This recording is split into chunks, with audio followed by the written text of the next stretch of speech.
In the shadow of a prestigious family, she was once a fake heiress cast onto the streets, scorned by all. Yet a serendipitous event awakened her to the realization that she was a rare, multifaceted prodigy mastering medicine, martial arts, technology, and the arts with unparalleled finesse. From being a castaway daughter to an extraordinary figure who astonished the world, she reclaimed all that was rightfully hers with formidable determination.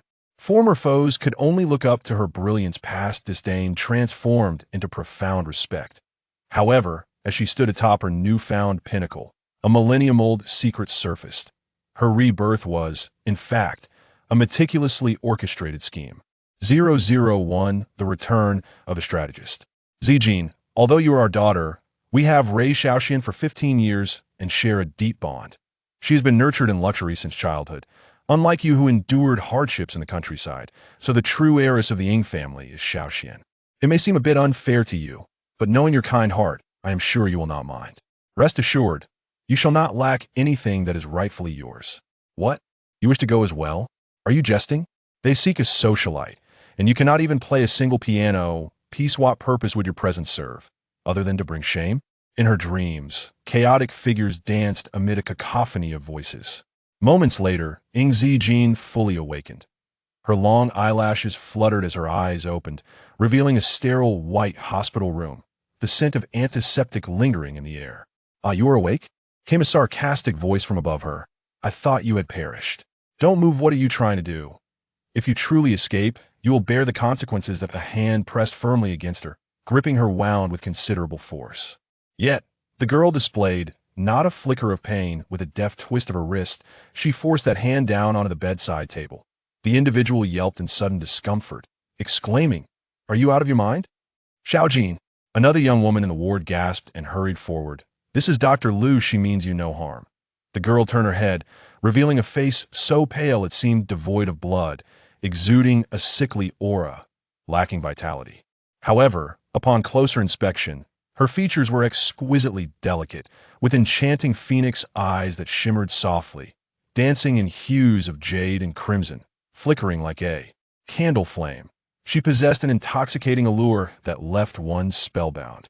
The woman's gaze flickered with concern as she inquired, "Xiaojin, do you feel any discomfort elsewhere?" The girl remained silent, yet her grip loosened. Dr. Liu, rubbing her wrist, retreated and scolded, "Truly an uncouth ingrate." Ying Zijing raised her gaze, her elongated phoenix eyes still glistening with moisture. Her voice, tinged with the rasp of awakening, carried an ethereal chill as she murmured, "Apologies, I just woke up, I thought a dog was biting me." Doctor Liu's expression shifted dramatically. "You. Enough. Xiaojin has already apologized. Let us not escalate this," the woman urged, her face etched with guilt. "Xiaojin, I am sorry. If it were not for my illness, you would not have had to donate blood, and I never anticipated it would cause you to faint." "She deserves it," Dr. Liu retorted with disdain. "Isn't she merely the adopted daughter of your Ying family, taken in out of pity? Why would you need to seek me out to help her regain her health?" The woman sighed.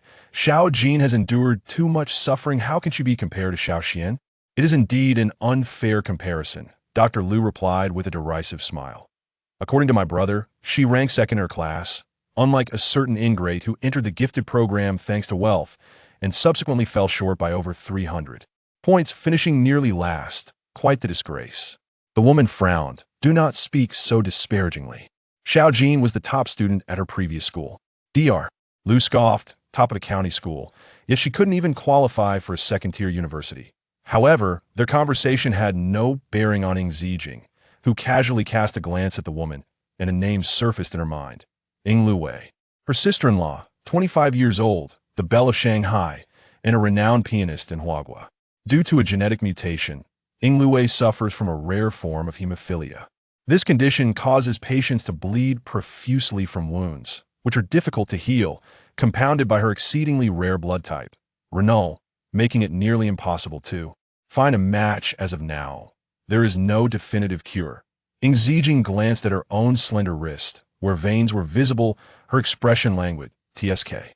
She had perished in the realm of spiritual cultivation, only to return to the earth she had once known. After nearly 17 years of slumber, her consciousness and memories have fully awakened. Her name remains Ying Zijing, a name that has accompanied her for a long time. Yet, she is no longer the omniscient oracle of life and death, foreseeing fortunes and misfortunes in the realm of spiritual cultivation. Now, she is merely an inconspicuous adopted daughter of the Ying family, or rather, a living blood bank for Ying Lu Wei, always at her beck and call. This recent fainting episode was a consequence of Ying Lu Wei's injury. She had been subjected to relentless blood draws for days, unable to resist. What exactly transpired at that moment? Dr. Lu inquired, gazing intently at Ying Lu Wei. Who pushed you down? Did you witness it from the side?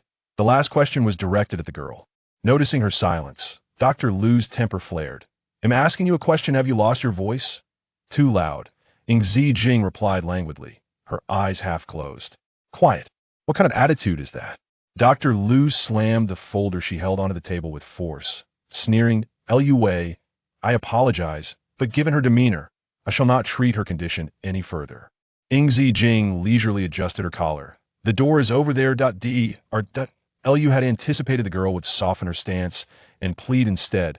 She found herself striking thin air, her expression momentarily flustered, her cheeks burning with embarrassment. With a parting remark about the shameless wretch seducing her own uncle, she hastily departed. Xiao Jing, Ying Lu Wei scolded. Dr. Lu is an expert physician. If you drove her away, what will happen to your health? Indeed, an expert in administering glucose, Ying Zijing replied indifferently. One might assume I am about to undergo some major surgery. Ying Lu Wei's heart raced. Xiao Jing, propping herself up on her elbow, Ying Zijing sat up. However, the expert does have a point. I, too, wish to uncover who pushed my aunt down. Those who commit evil deeds inevitably reveal their true selves. She picked up the phone from beside the bed and turned to the woman. Do you agree? The girl's demeanor suddenly became commanding, leaving Ying Lu Wei utterly unprepared. She furrowed her brow, displeased. Xiao Jing, you must cease your capriciousness.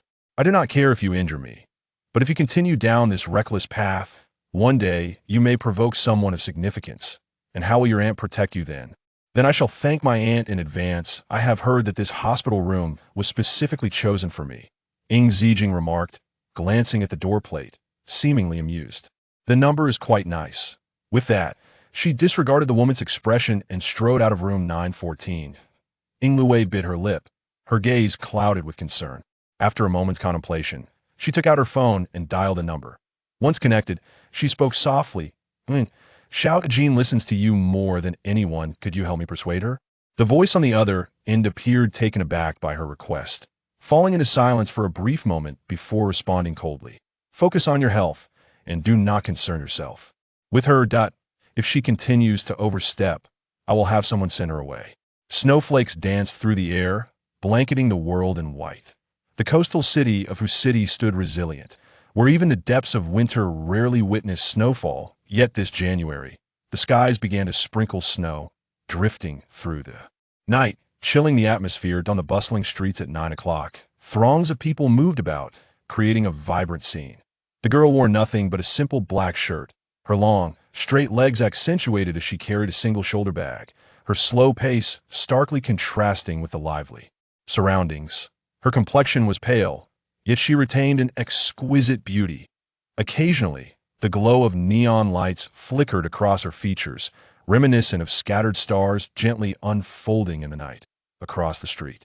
Ah, seventh young master. Nie Zhao's gaze immediately fixed as he nudged the waist of the person beside him.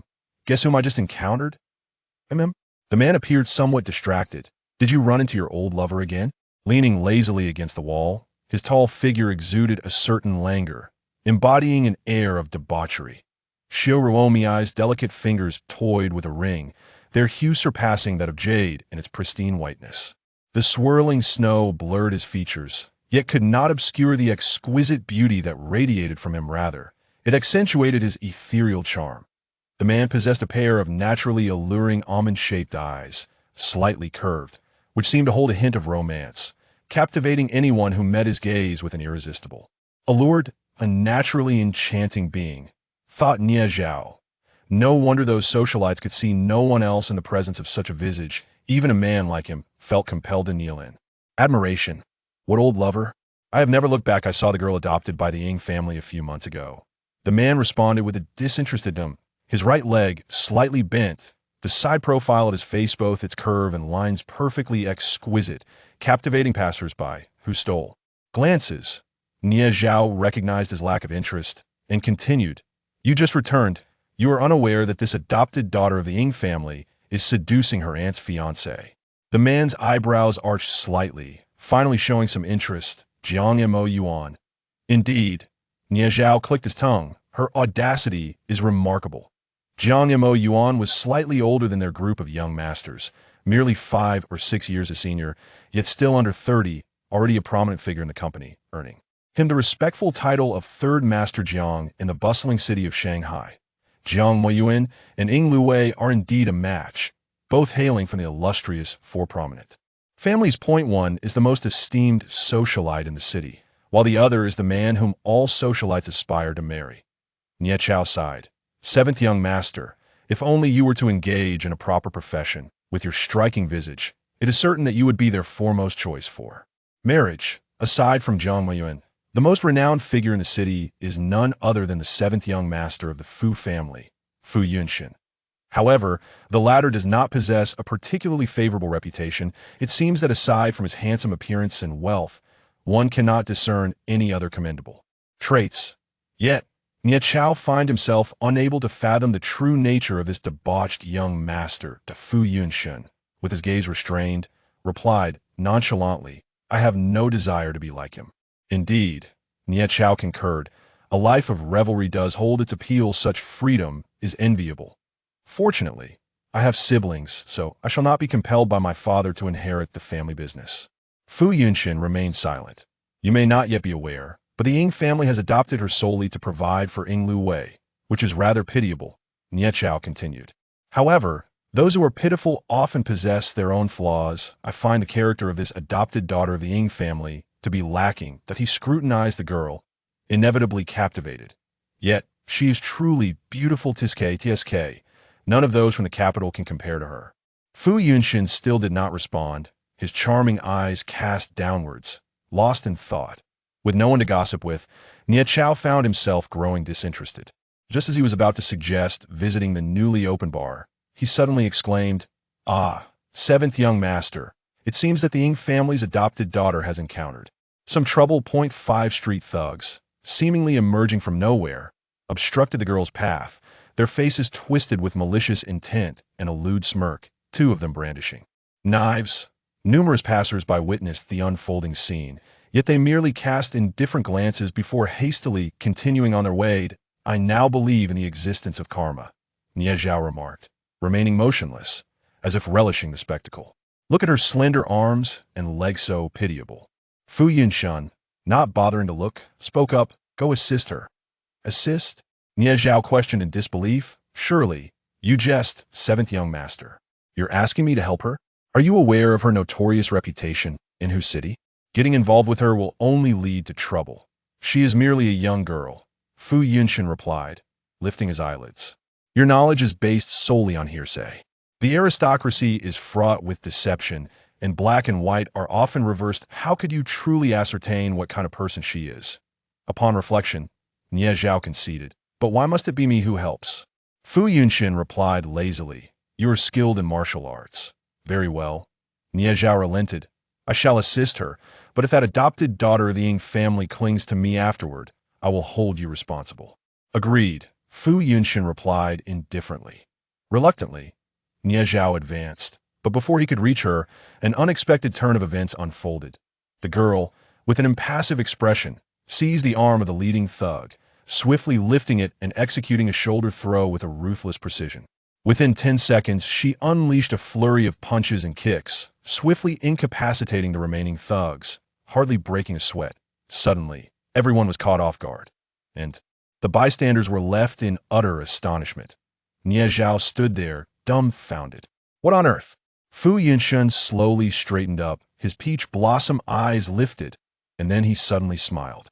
"This narrative is entirely fictional. Please do not relate it to reality.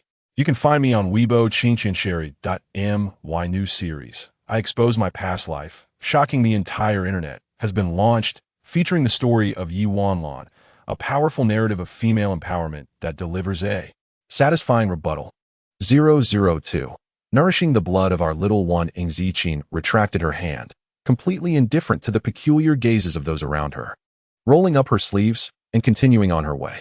Shanghai, the second international metropolis of Huaguo, is a city where both economy and technology flourish at a rapid pace. Seventh young master, did you see that? Nie Zhao snapped back to reality after a considerable pause, pinching his thigh and letting out a hiss. I distinctly remember that this little sister just entered the hospital 2 days ago, and now she can take on 5 opponents? Yes, I saw, Fu Yunshin replied, one hand in his pocket, observing the girl's retreating figure. However, her skills are not easily discernible. They resemble a blend of Muay Thai and Judo. Nie Zhao is taken aback. What do you mean? Every strike she delivers is exceedingly clever, Fu Yunshin chuckled softly. If she exerted just a fraction more strength, those 5 individuals would not merely be incapacitated. Nie Zhao felt a chill run down his spine. Is that even possible? Could it be that this little sister practices ancient martial arts? Martial artists who combine ancient techniques with modern science are known as ancient warriors. And these warriors far surpass someone like him, who only practices karate. There are indeed ancient warriors in Huaguo, although they are scarce. Many ancient martial families have gradually retreated since the advent of the 21st century, and even the prestigious families in the capital are in search of genuine ancient warriors. Let alone in Shanghai. If any prominent family could invite a true ancient warrior to safeguard their lineage, they would possess the capability to rival the ancient tycoons of O continent. If this adopted daughter of the Ying family practices ancient martial arts, would the Ying family treat her as a living repository of blood? They would cherish her beyond measure. Ancient martial arts. Fu Yun's profound gaze shifted slightly, becoming fixed. Ahead, the girl unexpectedly returned, walking toward them. Fu Yun narrowed his eyes, tilting his body slightly. The flickering streetlights danced, reflecting in his elongated peach blossom eyes, casting a hint of crimson and infusing a touch of gentle hue. It was rare for anyone to withstand the intensity of his stare. As she drew closer, Fu Yun could distinctly perceive the faint blue veins beneath the girl's alabaster skin, so frail it was alarming, prompting a subtle furrow of his brow. Nie Zhao's cold sweat intensified. Could it be that he had spoken ill of her behind her back and she overheard? Though he was a 9th-degree black belt in karate and a grown man, judging by that little sister's earlier demeanor, she could easily defeat him without breaking a sweat. At that moment, the girl halted before him, raising her head, a hazy mist lingering in her gaze as she spoke. You. Nie Zhao's legs weakened, and he collapsed to his knees with a thud. I am merely a gossiping busybody with no ill intentions. I implore you to show mercy, great one. Fu Yun, intrigued, remarked, kneeling on one knee with a posture of reverence. Are you proposing? Nie Zhao. His legs betrayed him. Ing Zichin observed Nie Zhao as he stood again, raising an eyebrow, and spoke with measured calmness. 3 days hence, at precisely 7 o'clock in the evening, at the No. 1 Huangpu Road Tavern, you will face a calamity, though it is of no grave concern. However, starting at noon 7 days from now, I advise you to steer clear of the Punan area, lest your life be in jeopardy. Nie Zhao was left in a state of confusion. Upon hearing this, Fu Yunshin delicately clasped the jade stone between his slender fingers, his peach blossom eyes lifting with a teasing glimmer, his voice low and husky, laced with amusement. Little one, can you tell fortunes? Ing Zichin offered no reply, merely saying, thank you. Her expression of gratitude served as a mere facade. Whether or not someone assisted her was of little consequence.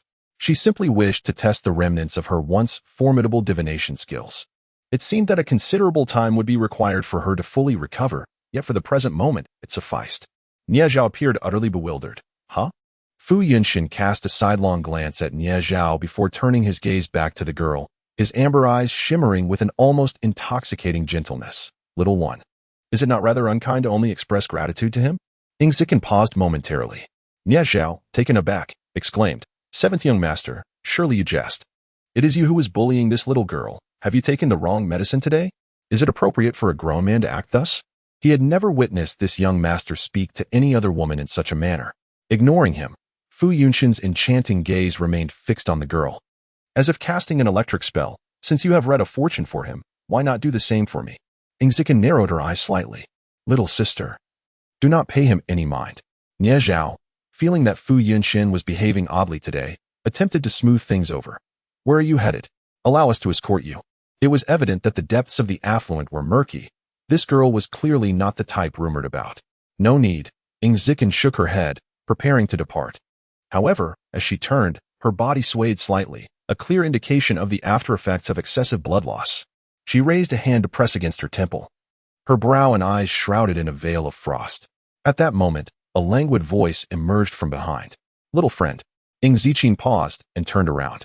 The man leaned casually against the glass door, still exuding his usual dandy charm.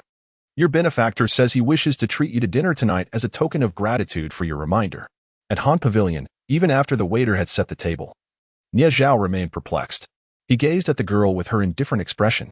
"Did you really agree? Aren't you afraid of being sold off? What if we are villains plotting to poison you?" Moreover, it was strange for seventh young master to actively invite a lady. Zichen half closed her eyes to rest. "Because I'm genuinely hungry." Nie Zhao. "Well, in that case, let's order a plate of stir-fried pig liver as well." Fu Yunshin closed the menu. The waiter bowed slightly and went to prepare. Han Pavilion is the only restaurant in China that has refused the Michelin 3-star rating, accommodating only 10 tables a day, with reservations required 3 months in advance. Nie Zhao surveyed the surroundings. "Seventh young master, you wouldn't happen to know the owner of Han Pavilion, would you? Even my old man would need to make a reservation to dine here." "I do not know him." Fu Yunshin rested his arm on the back of the chair, speaking in a rather casual tone. "Perhaps it's based on appearance." "Missing, did you hear that? Seventh young master enjoys speaking nonsense. You should not believe a word he says." Nie Zhao dismissed it, waving his hand. "However, it is rare for seventh young master to treat us today. So feel free to indulge. He lacks nothing but money." "Quite the coincidence," Zichen remarked casually. "I only lack money." Fu Yunshin looked up. "Are you in need of money?" Nie Zhao was taken aback. "Does the Ying family not provide you with financial support? Even the servants of the Ying family receive a salary, let alone a foster daughter." The girl responded with a serene demeanor. "Why should they give me money for something so embarrassing, when I lack in studies, have never learned etiquette, and have no skills in flower arrangement or tea arts?" Nie Zhao found himself at a loss for words. Fu Yunshin's eyelashes fluttered slightly, and a smile graced his lips. "It appears they are blind to your worth. Your dining etiquette is reminiscent of the royal customs from the ancient continent."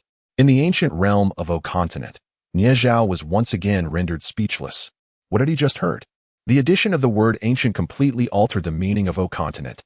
This referred to the O continent from the 14th to the 16th centuries, a period marked by a cultural and intellectual movement that birthed numerous illustrious figures in literature, art, and music, leading to a renaissance of sorts for the O continent.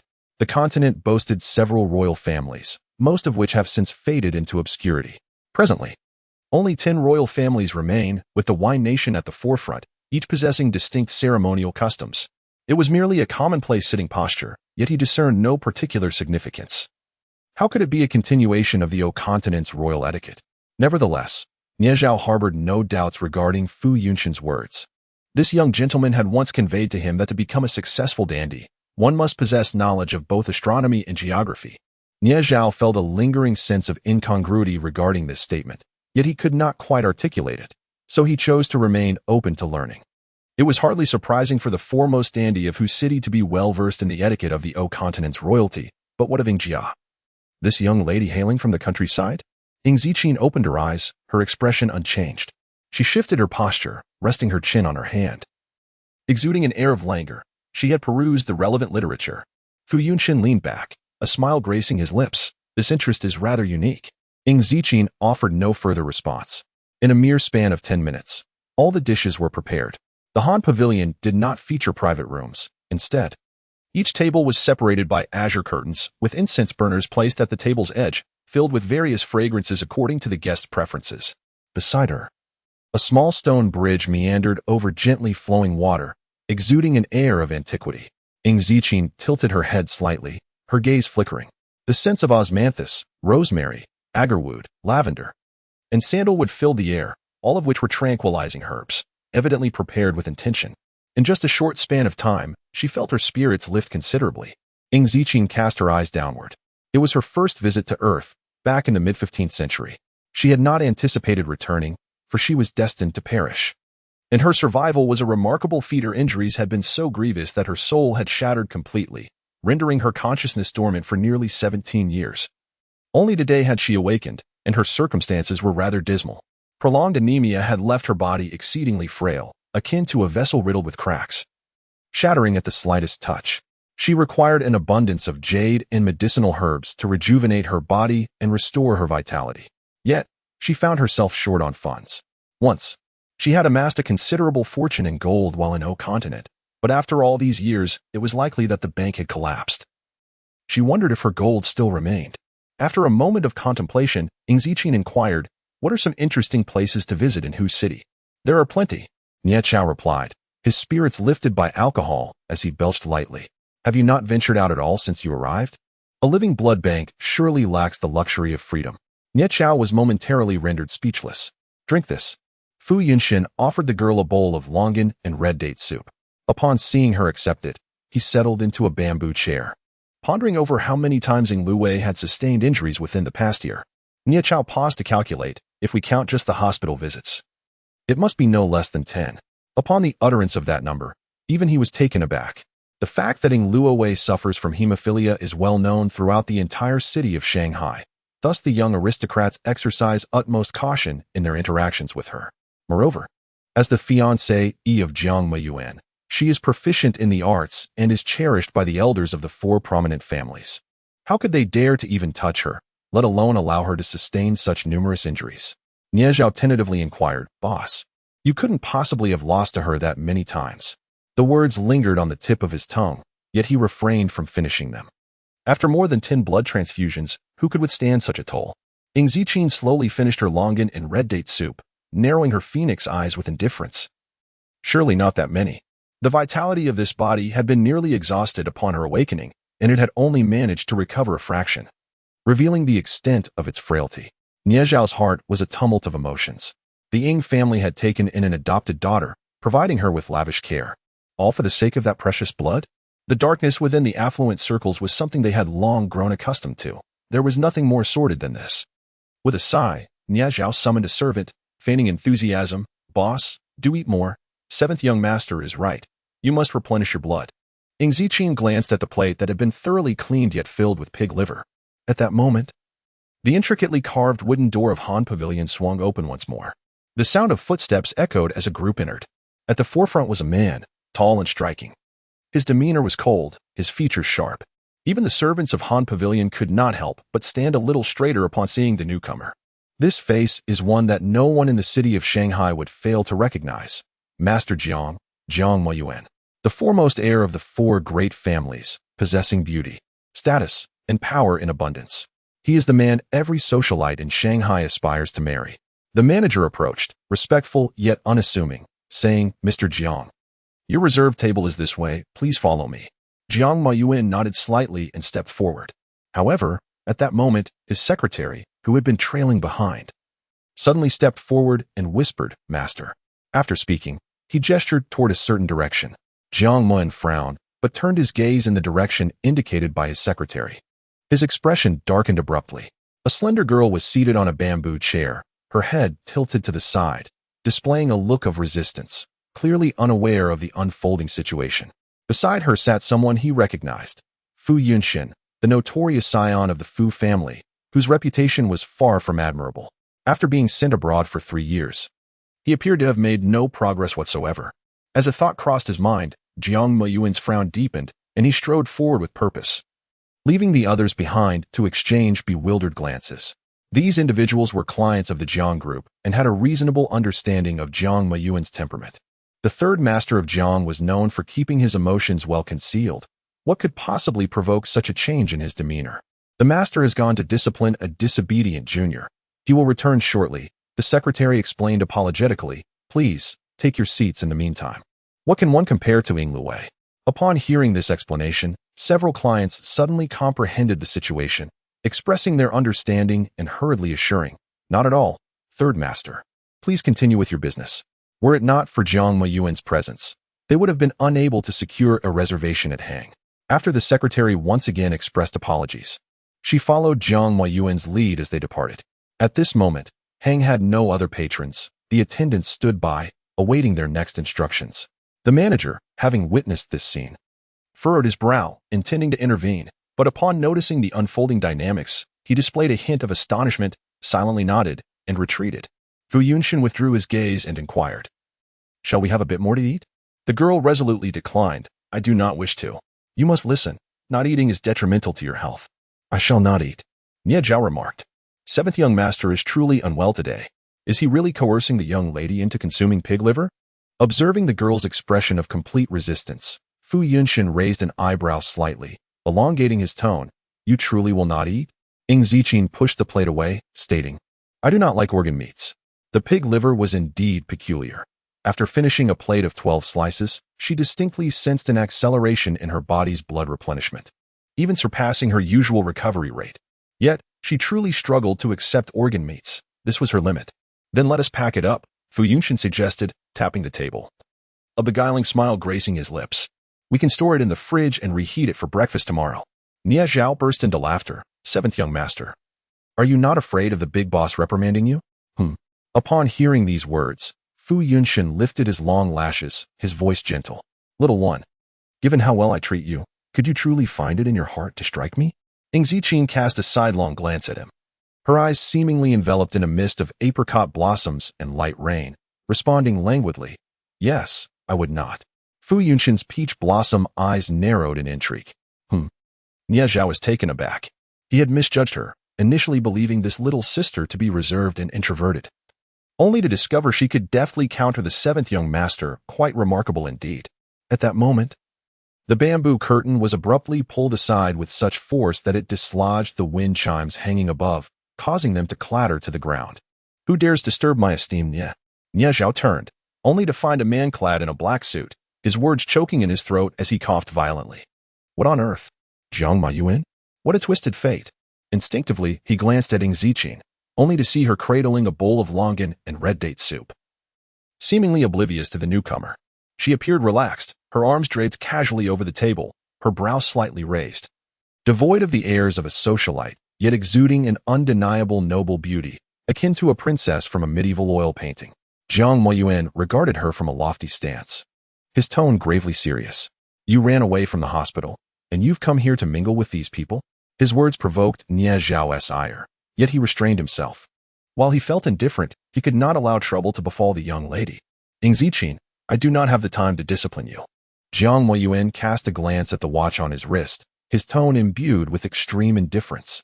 You are not worth my time. Nor will I concern myself with whether you choose to self-destruct. I merely wish to convey this. Do not burden Lu Wei, for her health is fragile. You must return home and provide an explanation to her. The secretary tactfully added, It is my hope that Miss Ing possesses the self-awareness to refrain from entangling herself with Third Master, who is exceedingly busy and has no time to indulge in Miss Ying's antics. Does this Miss Ing presume that sharing the same surname grants her parity with Miss Lu Wei? She is but an adopted daughter. What does she possess to compare with the foremost socialite of Hu City? Suddenly, the girl lifted her head, revealing a visage of breathtaking beauty. The hazy mist in her phoenix-like eyes dissipated, leaving behind a chilling clarity adorned with a soft, resplendent glow. How amusing, she mused. I have fled to this place. Yet Uncle Jiang still pursues me, claiming to discipline me. Who is truly entangled with whom?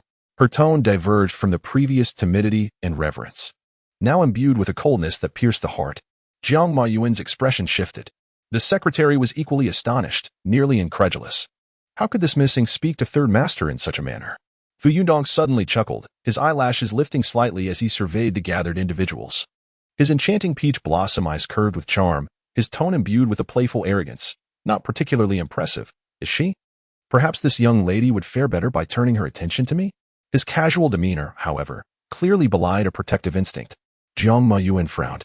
Fu Yunshin is indeed a notorious young scion, yet he remains the most favored by the esteemed elder Fu. The Jiang family is formidable, but they pale in comparison to the Fu family.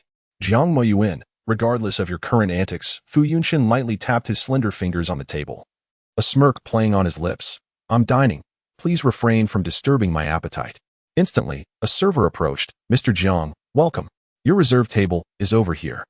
Kindly do not disturb other patrons, or you shall find yourself blacklisted from Han Pavilion, barred from entry henceforth.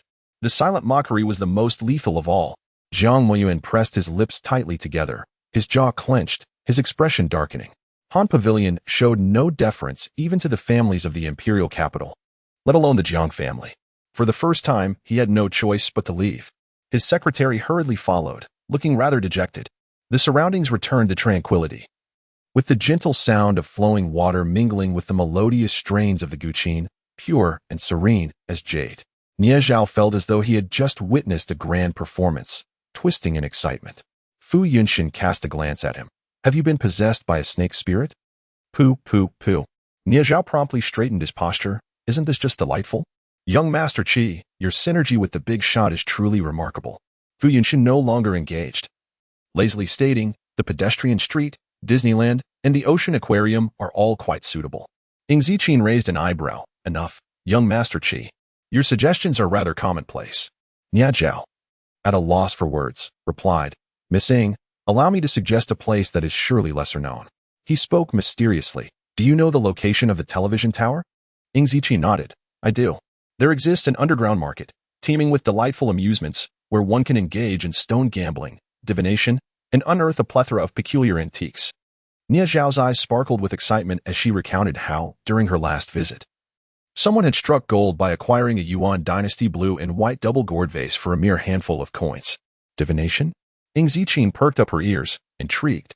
How does one perform such a thing? Oh, it's merely a game of tarot cards, though I personally do not believe in it, Nie Zhao waved dismissively. If you wish to indulge in this amusement, I can accompany you. Before she could finish her sentence, she was interrupted. Nie Zhao. Fu Yunshin chuckled softly, his tone devoid of any discernible emotion. What nonsense are you spouting? Indeed, nonsense. Nie Zhao shivered slightly, insisting, I speak only foolishness. You must not go, esteemed one. True. The underground market is quite chaotic, opening only after midnight. It may be harmless for the young gentlemen to frolic there, but the young ladies of wealth should refrain. If word were to spread, it would tarnish the young lady's reputation, and he would bear the blame. Ing Ziqin lowered her eyelashes, choosing not to inquire further. Tarot cards. She had almost forgotten that she had once dabbled in them. Yet, does the genuine existence of tarot cards still linger on Earth today? The meal that followed was filled with a serene joy. Let us go, Fu Yunshin said, rising from his seat, his demeanor languid. Little one, I'll see you home. As a good person should. Nie Zhao was about to inquire about his intentions when a single glance silenced him. Fine, he can walk by himself. Sighing, Nie Zhao lamented his lack of autonomy in the presence of women, trailing behind with a heavy heart. Ing Ziqin pondered for a moment. No need. Considering it's I who owe you. Fu Yunshin was an enigma. Aside from his age and name, crucial details remained elusive, perhaps due to her still recovering abilities, or perhaps it was wiser to maintain her distance. Fu Yunshin retrieved his car keys and chuckled at her words. How do you figure you owe me? You reminded Nie Zhao. Isn't this a fair exchange? He paused, a playful smirk dancing on his lips. If you truly feel indebted, why not share some gossip from Hu City? Ing Ziqin regarded him, raising an eyebrow. Gossip? She understood the term implied amusing tales and rumors, quite distinct from divination. It seemed there was much about the 21st century she still needed to learn. Isn't this your first day back? Fu Yunshin leaned against the car door, a playful glint in his eyes. What do you say? Satisfy my curiosity? He gestured invitingly, his hand raised in a hospitable manner. Ing Ziqin's gaze faltered momentarily. When she first arrived on Earth, she resided in the continent of O for 3 centuries, traversing its expanse under various identities, thus acquiring an intimate knowledge of the ceremonial customs of all the royal families in O. This gesture, originating from the royal lineage of Y, had fallen out of use by the first half of the 16th century. If you do not board the vehicle soon, your uncle may well emerge shortly, Fu Yunshin remarked, casting a sidelong glance. You perceive me as powerless and inconsequential. What if he apprehends us both? This statement prompted the girl to make a decisive choice. Taking her place in the passenger seat, Fu Yunshin raised an eyebrow. Is Jiang Moyuan truly that intimidating? Ing Ziqin replied nonchalantly, merely a nuisance. Fu Yunshin paused momentarily, clearly taken aback by such a response. Then a playful smile graced his lips. The light danced upon the man's tousled black hair, cascading down to tint his brows and eyes with a delicate golden hue. The crimson of his lips contrasted sharply with his naturally pale complexion, enhancing his alluring charm. He raised the car window, inquiring, I heard it was Jiang Moyuan who brought you from Qishui County to Huqing? Indeed, Ing Ziqin recalled. He mentioned he was to escort me to Qingji for my studies. Qingji High School is renowned as the foremost institution in Huqing.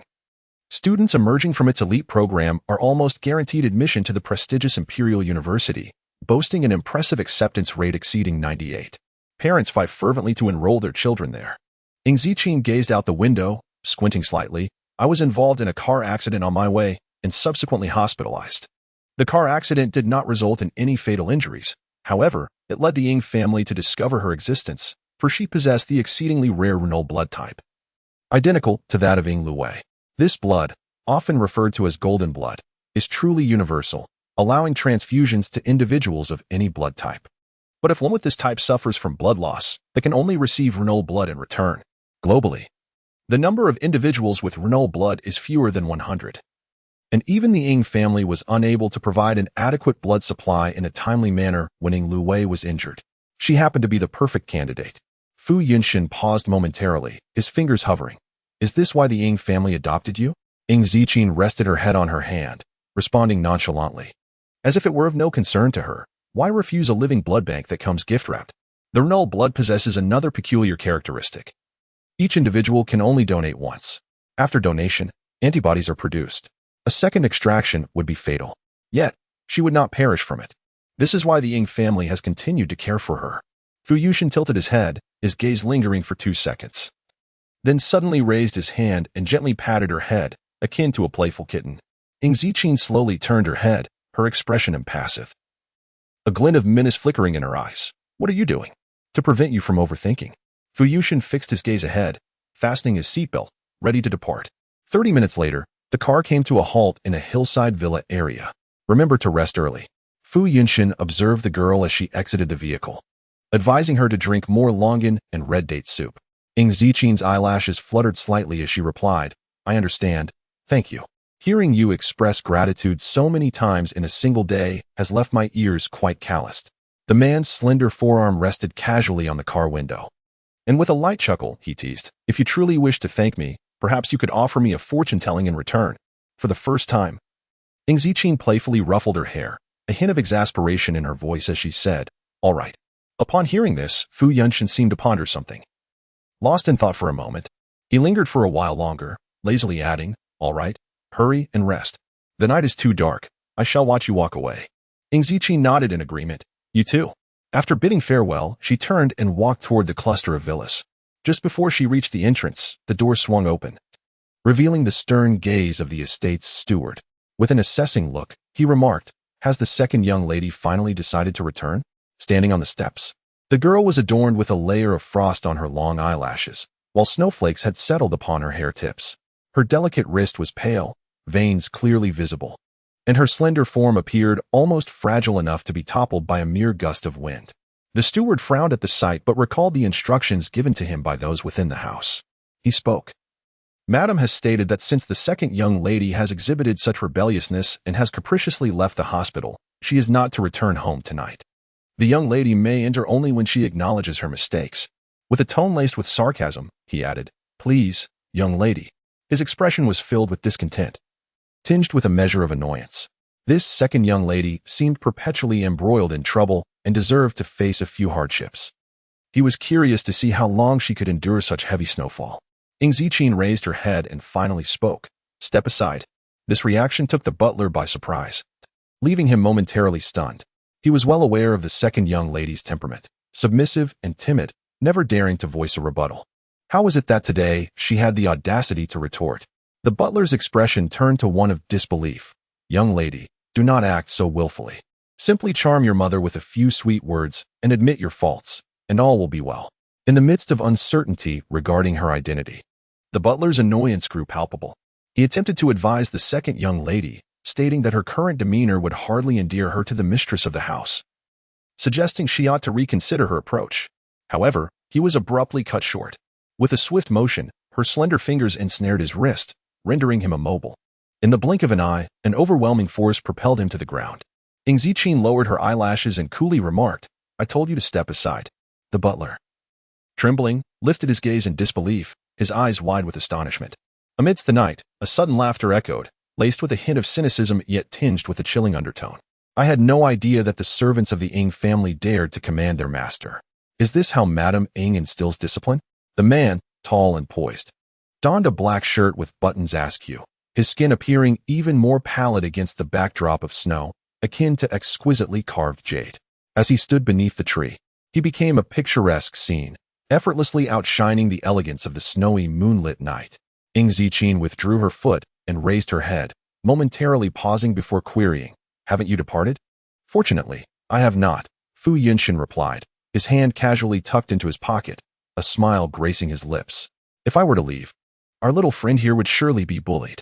A gentle breeze stirred, parting his clothing to reveal a glimpse of his collarbone, emanating a subtle hint of jade-like fragrance.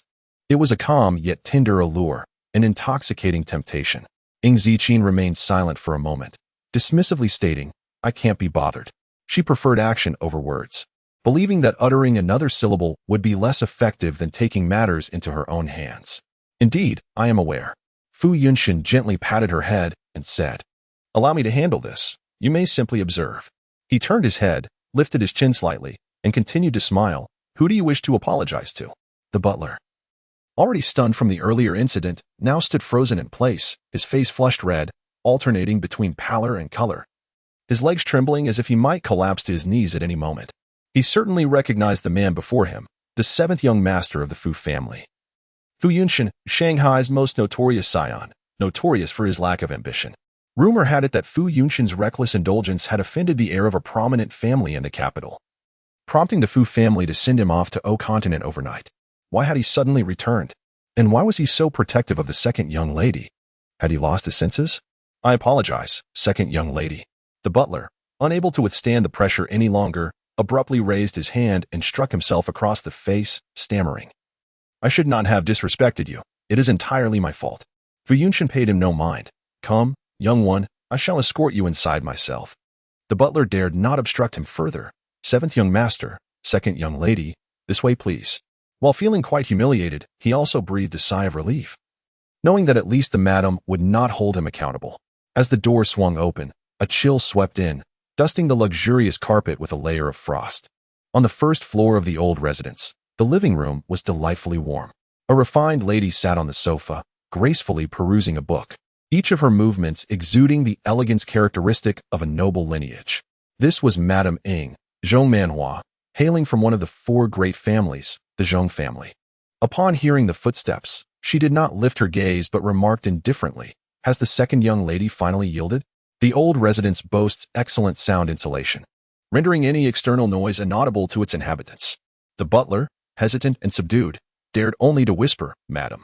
Zhong Manhua frowned, lifting her gaze, her words unyielding. However, upon seeing the man, her sentence faltered entirely. Zhong Manhua paused for a moment, only reacting after a few seconds. She set aside the book in her hands and rose to greet him, seemingly ignoring the girl, smiling. "Ah, it is the seventh young master. Just yesterday, I heard from your father that you returned from O Continent. What brings you to the Ing family at such a late hour? Is there something of importance?" The Fu family stands as the foremost among the four great aristocratic families. Even though Fu Yunshan had been absent from the city for 3 years, as long as old Master Fu remained, the Ing family could not afford to offend them. "I am merely escorting the young lady home," Fu Yunshan replied with a calm demeanor. "I am concerned for her safety, fearing she may be bullied." Zhong Manhua's smile faltered, clearly unprepared for such a response. Her gaze finally settled on the girl as she inquired, "What transpired?" The butler promptly recounted the earlier events in a concise manner. After listening, Zhong Manhua furrowed her brow once more, taking a deep breath before smiling again. "Seventh young master, this is a misunderstanding. I appreciate your effort in coming here. Zijing is also my daughter. How could I bear to see her suffer? Is that so?" Fu Yunshan chuckled lightly, adopting a languid posture. "In that case, I am reassured. Madame Ying's affection for her adopted daughter will surely paint her in a benevolent light when this news spreads." Zhang Manhua's expression darkened slightly. His words were unmistakably laced with mockery. With a light glance, Fu Yunshan chuckled softly, showing a hint of audacity. The butler's legs grew weaker. Zhang Manhua's expression tightened, and she remained silent. As an outsider, I felt it inappropriate to reprimand the servant on behalf of Madame Ing. Fu Yunshan chose not to engage further. Instead, he turned slightly and raised his phone towards the girl, his voice laced with amusement. "Little friend, I've saved your number. Feel free to reach out anytime." The door was closed once more, enveloping the room in an eerie stillness. The butler exhaled in relief, wiping the sweat from his brow. "Where have you been?" Zhong Manhua, suppressing her anger, refrained from showing her displeasure immediately after Fu Yunshan's departure. Zhou Wei mentioned you left the hospital 3 hours ago. What were you doing? Running out alone in this heavy snow. When will you allow me some peace of mind?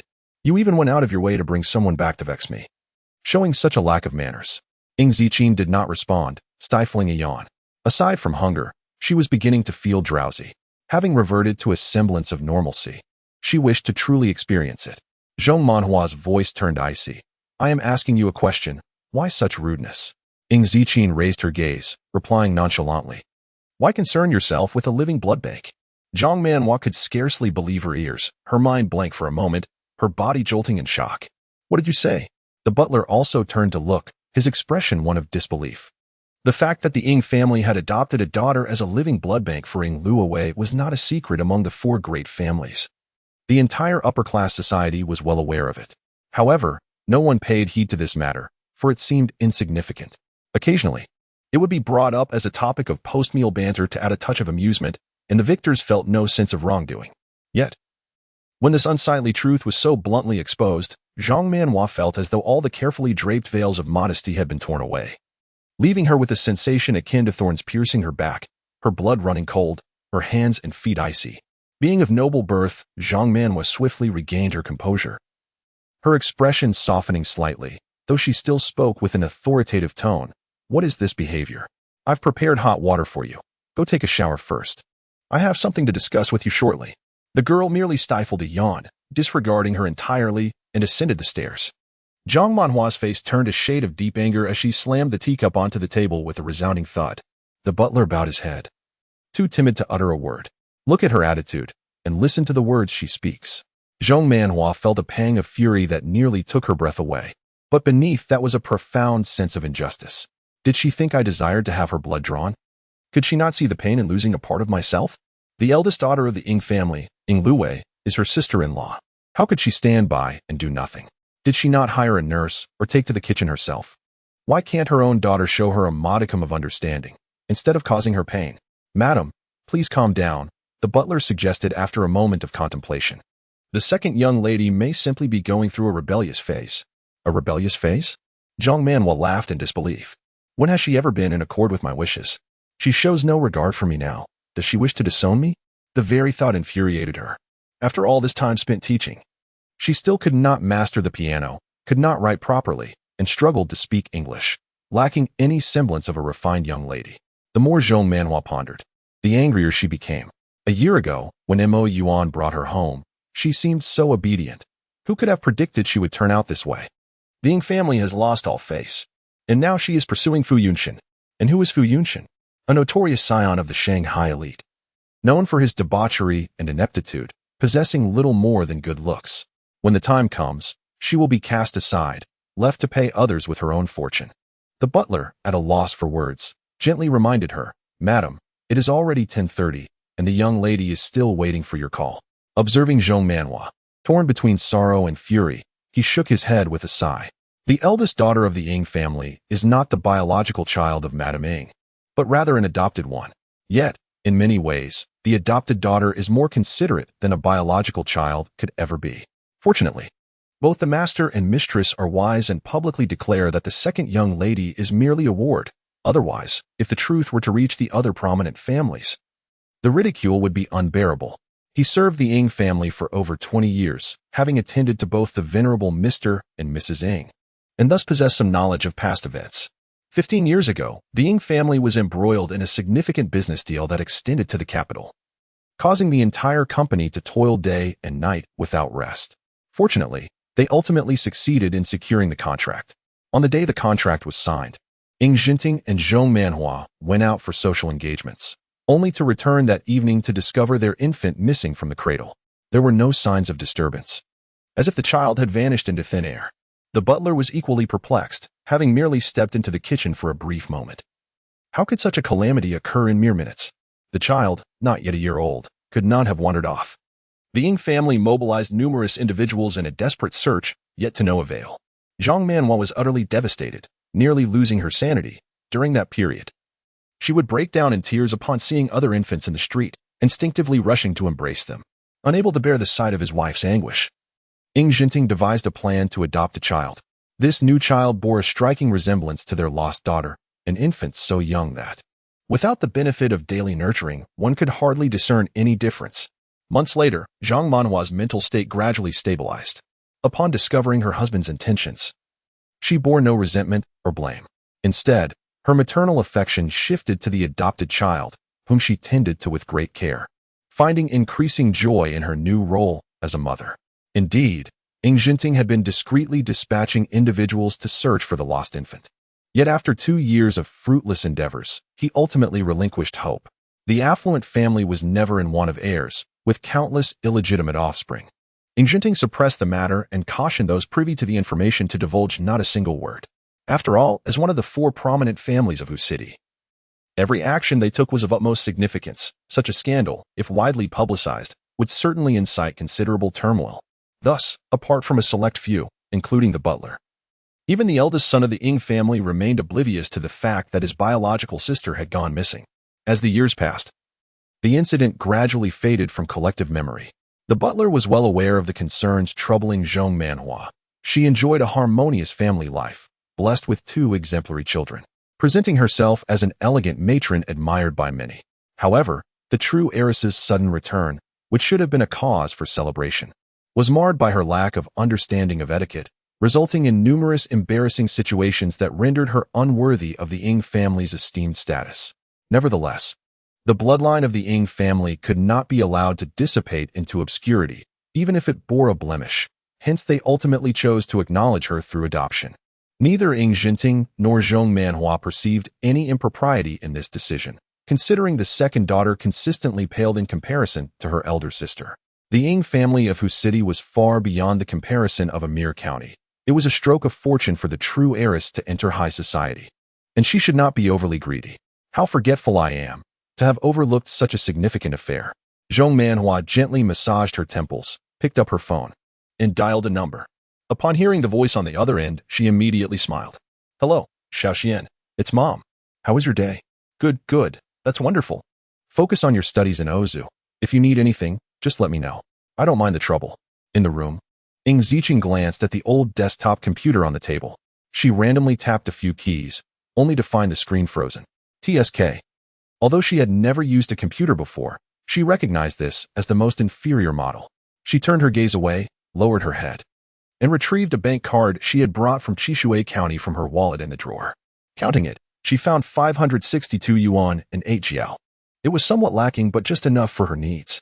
Ing Ziqing narrowed her eyes slightly, braced herself, and leaped from the 3-story building, 9 meters high, landing gracefully on the ground. As she departed from the Ing family's old residence, the housekeeper, who was closing the windows, caught a fleeting glimpse of the girl. However, when he looked again, there was nothing to be seen. Rubbing his eyes in disbelief, the housekeeper murmured to himself, I must have seen it wrong. Indeed, it was merely an illusion. He had thought the second young lady had sneaked away. Shaking his head, he secured the doors and windows before heading to the kitchen to prepare warm milk for Zhang Manhua before bed. Due to Fu Yunshin's interruption, Nie Zhao did not reveal the exact address of the underground market. However, for Ing Ziqing, as long as she obtained the name of a place, she could deduce the rest. She gazed at the slanted letters hanging at the entrance, spelling out hermit, her eyes lingering for a moment before she donned her mask and stepped inside. The underground market was even more chaotic than the nighttime streets of Shanghai, awash in vibrant lights and a cacophony of revelry. This was a realm beyond the reach of the 4 prominent families, where newcomers often concealed their true identities. The girl's arrival went unnoticed by the crowd, yet a pair of eyes from the rear fixated on her, infused with curiosity. Within the confines of the Starry Sky Bar, the bartender behind the counter sensed the man's unusual demeanor and glanced up, inquiring, What are you looking at? Nothing, Fu Yunshin replied, a smile curling his lips. The cocktail spoon glimmered like a fleeting light between his long, pale fingers as he turned his head, amused, upon spotting a disobedient child who had ventured out from home at such a late hour. In 3 years, I shall be able to wed, remarked the young bartender, following the man's gaze. After a mere glance, he withdrew his attention, displaying a lack of enthusiasm. Indeed, he was rather youthful, yet not entirely so. Fu Yunshin let out a light chuckle, his tone languid. In 3 years, I will reach the legal age for marriage. The bartender found himself at a loss for words. Shaking his head and lowering his voice cautiously, You have been marked for a bounty. Indeed? Fu Yunshin raised an eyebrow, seemingly unfazed. What is the amount? An SS-level bounty. $10 billion, placing it 7th on the bounty list, the bartender replied, observing him intently. At least 10 individuals on the hunting list have accepted this bounty. You must now comprehend how much animosity you incite. To be listed among the top 10 bounties signifies that one is sought after by all. To spare one's life is to forsake wealth. Fu Yunshin's almond-shaped eyes curved alluringly, yet they must first locate me. The bartender conceded this point, stating, even the IBI cannot find you. Your ability to remain concealed is surely only second to that of the individual at the top of the list. The IBI, or International Bureau of Investigation, is an agency dedicated to combating criminal activities. This is incomparable, Fu Yunshin replied nonchalantly. For many years, the top position has remained unchanged. I have only just entered the fray. The bounty at the top of the leaderboard is so exorbitant that the collective sum of the other 9 pales in comparison. It is sufficient to rival the GDP of a small nation in Oceania. Yet, no one dares to take on the challenge, indicating just how formidable the individual at the pinnacle truly is. In truth, it seems that locating this person is an insurmountable task. I find myself increasingly curious about the identity of this so-called sage. The bartender clicked his tongue, remarking, how can he be even more detestable than you? The other targets on the bounty list at least offer some traceable leads, but this number 1 contender appears as if he has vanished into thin air, leaving no information behind. Furthermore, the title of sage is rather presumptuous. Even the genuine sorcerers and witches of ancient Oceania would not dare to claim such a title. Present-day diviners exist, yet akin to ancient warriors, few possess true abilities. Most have retreated from the world, leaving only charlatans in their wake. The notion that someone could predict everything is indeed ludicrous. Fu Yunshin raised his enchanting eyes, half smiling, and said, what do you mean by that? To be honest, you have always been a source of resentment. Regardless, you must exercise caution. $1 billion could easily purchase an island. And you were well aware that those hunters on the list are akin to madmen. However, as the bartender continued, his brows furrowed, are you truly planning to stay here? I thought you would at least head to the imperial capital. Indeed, Fu Yunshin replied, his gaze distant, I intend to remain in Shanghai for a while. Upon hearing this, the bartender was suddenly struck by a preposterous thought. Is it for a woman? Fu Yunshin raised an eyebrow, leisurely responding, what are you talking about? She's merely a child. The bartender's expression shifted dramatically. Have you lost your mind? I've been mad for quite some time, Fu Yunshin replied, rising to drape his coat over his arm with a devil-may-care smile, patting the bartender's shoulder, drink less, it's detrimental to your health. The underground market welcomed all without the need for identification, a melting pot of individuals, though many chose to conceal their true identities. Flanking the pathways were an array of shops, each distinct in architecture, reflecting the diverse wares sold within. There were Romanesque, Gothic, and Baroque structures from O continent, alongside traditional classical garden architecture from Hua country.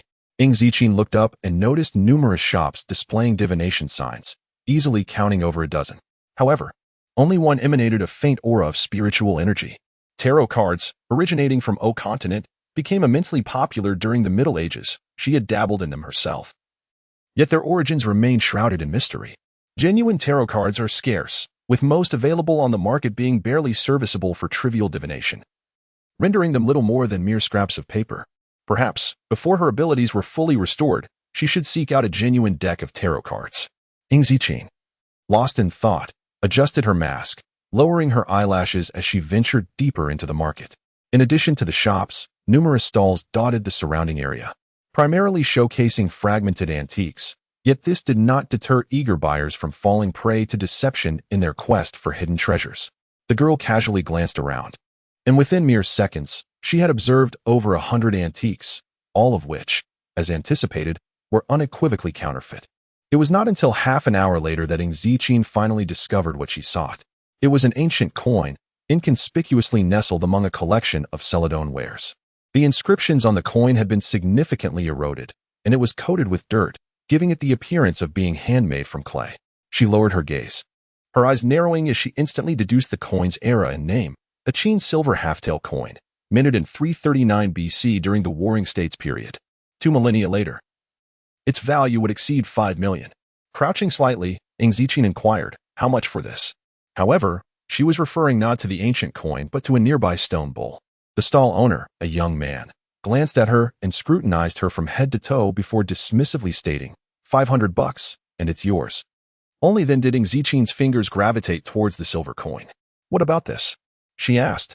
It's yours. Take it. The young man waved his hand. Just don't interfere with my business. Having placed 500 yuan on the table, Ing Zichin picked up the ancient coin and the stone bowl. Other vendors, lacking customers, engaged in idle chatter. You're quite lucky, mate. You've just made 500 for nothing today. Don't mention it. I haven't sold a single item today. Why is it that no one comes to buy from me? The young man counted his money, grinning. Isn't it because you happened upon a gullible fool? If only I had more customers like her. The stone bowl was purchased online for just a few cents, and the coin was found in Nani Park. Worthless trinkets, merely meant to fill the void. To his astonishment, someone actually made a purchase, allowing him to effortlessly earn 500 yuan. 009, the first tycoon, a vendor remarked. I wonder if that young girl has pilfered money from her family to spend so lavishly. She is bound to face a stern reprimand upon her return. The young man shrugged. It is her own choice to purchase. It bears no relevance to me. What if her parents approach us, accusing you of deceit? You ought to exercise caution. The vendor, sensing the gravity of the situation, suddenly nudged the young man's arm. Look, that esteemed customer has returned. The vendors turned their gaze, observing an elderly gentleman clad in a suit. His hair was silver, yet his stride remained firm and assured, exuding an imposing presence. Trailing behind him was a young man, also dressed impeccably. Such attire was a rarity in the underground market, where even Nie Zhao preferred casual wear. The vendors were aware that a significant client had visited the previous day, displaying extravagant spending solely on antiques. Thus, they had procured a substantial inventory, eagerly anticipating the return of this affluent patron. Their eyes gleamed with anticipation. The elder ambled forward with measured grace, but today he did not pause at any stall. Instead, he followed closely behind the young girl who had recently departed. The young man accompanying him spoke, Miss, my master is willing to offer 600,000 to acquire the silver half-tail coin in your possession. Might you consider parting with it? Ing Zichin halted, her brows slightly raised. Here it comes. The young man continued earnestly. If the price is insufficient, we can certainly negotiate further. The vendors gasped in unison, their attention instinctively drawn to the young man still counting his money. What currency is that? 6 million is still insufficient. You actually sold it? The silver half-tail coin is a rare item. Did you not authenticate it upon receipt? The young man, wide-eyed, replied, I merely picked it up casually. Not excavated from the earth. I just glanced at it. Why would I seek a specialized authentication agency? If it truly is a silver half-tail coin, it is indeed worth 6 million. A few years ago, at an international auction, a similar silver half-tail coin fetched a staggering 760,000. Ing Zichin produced the antique coin. Very well. Thank you, young lady, for parting with it. The old man nodded, revealing a hint of a smile. Mu Ching, understanding, took out a bank card and handed it over. Good day, Mississippi. Here's 6 million, a black card from Loran Bank, universally accepted. The upper right corner of the black card bore a golden iris. Ing Zichin accepted it. Excellent. The bank where she previously stored her gold had not gone bankrupt.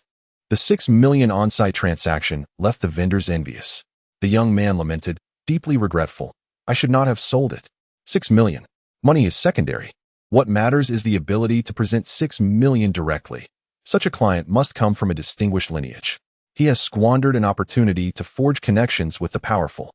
One vendor opened his mouth. That young lady is truly fortunate. No one would assume that a young girl possesses profound knowledge of antiques. Even those who have spent years in this trade failed to recognize the significance of that coin. The bartender, taken aback by the scene before him, exclaimed, Can this little girl truly discern the age of that ancient coin at a glance? How amusing. It has me chuckling. Fu Yunxi cast him a sidelong glance. The bartender shrugged, yet she appears rather aloof, exuding an air that discourages approach. What nonsense, Fu Yunxi retorted, his enchanting eyes crinkling with mirth. She is undeniably adorable and charming. The bartender fell silent, realizing the lens through which he viewed her was perhaps excessively tinted.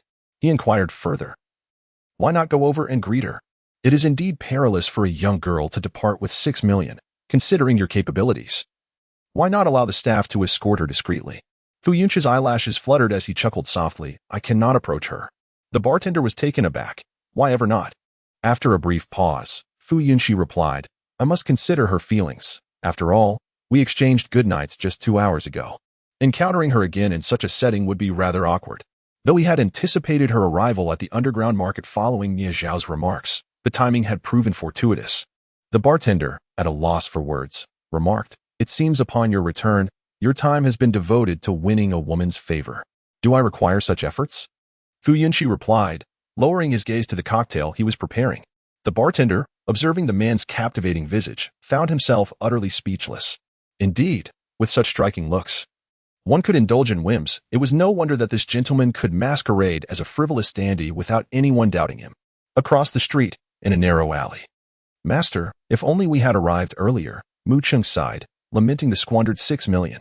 "It is not wasted," the elder waved his hand dismissively, stating with a hint of indifference, "At least I had the chance to meet such an intriguing young lady." This ancient coin was not merely a stroke of luck. Mu Cheng hesitated. That cannot be true. He was aware that after retiring, Mu Hicheng had no particular hobbies aside from collecting antiques to donate to the National Museum, which was precisely the purpose of their visit to this ancient city of Hucheng. Mu Hicheng chose not to elaborate further and coughed a few times. "Let us go." Mu Cheng did not inquire further and followed closely behind. Suddenly, Mu Hicheng's coughing intensified. He grasped his chest, struggling to catch his breath. His body convulsing as his legs gave way beneath him, collapsing to the ground. Mu Cheng was taken aback, rushing forward. "Master." It was a dire situation. No one had anticipated that Mu Hicheng would suffer a health crisis at that moment, and they had not brought a doctor. Although Mu Hicheng had always been robust, he had sustained a gunshot wound to the heart prior to his retirement. Though he had been successfully resuscitated, the ailment lingered, manifesting from time to time. Recently, he had undergone surgery, and it should not have recurred so soon. What were they to do now? Miss Ming was far away in the capital and could not arrive in time. Mu Cheng was in a frenzy. Beads of sweat forming on his forehead as he trembled while attempting to administer medication to Mu Hicheng, yet he could not manage to feed it to him. His anxiety mounting. "Do not prop him up. It will make breathing more difficult. Lay him flat." A voice spoke calmly from behind him. Mu Cheng looked up in astonishment. Meeting the girl's serene gaze, she stepped closer, squatting before Mu Hicheng, and subtly grasped his wrist, feeling the intensity of his pulse. It was then that Mu Cheng finally reacted. Observing the girl's actions, a mix of shock and anger surged within him, and he immediately intervened, sternly rebuking, "Don't move. What exactly do you intend to do?" After all, what was Mu Hicheng's status? He was the head of the Mu family, a figure revered by all in the imperial capital. If anything were to happen to him, no one could bear the consequences. Ing Ziqin continued to check the pulse, intent on saving him. Mu Cheng, exasperated, retorted with a laugh laced with disbelief, "You are merely a young girl. The art of healing relies on experience and knowledge. Aside from a few esteemed practitioners in the ancient medical field, who dares claim they can treat Mu Hicheng? This esteemed individual claims to be a miraculous healer." Exhibiting an audacious demeanor, Mu Cheng, suppressing his ire, commenced a phone call. "Yes, I am at the underground market. Please hurry." After the call ended, he coldly addressed the young lady, "Do not presume that because our master has just procured an ancient coin from you, you can." Before he could finish, the girl interjected, arrhythmia, intensifying precordial pain radiating to the left shoulder and abdomen. Smoking has resulted in pulmonary shadows, with obstructions in the respiratory passages yet to be fully cleared. Finally, Ing Ziqin raised her gaze. "The peak incidence occurs from midnight to 8 in the morning. A month ago, you underwent surgery. It is inappropriate for you to be out at this hour."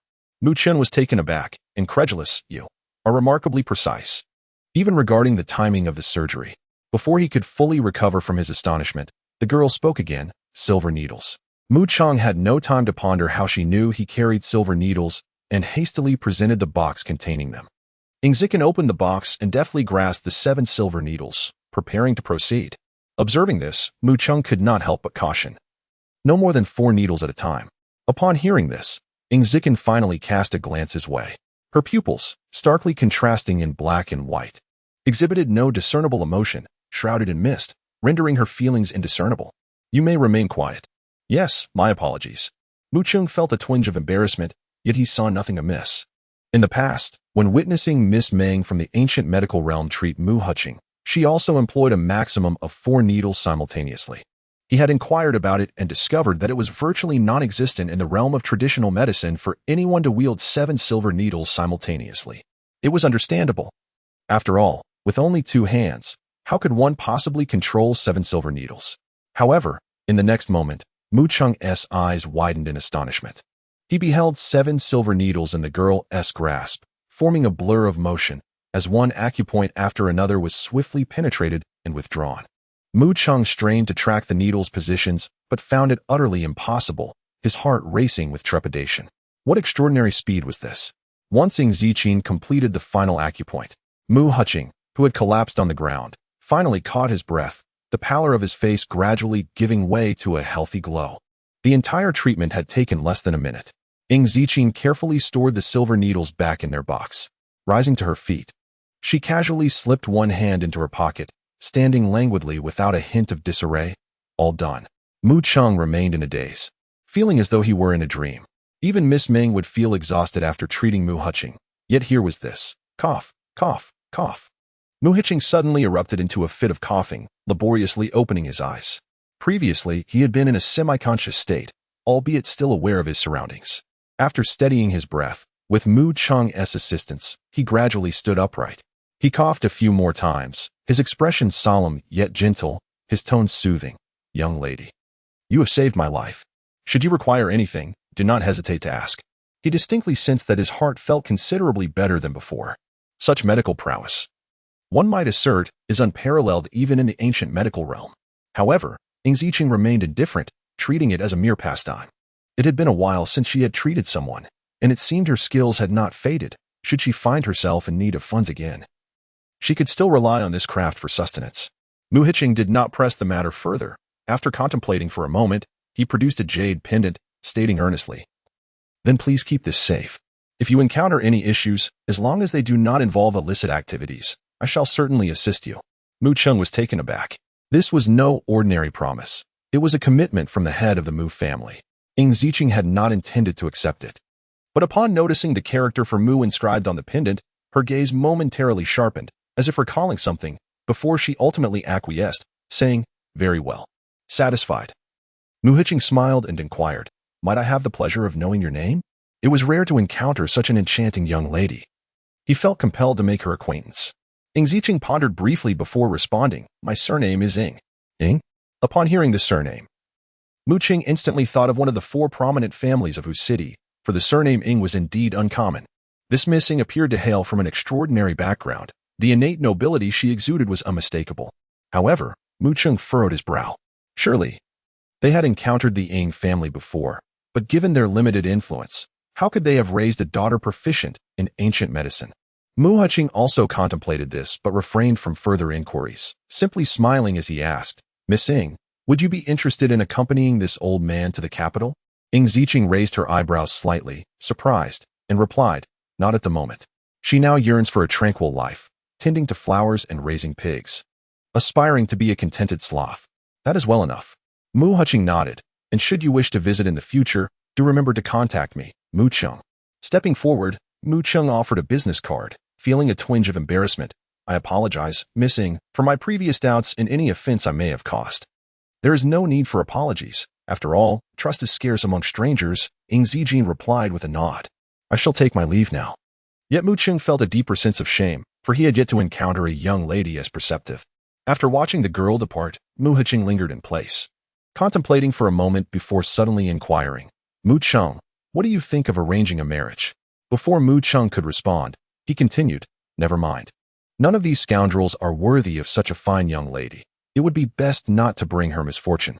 Mu Cheng, is there truly such a disparagement of one's own lineage? What a pity it is that she is not a daughter of the Mu family. Had she been? Mu Huqing sighed and instructed, "Let us remain in whose city for a few days." As the snow cleared and the sun shone brightly at noon, the distant clouds swirled, the sky a deep azure, and white birds soared gracefully, creating a rare atmosphere of tranquility. In the Ing family's ancestral home, Zhong Manhua glanced at the 3rd floor, frowning. "Has the second young lady still not awakened?" The butler shook his head. "There has been no sign of movement. It is already noon, and she remains asleep." Displeased, Zhong Manhua commanded, "Wake her and have her come down for lunch." Just as the butler was about to leave, the telephone in the living room suddenly rang. He stepped forward to take a look. "Madam, it is a call from the capital." Zhong Manhua's expression grew serious. "Hand it to me." The steward respectfully presented the phone, standing by in silence. After a brief exchange from the other end, Zhang Manhua nodded repeatedly, and upon hanging up, she smiled. The Mu family intends to send Yongchen Shou over, likely around May. The steward expressed his astonishment. But has something significant occurred within the Mu family? They have been thriving in the capital. Why would they suddenly send one of their heirs to Shanghai? I do not know, but we must extend them a warm welcome. Zhang Manhua poured herself a cup of tea with grace, stating that preparations must commence immediately. Have someone arrange for furniture and clear out the second room on the right side of the third floor. The Mu family from the capital, along with the 4 great families of Shanghai, are not to be trifled with. It is essential to cultivate a good relationship. Madam, I believe it might be unwise for Yongchen Shou to reside in the old mansion. The steward hesitated before reminding her. The second young lady is still unfamiliar with the etiquette of high society. Should she inadvertently offend? 011 Fu Yunshin. Am I suffering from kidney deficiency? The affair involving Jiang Huayuan serves as a cautionary tale. The only fortunate aspect is that it has not become common knowledge. Neither Jiang Huayuan nor Ying Luwei have pressed the matter. Or else one can only imagine how the other 3 prominent families and the smaller clans of Hu City would mock us behind our backs. Ever since the true daughter was brought back, the Ying family has known no peace. Zhang Manhua's expression turned icy. Indeed, I almost forgot until you mentioned it. It would be best for Chen Zhou to stay at the Zhong residence. She absolutely could not allow such a situation to occur again, tarnishing the Ying family's reputation, for it would reflect poorly on her as well. It appears she must enlist a few more tutors to instruct Ying Ziqin in the customs of aristocratic families and the refined arts of tea ceremony and flower arrangement befitting a young lady of high society. Zhong Manhua began to place a call to the Zhong family. Yes, indeed, Chen Zhou will be staying with you, third brother. Zhuan is of the same age. They can look after one another. Upon seeing Zhong Manhua change her mind, the housekeeper finally felt relieved and went upstairs to summon the others. In a bedroom on the 3rd floor, a girl lay soundly asleep, her posture anything but serene. She curled herself up, swaddled in blankets like a pufferfish. A pair of slender legs protruded halfway into the open air, her skin glowing pale as cold porcelain under the sunlight streaming through the window. Suddenly, ding-dong, ding-dong, ding-dong. The phone buried beneath her pillow erupted into a frenzy, vibrating incessantly. Ying Ziqin pressed her head, feeling somewhat irritated. She opened her eyes, turned over, retrieved her phone, and opened an app named Weibo. After a lengthy pause of several seconds, she finally accessed it, only to be greeted with a flurry of red notifications. The girl lowered her gaze, her cold and indifferent eyes betraying a hint of impatience. At the very top of her Weibo homepage was a post by Ying Luwei, published at 11:30, which mentioned her. Within mere minutes, it had been shared thousands of times. Ying Luwei v. Thank you all for your concern. I have recovered. I came here specially to reassure everyone. I must also thank Ying Zijing. I owe you an apology. I was careless and injured myself, and you generously donated so much blood for me. If you feel resentment towards me, I can understand, but I only hope that next time you won't run off in a fit of anger. Everyone was quite worried. Ying Luwei was a renowned pianist in Huagua, possessing both beauty and noble lineage, with a fiancé who adored her and was her equal in social standing. Such a life is enviable beyond measure. Coupled with her amiable nature, she garnered immense popularity online, boasting over 40 million followers, more than many second-tier celebrities. Following her post, the topic Ying Luwei recovery swiftly ascended the trending charts, rapidly gaining momentum. The comments beneath her post were filled with encouragement and consolation from her fans. Sister, take good care of yourself. We are eagerly waiting for your concert. Our Luwei is truly kind-hearted. Even after her injury, she comforts the young ones. Luwei is like a little fairy. Every time I listen to her piano performances, my irritability fades away. Ying Zijing had little interest in these sentiments. After a brief glance, she intended to uninstall Weibo and return to her slumber. Before she could exit, a series of notifications chimed. It was from her private message box, originating from individuals she had not yet followed. Why are you running away? Luwei is so worried about you. Let her have some peace of mind. What right do you have to blame Luwei? She is your aunt. Isn't it only natural for her to donate blood? Each message was a tirade of reproach, increasingly harsh in tone. Ying Ziqin pressed her temples, her expression impassive as she proceeded to block one account after another, reporting them as she went. It was not so much the vitriol that irked her, but rather her heavy morning mood. After finally managing to sleep, she found her peace disturbed. No sooner had she settled than her phone chimed again, this time with a soft, melodious tune. Glancing at the caller ID, she answered. On the other end, a man's soothing voice greeted her. laced with a hint of mirth, as if the enchanting scent of last night's emerald incense still lingered in the air. "Little one, are you awake?" The hostility in the girl's eyes gradually faded as she tossed off the covers and got out of bed. She was in a surprisingly compliant mood. Fu Yunshin's voice rose playfully. "What did you do yesterday? You sound like a newborn kitten. Did you not sleep at all?" Ing Ziqin pondered for a moment. "Not really. I went to bed at 4. She had merely been engrossed in exploring a new technology from the 21st century, which led her to stumble upon something called a web drama, and she ended up watching for 3 hours. The plot was rather cliché, yet quite captivating. It seemed she had found a delightful pastime for her retirement. From 11 to 1 is the time for liver detoxification, Fu Yunshin remarked, his tone elongated. "Staying up late will make you ugly and could even lead to baldness." Ing Ziqin stifled a yawn, displaying a casual indifference. "I possess an abundance of hair and was born with beauty." The other party paused, momentarily taken aback. Very well, you are indeed naturally beautiful," Fu Yunshin sighed.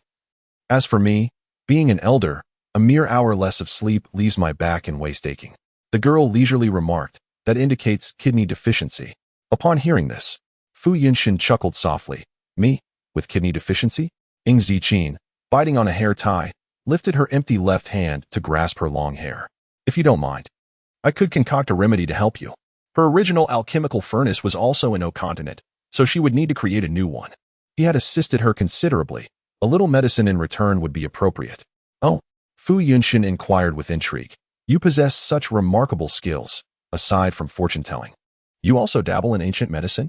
Are you from the Ime sect? Should I brace myself for you to employ the 9-in white bone claw one day?" Ing Ziqin fell into a brief silence. "What is the 9-in white bone claw? Have you ever read the Heaven Sword and Dragon Saber?" He replied lazily. "It's a form of unparalleled martial arts featured within." The girl, having tidied her hair, donned a jacket. "I haven't seen it. How formidable is it?" Fu Yunshin pondered for a moment before smiling. "It can shatter a person's skull with a single palm strike. Far more ruthless than you." Ing Ziqin maintained her calm demeanor, revealing no sign of agitation. "That is indeed impressive. You should watch fewer dramas. They are all fabricated." Fu Yunshin dismissed her youthful naivety and continued. "As for that trending topic, do not concern yourself. I shall handle it." Ing Ziqin raised an eyebrow slightly. "Trending topic?" She lowered her phone from her ear and opened Weibo to check the trending topics. She had always been a quick learner. Besides the top trending topic, Ing Luwei's recovery, another topic was steadily rising from the bottom, soon making its way onto the trending list. Ing family's adopted daughter, ungrateful. "Call me brother once more and let me hear it," she said, and due to this trending topic, the number of private messages directed at her increased significantly, with some sending disturbing images. The comments beneath Ing Luwei's Weibo began to shift in tone. "Lu Wei, you mustn't be deceived by your niece and some people. The kinder you are to them, the more they take advantage of you. Therefore, we must not indulge them, right, sisters?" Others remarked. It was clearly her own doing that caused Lu Wei to fall down the stairs. Ing Ziqin, however, remained unfazed and was instead intently observing, picking up some new slang along the way. It's not a big deal. She was indifferent to the Ing family and these individuals. As long as they did not provoke her directly, irrelevant matters had never affected her. This simply wouldn't do. Fu Yunshin chuckled, his voice laced with nonchalance. "Such a well-behaved and talented child. I cannot bear to see you being criticized." Ing Ziqin rubbed her ears and distanced her phone slightly. "Can we make a deal? Please don't call me little friend." The sound of his voice was rather pleasant, almost soothing her morning irritability. Fu Yunshin slowed his tone. There's a 3-year age gap. And I am 5 years older than you. If you are not a little friend, then what are you? Ing Ziqin paused, raising an eyebrow. "Brother? You wish to regard me as a little friend and still want to be my brother?" Her voice, originally cool and reserved, carried a soft lilt due to her recent awakening, creating a striking contrast that heightened its allure, enough to make one want to adopt a kitten. Even Fu Yunshin was momentarily taken aback. His peach blossom eyes narrowed slightly. "Call me brother once more for me to hear? Your dreams are quite vivid." The negotiation faltered, and Fu Yunshin conceded. The child proved somewhat difficult to deceive. Ing Ziqin took a sip of water and, as she turned her head, her gaze swept down from the window. At that moment, she spotted a woman alighting from a Maserati, assisting an elderly gentleman. In an instant, a vision of future events unfurled before her eyes. "I have a matter to attend to." Ing Ziqin narrowed her phoenix-like eyes and suggested, "Let me treat you to a meal and bring you something." "All right," Fu Yunshan replied in a languid tone, suppressing his voice. Brother is waiting for you to bring me something for kidney deficiency. The call was abruptly terminated. With an impassive expression, Ing Ziqin tucked her phone into her pocket. Calling you brother, what a peculiar hobby. Just then, a loud knock echoed at the door. Miss, hurry up. Are you trying to provoke the husband? No response was forthcoming. The butler's expression darkened as he retrieved a key, preparing to unlock the door. However, before he could act, the heavy door suddenly swung open with a crash, nearly striking him in the head by a hair's breadth. A flood of sunlight poured in from outside, illuminating the dim corridor. The butler stood frozen, staring at the girl silhouetted against the light, his legs trembling uncontrollably, nearly losing control. With her hands in her pockets, Ing Ziqin remarked coolly, "It seems we need a new door." A mere push from her was enough to send it crashing down. What do we call this in the 21st century? A shoddy construction. The butler's legs trembled as he struggled to swallow, attempting to speak but failing to produce a sound. The commotion from upstairs did not escape Zhong Manhua's ears. Her brow furrowed as she prepared to ascend the stairs when the door to the old residence creaked open. A gentle feminine voice, tinged with surprise, resonated, "Sister-in-law. Have you not yet dined? Lu Wei?" Zhong Manhua turned, momentarily taken aback. "Mother, what brings you here?" The matriarch, leaning on her cane, retorted, "What? Is it so unusual for this old woman to visit?" "Mother, that is not what I meant." Zhong Manhua's heart raced, and she hurried forward, adding, "I just didn't expect you to come. I have not prepared anything," since she had given birth to her second child. The matriarch had moved out to reside with Ing Lu Wei in an apartment in the city center, only returning during festive occasions. "There is nothing to prepare. I resolved my matters and left." The matriarch responded curtly, "Call your daughter out." Her disdain was evident, as she could not even bring herself to utter the girl's name. Zhong Manhua sensed the underlying tension, biting her lip softly. "Mother, please take a seat. I will fetch her at once." "Sister-in-law, mother has not seen you in quite some time. Do keep her company," Ing Lu Wei suggested with a smile. "I shall go find Xiao Jin and offer my apologies." Apologies? Unbeknownst to her, this phrase incited the matriarch's ire. She struck the floor sharply with her cane and scoffed, "Manhua, your daughter has truly made a name for herself, committing wrongs yet expecting others to apologize. When did our Ing family become so muddled in right and wrong?" Zhong Manhua felt an overwhelming frustration, not daring to utter a word in rebuttal. "Weier, you mustn't go." The matriarch of the Ing family firmly grasped Ing Lu Wei's hand. Her tone icy. What kind of elder goes to summon a younger generation? Taking a deep breath, Zhong Manhua raised her voice. "Ing Ziqin, at the staircase." The girl turned leisurely, glancing at the hall as if this scene of familial inquiry was nothing unexpected. "Is there something?" Her indifferent demeanor ignited Zhong Manhua's anger. "Aren't you going to greet anyone?" "No." The matriarch raised her hand. "Indifferent. I have but one granddaughter." Her biological granddaughter was currently studying abroad in O continent. This adopted daughter was not her kin. Ing Ziqin slightly nodded, her casualness betraying no lack of grace. "That's well. As I have no habit of arbitrarily claiming relatives." The matriarch's cane trembled in her grip, nearly causing her to choke on her own breath. Her intention had been to put the adopted daughter in an awkward position, yet it turned out she was the one being mocked. Zhong Manhua's face flushed with rage, her voice rising. "What kind of words are those? So unpleasant." "Sister-in-law." Ing Lu Wei was startled, quickly trying to soothe the situation. "Sister-in-law, please do not be so angry. Xiao Qing is still just a child. Let us speak patiently." "Speak patiently." Zhong Manhua's eyes reddened with fury. "Impertinence, apologize." Her biological daughter was indeed there to undermine her, making her feel small before her mother-in-law. Ing Ziqin lifted her gaze, languid and unbothered. "Do I know you?" This indifferent attitude infuriated Zhong Manhua even further. "Ing Ziqin." At that moment, it was the matriarch of the Ing family who spoke up. With a cool demeanor, she stated, "I did not come here today to lecture you about your daughter. Let her explain why she pushed Weier down at the banquet that day." She closed her eyes, adding, "Could it be that she thought, without Weier, she could become the mistress of the Jiang family?" This remark struck directly at the heart. Zhong Manhua's expression changed drastically, her composure faltering. "Mother, that is absolutely not the case. Please do not believe the rumors." "Indeed, mother," Ing Lu Wei interjected, "there's no such thing. Why take it so seriously? Do you not trust me?" A video played back, revealing a harsh truth. "It was the blind trust placed in you that led to the realization of your self-abasement." Madame Ing, despite her clouded eyes, possessed an acute perception, and it was incomprehensible who, aware that it was her brother-in-law's room, dared to bathe within. The audacity. Zhang Manhua's expression shifted dramatically.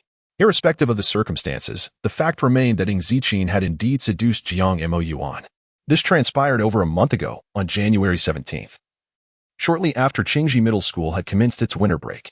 As the year-end approached, Ing Xinting was preoccupied with managing the company, while Zhang Manhua was tasked with sending the esteemed eldest daughter of the Ing family to Oceania for a semester-long exchange program. This opportunity had been arduously secured and was not to be jeopardized. The significance of the eldest daughter versus the second daughter was a non-issue. Yet, being her own flesh and blood, Zhang Manhua could not completely relinquish her concerns. Fortunately, Ing Luwei offered to assist in overseeing matters, allowing Zhang Manhua to remain in Oceania for a few extra days. However, before her return, news reached her of the Ing family's adopted daughter shamelessly seducing her brother-in-law. She promptly changed her flight and hurried back to Hu City, only to uncover the full extent of the situation. Jiang Mo Yuan had long been accustomed to conducting his affairs at the Queen Center Hotel, a widely recognized fact among the populace. The presidential suite on the 18th floor was his personal domain. Yet, her own daughter had the audacity to bathe there. What other purpose could there be if not to entice Jiang Mo Yuan? Fortunately, Jiang Mo Yuan, considerate of Ing Luwei's reputation, refrained from publicizing the matter. However, he unflinchingly confronted the Ing family, explicitly urging them to discipline their own. Thus, even though the incident was suppressed, whispers and rumors inevitably circulated. During those days, whenever Zhang Manhua encountered members of other affluent families on the streets, she was subjected to both subtle and overt ridicule. She had truly reached her limit. With a strained composure, Zhang Manhua suppressed her rage. "Hurry up and apologize." Sister-in-law, Ing Luwei, realizing she could not persuade her, turned to the girl. "Xiao Jin, your aunt understands this is not your fault. Come and soothe your sister-in-law. Anger is detrimental to one's health." Ing Ziqin, leaning against the door with her long legs slightly bent, raised her eyes upon hearing this. "Am I truly blind?" "Xiao Jin, how could you be blind? You're perfectly fine." Before she could finish her thought, Ing Luwei suddenly grasped the implication, her expression shifting to one of shock. "Xiao Jin, how can you say such a thing? If it weren't for Mo Yuan, we would never have found you." Her brows knitted together, clearly displeased. Jiang Mo Yuan was the object of desire for many elite women in Hu City. How could she insinuate otherwise? Was she not, in turn, insulting herself? Ing Luwei pressed her lips together, bowing her head, visibly distressed. Ing old madam, unable to bear witnessing her daughter's humiliation, erupted in laughter tinged with fury. "Indeed. She hails from a small county. What nonsensical words she utters." Such a commotion naturally attracted the attention of the servants, who curiously glanced over, their gazes toward the girl laced with disdain. Zhang Manhua's fingers trembled. She had never felt so humiliated. Moreover, the source of her embarrassment stemmed from her own flesh and blood. Had she given birth merely to bring about her own ruin? The mere thought sent a rush of blood to Zhang Manhua's head, causing her to feel as though it might explode. Unable to contain herself any longer, she hastened forward, intending to seize the girl, when suddenly, the serene silence of the living room was pierced by a woman's gentle voice. "Xiao Jin, please wait for me in room 1801 at the Queen Hotel. I have prepared bathing essentials and new clothes for you. After your bath, you can accompany your aunt to the bund, all right?" Zhang Manhua was momentarily taken aback, astonished. "Luwei?" The matriarch of the Ing family also appeared surprised. Ing Luwei abruptly lifted her head, gazing incredulously at the girl. Was it merely an ordinary phone call, or was it recorded? Ing Ziqin, in a fit of boredom, tossed her phone and turned off the recording feature. Is there anything else? The marvels of 21st century technology were indeed splendid, requiring no effort on her part. This phone was remarkable. It even recorded calls automatically. Suddenly, the matriarch of the Ing family felt a wave of embarrassment wash over her. Her face, caught in a tumult of colors, oscillated between shades of blue and red, leaving her flustered. Reflecting on her earlier remarks while listening to the recording, she wished fervently for a crevice in the earth to swallow her whole. Ing Luwei quickly grasped the situation, her gaze lowered as she murmured, "Mother, elder sister-in-law. It is all my fault. I completely forgot about this matter and sent Xiao Jin over. At that time, I had stepped out for a moment and asked Xiao Jin to wait for me. I never expected Ma Yuan to return early. In truth, nothing transpired. I am at a loss as to how it escalated to this point." She smiled apologetically, adding, "I have since explained everything to my Yuan mother, elder sister-in-law. It truly is not Xiaojin's fault, as I have stated." Her sincerity was palpable. Zhang Manhua cast a complex glance at the girl before resuming her seat on the sofa, this time enveloped in silence. The matriarch, Ying, felt an overwhelming sense of embarrassment, wishing fervently to sweep the matter under the rug. Her cane tapped against the floor once more, her expression stern yet devoid of the earlier imposing demeanor. "Very well.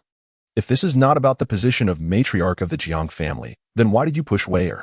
This statement reignited the smoldering anger within Zhang Manhua. "You are fully aware that your aunt suffers from hemophilia, yet you acted in such a manner? Mother, elder sister-in-law." "That is not." Ying Lui's eyes widened in alarm as she interjected. "What are you discussing? I have already stated that it has nothing to do with Xiaojin. She was merely trying to assist me. Luwei, you need not defend her.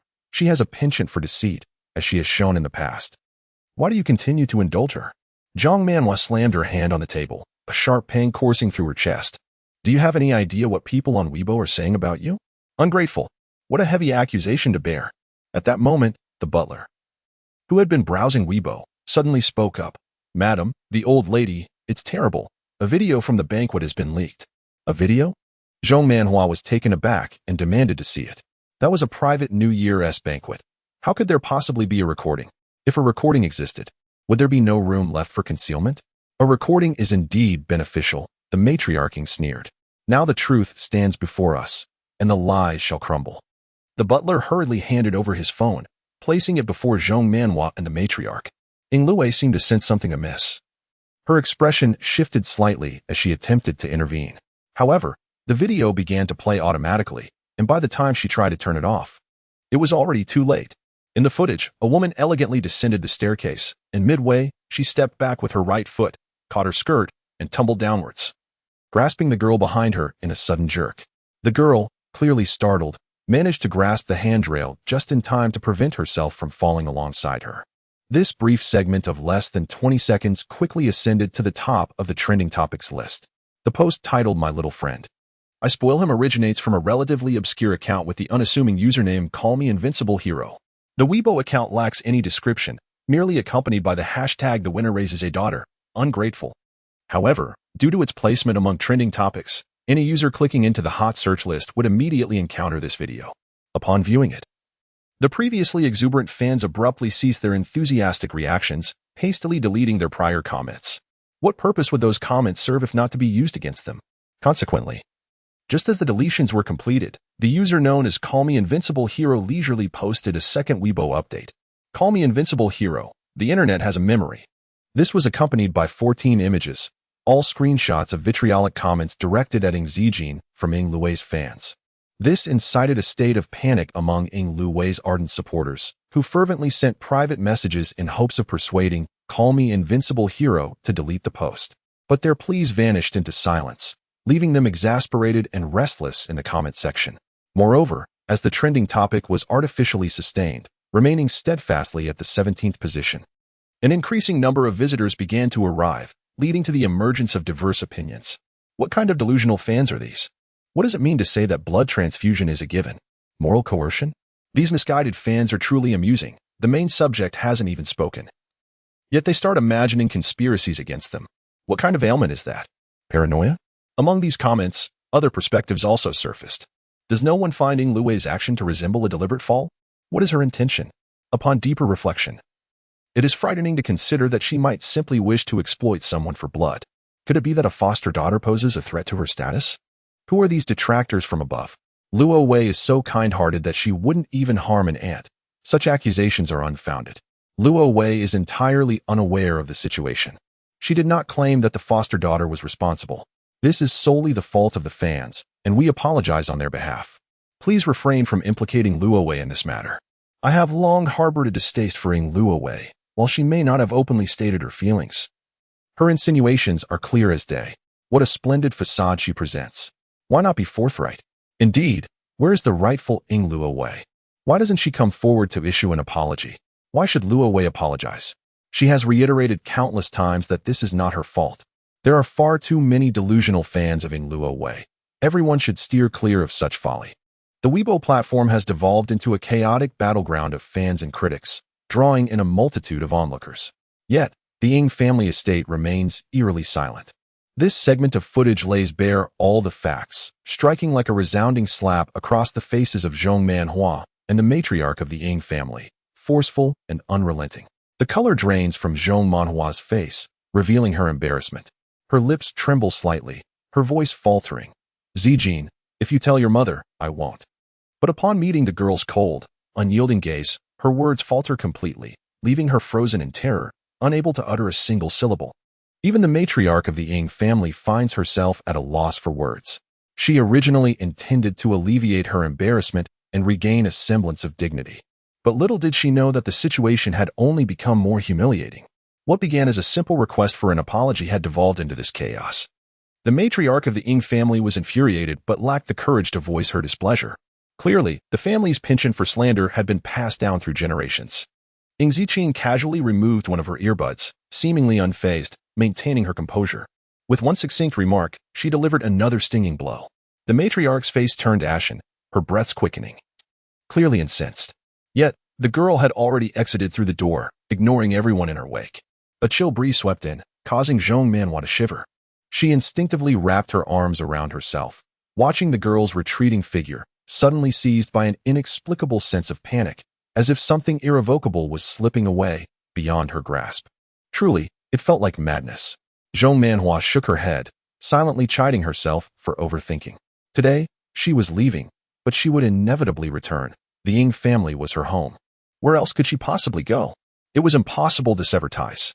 Meanwhile, Ng Luwei bit her lip, anxiously scrolling through comments on Weibo. Her expression remained composed. Yet her trembling fingers betrayed her inner turmoil. Ng Luwei never anticipated that her earlier preparations would be undermined by these two Weibo posts. Not only did she fail to achieve her aim, but she also found herself in a scandal, noticing that some fans had even tweeted about unfollowing her. Although the numbers were few, it was a genuine setback. Who was behind this anonymous account? Ng Ziqing? Ng Luwei remained unfazed. How could a mere country dweller from a county town, devoid of power or influence, possibly acquire such footage? Could it be that she had recently offended someone? After pondering for an extended period, Ng Luwei could not arrive at an answer. Taking a deep breath, she decided to post another Weibo message. Ng Luwei v. Everyone. Please cease the commotion. I truly fell down accidentally, which led to misunderstandings among those who care for me. On behalf of my fans, I apologize to Ng Ziqing. I am sorry. Once this Weibo post was shared, her fans expressed profound concern. Luwei, it is all our fault. Do not blame yourself. Those who criticized Luwei's niece were not part of our group. We do not acknowledge them, while some fans may have been overly zealous in their words. The majority truly adore Luwei. Please do not judge all fans based on the actions of a few. Luwei's niece is wonderful. Observing that the tide of public opinion had finally stabilized, Ng Luwei shut down her Weibo account, exhaling a sigh of relief. Fortunately, she had prepared in advance, and the situation was not as dire as it could have been. Nonetheless, being compelled to apologize left her feeling stifled. Ever since that fateful night in the hospital, it seemed as though everything had changed. Ng Luwei lowered her gaze, her expression darkening. She grasped the hand of the elderly Mrs. Ng and spoke softly, Mother, I am going to seek out Mo Yuan. Very well. Mrs. Ng nodded repeatedly, pleased with her daughter's decision to cultivate a deeper relationship with Mo Yuan. You are destined to marry him eventually. I know. With this topic raised, Ng Luwei's spirits lifted slightly, and she smiled, Mother. Mo Yuan asked me yesterday if I would like to move the wedding date forward. Madame Ng gently patted her hand, saying, it's better to be proactive, lest some individuals harbor ulterior motives. Do not extend your kindness to everyone. I perceive that adopted daughter harbors ill intentions. Ng Luwei merely smiled, pressing her lips together, choosing to remain silent. In the heart of the city, within a modest single apartment, Fu Yunshin held a glass cup filled with steaming goji berry and red date tea. Suddenly, a beep resonated in his ear, prompting him to turn and observe his computer screen, which had abruptly turned black. His brow arched as he casually tapped the keyboard. What is happening? The completely dark screen soon illuminated with a line of text in ominous red. Who is this person compelling me to act? Our little friend? The sender followed with 3 question marks. Fu Yunshin set his cup down, a smirk gracing his lips as he typed back. Of course, I must indulge them. He did not elaborate further, simply inquiring, is there anything else? The screen remained still for 10 seconds before another line of text appeared. Someone has commissioned me to investigate you. Foster father Fu Yunshin was rather indifferent. This time, they responded rather swiftly. 3 individuals, all listed on the bounty board. I have sent you their information. Do not wait for the moment we meet for the first time, only to find you have perished. Fu Yunshin's eyelashes fluttered slightly as he let out a soft chuckle. Rest assured, a meeting can still be arranged. The crimson text faded away, and the screen returned to its normal state.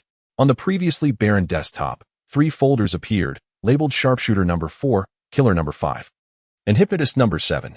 Fu Yunshin glanced over them, but refrained from opening the folders to examine their contents. He closed his laptop, stood up, and after checking the time on his wristwatch, he exited the room. Today happened to be the 15th day of the first lunar month, and the streets were bustling with vendors selling lanterns. The sun at 12:30 shone brilliantly, yet it was not blinding, radiating a perfectly comfortable warmth. Ing Ziqing turned her head to observe a few children not far away, joyfully skipping rope, and her features softened slightly. Accustomed to a life of violence, the sudden tranquility felt almost surreal. With her hands tucked into her pockets, she leaned against the railing, lazily taking in the scenery while methodically sifting through her memories. The Jiang family operated a charitable organization that provided financial assistance to students in remote areas. She was one of those beneficiaries, originally an inconspicuous figure. A year ago, Jiang Meiyuan had intended to sponsor her to attend Qingji No. 1 high school, planning to bring her to the city of Hu. It was a sudden decision. At that moment, she was rather reluctant, for her adoptive father, Wen Fengmian, suffered from severe asthma and required care. However, Wen Fengmian expressed that this was his fate and could not be altered. Thus, he wished for her to venture out and embrace a better future. Yet, no one anticipated that stepping out would lead to such an outcome. The Ing family took her back, but in the manner of adoption. Ing Jinting suppressed the scandal surrounding the disappearance of their eldest daughter, directly allowing his adopted daughter to assume her original identity, including her name and birth date. Initially, Zhong Manhua and Ing Jinting treated her relatively well. However, everything changed when Ing Luwei was injured for the first time, and as she repeatedly embarrassed herself within the high society circle. In contrast to Ing Luwei, the foremost socialite and the Ing family's legitimate daughter, the adopted girl from a small county could not possibly compare. Ing Ziqing narrowed her eyes. The memories in her mind were one-sided and could not reveal the full scope of events. Regrettably, her current divination abilities were insufficient to allow her to fully perceive her complete past and future in this place. Nonetheless, typically, diviners do not calculate for themselves. Her memories informed her that since returning to the Ing family, they forbade her from any contact with her former family, fearing that she might adopt undesirable habits. They severed her ties with the Wen family forcefully. Zhang Manhua, anxious about her escaping, even went so far as to lock her identification card in a cabinet, repeatedly warning her that she was the Ing family's precious daughter and should avoid Qing Shui County, lest she attract the attention of those impoverished individuals. As for Wen Fengmian, they have already offered 100,000. The Wen family should be content. In a small county, it is likely that no one has ever encountered such a sum. Although Qishui County is not far from Hu City, merely over 200 kilometers away, Ing Luwei, as a living blood bank, is constantly under scrutiny. Thus, despite the passage of a year, she is yet to return to Qingshui County. This is indeed an act of ingratitude. Ing Ziqing took out her identification card and glanced at it, feeling somewhat overwhelmed. The advancements in technology come with their own drawbacks, rendering her actions constrained. However, she must return to Qingshui County when Fengmian's health is poor, and the weight of gratitude cannot be disregarded.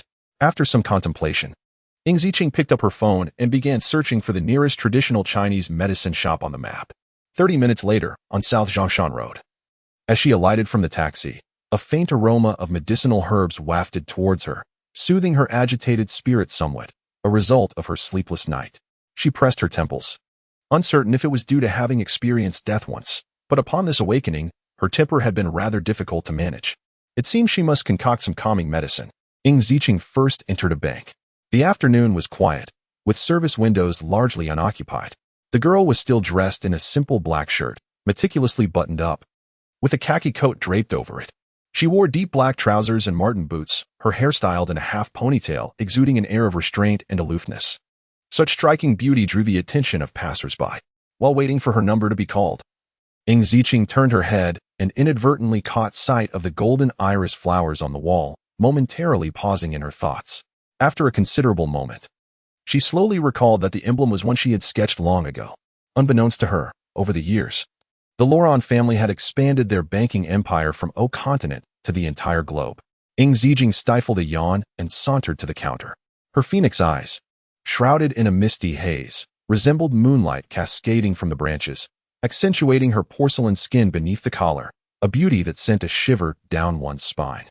The young lady at the counter blushed slightly and promptly diverted her gaze. "Good day, miss. I would like to withdraw 2,000, please." Ing Zijing presented her black card and identification, then requested the issuance of a bank card, depositing 1 million into it. "Thank you." $1 million is a considerable sum at other banks, yet at Loran Bank, it was rather commonplace, requiring little formality. "Certainly, please hold on for a moment." The counter attendant took the documents and swiftly commenced the transaction. After a brief contemplation, Ing Zijing inquired, "How long can one keep their funds here?" The attendant paused before responding, "As long as there is proof, it can be kept indefinitely." Ing Zijing nodded, languidly leaning against the chair while stifling another yawn. Perhaps her gold would find its way back to her. Across the way, at the traditional Chinese medicine shop, Lu Fang was hunched over the cash register, struggling with his homework. After an exhaustive attempt at the final, daunting derivative problem, he frustratedly tossed his book aside. Rising to seek a snack, he glanced up and was captivated by a figure behind the glass window. "Sis, isn't that?" Lu Fang was filled with both curiosity and disdain. What was someone from a county town like her doing at Loran Bank? Did she possess wealth? Loran Bank stood as the sole international banking institution in the world, where all who entered were either affluent or of noble birth. Ing Zijing was indeed a winner, yet she was merely an unacknowledged adopted daughter, her academic achievements languishing at the bottom of their elite class. Who? Lu Ji was engrossed in writing her list when she casually glanced up at the mention. Upon seeing the girl, her expression darkened. Lu Fang continued, "Sister, didn't you say she gave you a cold shoulder yesterday?" "Indeed," Lu Ji scoffed. "Her abilities may be limited, but her temper is quite formidable. Does she truly believe I wish to attend to her well-being? Were it not for Ing Lu Wei's invitation, I wouldn't deign to serve an adopted daughter." Just as Lu Fang was about to offer her sister some words of comfort, she noticed the girl exiting Loran Bank and approaching their direction, prompting her surprise. "Sister, is she coming over here? Could it be for medicine?" Currently, traditional Chinese medicine had yet to garner the same popularity as Western medicine. Their shop exclusively dealt in pure Chinese medicinal herbs, typically catering to hospitals, with few individual customers. "Come for medicine?" Lu Ji scoffed. "I shall not sell to her." 016 Despite the Ing family's hesitations, I remain resolute. She harbors a profound disdain for the adopted daughter of the Ing family, particularly after the events of yesterday. Unruly, of poor character, and a habitual liar. Even someone as easygoing as Ing Lu Wei found herself provoked. It is truly lamentable for her close friend. Today, Lu Ji perused Weibo. Yet what significance does that hold? She is convinced that Ing Ziqin harbors inappropriate fantasies concerning Jiang Moyuan. As Lu Ji contemplated, an idea struck her. She beckoned to Lu Fang. "Little Fang, you and I shall enter first. When someone arrives later, you keep watch." The latter part was directed towards the cashier in the store. "Sister, what are you up to?" Lu Fang queried, perplexed. "Are we hiding from her? In class, it's always Ing Ziqin who keeps her head down, avoiding others. When did it become a matter of retreat? What hiding?" Lu Ji, without further ado, pulled Lu Fang into the storeroom at the back. "I intend to embarrass her. She will inevitably come to plead with me. Aren't we here to buy medicine? Let us see if she can truly afford it." Lu Fang paused momentarily, then grasped her sister's intentions, unable to suppress a grin. "Sister, you are quite cunning. Do you think she might actually cry from anger?" "Without a doubt," Lu Ji replied, her gaze fixed on the surveillance footage on the computer. "I shall send the recording to Lu Wei to bring her some joy." "Sister, include me in that as well," Lu Fang chimed in, finding the notion delightful. "When school resumes, I plan to share it in class." As the final year of high school loomed closer, the academic burden intensified, necessitating some amusement to lighten the atmosphere. Moments later, a girl pushed the door open and entered. She was originally headed towards the shelves, but suddenly halted, her head lifted, gazing intently in a particular direction. Lu Fang unexpectedly met her gaze, and his breath caught in his throat. With a bare face and lightly tinted lips, she was nonetheless captivating, drawing one's attention irresistibly. Her deep, dark phoenix eyes resembled an unfathomable abyss, as if they could draw one in. Lu Fang's heart raced. "Sister, Surely she cannot know we are watching her? How could that be possible? Lu Ji dismissed the thought. Do you think she possesses the gift of foresight? Ing Ziqin withdrew her gaze, her expression impassive. Ever since awakening, she had encountered an overwhelming number of troubles. It was exhausting. She was not accustomed to leaving without a trace, and prior to her arrival, she had been unaware that this was, in fact, the Lu family's establishment. She had given Ing Lu Wei a year of her vitality.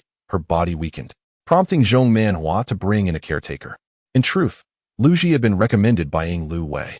Lu Ji, a graduate of the Imperial Capital University of Traditional Chinese Medicine, specialized in traditional practices, and Zhong Manhua was quite pleased, offering her a generous salary.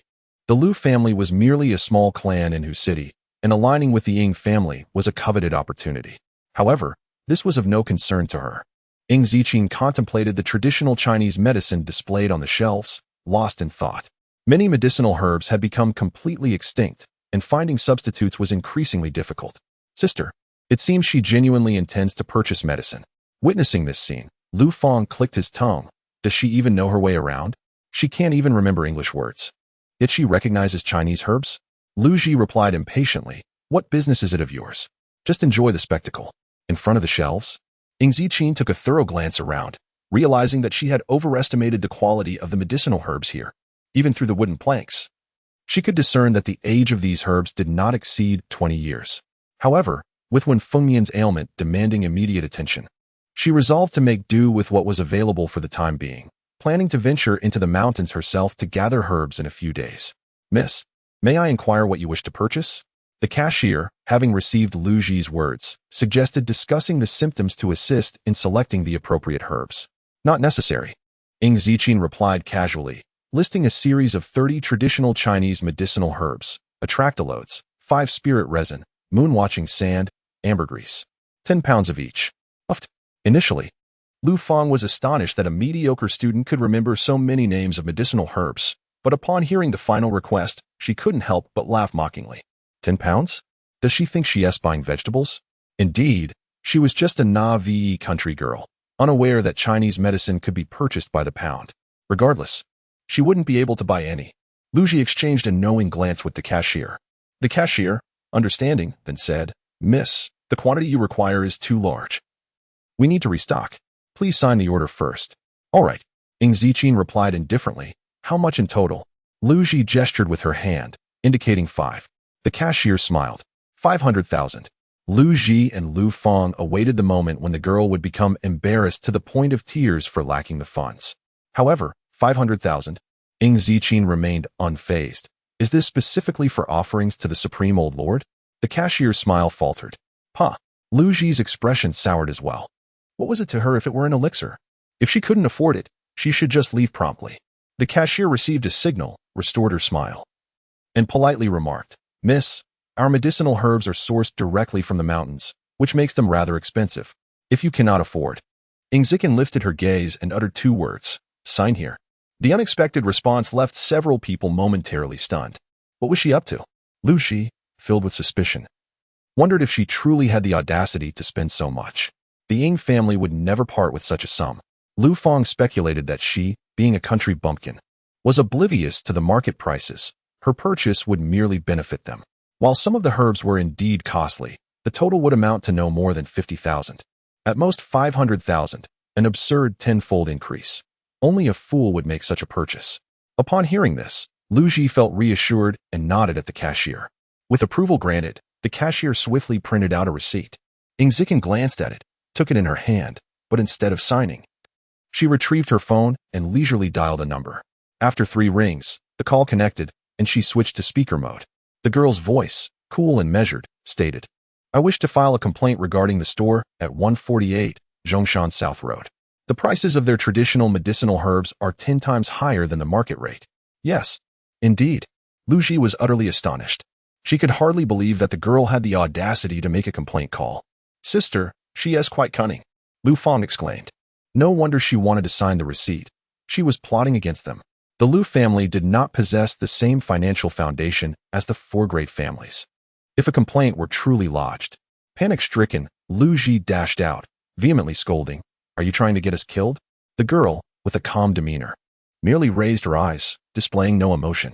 Lu Jisa, fierce yet inwardly timid, exclaimed, "Do you still dare to lodge a complaint? I shall inquire with Lady Ing about when the Ing family ever permitted a foster daughter to stand above the Lu family." As she spoke, she reached for her phone, exuding an air of someone poised to report a grievance. Ing Ziqin, feeling somewhat perplexed, interjected, "If you won't, I will." In a fit of anger and humiliation, Lu Ji raised her hand, intending to strike the girl across the face. However, before she could deliver the blow, her hand was intercepted. A faint yet distinct sound of cracking bone echoed in the air. Lu Ji instantly felt a jolt of pain, losing her balance and collapsing onto the chair. Ing Ziqin, hands tucked in her pockets, maintained an indifferent expression. A reflex action. She had forgotten to temper her strength. She would need to be more cautious in the future to avoid inflicting severe harm. Lu Ji gasped in pain, suddenly looking up, ready to unleash a torrent of curses. But her face turned ashen. At the doorway stood a man, leaning casually with his long legs bent. His languid posture and nonchalant expression belied the chilling words that escaped his lips. He chuckled softly, "The Ing family may not dare, but I certainly do." The sunlight danced, illuminating his exquisitely handsome face with an ethereal glow, akin to a radiant morning star. Paused, momentarily captivated. After a brief hesitation, her gaze narrowed, a subtle frown creasing her brow. She questioned why such a comparison had even entered her mind, deeming it inappropriate. "As seventh young master," Lu Ji stammered, her body rigid, forcing a smile. "Why didn't you inform us of your arrival?" Disregarded her, languidly straightening up, a smile playing on his lips. What a serendipitous encounter. Regained her composure and looked up. The man leaned slightly, a subtle fragrance of jade and sandalwood wafting from him. His captivating eyes, typically gentle, were now profound and amorous. When he focused his gaze on someone, their image was the sole reflection within his pupils. It was reminiscent of how he had looked at her many years ago, with unwavering tenderness until his dying breath. Thanks, she was interrupted before she could finish. "I never want to hear that word again." S eyes twinkled. "How long have we known each other? Why are you still so formal?" Paused, taken aback. "Not even a full day, calculated by a 24-hour cycle." Nearby, Lu Ji's face paled further. What was happening? When had this adopted daughter of the Ing family become entangled with the seventh young master of the Fu family? Even the Ing family, let alone the Lu family, had to treat the Fu family with deference. Lu Ji bit her lip, the man's earlier words amplifying her fear. At that moment, finally glanced at her, his tone nonchalant. 50,000, is the Lu family in dire financial straits? Lu Ji was stunned, unsure how to respond. As she hesitated, Fu Yunshin picked up his phone and made a call. At that very moment, in a villa district separated by several streets from Zhongshan South Road, Mr. Lu was leisurely enjoying tea and reading the newspaper when his phone suddenly rang. Initially, he had no intention of answering, but upon seeing the caller's number, he was taken aback and quickly picked up. "Seventh young master, what can I do for you?" The Lu family had recently secured a significant contract, and the Fu family was the one in charge, thus they relied heavily on them. However, as soon as he answered the call, the first thing he heard was, "I heard that your Lu family is rather short on funds." Mr. Lu was momentarily stunned, unable to respond. The second statement followed swiftly.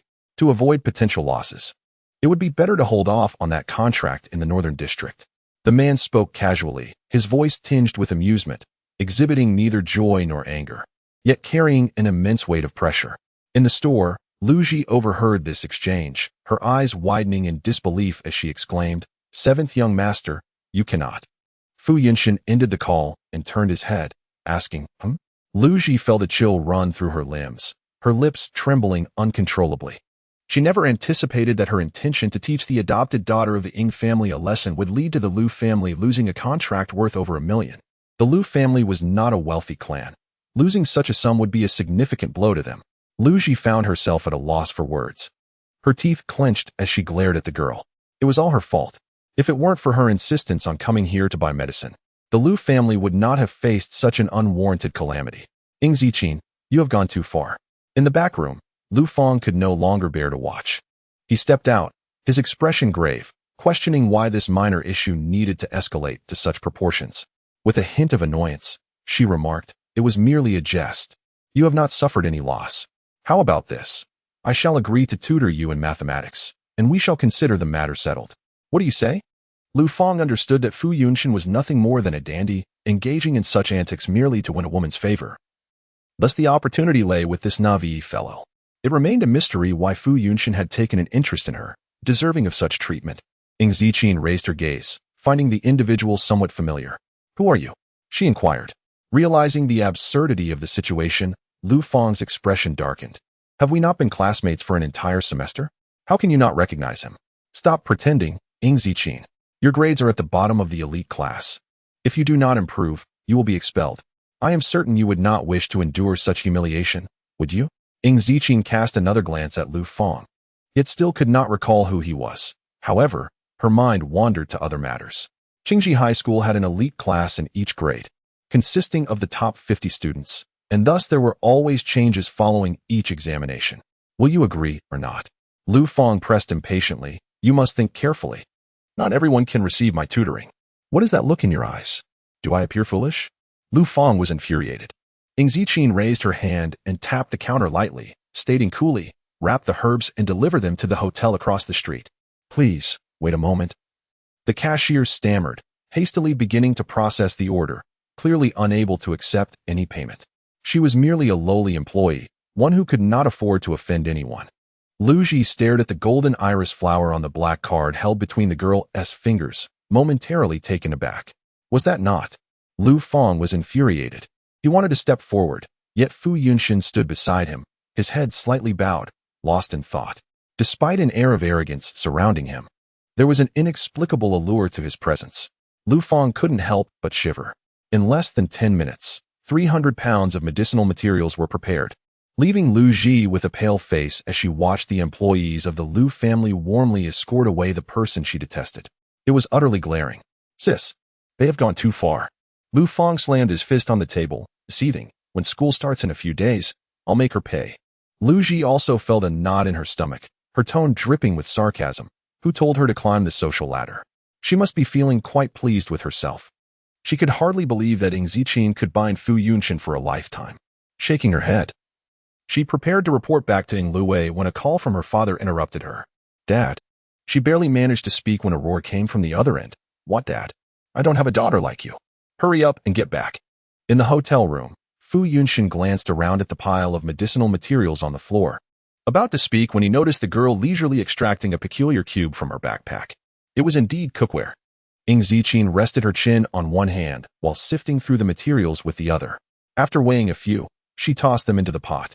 She had no time to create a makeshift medicine furnace and had to improvise. She had modified it sufficiently to concoct the medicine successfully. As she organized the medicinal herbs, she mused about those two Weibo posts. She had a keen interest in the latest technology and innovations, and she was determined to embark on her learning journey. Upon hearing this, Fu Yunshin raised his eyebrows, the corners of his eyes shimmering with amusement. How do you plan to express your gratitude? Ing Ziqin placed the lid on the pot and casually pressed the power button. I shall ensure you remain upright all night. Fu Yunshin's expression momentarily faltered. He softened his gaze, his voice gentle yet laced with an undercurrent of danger. My dear, I have a question for you. As he leaned slightly closer, aligning his gaze with the girl seated on the floor, he inquired, where did you learn that? In the room, the air conditioning hummed softly as the two entered, shedding their outer garments. The girl stood with her back straight and her long neck elegantly poised, with her sleeves rolled up to mid-forearm. Her delicate fingers rested on the vibrant green herbs, accentuating their slender and fair appearance. I can read. Ing Ziqin reclined slightly, lazily lifting her gaze. The book contained a myriad of wonders. All right, he conceded. Their eyes locked for a few seconds before he playfully tapped her forehead with his finger. From now on, you are forbidden to read such books. Please, no. Ing Ziqin lowered her head, fiddling with the electric pressure cooker. It would be far less enjoyable that way. She intended to purchase novels from this era for a bit of amusement. Are you inviting me to dinner? He inquired. Certainly not, she replied, her tone utterly devoid of warmth. The girl spoke again at most. Fu Yunshin's brows furrowed as he regarded her. She was earnest in her offer. I'll read alongside you. Fu Yunshin paused for a moment, a smile breaking upon his lips as he chuckled unexpectedly. Read together? Is that even possible? Ing Ziqin stifled a yawn, her eyes growing heavy. Yes, but first I need to learn how to shop online.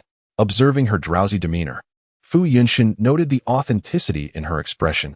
She genuinely thought so, without any ulterior motives. Indeed, she was still quite the child. At that moment, his phone rang unexpectedly. Fu Yunshin glanced at Ing Ziqin, ensuring she would not cause any chaos before rising to take the call outside. Seventh young master, hurry up. It's Nie Zhao calling. You're the only one missing. Fu Yunshin languidly remarked. It's fine. I hung up. Did we not agree to host a welcoming feast for you? Is that not important? Nie Zhao urged. Hurry. We are at the King Club. Everyone is waiting for you. By the way, your companions are here as well, all awaiting your presence, young master. Fu Yunshin raised an eyebrow. How was I not aware of this gathering? Oh, it's merely a title, is it not? After all, you all belong to the affluent circles of Fu City. Nie Zhao pressed on. It's the afternoon. What are you doing? Come join your brothers for a drink. Why do you never come when I call? I am entertaining some youngsters, so I shall pass. Fu Yunshin leaned against the door. You all enjoy yourselves. Meanwhile, on the other end, Nie Zhao, stunned by the abrupt disconnection, appeared as if struck by lightning, with the two words beast echoing in his mind. Even that young sister is not spared. The other young masters in the private room, unaware of the phone conversation, noticed Nie Zhao's peculiar expression and exchanged glances of surprise. What did the seventh young master say? Oh, he said he won't be coming. After a moment, Nie Zhao returned to reality. You all carry on. I shall make another call. As the most diligent lad in Hu City, he was determined to obtain the latest gossip. 3 hours later, the electric pressure cooker emitted a soft beep. Ing Zijing opened her eyes and lifted the lid. A delicate fragrance wafted through the air, refreshing and delightful. Inside, the neatly formed pills, a deep green hue, numbered precisely 50. She placed the pills into a pre-purchased bottle, tidied up the scattered items on the floor, and pushed open the door. The man leaned against the wall, his slender fingers gently tapping on his phone. Upon hearing a sound, he lifted his gaze. Are you ready? Ing Ziqin was taken aback to find him still waiting outside. Why aren't you coming in? Afraid of disturbing you, Fu Yunshin replied lazily, offering no further explanation. He lowered his eyes to the medicine bottle the girl had handed him, raising an eyebrow. For kidney nourishment? No. Ing Ziqin adjusted her backpack, slinging it over one shoulder. It's for longevity. It merely has the effect of nourishing the kidneys, but it can also benefit the liver and stomach. At my age, I should be concerned about longevity? Fu Yunshin expressed genuine interest. Despite his words, he carefully stowed the medicine bottle away and inquired, Are you going to eat? I need to leave the city for a while. Ing Ziqin glanced at her phone. I'll treat you to a meal in a few days. Leaving the city? Yes. I'm returning to Qinshui County. The medical facilities in Qinshui County were far inferior compared to those in Hu City, when Fingmian had always been frugal. And the 100,000 provided by the Ing family was certainly something he would hesitate to spend. It had been a year, and she wondered how he was faring. Today was the 15th of January. Fu Yunshin seemed to recall something, his gaze cooling a fraction, and the smile at the corners of his lips faded. Yet, as he turned his head, his peach blossom eyes regained their sparkle as he called out, Little friend. Ing Ziqin turned back. I have nowhere to go today. He drawled, the amber hue of his pupils shimmering with tiny flecks of light. What do you think? Would you consider taking me in? The sky had fully darkened by 7:30 in the evening, with fireworks occasionally bursting in the night sky, when Fengmian retrieved flour from the old refrigerator. And as he approached the countertop, he was seized by a violent fit of coughing that lasted for some time before subsiding, just as he was preparing to boil water. A knock resounded at the door. He wiped his hands clean and coughed a few more times before stepping outside, inquiring, Who is it? At this late hour, it is unlikely anyone would come visiting. Upon opening the door, he was taken aback by the sight before him. A girl stood beneath the eaves. Her raven hair dusted with a layer of moonlight, ethereal and indistinct. Though a year had passed, her beauty remained unchanged. When Fingmian swallowed hard, unable to recognize her, his voice trembled painfully as he managed to utter 2 words. Yao Yao? It is I, Ing Ziqin replied, steadying his arm. Be cautious, don't fall. She discreetly checked his pulse, gaining insight into his condition. When Fengmian's health was worse than she had anticipated, years of arduous labor had taken a toll on him. After receiving a definite response, when Fengmian remained momentarily dazed, he stared in disbelief for a long while before grasping her hand, his tone urgent and stern. Yao Yao. How did you return from the Ying family? Where are they? Did they not accompany you? He scrutinized the girl closely, his expression growing more serious. Tell me, did those people mistreat you? Such a simple question could easily pierce the heart, leaving one in disarray. There is nothing to worry about. I only found the time today to come back and see you. Ing Ziqin gently pressed her hand upon Wen Fengmian's shoulder, a subtle smile gracing her lips. It has been a year since I last visited you. That is my fault. Had she awakened sooner, The events of the past year might have been avoided. Only then did Wen Fengyan feel a sense of relief. He turned to wipe his eyes, striving to steady his breath as his emotions still surged intensely, his voice quaking. Your return, father, brings me immense joy. After all, given the words spoken by the Ing family at that time, he had believed they would never meet again in this lifetime. Ing Ziqing assisted him into the house, inquiring, Are you the only one at home? Yu has classes today. Wen Fengyan replied, before succumbing to a fit of coughs.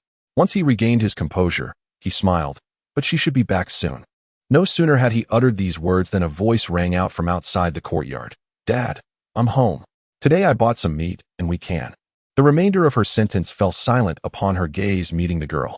In the courtyard stood a tall and slender youth, who paused for a few moments before abruptly turning and sprinting away. Wen Fengyan was taken aback, calling out, Yu, why are you running? Yet, the boy had vanished from sight. Coughing in exasperation, Wen Fengyan lamented, Look at that. The moment you return, he bolts. Your health is delicate. You should go inside. Ing Ziqing gently patted his back. I will check on him. Yu was Wen Fengyan's biological son, named Wen Tinglan, a nickname born from his frail childhood. Although not siblings by blood, their bond surpassed that of many familial ties. Wen Fengyan hesitated, his thoughts trailing off as he sighed. Well, he managed to smile, his demeanor cultured and refined. I shall prepare a meal for you. It will be ready shortly. Ing Ziqing nodded in agreement. Only Tang Yuan can be made. We must avoid any oil splatter. The medicinal herbs here were of insufficient age. She needed to approach Wen Fengyan's health from various angles.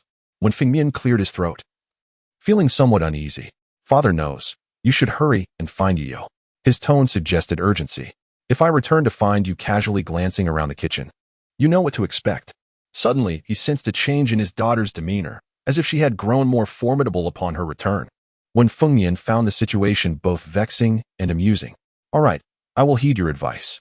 Ing Ziqing nodded before departing.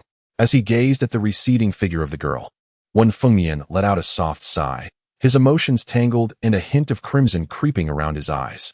How could he not notice that she had returned much thinner this time? Though their family had once been impoverished, he had never allowed the two children to suffer in terms of sustenance. What had transpired after Yao returned to the Ing family?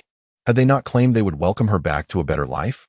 Wen Fengyan furrowed his brow, pressing his hand against his chest as he succumbed to another bout of coughing, anxiety gnawing at him. When Ing Ziqing found Wen Tingshan, he stood alone by the riverbank, silently watching the distant fireworks, his dark eyes devoid of emotion. The night was heavy, and a cool breeze swept through the air. A thin layer of ice coated the river's surface, reflecting the full moon above. The youth stood tall like the wind, clad in white and black, exuding an air of noble elegance, the very type that would captivate the hearts of girls at school.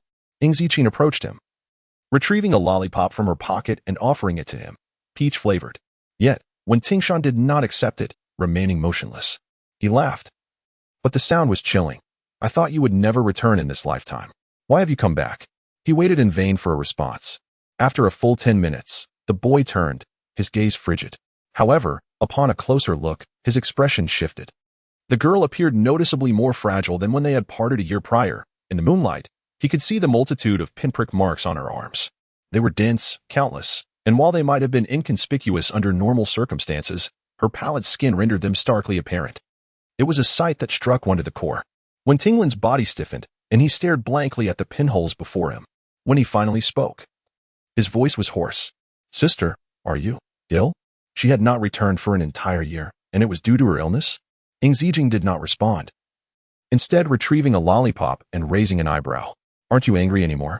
Her brother had once suffered from severe personality disorders, shunning all forms of communication with the outside world.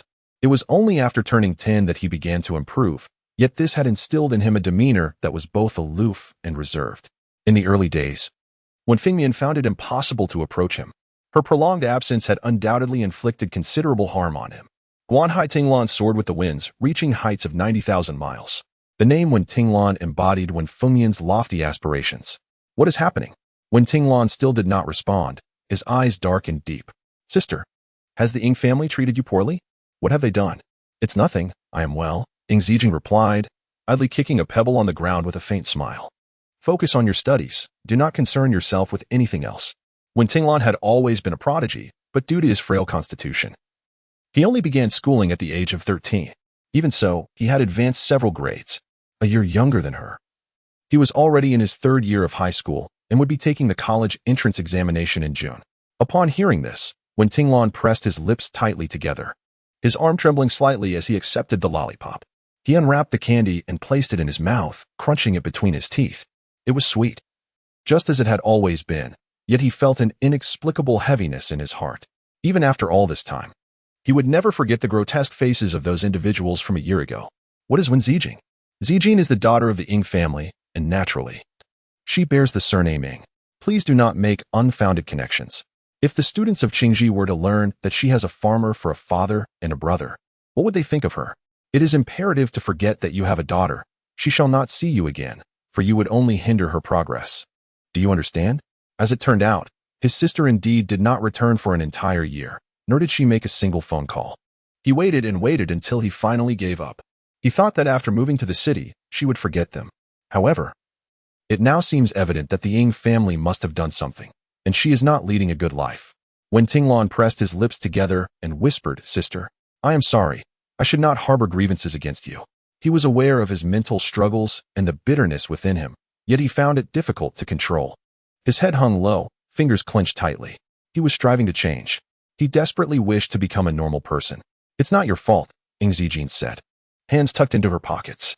"Let us return. Father must be anxiously waiting." As the knot in his heart began to unravel, Wen Tinglon's tense body relaxed, and they conversed as they had for the past several years. "This afternoon, I did not attend class. I took a leave." Ying Zijin nodded slightly. "Did you go to the market in the city to buy meat?" "Yes," Wen Tinglon replied quietly. "Father's health has been deteriorating, so I thought I would provide him with some nourishment." Typically, even when meat was available, Wen Fengmian would not touch a bite. Ying Zijin pondered for a moment. "Have you decided which university you wish to apply to?" "I have." As the topic arose, a glimmer surfaced in the depths of the young boy's dark eyes, shining brighter than the stars and moon. "Sister, I aspire to attend the Imperial Capital University."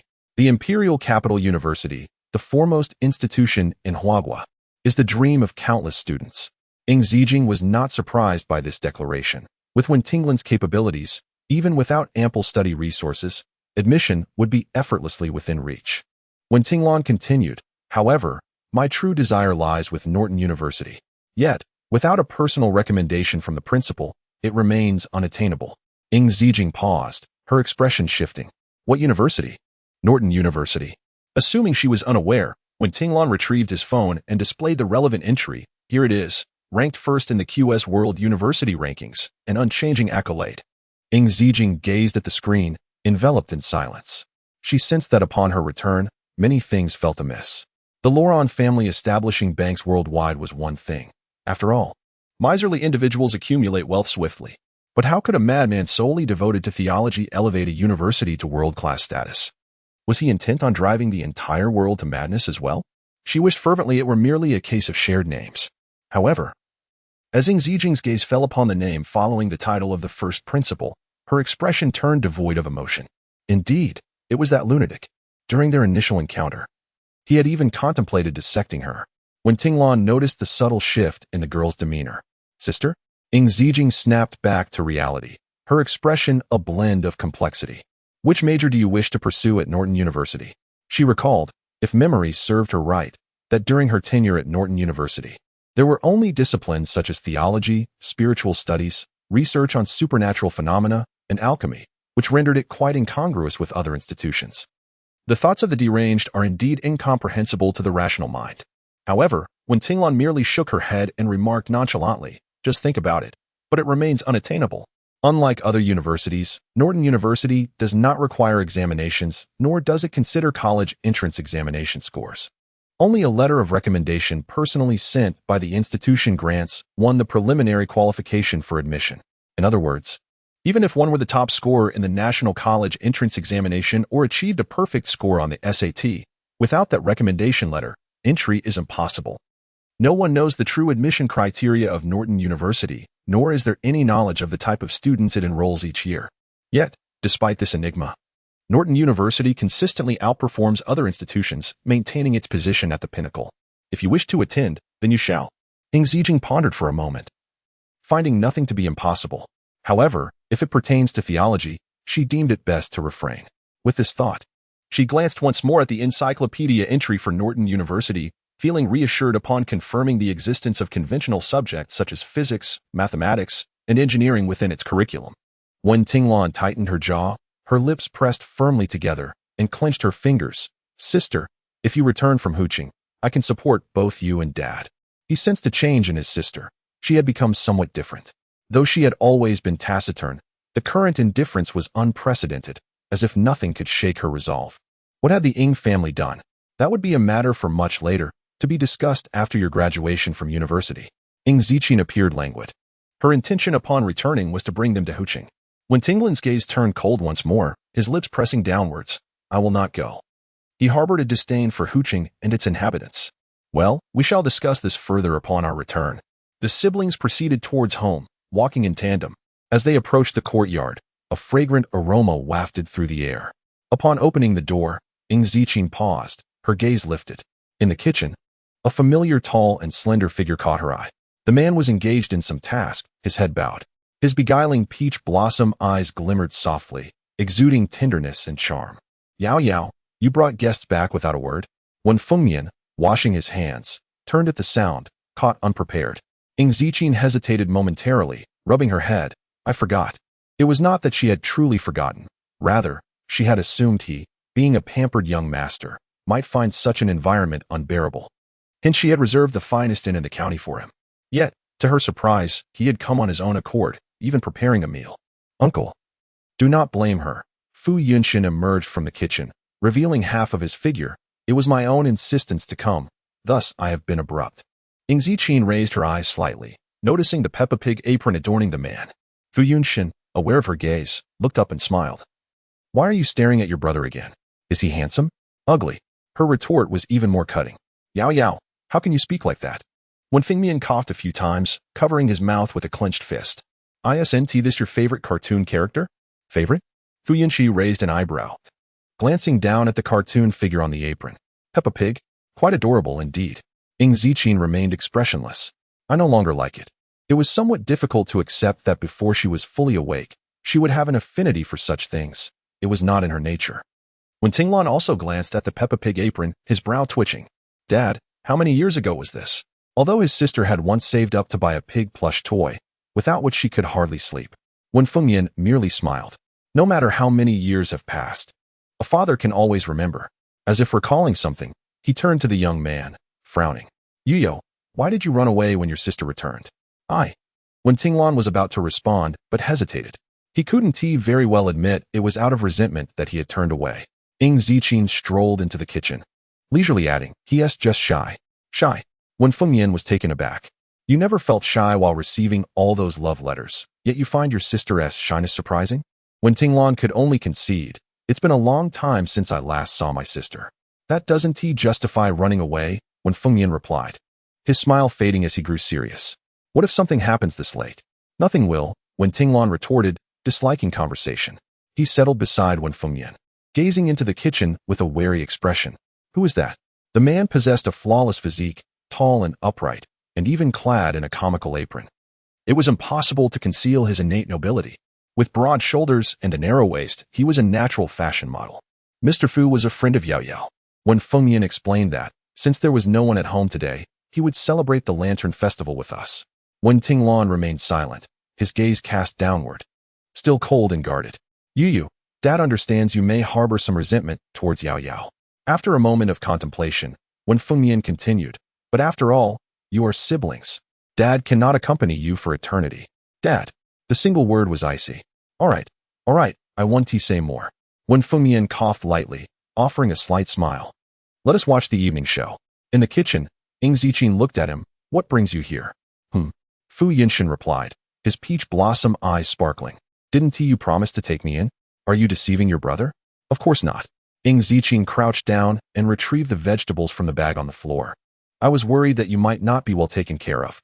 She could easily discern who treated her genuinely well. All she could do was to be kinder to them. "How could I be neglected?"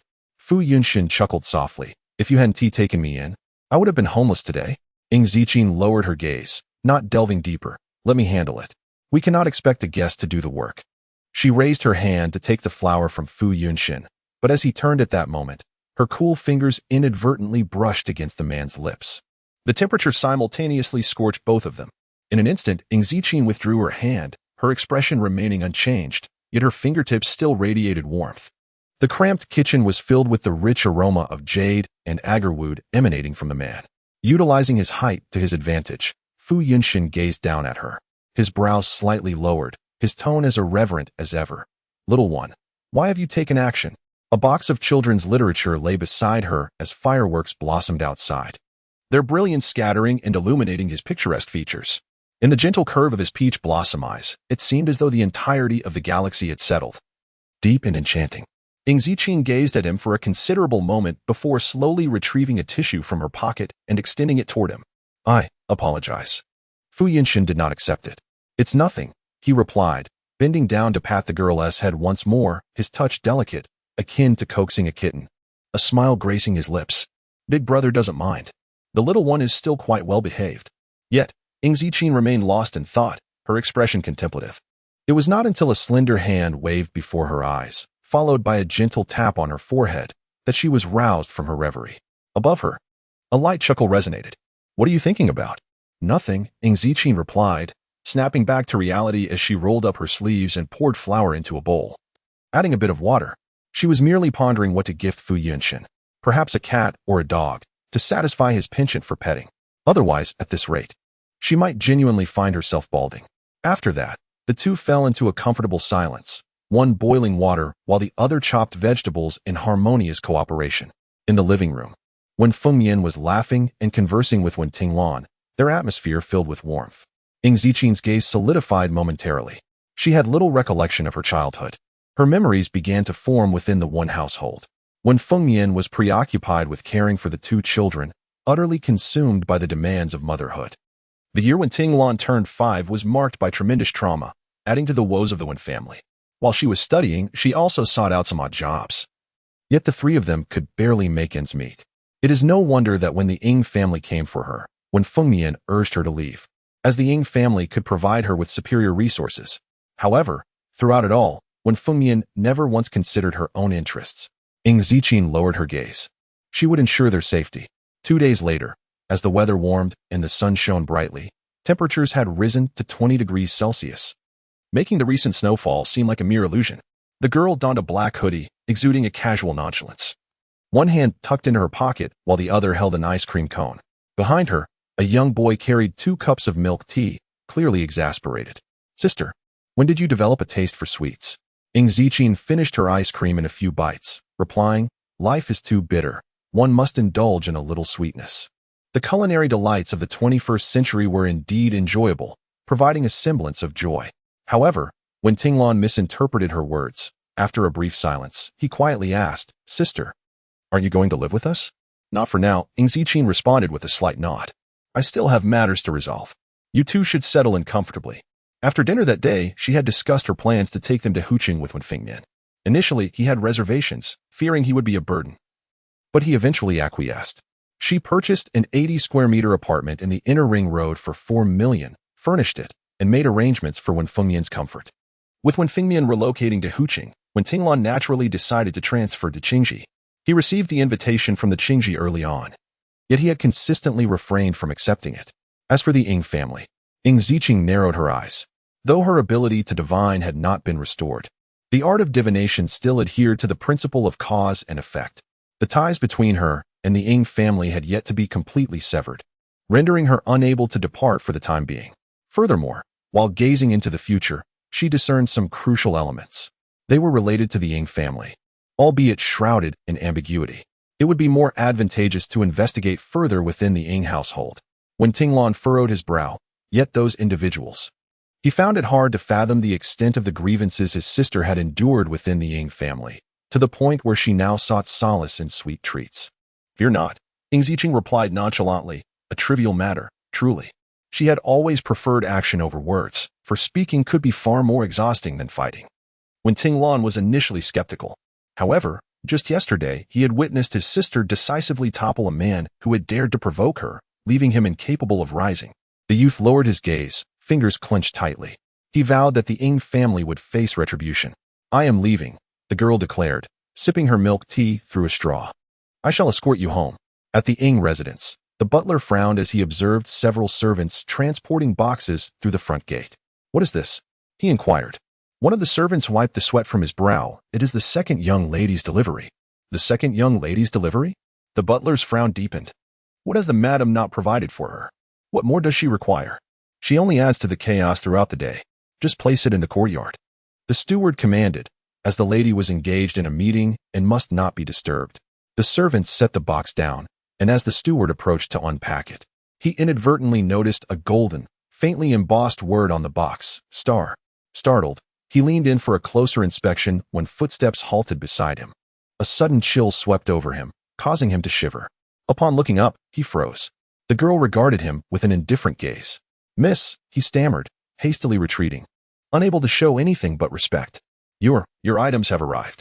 His legs weakened under the pressure, and he collapsed to his knees, not daring to lift his head. I apologize for proceeding without your consent. Ingzikin ignored him, crouching down without scissors, and simply tore open the box with her hands. Fu Yunshin was leaving the next day. Before his departure, he mentioned he had procured some books for her, which would soon be delivered to the Ing residence. This must be what he referred to. Before opening it, Ingzikin felt quite intrigued. Upon unveiling the contents, she discovered a trove of children's literature. Just as if perfectly timed for her receipt of the package, a WeChat notification chimed. Little one, have you received it?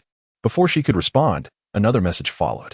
These have been meticulously chosen by your brother. They encompass various nations and will keep you entertained for a long time. Ingzikin pressed her temples. Who wants to read children's books? With an expressionless face, she replied with 4 words. Thank you very much.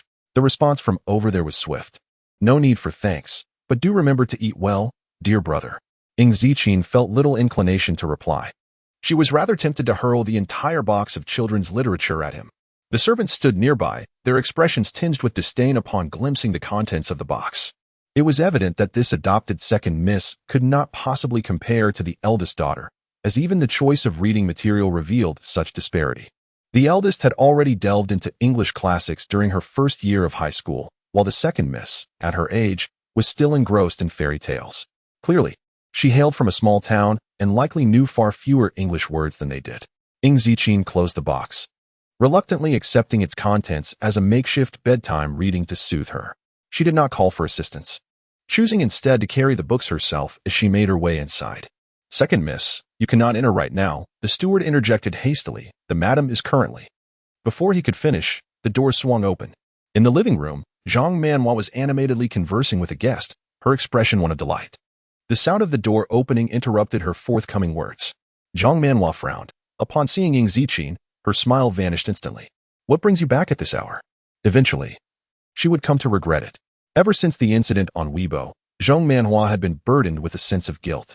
She had hastily concluded that Ing Ziqin had seduced Jiang Mo Yuan without ascertaining the facts, which was indeed her fault. However, as an elder, she felt it was entirely inappropriate to apologize to a junior. Consequently, Zhang Manhua sought to make amends in other ways, even contemplating foregoing a company contract to accompany Ing Ziqin in purchasing new attire. Yet, Ing Ziqin had vanished for 4 days without so much as a word, leaving her feeling abandoned. What kind of young lady would dare to show such disdain towards her parents? Zhang Manhua was seething with frustration. Another affluent woman seated on the sofa cast a fleeting glance in her direction before withdrawing her gaze, exhibiting no interest whatsoever.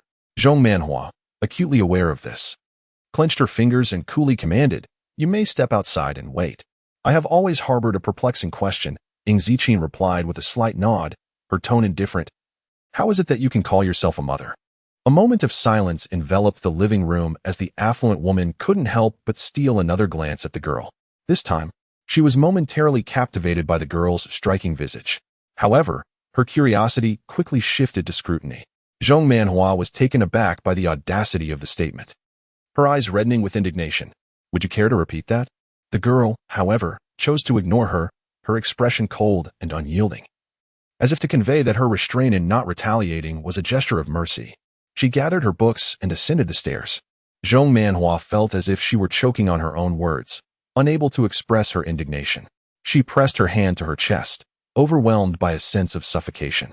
Once again, she found herself humiliated before outsiders, as if it were a deliberate act against her. She truly felt powerless to control the situation. Yet, with esteemed guests present, Zhang Manhua could not afford to lose her composure. She swiftly regained her tranquility, forcing a smile. I hope I did not offend Madame Mu. Is this the child you adopted a year ago from the Ying family? Madame Mu inquired, her brow furrowed. Manhua, what were you thinking? Intentionally causing distress for your own daughter? Furthermore, adopting one who bears a resemblance? Though that face pales in comparison to several distinguished young ladies of the capital. No matter how beautiful, it remains a mere imitation. Zhang Manhua chose not to elaborate, stating, as one reaches middle age, the desire to perform acts of kindness often arises. In that moment, she felt a sense of relief that the outsiders were unaware of Ying Ziqin being her biological daughter. Acts of kindness should be reserved for those deserving. Some individuals do not merit such benevolence. Madame Mu blew gently on her tea, continuing, moreover, you are far too indulgent with her. How dare she speak to you in such a manner? In high society, illegitimate children are already deemed unworthy, yet at least they share a blood connection. But an adopted daughter? TSK. Shaking her head, Madame Mu added, in my opinion, if she is not of your blood, she must not be spoiled. If you continue to indulge her, one day she may create a monumental mess that will be difficult to resolve. Do not concern yourself with her. Zhang Manhua replied with a smile. Rest assured, I have already coordinated with the Zhong family. When Chunzhou arrives, everything will be settled without issue. The Zhong family is also one of the 4 great families of Hu City, so they possess the necessary foundation. I am confident in your capabilities. Madame Mu indeed refrained from mentioning it again. Manhua, to be honest, I had no intention of coming personally this time. It was merely that my father insisted on prolonging his stay in the city for reasons unknown. Thus, I accompanied him to ensure his well-being and took the opportunity to visit you as well. Zhong Manhua was astonished. Mr. Mu is actually in the city? The name Mu Huqing was renowned not only in the capital, but throughout the entire nation. The Mu family hailed from a lineage of military distinction, and in his youth, Mu Huqing had graced the true battlegrounds. Even after several decades of retirement, his esteemed reputation remained undiminished. Having spent a lifetime in the military, filled with the tumult of battle, he found it difficult to rest even in his old age. Madame Mu sighed. I heard that a rare antique had surfaced in the city, which prompted his hasty arrival. Zhang Manhua nodded in understanding. No wonder. I recently heard that Mr. Mu traveled all the way to O continent for a piece of Yuan blue and white porcelain. Indeed, Madame Mu replied, but my husband's heart condition is concerning. He did not bring a doctor along this time, which could lead to dire consequences if he were to fall ill. I can empathize. My own matriarch is in poor health and must be cautious while traveling. Yes, fortunately, my father encountered a miraculous physician in the city. Or else it might have ended tragically. Madame Mu expressed her relief. If anything were to happen to Mu Huqing, it would be a tremendous loss for the Mu family. Especially since the heir has yet to be determined, and he is the one who holds authority. A miraculous physician? Zhong Manhua paused, intrigued. Who might that be? Could it be that a new figure has emerged in the city? Why has she never heard of this person? The old gentleman did not mention it. Mrs. Mu sipped her tea, speculating that even if he had, they likely wouldn't be acquainted. She only heard from Mu Cheng that this miraculous doctor's skills surpassed those of the youngest member of the Meng family. She gestured with her hand, pausing slightly, significantly higher. Zhong Manhua was taken aback. Is she truly that extraordinary? No one has seen her, so no one knows for certain. Mrs. Mu set down her teacup and rose. Manhua, I shall take my leave now. Please contact me if anything arises. Zhong Manhua also stood to see her off. After Mrs. Mu departed, the butler finally entered the courtyard. Madam, I apologize for not being able to stop the second young lady. It is not your fault, Zhong Manhua replied, her expression growing colder. From now on, disregard her. Let her do as she pleases. One day she will come to regret it. When trouble arises, the Ying family will have to clean up her mess. If she were not her biological daughter, she would not have gone to such lengths to prepare a room for her. Despite the extensive training, she had yet to cultivate her into a true socialite. The butler hesitated, refraining from mentioning the word he had glimpsed on the box earlier. Perhaps he had misread it. Or it might simply be a case of a shared name. After all, the second young lady had only been in the city for a year. Having lived in a small place like Qingshui County prior, it was unlikely she had encountered anything of a higher caliber. Zhong Manhua massaged her temples to calm her rising anger, then calmly instructed, send someone to inquire about the miraculous doctor mentioned by Mrs. Mu. It would be ideal to invite her to examine the old lady's persistent headaches. After a brief pause, She reiterated, "Money is not the issue. Respect is paramount."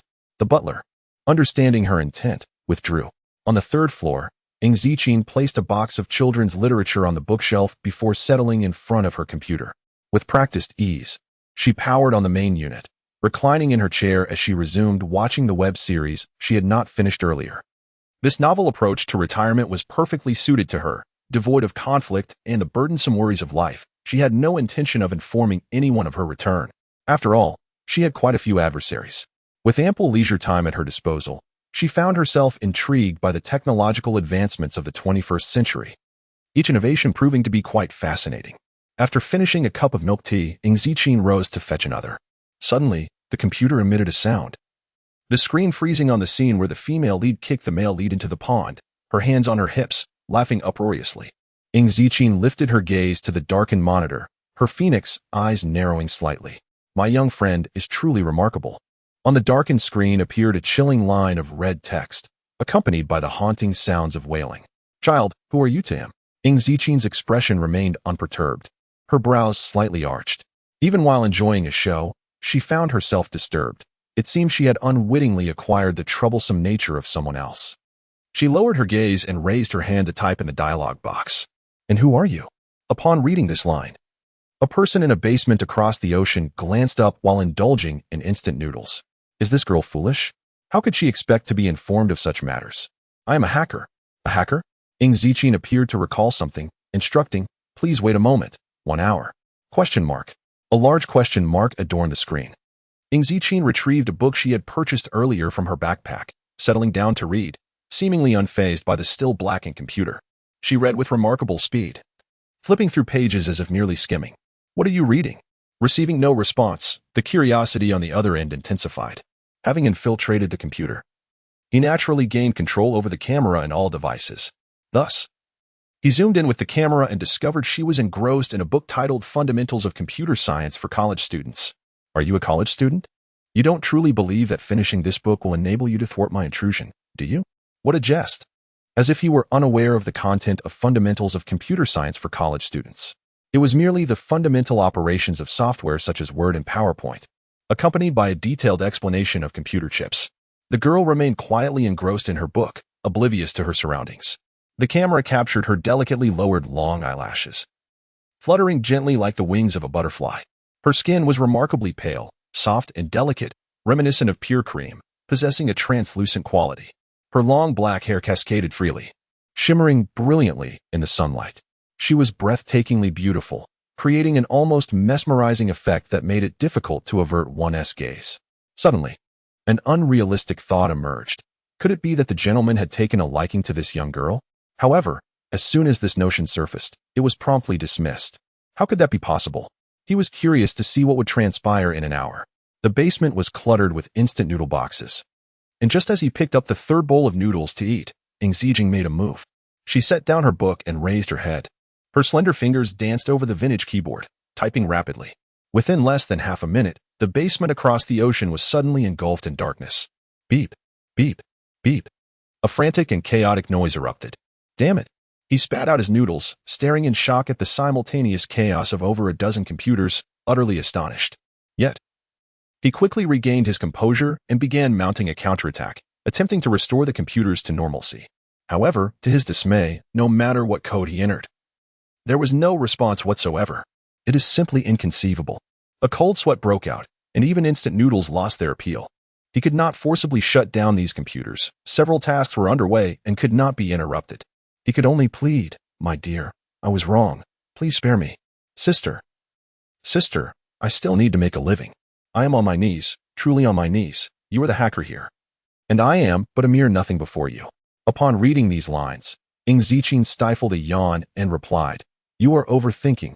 I am not a hacker." Though she had never engaged with computers, her exceptional ability to decipher the intricacies of knowledge allowed her to comprehend their internal mechanisms after studying them from books. Thus, she learned rapidly. She attacked the root of the issue, a method far removed from mere coding, entirely different from the essence of hacking. At that moment, 2 more lines appeared on the screen, accompanied by a cute emoticon. "My dear, I beg you. I am merely a bit curious about you. Truly did not mean any harm. Sister, sister, Look at me trying to be adorable. Can you let me off the hook? Ing Ziqin raised an eyebrow. She was aware that this hacker breaching her computer had connections to Fu Yunshin, who could be considered an ally. However, she was displeased at being interrupted during her show and did not wish to grant him any satisfaction. Yet, this little game had gone on long enough. With her gaze sharpening, she typed deliberately, "You cannot address me as little friend. There will be no next time." After sending her response, she relinquished control over the computer on the other end, leaning back in his chair, savoring a cup of milk tea while indulging in a drama. He felt languid and utterly content. Little did he realize that chaos had erupted on the other side, where frustration had cascaded into a torrent, prompting an invasion of another computer. What kind of weirdo did you even find? Is this toxic? Do you have any idea what she did?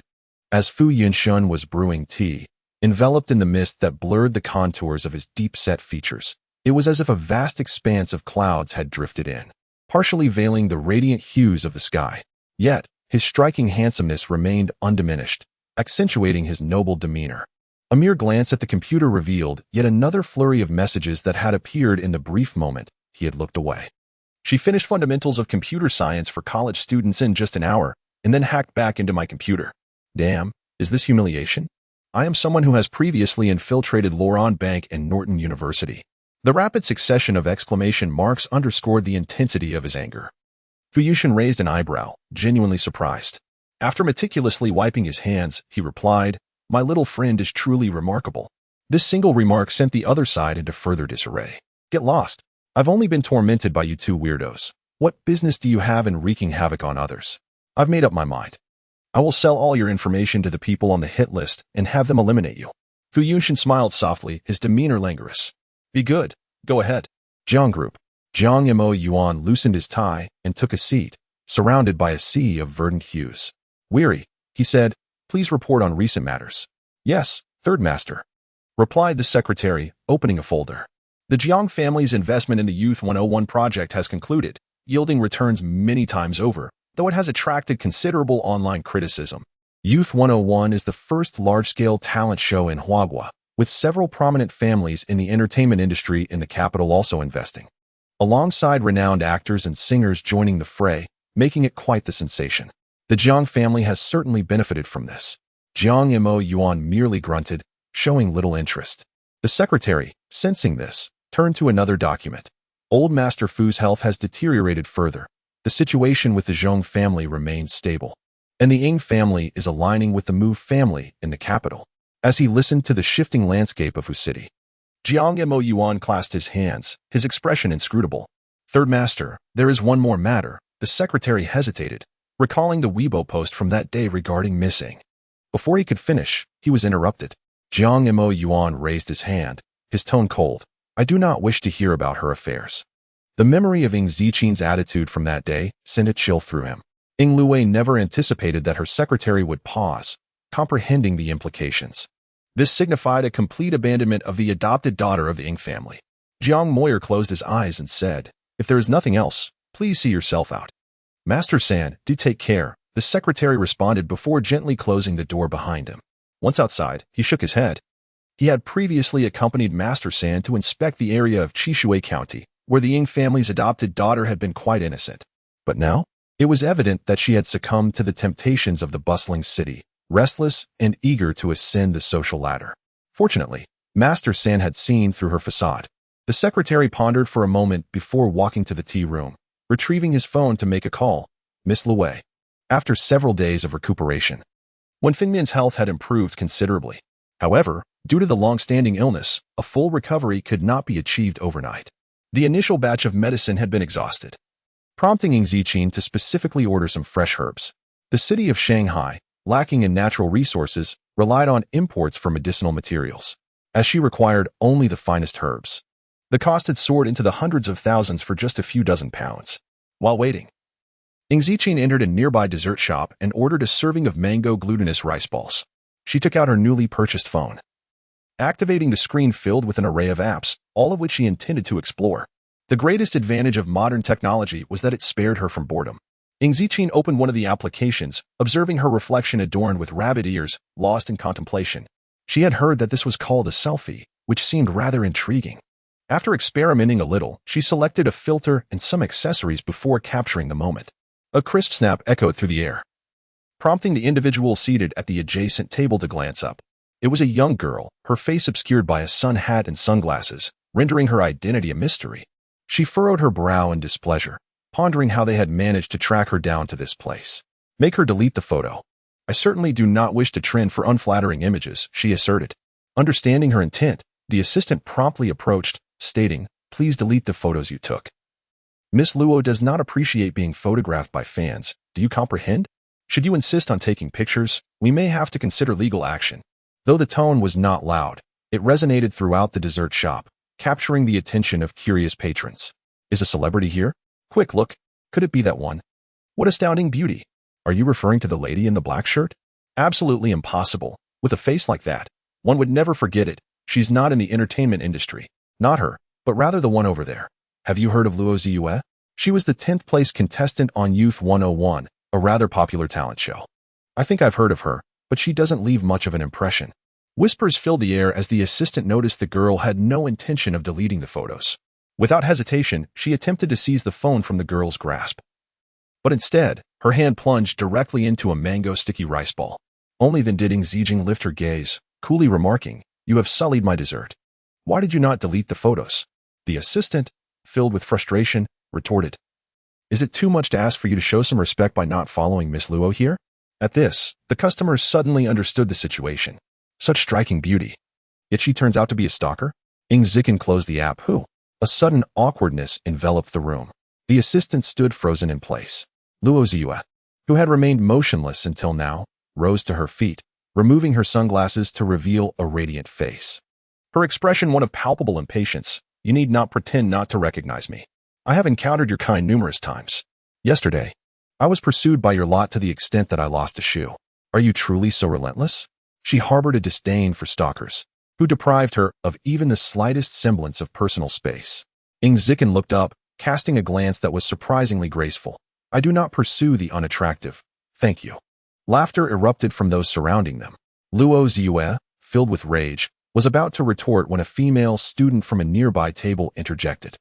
I was seated at the adjacent table and observed everything clearly. The young lady was taking selfies and was not photographing you at all.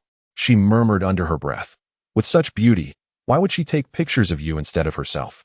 If she possessed a face like that, she would be admiring herself in the mirror daily, rather than chasing after celebrities. Upon hearing this, several of her friends nodded in agreement. Indeed, the young lady truly did not photograph you. She likely does not even recognize you. Frankly, with those sunglasses, none of us could identify you. Luo Ziyue's face turned pale, a deep sense of embarrassment washing over her. Is it possible that, in the midst of the phenomenon that is Youth 101, there are still those who do not know her? How humiliating. Zikin lowered her gaze back to her phone, offering no further attention. The girl's demeanor was languid, her tone nonchalant, yet it exerted an immense pressure on those present. The assistant's complexion visibly drained of color, surrounded by onlookers. Luo Ziyue could not simply turn away in anger, as such an action would tarnish her popularity. Reluctantly, she extracted 300 yuan notes from her bag and slapped them onto the table, her voice a strained whisper. Is this enough? The counter awaited her, embarrassed and infuriated. Her face flushed crimson. She had no choice but to approach the counter once more to place her order. Following this unfortunate incident, her spirits dampened, and she hastily departed with her assistant, feeling quite flustered. Zijing twirled the long spoon in her hand, intending to take her order back to Tinglon. Just as she was waiting for her food, the earlier female student cautiously approached her. Excuse me, are you a trainee from a talent agency? Zijing displayed a surprising patience towards the young girl, replying, no. Oh, the student scratched her head. If you ever enter the entertainment industry, I will definitely be your fan. Zijing yawned. I won't, and I have no plans to do so in the future. She held no interest in acting. No one could dissuade her from enjoying her retirement. The student, undeterred, tentatively asked, may I take a photo with you? I promise I won't share it recklessly or harm your reputation. With a slight lift of her brow, Zijing replied, it's fine. I don't mind. Great. Plus, I could use some tips on taking selfies. After capturing the moment with her phone, the student joyfully returned home and subsequently posted about it on Weibo.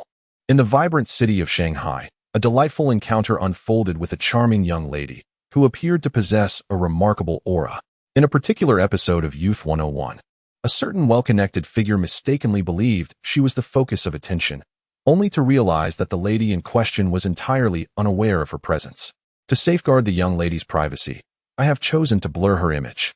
The student in question is a prominent influencer within her fan community, boasting an impressive following of 100,000. Within the span of an hour, her post garnered several hundred shares. It was evident that she was Lu Ziyue, who had secured her debut position through her association with a wealthy heir, deluding herself into thinking she was of considerable renown. The comments were rife with amusement, as onlookers noted that the passerby did not recognize her at all, while she naively assumed she was being filmed. Despite the obscured visage, her figure was undeniably alluring, prompting speculation about her potential entry into the entertainment industry. Observers also noted her choice of mobile device, a Virtu, a true luxury brand that surpasses even the iPhone in price, suggesting she hailed from an affluent background, with little inclination to pursue a career in entertainment. The fervor surrounding this Weibo post was modest, yet it still surpassed 100,000 views. Coincidentally, Ing Lui's manager stumbled upon this post and found the silhouette strikingly familiar. He presented the phone to Ing Lui, inquiring if this was her so-called niece. At that moment, Ing Lui was retouching her makeup and glanced casually at the screen. Yes, it is her. Surely, she does not intend to enter the entertainment sphere? The manager's expression turned serious. If she were to pursue such a path, it would be prudent for her to sign with their agency for better oversight. He had previously encountered the adopted daughter of the Ing family, and her beauty was indeed beyond reproach. It must be acknowledged that, had it not been for her prolonged anemia leaving her devoid of vitality, Ing Lui would have been incomparable.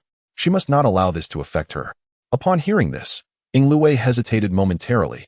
I'll make a call to inquire. However, the call failed to connect. Ing Lui could hardly fathom that she had been blocked. An inexplicable surge of irritation welled up within her, as if something was spiraling out of control. Her manager noticed her unusual demeanor. What's wrong? It's nothing. Ing Lui smiled faintly. Perhaps she's just busy. I'll return to the old residence shortly. The manager, aware of her circumstances, nodded. Just be mindful of yourself. Fortunately, we managed to remove the trending topic in time. Ing Lui remained silent, biting her lip. Ing Zijin returned the medicinal herbs to Wen Fengyan's residence and soon received a call from Fu Yunshin. She descended the stairs, where a car awaited her. They had agreed that she would treat him to dinner today. Buckling her seatbelt, the man turned to her, his brow arched, his tone teasing. What are you planning to treat your elder brother to? Ing Zijin pondered for a moment. How about hot pot skewers? I've never tried them before. I've heard that junk food is delicious. I really want to eat it. Ah, your elder brother hasn't tried it either. Fu Yunshin picked up his phone and began searching. You're not in great health. Let us find a hygienic and reputable place. Just as he opened the app, his phone vibrated, revealing a new message. Beep, beep, beep. Fu Yunshin lowered his gaze, his expression subtly shifting. What is meant by a diviner? His gaze lingered for a moment. Little one, I have some matters to attend to, and I may not be able to dine with you now. How about we reschedule for the evening? Upon hearing this, Ing Zikin recalled something significant. It had been precisely 7 days since their first encounter. Nie Zhao was in trouble. Clearly, he did not take her words to heart. Yet, this was to be expected. She remembered that just before her departure, in the year 1780, the sorceresses of O Continent had been hunted down as heretics. After all these years, there were scarcely any true diviners left, and the same held true for Huagua. No one would believe in such things. It wouldn't be long. Fu Yunshin, not having received a response, turned his head, his almond-shaped eyes curving with a playful smile. I'll order takeout for you and your uncle, and you can take a nap, all right? With danger still looming, he could not take a young girl along. Ing Zikin understood his implication. He did not intend for her to accompany him. She furrowed her brow slightly, saying, be cautious at heights. At her words, Fu Yunshin's smile widened even more as he reached out to ruffle the girl's hair, his expression gentle. All right, I'll heed our little friend's advice. He opened the car door and set her down at the entrance of the apartment. As the vehicle started up again and drove away, Fu Yunshin's smile gradually faded. He steered the wheel with one hand while illuminating his phone with the other. The message still flickered frantically on the screen, a brief one, sharpshooter number 94. Apart from the differing numbers, it bore the same name as the first folder that day. Fu Yunshin squinted slightly. He had not anticipated that Nie Zhao would also attract the attention of those on the hunting list. Fu Yunshin deleted the information and made a phone call. investigate the recent movements of the Nye family. On Huangpu Road, at the number 1 tavern, the grand opening was in full swing, attracting a considerable crowd by noon. Nie Zhao occupied the prime spot by the bar, ready to indulge in a hearty drink. Before long, the place was filled with patrons, and the stage was set. Nie Zhao, immersed in his music through headphones, was startled when the melody abruptly ceased after just a few notes. What's going on? He wondered, perplexed that his new headphones might already be malfunctioning. However, before he could remove them to inspect, a voice, indistinguishable as male or female, emanated from the device. "You are at number 1 tavern on Huangpu Road." Nie Zhao jumped in surprise. How do you know that? The thought struck him. Who was this person, capable of breaching his phone's security and tracking his whereabouts? Was it possible that his father had sent someone to apprehend him? The voice offered no explanation, merely stating, "Someone intends to kill you." "Don't joke around," Nie Zhao retorted. Incredulous. Who would dare commit murder in Huagua? "Who are you?" 10 seconds later, Ing Ziqin gazed at a blinking red dot on her computer screen, her phoenix eyes narrowing slightly. "You can try." Nie Zhao, amused yet annoyed, was about to disconnect his phone when suddenly, the lights in the bar went out, plunging the room into darkness. A scream pierced the silence. Bewildered, Nie Zhao barely had time to react before the voice in his headphones commanded, "Get down." Bang! Nie Zhao crashed to the ground, acutely aware of the searing heat above him as bullets whizzed perilously close to his head, mere inches away. Could it be? Someone truly intended to end his life. The bar erupted into chaos, screams echoing in a cacophony. Nie Zhao's legs trembled, the reality sinking in. He gulped, pondering his next move. What should I do now? Ing Zijing, without the aid of a voice modulator, altered her tone solely through her vocal cords. Her voice calm, yet commanding. "Take 3 steps to the right." Nie Zhao hastily complied. Bang! Just as he turned, another deafening shot rang out behind him, narrowly missing once more. A cold sweat broke out on Nie Zhao's brow, his mind racing with curses. What on earth is happening? Meanwhile, the voice in his earpiece continued to issue instructions with a remarkable calmness, even a hint of leisure. Bend down. Jump. Now run. Without a shred of doubt remaining, Nie Zhao bolted forward. He ran frantically for 30 seconds before he finally heard the last 2 words. Done. With a thud, Nie Zhao collapsed onto the ground, feeling as though he had died and been reborn, gasping for breath. What just happened? In the apartment, Ing Zijing leaned back in her chair, stifling a yawn. That was quite exhausting. A slice of chocolate mousse cake was in order. By the time Fu Yunshin arrived, the number 1 tavern had been cordoned off. Although there were no casualties, the establishment's interior lay in ruins. Bullet holes marred the floors and walls, necessitating serious attention. Fu Yunshin tilted his head and beheld Nie Zhao squatting by the roadside, looking as forlorn as a Siberian husky, with a bandage wrapped around his forehead. Fortunately, he had sustained no serious injuries. His brows relaxed, and he approached. "Aren't you getting up?" Nie Zhao felt the urge to weep. "7th young master. Do you have any idea how close I came to losing my life?" "I can tell," Fu Yunshin replied, casting a glance around, his mind beginning to piece together the situation. Nie Zhao, in a fit of anger, slapped his thigh. "I wonder who harbors such deep animosity towards me that they would attempt to take my life." The accuracy of that bullet was astounding. Had it not been for the mysterious individual who hacked into my phone, I would have truly met my untimely demise. If they possess such skill, they ought to target my old man instead. What use is it to kill me? Fu Yunshin said nothing, merely pulling him to his feet. "Let's head to the hospital." Feigning tears, Nie Zhao settled into the passenger seat. As Fu Yunshin started the engine, he casually inquired, "What brought you here?" Nie Zhao scratched his head. "I picked up a flyer on the way. It seemed appealing, so I decided to come." Fu Yunshin responded with a nonchalant It was clearly no mere coincidence. "7th young master, I'm going to take a nap," Nie Zhao said, still shaken from his brush with death.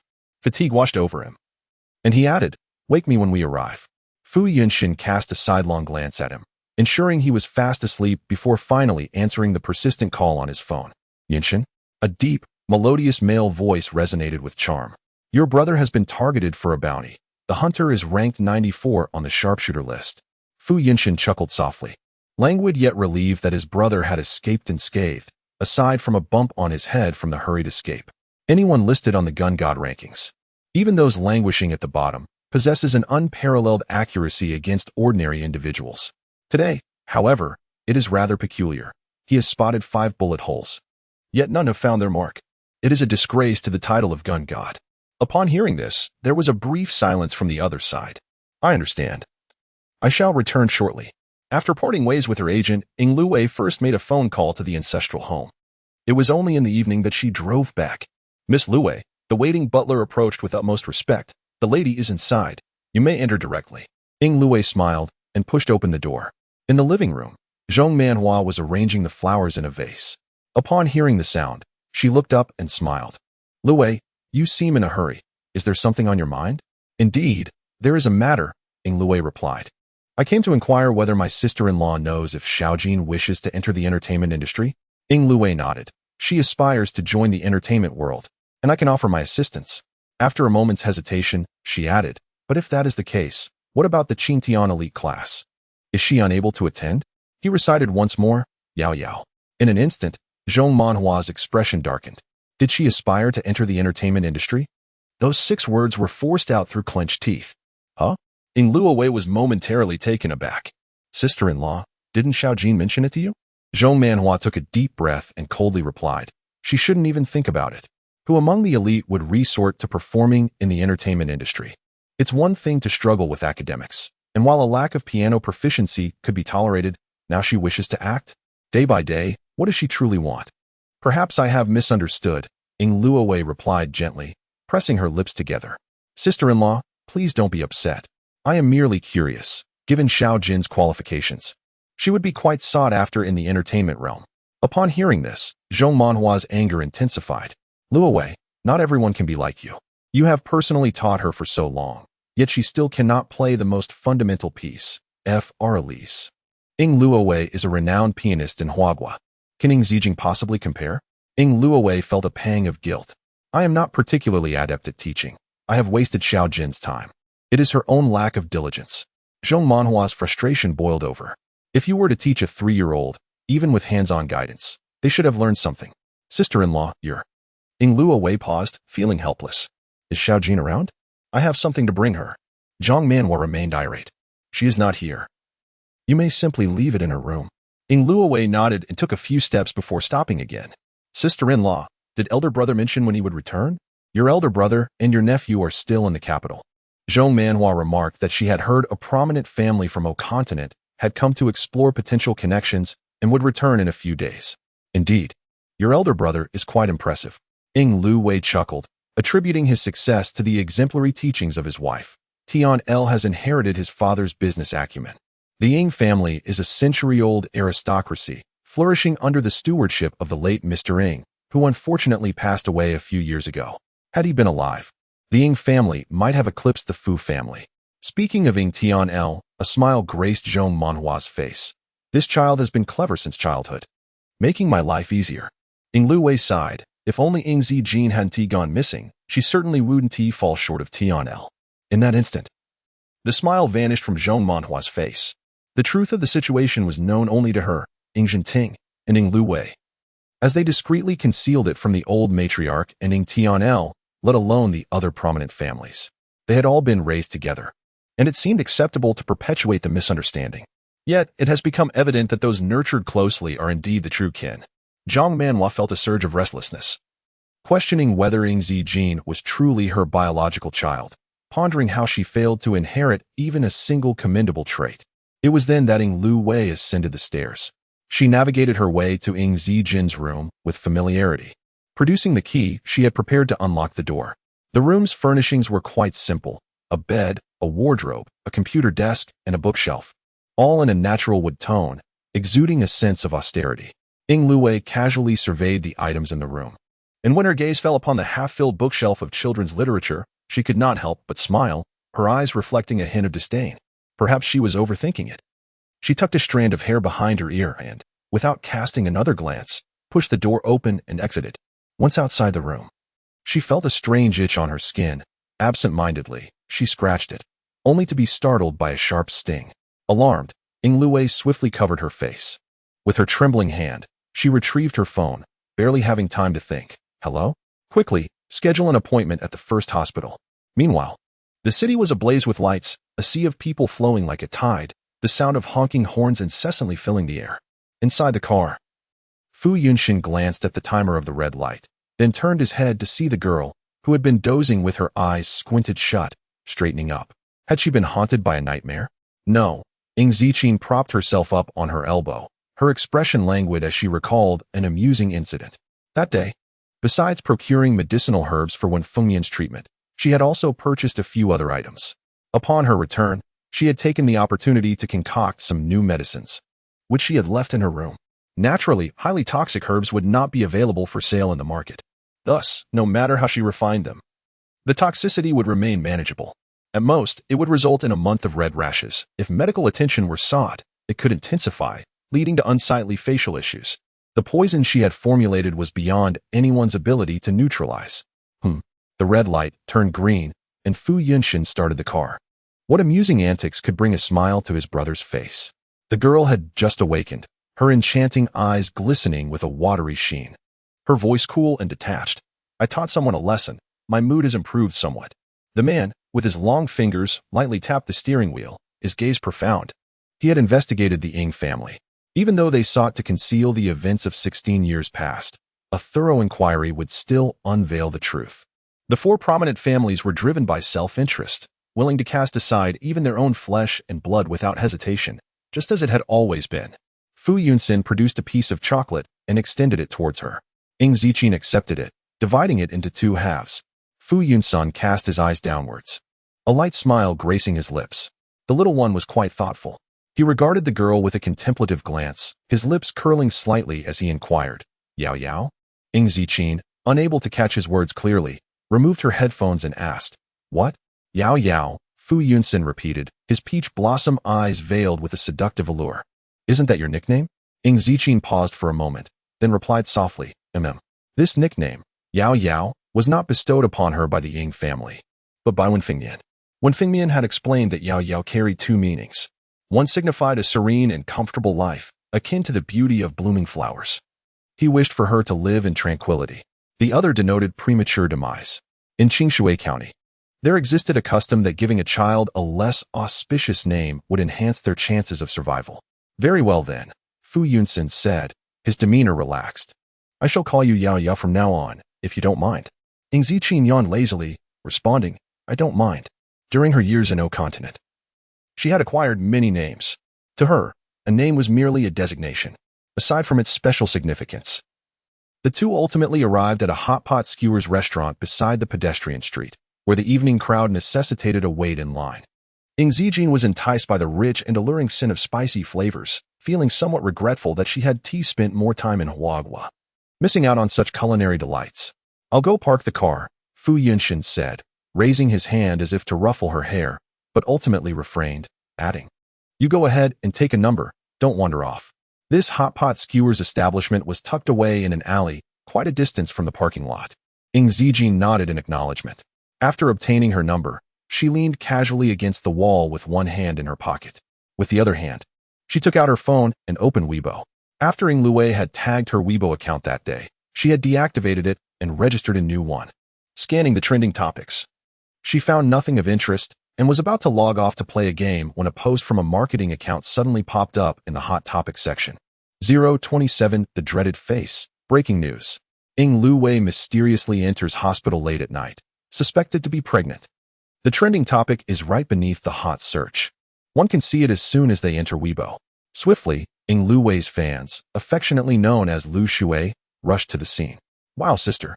Are you and our brother-in-law nearing a joyous occasion? If Lu Wei is pregnant, we won't be able to see her at the concert.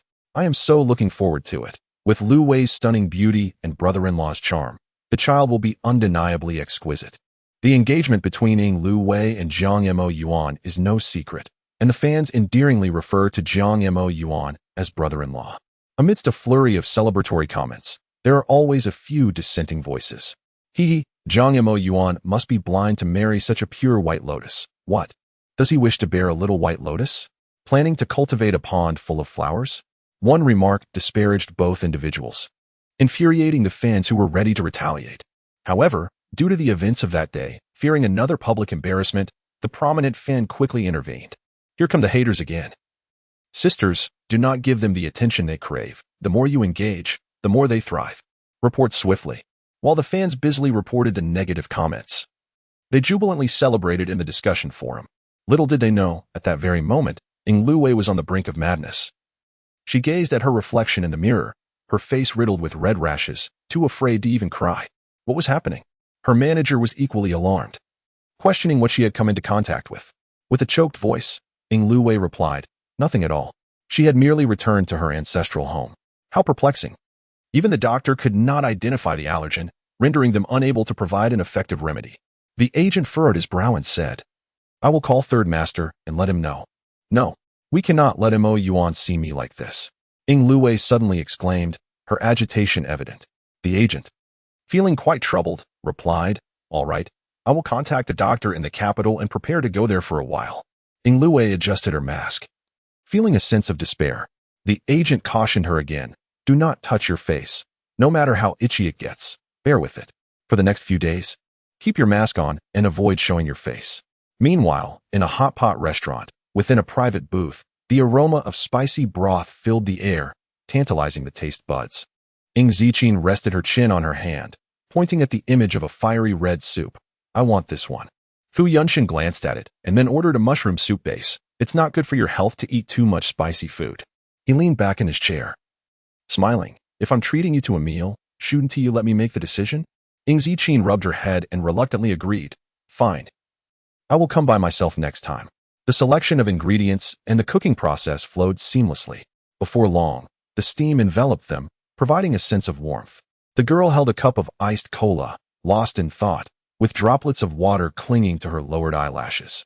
The scene was hazy, reminiscent of mist floating above distant mountains, threatening to dissipate at any moment.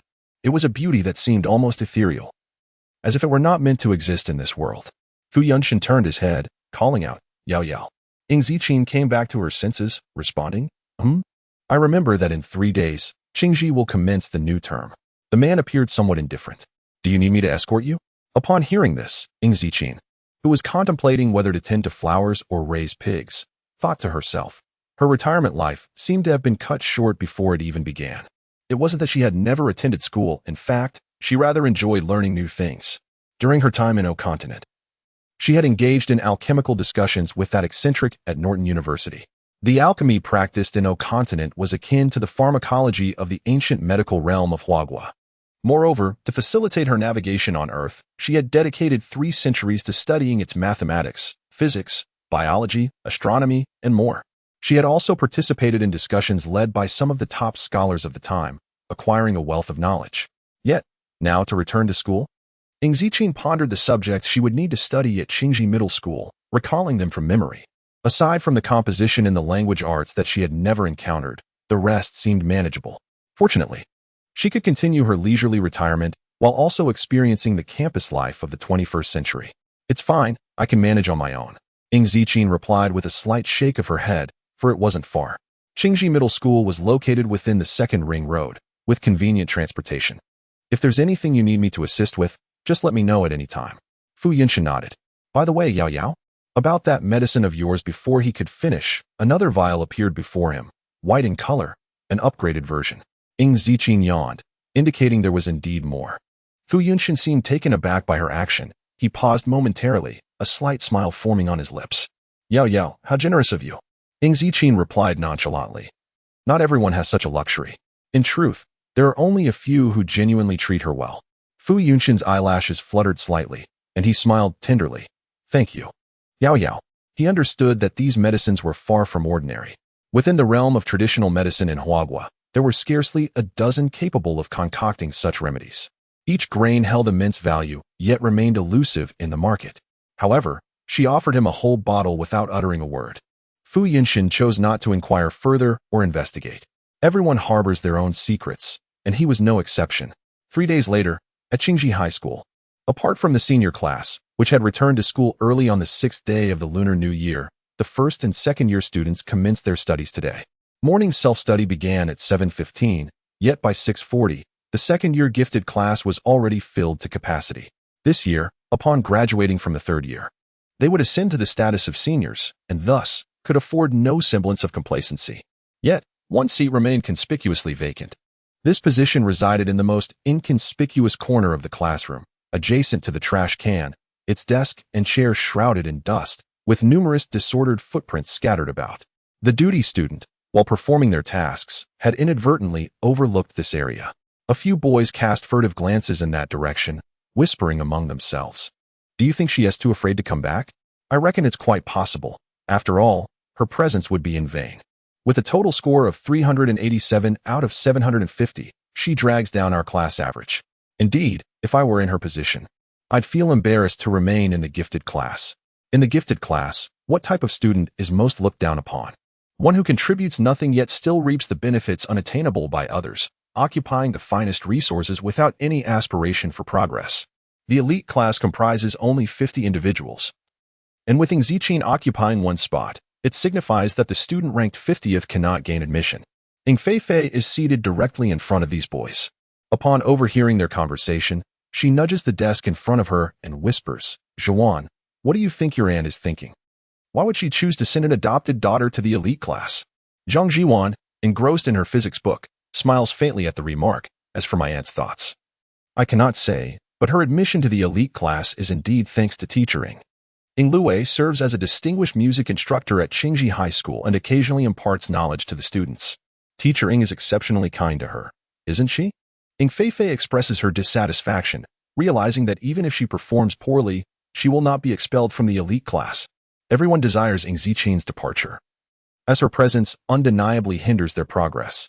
Zhong Zhuan closes her book and replies nonchalantly, "Expelling her from the elite class is quite straightforward, isn't it? Is it truly that simple to take action? If it were, how could Ng Ziqin have remained in the elite class for an entire semester? She ought to have been expelled after the first monthly exam. However, since Zhong Zhiwan has suggested a method, there must be a strategy at play." Ng Feifei's eyes sparkled with excitement as she inquired, "Zhiwan, what do you propose we do to get rid of her?" Being ranked 50th in the grade, she had long desired to see Ng Ziqin dismissed. "Surely, you understand her temperament?" Zhong Zhiwan replied calmly.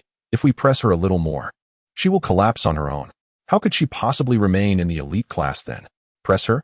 Ng Feifei hesitated, concerned about the possibility of Ng Ziqin reporting them. Despite being merely an adopted daughter, Ng Ziqin was still a member of the Ng family, one of the 4 prominent families in Shanghai, incomparable to ordinary households. Zhang Zhiwan chuckled lightly, hinting, "Andy will certainly not intervene." As for teachering, I've heard during the winter break that Ng Ziqin had entangled herself with Jiang Mo Yuan.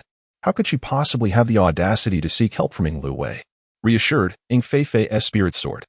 There are plenty of people in the class who wish for her departure. Jiwan, I will gather a few classmates shortly to devise a plan.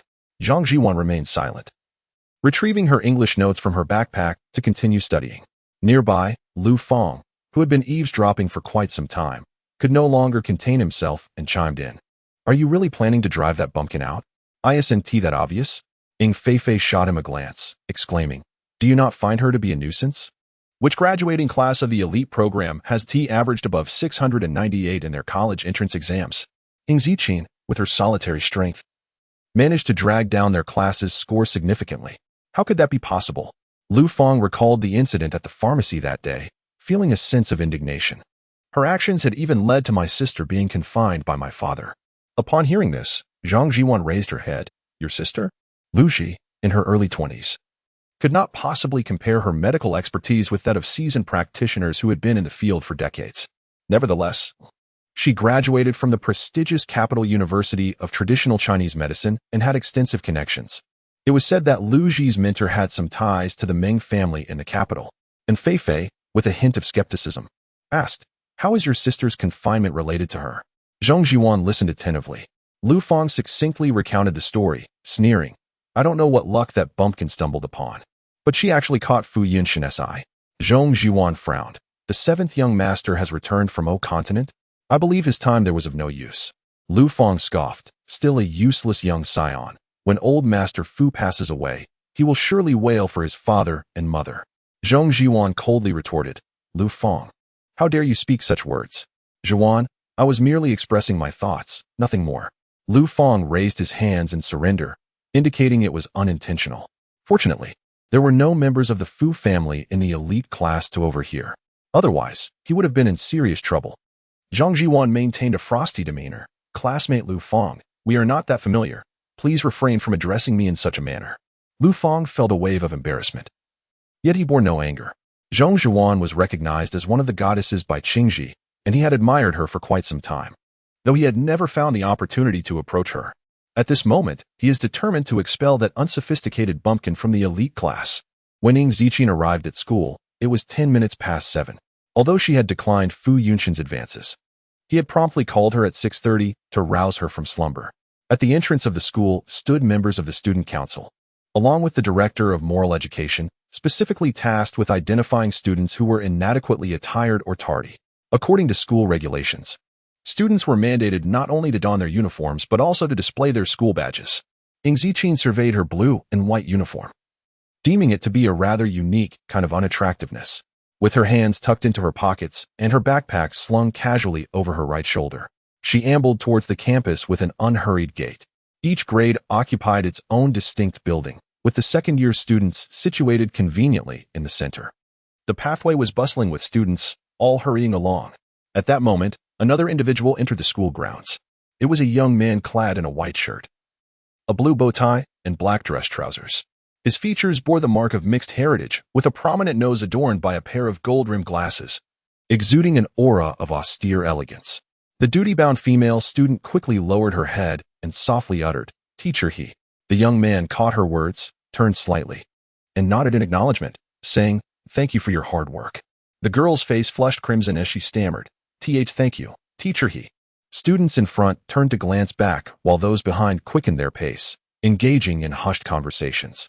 "Teacher he is exceedingly handsome. One wonders if he has a girlfriend. But that is a futile thought. Teacher he is a returnee with a doctorate, possessing profound knowledge, and we can only gaze up in admiration. The ability of Qingji to invite teacher he is indeed impressive.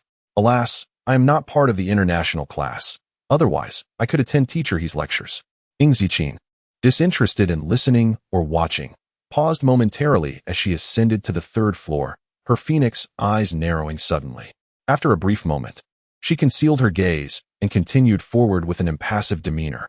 The classroom door was slightly ajar, revealing only a narrow gap. With a cold and detached expression, Ying Ziqin lifted her foot and forcefully kicked the door open. The sound echoed with a violent intensity. The sudden crash of water pouring down resonated through the air. Damn it! Lu Fang, hiding behind the door, was caught off guard and instantly drenched to the bone. A basin filled with water fell, striking his head and leaving him dazed, stars dancing before his eyes, as he collapsed to the ground, overwhelmed by pain. The commotion instantly captured the attention of the entire class, eliciting looks of surprise and mild disdain. Jiwan thought to herself, Lu Fang could not have been more careless. Ying Feifei scoffed, remarking on his audacity to pursue someone like her with such intellect, like a toad aspiring for a swan's flesh. Jiwan remained silent, her gaze drifting towards the door. At that moment, a girl entered, her legs long and straight, even clad in a simple school uniform. Her breathtaking beauty could not be concealed. She resembled a blossoming cherry tree in spring or the snow atop a mountain peak. Her beauty was a chilling yet aggressive allure, effortlessly capturing the attention of all present. In an instant, the classroom fell into a profound silence. They stared in astonishment as the girl made her way to the most inconspicuous corner, calmly retrieving a tissue and gently wiping her face. It was only after she settled down that a few individuals slowly diverted their gaze, appearing somewhat dazed. In the classroom, whispers arose in a rising tide. Goodness! Is that the bumpkin? It can't be true. Did she undergo cosmetic surgery during the winter break? Can surgery truly alter one's aura? To be frank, with her presence, even the illustrious goddess Zhong and the esteemed goddess Ying pale in comparison. The reference to the goddess Ying naturally pointed to the young lady of the Ying family. Among the 3 goddesses of Qingji High School, 2 belonged to the elite second-year class. What nonsense are you spouting? Upon hearing this, Ying Feifei couldn't help but laugh in exasperation. A foster daughter dares to compare herself with Zh? Zhong Zhuan, the rightful daughter of the prestigious Zhong family, was in a league of her own. What was Ying Zijing in comparison? Could these two even be compared? Before Zhong Zhuan could voice her thoughts, a voice piped up. No way, no way. Am I the only one who thinks that after seeing her today, in comparison to Goddess Ying, she should be the real deal? 029 dealt a blow to the entire elite class. In a single utterance, the classroom fell into a profound silence once again. The students could not help but steal another glance at the corner, and upon doing so, the voices of dissent were swallowed back into their throats. The girl sat there serenely, the the sunlight casting a delicate golden hue upon her brows and eyes. There were no ostentatious embellishments. Yet her beauty was breathtakingly remarkable in its subtlety. Is such beauty truly attainable by mere mortals? To call it divine would be an understatement. Ying Feifei was infuriated. Would you dare to utter such words in front of Xiaoxian? The classmates exchanged glances, choosing silence as they commenced their morning reading. The interval between the morning reading and the first class was a mere 5 minutes, during which some students went to fetch water while others visited the restroom. Ying Ziqin propped her elbows on the desk, idly gazing at the English elective, her thoughts drifting back to her time in White Country. In those days, the language spoken was still Middle English, while modern English had undergone considerable simplification, making it quite easy to learn. As the 5 minutes elapsed, the school bell chimed, signaling the commencement of the first class, which was English. The English teacher was a woman in her early 40s, surnamed Deng. She entered promptly with the sound of the bell, clutching a stack of papers. You all are aware of your scores for the final exam. So I will now distribute the papers. The questions were quite challenging, yet everyone performed reasonably well. The students collectively exhaled in relief. As the exams for the elite English class were notoriously difficult, garnering condolences across the internet. Yet, sometimes English proved to be even more formidable than IELTS. Zhang Jiwan scored 123 points, securing the top position in the class. As teacher Deng distributed the papers, she read out the scores: Lu Feng, 94 points, Ying Feifei. However, when only one paper remained in her hand, she refrained from announcing the score. Adjusting her glasses, teacher Deng spoke kindly. Ying Ziqin, please come and collect your paper. Ying Ziqin nodded and approached. Lu Feng, dissatisfied, protested, Teacher Deng, you've announced everyone's scores. Why not hers? Unbeknownst to him, a score of 30 in English would be considered an extraordinary feat for Ying Ziqin. Teacher Deng smiled gently. If classmate Ying agrees, I can announce it. Lu Feng immediately turned to the girl, his tone haughty. Ying Ziqin, you wouldn't mind letting everyone know your score, would you? Ying Ziqin took the paper from Teacher Deng and walked back, completely ignoring Lu Feng, not even casting him a glance. Lu Feng was infuriated. Ying Feifei, reveling in the moment, remarked, Jiwan, I saw it. She only scored 25 points. How embarrassing. No wonder she doesn't want anyone to know. Zhang Jiwan remained silent, lost in thought, pondering something unknown. All right, let us begin discussing the questions, Teacher Deng announced, picking up the chalk. I will randomly call on students to answer questions, and if you cannot. A chorus of groans erupted from below. Even Zhang Jiwan had only managed 123 points, illustrating just how challenging the exam was. Ying Ziqin glanced at her paper, deep in contemplation. It seemed that prior to her awakening, she truly was a struggling student. Professor Deng's lectures are deliberate, and she accommodates students with a weaker grasp of English. However, she does not tolerate inattentiveness during her lessons. A piece of chalk was promptly hurled in his direction. Lu Feng, explicate question 64 from the reading comprehension. Upon examining the question, Lu Feng realized he had erred. Furthermore, he found himself unable to comprehend a single word in the answer options, leaving him bewildered and in a cold sweat. Seeing this, Ying Feifei exclaimed, Professor Deng, even Jiwan couldn't solve this question. It must be exceedingly difficult. But I just saw Ying Ziying write the correct answer. Perhaps she could explain it to us. Zhang Jiwan also raised her hand, smiling. Professor Deng, I'm also curious as to how Ying solved this question. Would it be possible for her to elucidate it for us? Upon Zhang Jiwan's instigation, many in the class chimed in agreement. Yes, Professor Deng, we are all quite curious. This question far exceeds the standard difficulty. No one in the class can solve it. Professor Deng frowned, and just as she was about to speak, the girl in the corner slowly rose to her feet, holding the exam paper in one hand. She cast a glance around and began to speak with nonchalant ease. Lu Feng and Ying Feifei, who were poised to mock her, heard a string of impeccably fluent British English. Zhang Jiwan abruptly turned her head. Ying Ziying expounded on the question in 30 seconds. In conclusion, the answer to question 64 is D. Professor Deng was pleasantly surprised. An excellent answer, precisely correct. Please, take your seat. Ying Ziying resumed her seat, twirling a pen in her fingers, radiating an aura of disdain. The entire class was taken aback. Ying Feifei was incredulous. Jiwan, she actually knew it? Could it be a lucky guess? The smile on Zhang Jiwan's lips faltered momentarily. Who knows? At that moment, Teacher Deng inquired once more, Zhang Jiwan, do you understand? Jiwan's face flushed with warmth as she lowered her gaze. I understand. Alas, you truly disappoint me, Teacher Deng sighed. After so long of following my instruction, you still lag behind Ing Ziqin, who joined us midway. Upon returning home, make sure to study diligently. The classroom fell into a hushed silence. No one daring to utter a word. The class soon concluded, and after the bell rang, Teacher Deng called Ing Ziqin to the front. Did you practice your spoken English during the winter break? Ing Ziqin raised an eyebrow. Yes. Good. It's a promising start. Your foundation is somewhat weak. Challenging topics are beyond your current grasp, Teacher Deng remarked. I shall provide you with some fundamental exercise materials. Will you be able to stop by my office during lunch to collect them? Ing Ziqin did not decline this gesture of goodwill, even though she felt it unnecessary. Sure. Work hard, Teacher Deng encouraged, giving her shoulder a reassuring pat. Do not take to heart the words of others. During lunchtime, the classroom was empty as everyone had gone out to eat. Ing Ziqin took a bite of tomato while glancing at her WeChat messages. Her contacts were few, with only Fu Yunxin and Wen Tinglan messaging her. The former had recently taken to treating her like a child, as evidenced by today's message. Yao Yao, did you eat well for lunch? No, just had a tomato. She was indeed quite picky. 10 seconds later, Fu Yunxin sent a voice message directly. His voice has always been melodious, deep and resonant, like notes dancing on the edge of one's heart. Little one, it has only been a short while since we parted, yet you are already being disobedient. You must eat your meals properly. Oh, very well. It seems I must keep an eye on you. We shall see this evening if our Yao Yao has lost any weight. Ing Ziqin fixated on these words, rubbed her head, and tucked her phone back into her pocket. After finishing the last bite of her tomato, she rose to head to the English department office.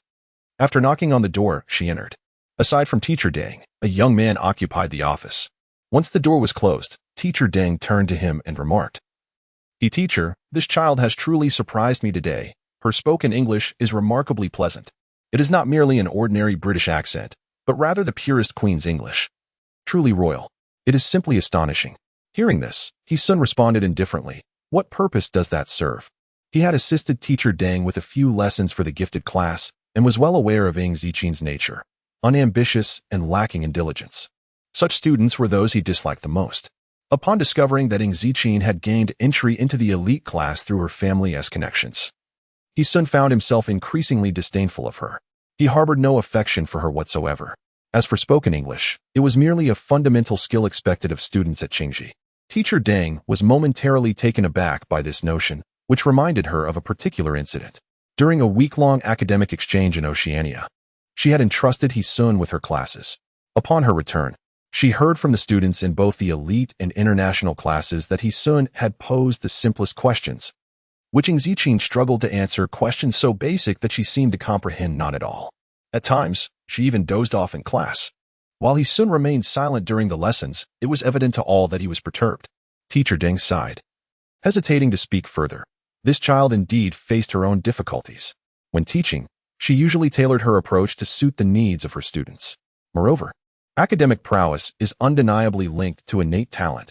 Not everyone excels in English or mathematics. Nevertheless, He-sun offered no counterargument. Maintaining his indifferent stance, yet she occupies resources that should not rightfully belong to her. Without Ing Ziqin, that position in the elite class would be held by the student ranked 50 in the grade. After all, the elite class was staffed with top-tier educators, a level of instruction that no regular class could rival. He-sun ceased his conversation and focused on a document filled with dense English text. However, upon closer inspection, it became clear that this was not ordinary English. It was Middle English, utilized between the years 1150 and 1500. Compared to modern English, the grammar of Middle English is considerably more intricate. Furthermore, the incorporation of numerous French and Latin vocabulary renders it even more challenging.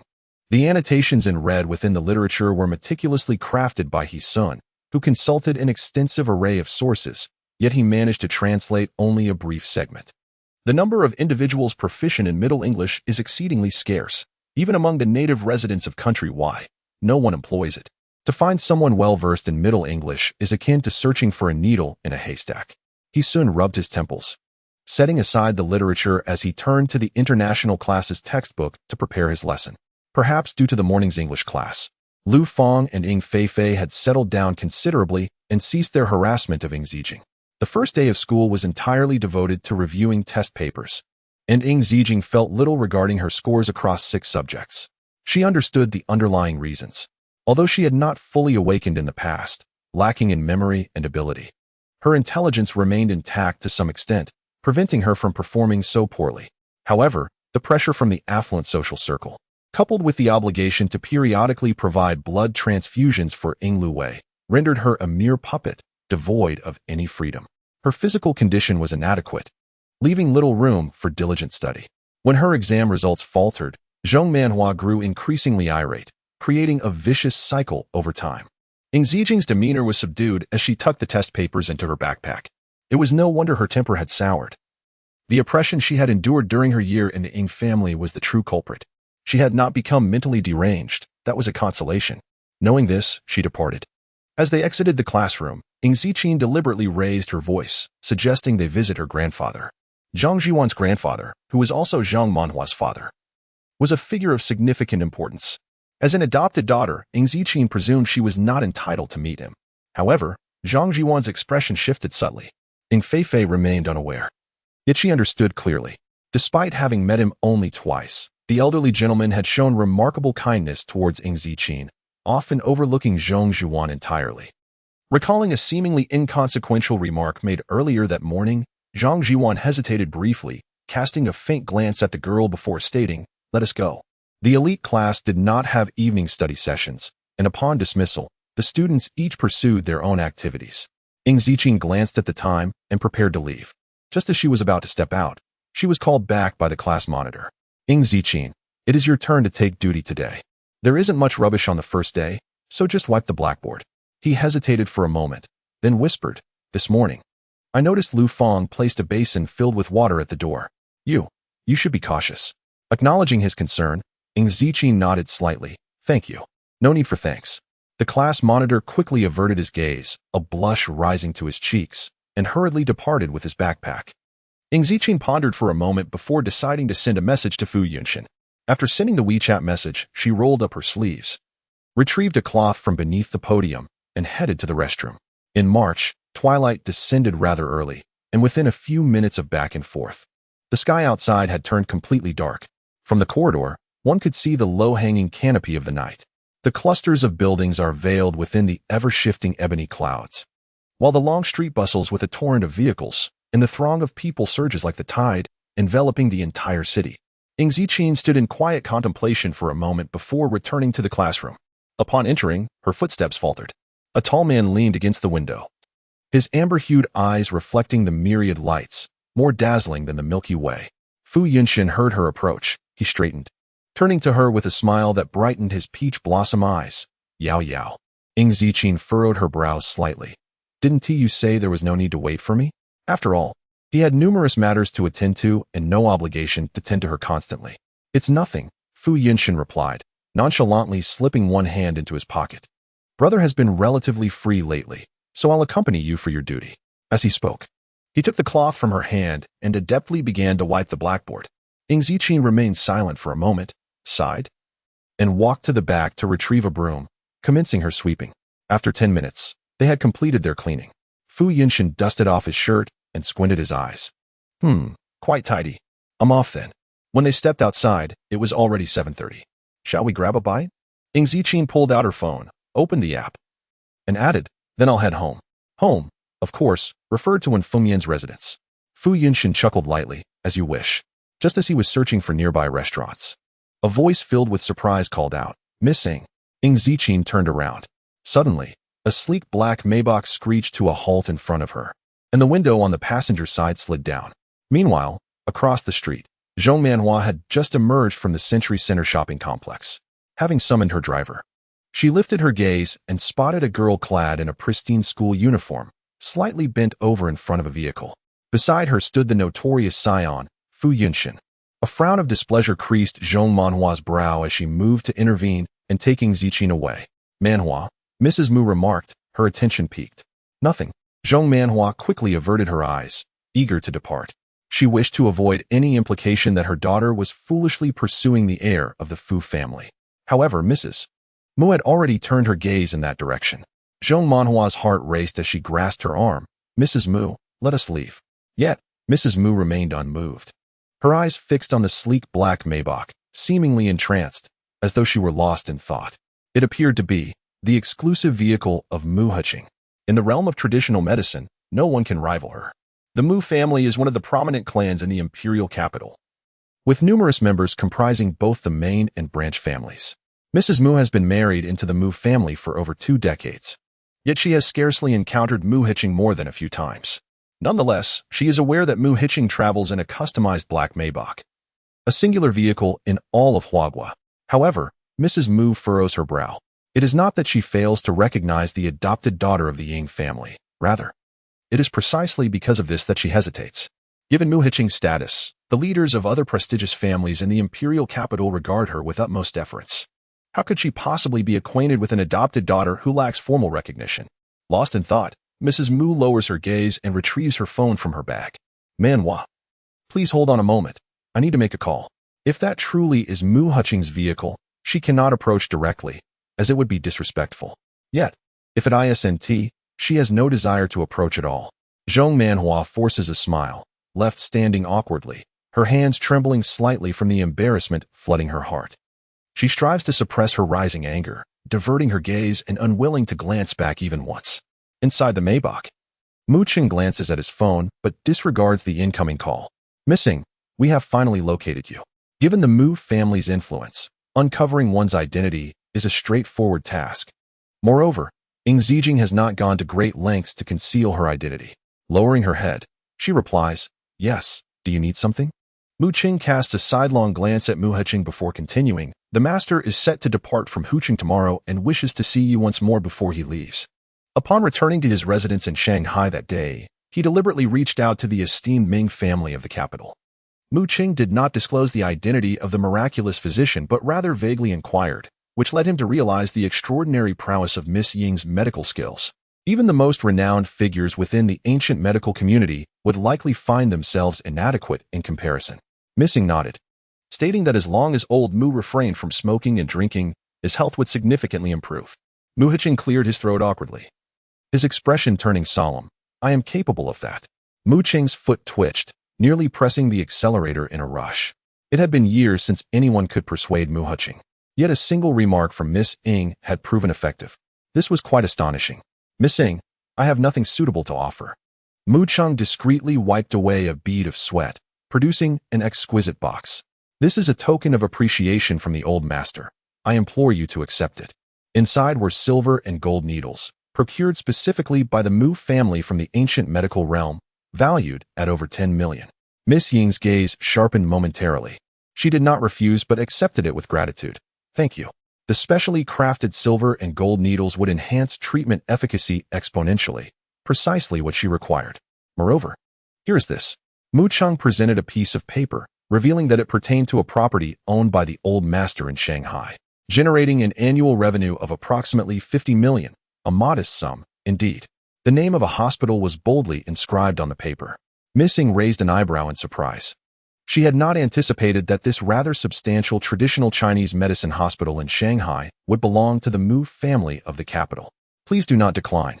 Mu Huqing coughed again. Given your medical expertise, this would be most beneficial for you. After a brief pause, with a hint of pride, she declared, as long as you accept this, I assure you I shall refrain from indulging in tobacco and alcohol. Mu Qing responded with confusion. Wait, is this a threat? I appreciate your kind intentions, but I shall decline, Ing Zijing replied, lowering her gaze with a soft chuckle. I tend to be rather lazy, however. I could occasionally lend a hand at the hospital with some complex cases. Financially, she found herself in need, and it would be pleasant to dabble in her former profession. That arrangement is acceptable. Mu Huqing furrowed his brow, realizing his oversight. I shall have Mu Qing establish a specialized consultation room for you, ensuring minimal disturbances. He continued, the hospital's revenue will be directly deposited into your account. Once he finished speaking, he quickly instructed Mu Qing to drive away, fearing the girl might refuse. Ing Zijing turned and placed the box into her backpack, stating, I desire Japanese cuisine for today. Fu Yunshin casually took her backpack, stating, allow your brother to carry that for you. At that moment, his phone chimed with a new WeChat message. Upon glancing down and seeing a profile picture of a crane, his brows arched slightly. Hey brat, you didn't call out when you saw me. Grown some nerve, have you? He smirked, replying with a leisurely pace. I feared that speaking would provoke your esteemed self and shorten your lifespan. Hey brat, Keep your distance from that young lady. Do not bring her misfortune. Fu Yunshin glanced at the girl beside him, chuckling softly. That simply won't do. The internet is down, so I must log off. Mu Huqing glanced at the message, tempted to block Fu Yunshin immediately.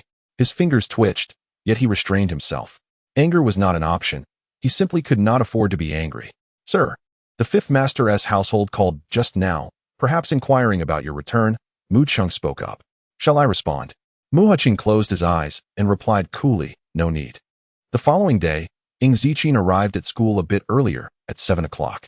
However, this time, the elite class did not commence their morning reading as usual. The students stood at the classroom's entrance, pinching their noses, their expressions reflecting disgust. The back of the classroom was piled high with refuse, an unbearable stench permeating the air. How could it be this filthy?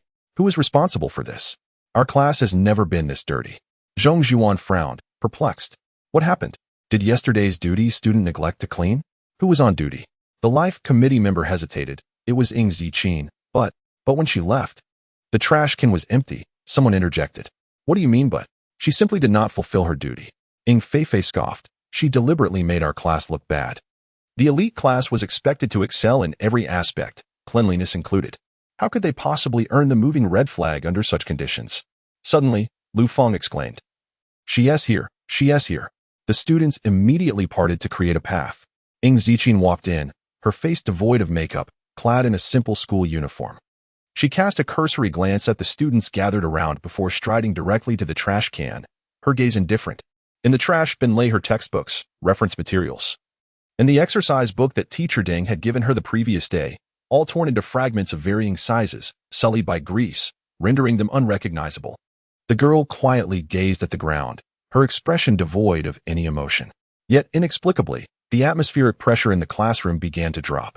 Ing Zijing, weren't you on duty yesterday? Ing Feifei seized the opportunity to mock. Did you simply keep it company? All right, enough. Zhong Zhuan interjected, raising her hand. Let's clean up together before the student council arrives. Why should we? Ing Feifei retorted coldly. She made this mess herself. She should deal with it alone. The rest of her words remained unspoken. Ing Zijing stirred. She lifted her gaze, devoid of sentiment, stepping forward and pulling Ing Feifei from the crowd. In front of the entire class, she forcefully thrust Ing Feifei's head into the trash can. With a swift and ruthless motion, Ing Ziqing forced Ing Feifei to consume the refuse, leaving no time for hesitation.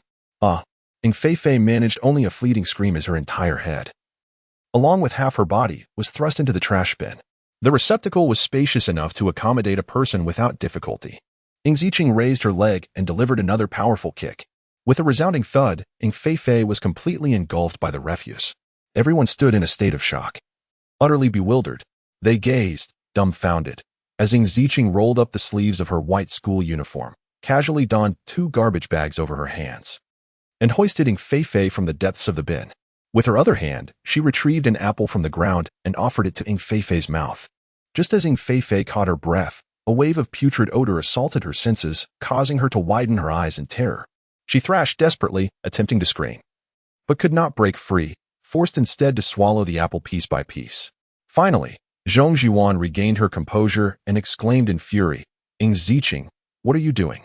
Hurry and pull her out. As the class monitor and a paragon of beauty, her words commanded respect in the elite class. Moreover, Ing Ziqing's actions were indeed reprehensible. Ignoring her duties was one thing, but resorting to violence against a classmate was another.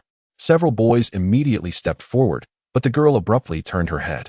Her expression remained as indifferent as ever, cold and distant like the snow-capped mountains. In that moment, she was enveloped by an aura of ferocity, her gaze so menacing that even the towering class monitor, standing at nearly 6 feet 3 inches, found himself retreating involuntarily. For a brief spell, no one dared to move. Ing Ziqing averted her gaze, looking down upon Ing Feifei, who was covered in refuse. Is it tasty? She inquired. Finally, Ing Feifei mustered the strength to speak, tears streaming down her face as she sobbed in despair, her voice rising to a hysterical shriek. Ing Ziqing, you are insane. You are absolutely insane. Was it such a grave offense to have torn the book of this unsophisticated girl and tossed it into the trash? How could she treat her in such a manner? I am indeed unwell, Ing Ziqing remarked, lowering her head with a light chuckle. Best to avoid provoking me. Just as Ing Feifei was about to unleash a torrent of curses, the hand that had gripped her loosened, and with a thud, She tumbled back into the trash bin. Ing Ziqin tore off the 2 garbage bags in her hands, casually retrieving a bottle of hand sanitizer from her backpack. Rather filthy, she remarked nonchalantly. The classroom fell into a profound silence. Zhong Zhuan's lips trembled as she endeavored to steady her tone. Someone helped Fei up. A few boys pulled Fei out, only to quickly step back, repulsed by the stench. Fei's uniform and undergarments were completely tainted by refuse, oil dripping from her hair. It was a sight too pitiful to behold. In her entire life, Fei had never endured such humiliation. Ing Ziqin, you will pay for this. Mark my words. You will pay. She cried as she fled, determined to report to the teacher and ensuring Ziqin was expelled from the elite class. Zhang Zhiwan furrowed her brow but did not pursue her. Everyone, please tidy up the classroom. We have morning reading shortly. The students exchanged glances for a moment, acquiescing to the arrangement, yet they prudently refrained from seeking discord. Zhong Zhiwan, in particular, chose to ignore Ing Ziqin, not even casting a glance her way. Before 3 minutes had elapsed, the homeroom teacher of the elite class arrived, his countenance icy. Ing Ziqin, come to the office.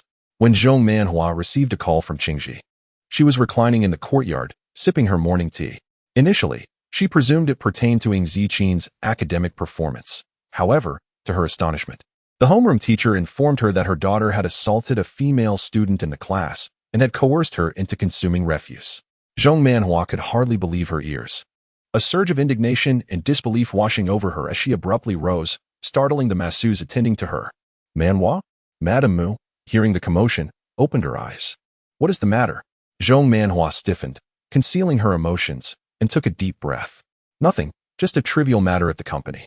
She could not allow Madame Mu to discover that she had a daughter capable of bullying others. This was no longer merely a matter of shame. It was a question of character. Resolving herself, Zhong Manhua responded coolly, I am currently unavailable. You may handle it as you see fit. After terminating the call, she exhaled with relief. Thankfully, she had not reverted her identity. She was merely a foster daughter. Otherwise, the humiliation would have been unbearable. Madame Mu did not press further, preoccupied with her own thoughts. The previous night, she had attempted to contact Mu Cheng, yet by morning, there had been no response. Mu Cheng was a trusted confidant of Mu Huqing. In his absence, he represented Mu Huqing in the outside world. The Mu family, unable to see Mu Huqing or needing to discuss matters, would first reach out to Mu Cheng. This could not possibly imply that their faction has fallen from grace, could it? Yet among the younger generation of the Mu family, Chen Zhou is indeed among the more distinguished few. Lady Mu grew increasingly anxious as she meticulously recalled the black Maybach, ultimately concluding that the occupant was not Mu Huqing. It stands to reason. Not to mention a mere adopted daughter of the Ing family, even the prominent figures of the imperial capital would not warrant Mu Huqing's personal audience. Perhaps he was simply preoccupied and missed her call. With this thought, Lady Mu closed her eyes once more, surrendering to the pleasures of the massage. 20 minutes later, in the office, Ing Fei had changed into another outfit, yet she still emanated a foul odor. She stood sobbing in a corner, her cries growing louder. Fei remained silent. Mrs. Ing, who had rushed from the company, embraced her, filled with compassion, urging her not to cry, promising to advocate for her. While soothing Ing Fei, Mrs. Ing raised her head, her expression grim. Mr. Su, Fei has always been obedient and has never engaged in conflict with her classmates. You must provide us with an explanation regarding this incident. As she spoke, her gaze shot icily towards the girl standing by the door, full of disdain. It baffled her how a student of the elite class could be so misguided, failing in every aspect. She demanded an apology. Mrs. Ing was seething with anger. Had it not been for her composure, she would have long since slapped her. Madam Ing, please calm down. Teacher Su was quite troubled. There was still no conclusion regarding the matter, so we should first clarify the situation. What to ask? Madam Ing suddenly erupted. Look at Fei. What more is there to inquire about? Her voice was so loud that it startled the teachers from other offices. The English department was nearby, and Teacher Deng also arrived. With more people in the office, Madam Ing felt emboldened. If the elite class does not expel her, I will expose Yuan Weibo. Upon hearing this, the teacher's expressions changed dramatically. Teacher Su found himself in a difficult position. Sigh, classmate Ing Zijingyu. Bullying your classmates could lead to disciplinary action. In severe cases, expulsion may be warranted. Ing Zijing raised her gaze, casually placing one hand in her pocket as she stepped forward, offering a faint smile. Teacher Deng, may I borrow a computer? All right, I will explain. Borrowing a computer? Teacher Deng was momentarily taken aback, yet she refrained from inquiring further. Very well, please wait a moment. After nodding towards Teacher Su, she exited the office. Teacher Su furrowed his brow, but chose not to intervene. Having taught the elite class for an extended period, he was well acquainted with each student. Ing Zijing, in particular, struggled academically. Her introverted nature rendered her silent and withdrawn, often seen walking with her head bowed. Managing to avoid bullying, which was, in itself, a small triumph. However, after placing a call to Madame Ing, the Ing family displayed a remarkably indifferent demeanor, as if they had already concluded that Ing Zijing was indeed responsible for the situation. Teacher Su found himself utterly perplexed upon witnessing the girl's seemingly carefree demeanor. Devoid of any shame or guilt, Madame Ying's fury intensified. What do you need a computer for? Huh? Aren't you going to apologize? As she spoke, she pulled out her phone, threatening, since you have no sense of shame, I shall post your good deeds on Weibo. The impact of public opinion could be devastating enough to ruin a person. In response, Ing Zijing turned her head slightly, her gaze lifting ever so slightly. Her fair complexion contrasted sharply with her elongated, almond-shaped eyes, which glimmered with an icy chill. This piercing gaze suddenly reminded Ing Feifei of the moment she had been unceremoniously shoved into a trash bin and coerced into consuming the refuse, causing her body to tremble. She timidly extended her hand. Mom, please don't. Do not fear. Feifei, Madame Ing reassured her, seething with anger. Mother will swiftly avenge this grievance. Teacher Su had no choice but to speak up, stating that without personal consent, this constituted an infringement of reputation. Mrs. Ying's hand stiffened, her face inexplicably flustered under the scrutinizing gaze of the crowd. At that moment, footsteps echoed as Teacher Deng returned, carrying a computer. Thank you, Teacher Deng, Ing Zijing said, accepting the computer and supporting it with her hand. Not at all, Teacher Deng replied, unable to suppress his curiosity, asking, what are you going to do with it? Nothing much, Ing Zijing replied casually as she opened the computer and retrieved a USB drive from her pocket, casually stating that she intended to share some segments from the surveillance footage. The mention of surveillance compelled Teacher Su to take the matter seriously. His expression turned grave. What exactly is going on? On the other hand, Ing Feifei's eyes widened in shock, her palms sweating profusely. In order to teach Ing Zijing a lesson, she had arrived at the school at 6:15. At this hour, the school was nearly deserted, though the surveillance cameras remained operational. No. That was simply impossible. The surveillance room was off-limits even to teachers. How could a mere student like Ing Zijing have accessed it? Ing Feifei steadied herself, a cold chuckle echoing in her mind. It was merely a fa of strength. Did she truly believe she possessed evidence? The notion of reviewing the surveillance footage made Mrs. Ing scoff with disdain. Very well, let us see just how this student has tormented our Feifei. Her voice was shrill, causing Zhong Jiwan, who was about to enter, to pause momentarily. Why not go in? A rich male voice resonated behind her. It's nothing, teacher he. Zhong Jiwan was momentarily startled, but upon recognizing the visitor, she smiled. There was a minor conflict in our class, and Teacher Su is currently addressing the issue, allowing us to study independently for now. He soon furrowed her brow, inquiring, what happened? In truth, it was nothing grave. Zhong Jiwan hesitated briefly before recounting the earlier events. I merely came to see how things were progressing. After listening, He Sun's expression turned somewhat frosty, though her tone remained gentle. You should return for now. I will investigate further. We must not let this interfere with our studies. Zhong Jiwan nodded in agreement, not declining the suggestion. Thank you for your assistance, teacher he.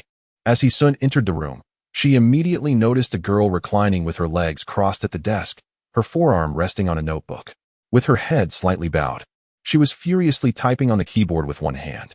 He Sun's demeanor quickly shifted to one of icy disdain, tinged with a hint of disgust. The victim was nearby. Yet the girl appeared utterly indifferent, devoid of any guilt. Throughout 2 years of teaching, He Sun had never encountered such a student. Teacher Su, He Sun remarked. Without casting another glance at Ing Zijing, I will inquire whether the issue with the gifted class has been resolved. It will take a bit longer, Teacher Su replied, somewhat surprised by He Sun's presence, but choosing not to comment, as Zhong Jiwan was watching. He Sun replied coolly, Teacher Su, there is no need to waste time. If a mistake has been made, then a disciplinary note should be issued. What purpose does it serve to have the entire class wait? Can we truly afford to waste the time of over 40 individuals? Is it not so?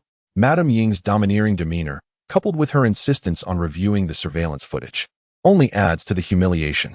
As soon as the words left her lips, the projector in the office suddenly flickered to life, casting an image onto the white screen ahead. It was a surveillance recording, the clarity not pristine, yet sufficient to discern the identities involved. In the upper right corner of the footage, the time was meticulously documented down to the very second. Upon witnessing her own figure materialize on the screen, Ing Fei was overtaken by a wave of panic, instinctively reaching for Madame Ying's sleeve. Yet, all eyes in the office were fixed upon her, including He-sun S. The footage began to play, revealing that at 6:15:27, Ing Fei entered the school gates. At 6:20:46, she arrived at the elite classroom, retrieved a book belonging to Ing Ziqin from the drawer, tore it to shreds, and discarded it into the trash. At 6:35:14, she re-entered the classroom bearing a bag of soy milk and a bowl of rice noodles, pouring the contents entirely into the bin. At 6:40:34, she carried a bucket of refuse and tossed it behind the classroom. At 6:45:12, she made her fourth entrance, placing 2 spiders into Ing Ziqin's drawer. The recording abruptly ceased, leaving her triumphant, arrogant visage as the final image. The office fell into an eerie silence, each individual struck with disbelief. Ing Fei's complexion turned ashen. No, that isn't me. I did nothing. Was it truly possible that there existed surveillance of Ing Ziqin? Madame Ing froze. Her face flushed a deep crimson. The images on the screen felt akin to a slap across her face. Under the scrutiny of all, Mrs. Ing felt an overwhelming embarrassment. Wishing fervently for a fissure in the earth to swallow her whole, Ing Ziqin carefully stowed away her laptop and returned it to Teacher Deng, expressing her gratitude. This footage was not merely copied from the surveillance room.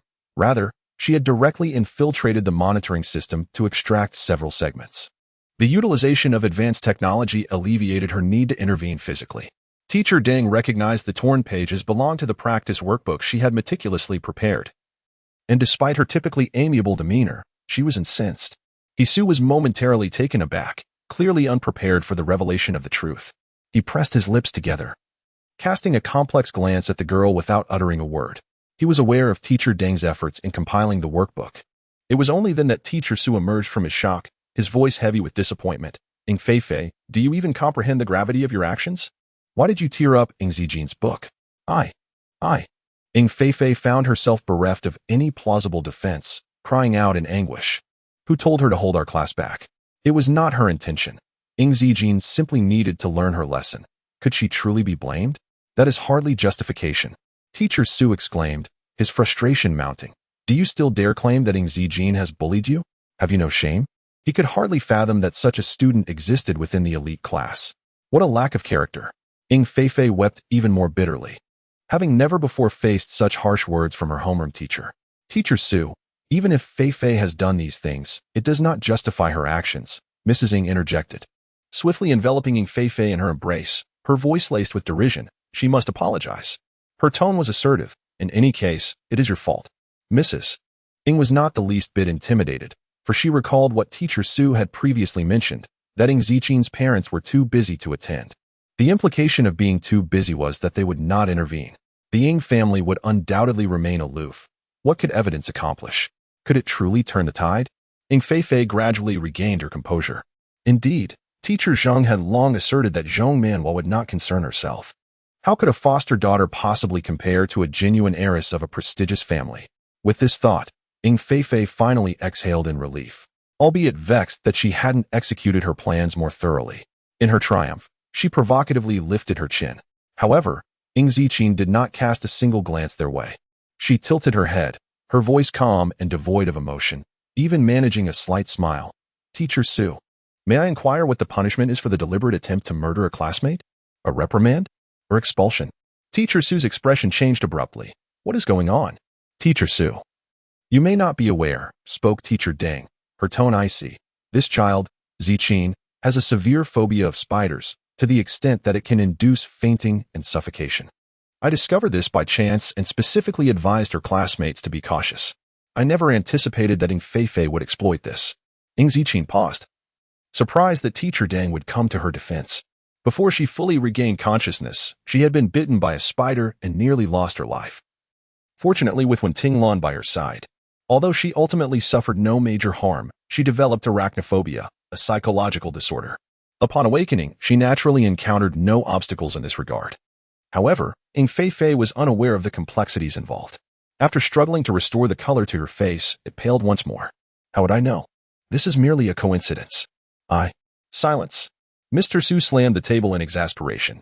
Ing Fei, do you comprehend the gravity of the situation?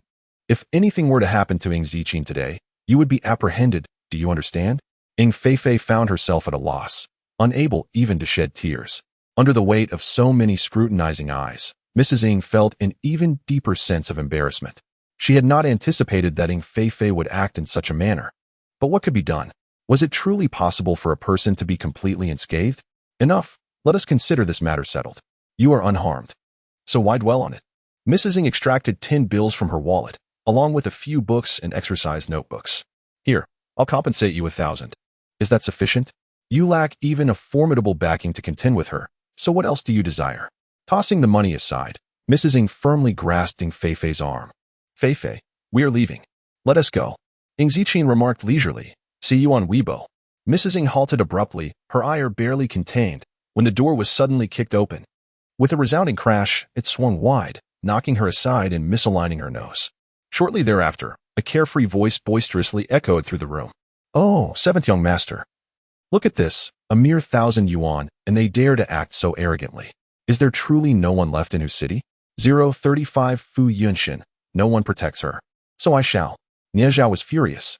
Bullying a young girl? Is there no sense of shame? Lady Ying pressed her nose, wincing in pain. Upon realizing the young gentleman before her was a stranger, her confidence surged. What business is it of yours? Nie Zhao then remembered that few in whose city were acquainted with him, and he stepped aside, raising his voice. Seventh young master, come quickly. Turning back, he reassured the girl. Don't be afraid. Dear sister, seventh young master is here. Ing Ziqin paused, lifting her gaze. Fu Yunshin stepped in, having donned a white shirt, with the top 2 buttons undone, revealing a hint of collarbone, alluring to the core. His nonchalant demeanor suggested a lack of propriety, unmistakably inappropriate. The individuals in the office were taken aback. Lady Ying was particularly stunned, her mind buzzing. Seventh young master? Once seen, Fu Yunshin's visage was unforgettable. Even if someone in whose city disdained him, they would still show him respect. Apologies for the intrusion, Teacher Su. Fu Yunshin ignored him, striding directly towards the girl. I am her guardian. I am late. Teacher Su was momentarily bewildered. Nie Zhao clicked his tongue, thinking that the 7th young master truly took shamelessness to an extreme, even assuming the role of guardian. You should head to class first. Fu Yunshin cast a sidelong glance, deeming it unnecessary to squander time. Those 7 words altered He Sun's expression. Ing Ziqin fell into a brief silence before slowly articulating, actually, I can manage on my own. Before she could finish her sentence, Fu Yunshin retrieved a piece of dark chocolate from his pocket. Yao. Ing Ziqin, momentarily speechless due to the unexpected treat, could only respond with a glance. Nie Zhao, bewildered, exclaimed, what the hell? Is he really prepared to offer snacks at any moment? Is he treating his wife like a daughter? Teacher Deng adjusted his glasses and interjected. Mr. Fu is correct. Ziqin, you should proceed to your class without delay. The adults will handle matters here. Ing Ziqin raised her hand and accepted the chocolate, casting him a sidelong glance. This is the last time. Very well. It shall be the last time, Fu Yunshin acquiesced readily. Hurry to your class. If things escalate, I fear you might be frightened. Nie Zhao was left speechless, incredulous at the absurdity of the situation. Had they forgotten how the formidable figure had single-handedly subdued 5 ruffians? Teacher Deng, in agreement, remarked, if you are feeling unsettled, let me take you to the infirmary for a checkup. As the office door swung open and shut, the atmosphere grew tense and frigid. Ing Fei clung tightly to Madame Ying's garment, trembling uncontrollably. Initially skeptical of Lu Fang's claim that Ing Ziqin was currying favor with Fu Yunshin, she was now compelled to believe it. What extraordinary fortune was this? Fu Yunshin raised his gaze. Teacher Su, I wish to understand the details of this incident. Teacher Su promptly recounted the entire affair once more. Mr. Fu, we are currently deliberating on how to resolve this. The man's eyes, imbued with an enchanting warmth, gradually transformed into a chilling glare, freezing the atmosphere around him. Madame Ming shivered. Her earlier arrogance utterly vanished. 7th young master, it's a misunderstanding, merely a misunderstanding. A misunderstanding? Your daughter cannot be bullied, yet my daughter can? Fu Yunshin's voice was gentle, laced with a smile. By what right? Madame Ming wanted to argue that a foster daughter could not compare to her own, yet the words caught in her throat, unspoken. Fu Yinxin replied nonchalantly, "Pick it up." Startled, Madame Ming abandoned her composure and hastily bent down to retrieve the money she had thrown to the ground. Before she could rise, a stack of bills was tossed onto her head. "It's merely been thrown in the trash. No harm done. Why quibble?" Nie Zhao dutifully scattered money. "Here is 10,000. Is this sufficient?" Madame Ying's face turned pale with humiliation. Ing Feifei's lips trembled. You are bullying us with your power." "Ah, do not turn the tables on us," Nie Zhao scoffed. "I remember how you oppressed our 7th young lady just moments ago." Teacher Su tentatively interjected, "Mr. Fu, how do you propose we handle this situation?" Fu Yinxin straightened up, chuckling lightly. "I trust Qingji to always be fair." Ultimately, Madame Ming left in disgrace with Ing Feifei. Although she was not expelled, a significant demerit marked Ing Feifei's record, sealing her fate with the Imperial Capital University. Not only the Imperial Capital University, but number 985 University in Huagua would accept her. Her future was all but extinguished. This was a fate more dire than merely tarnishing her reputation. "I wondered why you rushed over so early. It seems you intended to play the hero." Nie Zhao murmured, "7th Master, I must ask, have you truly taken a liking to that esteemed individual? After all, she is but a young lady. Is it not a tad premature?" Fu Yinxin cast him a sidelong glance, a smile playing on his lips. Nie Zhao immediately raised his hands in a gesture of surrender. "Forget I said anything." "No," Fu Yinxin replied, tilting his head to gaze down from the rooftop of the teaching building, his tone languid. "Perhaps it is a case of shared sorrow." Nie Zhao was taken aback, and as he gradually recalled the circumstances surrounding the Fu family, he found himself at a loss for words. Unsure how to offer comfort, he hesitated before speaking. "Brother, try to let it go. It has been a long time." "Indeed, it has been quite some time." Fu Yinxin chuckled softly. 20 years. Before him lay a scene drenched in crimson. The cacophony of screams intertwined with gunfire, assaulting his eardrums. His eyelashes fluttered slightly, and he smiled again. "In the past, I longed for someone to protect me, but there was no one. Thus, I wished to shield her." Upon hearing these words, Nie Zhao was overwhelmed with sorrow. 7th Master. The man leaned against the wall, his long legs drawn up, gazing at the sky as he murmured, "My life has been fraught with hardships. I have yet to find stability. However, for Yao Yao, she must have the very best." He smiled, the curve of his lips gentle. That evening, at the Zhong residence, when Zhong Manhua arrived, the old Master Zhong was seated at the dining table, perusing the newspaper. He responded in a nonchalant manner, "You're here." Zhong Manhua paused for a moment. "Father, where is Zijing?" Only then did the old master set down the newspaper, leaning forward to glance outside, disappointment etched on his face. Why hasn't she returned yet? Unable to restrain herself, she scolded, "What sort of mother are you to come alone?" Zhong Manhua felt an overwhelming sense of frustration. If it hadn't been for the humiliating phone call from Qingji that morning, she would have certainly gone to the school to pick up Ing Ziqin. The Zhong family was her maternal home, and her marriage into the Ing family was supposed to be a harmonious union, a tale of strength and unity. Yet, due to Ing Ziqin, her sisters-in-law from the Zhong family had not missed an opportunity to ridicule her in secret. "Wanwan, aren't you in the same class as Ziqin?" The elder Zhong suddenly recalled something and turned around, noticing her absence. "It's already 7 o'clock. The second-year students must have been dismissed long ago." Zhang Jiwan tightened her fingers and whispered, "Grandfather, I haven't seen her, and my cousin might." "Might what?" The elder Zhang's expression turned anxious. Could something have happened?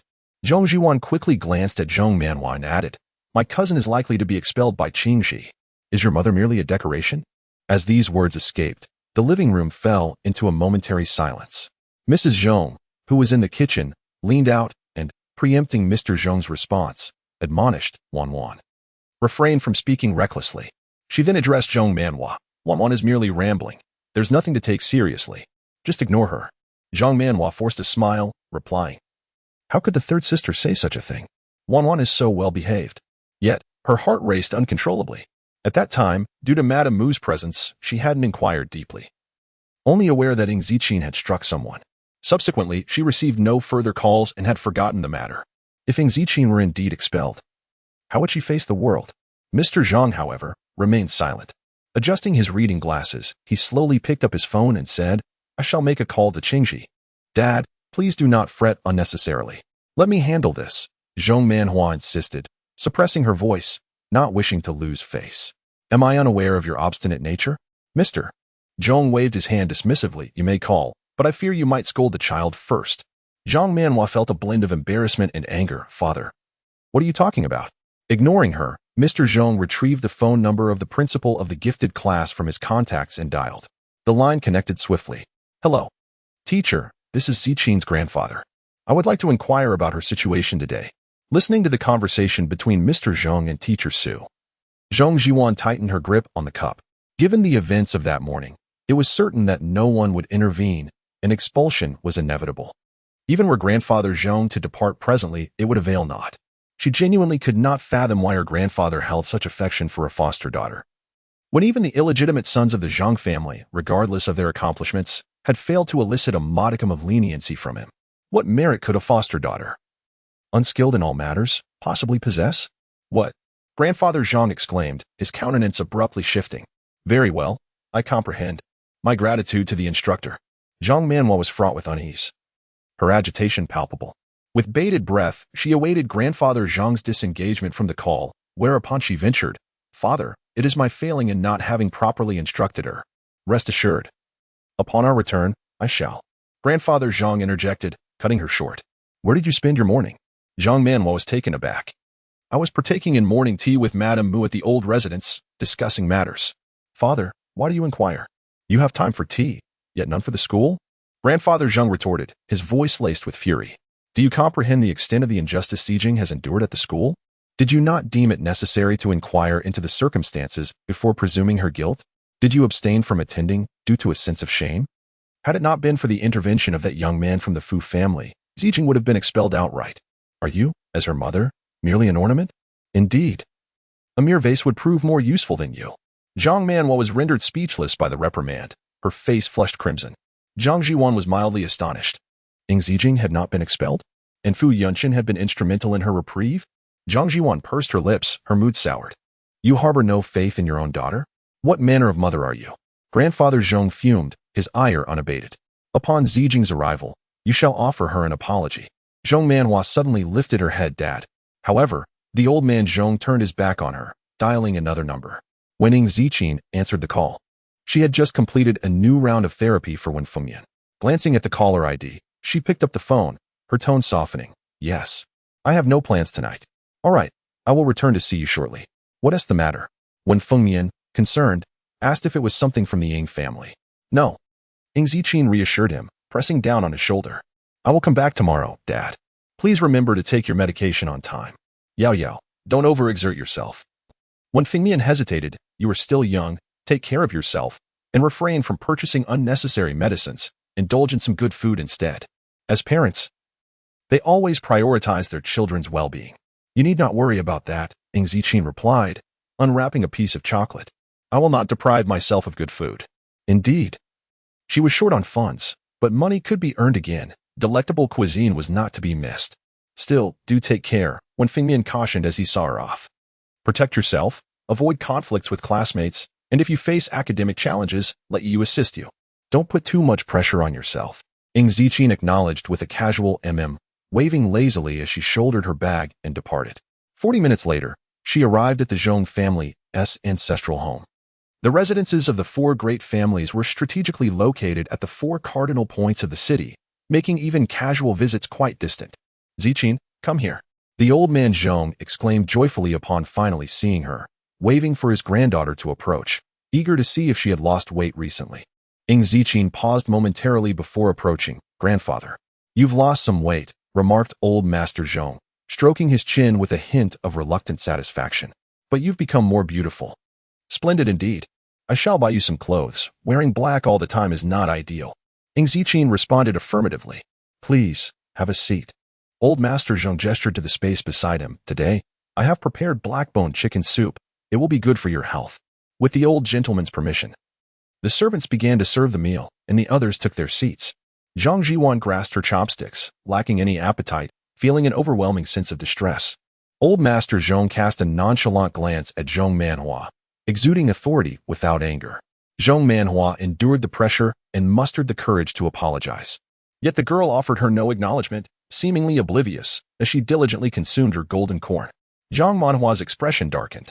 In front of so many witnesses, she received no reprieve? Do you enjoy this?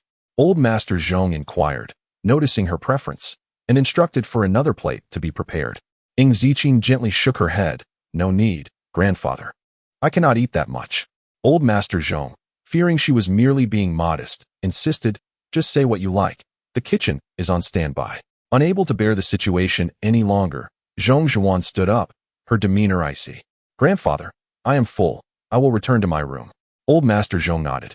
Saying nothing further, Zhong Zhuan ascended the stairs, stifling her frustrations.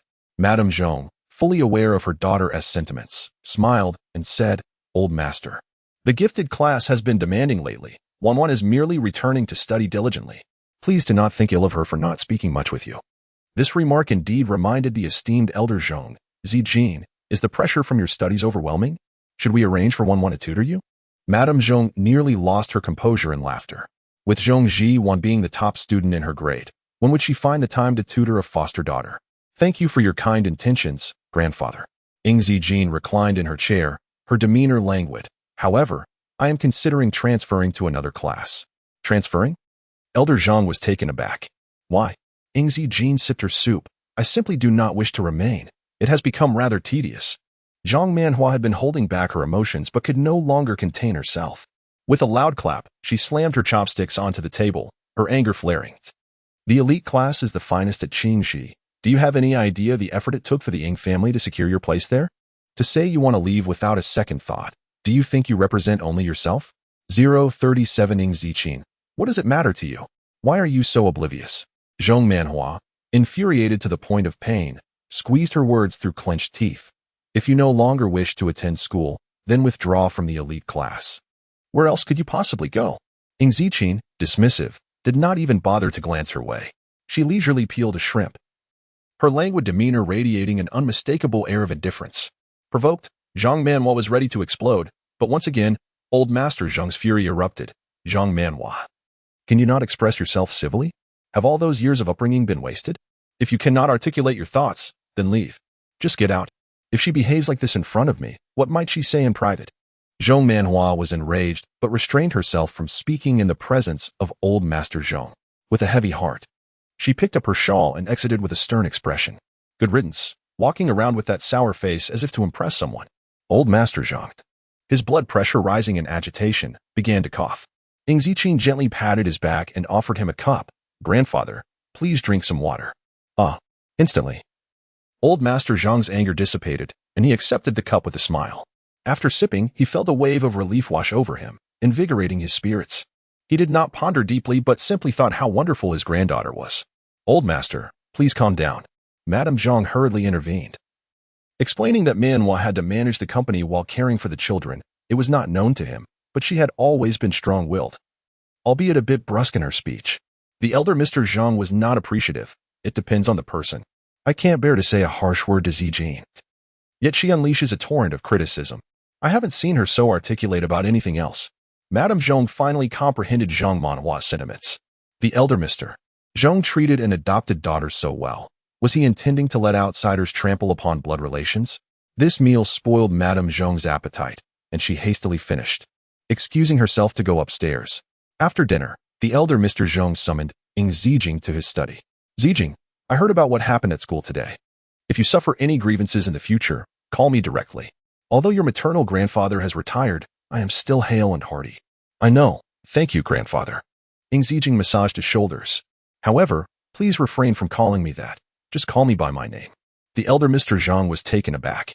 Before he could inquire, he heard the girl say indifferently, I do not particularly care for names that others have used. One was the pet name the Ing family had given her before she was born, but it had now been usurped. The elder Mr. Zhang's heart was immediately filled with mixed emotions. After a long while, he sighed, it is your maternal grandfather who failed to take care of you. Had he known such a thing would occur, he should have brought the child to the Zhang family to care for her personally. However, he had been traveling abroad for the past dozen years and only recently returned to Shanghai, where he learned of his granddaughter's disappearance. The thought of his real granddaughter enduring so much hardship caused the elder Mr. Zhang great distress. Your mother has that temperament. Do not mind her and let her be angry by herself. After some contemplation, old Master Zhang retrieved a card from the drawer. I am unsure of what young people like, So I bought this card for you. Take it and purchase what you desire. Ing Ziqin had no intention of using it. But to avoid disappointing the elder, she accepted it. Have you been experiencing poor sleep lately? It's a common affliction of old age. Old Master Zhong pressed his temple and sighed, lamenting, one must eventually concede to the passage of time. Ing Ziqin nodded, understanding the situation. She had been rather idle recently and planned to refine some medicinal concoctions upon her return. However, considering old Master Zheng's health among his peers, he was still quite robust. With proper care, reaching 100 years would be effortless. Will you be staying here tonight? It has been quite some time since you last visited. Old Master Zheng coughed a few times, feigning indifference. Tomorrow, I shall have the driver take you to school. Ing Ziqin observed the overly eager old Master Zheng, who seemed ready to rub his hands together. She sighed slightly. All right. Even if old Master Zheng had not mentioned it, she would have chosen to stay. Very well. Inform me of anything you require. Old Master Zheng nodded vigorously. Upon our return, I shall take you to express gratitude to that lad from the Fu family. Although he did not harbor particularly fond feelings for the young man, considering him a reckless scoundrel, he was wary of his intentions towards the family. Old Master Zheng, filled with concern, sent the girl away and lingered in his study for a moment before slowly dialing a number. Hello, Old Man Fu. You might wonder why I'm calling you at such an hour. I merely wanted to inform you.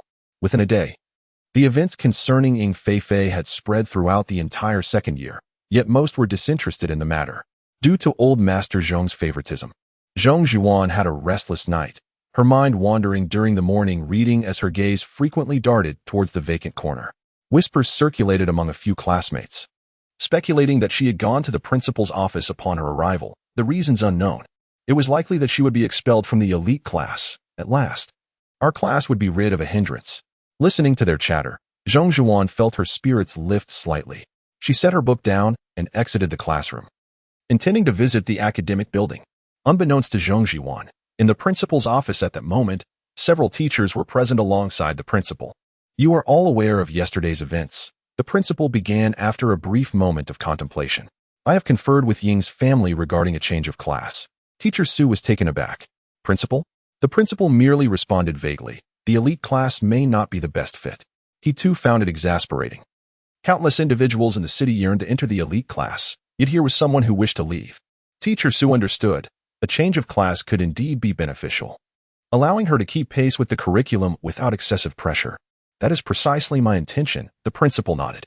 Thus, I propose transferring Ying to the international class. He truly dared not place the esteemed Mr. Zheng's granddaughter in an ordinary class. When the old gentleman loses his temper, no one can contain him. Although the international class is conducted entirely in English, the level of difficulty is lower than that of the elite class, with a greater emphasis on practical application. The students in the international class are all scions of Shanghai's affluent families, destined to pursue further studies abroad. He heard from Teacher Deng that this child possesses remarkable English skills, particularly in speaking. Upon hearing this, he finally comprehended why the principal had summoned him. He expressionlessly raised his head, his gaze, veiled by gold-rimmed glasses, radiating a frigid indifference. If she transfers here, then I shall resign. The principal was taken aback. Teacher he. You can't. He's Sun, a graduate of the world's foremost institution, Norton University, had only just turned 25 and had already obtained his teaching credentials. He taught all courses in the international class for the second year of high school. Qingji High School had exerted considerable effort to hire his son, intending for him to lead the international class, with the hope of nurturing students capable of gaining admission to Norton University. With a professor from Norton University and a student lacking in all aspects, is there really any need to deliberate on whom to choose? The campus forum erupted, and Teacher Deng furrowed her brow. Even if there are biases, how could one speak so in front of the children? Students flourish when encouraged. Teacher Deng shook her head, lowering her voice to explain to the girl beside her. Child, teacher, he is a graduate of Norton University. He is young and impetuous, speaking bluntly. Do not take it to heart. Ing Ziqin had not been listening or paying attention. However, upon hearing the name Norton University, she finally cast a glance at his son, slightly furrowing her brow. Subsequently, she lowered her head and took out her phone to search for Norton University, clicking on the English official website. The site was quite simple, much like those of other universities, featuring campus news, departmental offerings, and admissions information, accompanied by some images. There was little change from before. Even the medieval century-old buildings remained intact. Ing Ziqin pondered. With that madman's temperament, Could he truly transform Norton University into a conventional institution? Regardless, the name Norton University now represented the pinnacle of the world. Over the years, only a handful from Huagua had successfully entered Norton University, and upon graduation, none had failed to become leaders in their respective fields. If Isun was unwilling, there was little that could be done. His qualifications were too remarkable, granting him the stature to compel Qingji to concede. The principal hesitated, saying, "Ing, what do you think about this?" There was no need for the principal to be put in a difficult position. Ing Ziqin stood up, declaring, "I have no intention of joining the international class." Upon hearing these words, Isun furrowed his brow, and his heart momentarily faltered, overwhelmed by a sense of discomfort, as if he had been overly sentimental. The principal, in contrast, exhaled in relief. "Very well, Ing, which class do you wish to join?" Ing Zijing yawned nonchalantly, replying, "I'll go to class 19. Class 19? The principal was momentarily taken aback, and after a pause, he recalled the existence of such a class in the second year. However, class 19 was rather. His tooth began to throb again. Isun's expression grew cold once more. Choosing to attend class 19 was tantamount to willingly descending into degradation. The principal, left with no alternative, acquiesced. "Then you may proceed to class 19. He retrieved the student records he had prepared in advance and summoned the homeroom teacher of class 19 to discuss the matter. Given that this was not a clandestine affair and involved class 19, it didn't take long for related posts to appear on the vibrant campus forum. Title: The adopted daughter of the Ing family is coming to class 19. Content, as stated. The original poster has just received the news that it is indeed the adopted daughter who gained entry into the elite class through connections. Apparently, due to an altercation. She has been expelled from the elite class, and the international class does not want her either. Thus, she is left with no choice but to transfer to class 19. To the students of class 19, the original poster offers their condolences for 3 seconds. Such a brief post garnered hundreds of replies within less than a minute. First reply, what? Second reply, seriously? She's going to class 19? Should we say she is either bold or foolish? Third reply, she's finished. Rangu will not allow her entry. Comment 4, offering refreshments and snacks here. Comment 5, neither Mr. Ran nor Ms. You will fare well. Comment 108, alas, class 19's plight is lamentable. Personally, I harbor no fondness for the adopted daughter of the Ying family. Were it not for her, how could the esteemed Ms. Ying have departed in such vexation? Comment 109, anticipating the expulsion of the Ying family's adopted daughter by Mr. Ran and Ms. Yu. Comment 470, responding by invitation from the elite class. This encumbrance has finally departed. The elite class was practically celebrating as if it were a festival, foregoing study during breaks to engage in online discourse. Zhang Jiwan extinguished her mobile device and commenced rote memorization, anticipating Ingziki's ignominious departure from class 19. Sophomore year. Class 19. Several nonconformists congregated before the podium, perusing the forum on a computer, their countenances darkening with each passing moment. Heck, one exclaimed, what was the principal thinking? Is class 19 open to just anyone?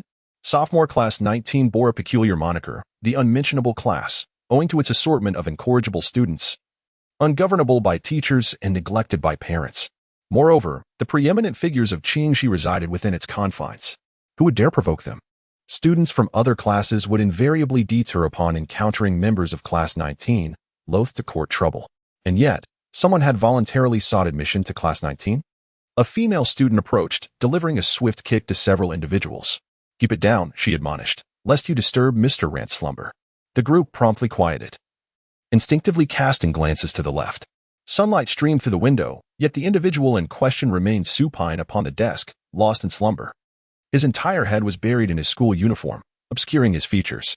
The short sleeves of the uniform outlined the muscular contours characteristic of youth, flowing and perfect.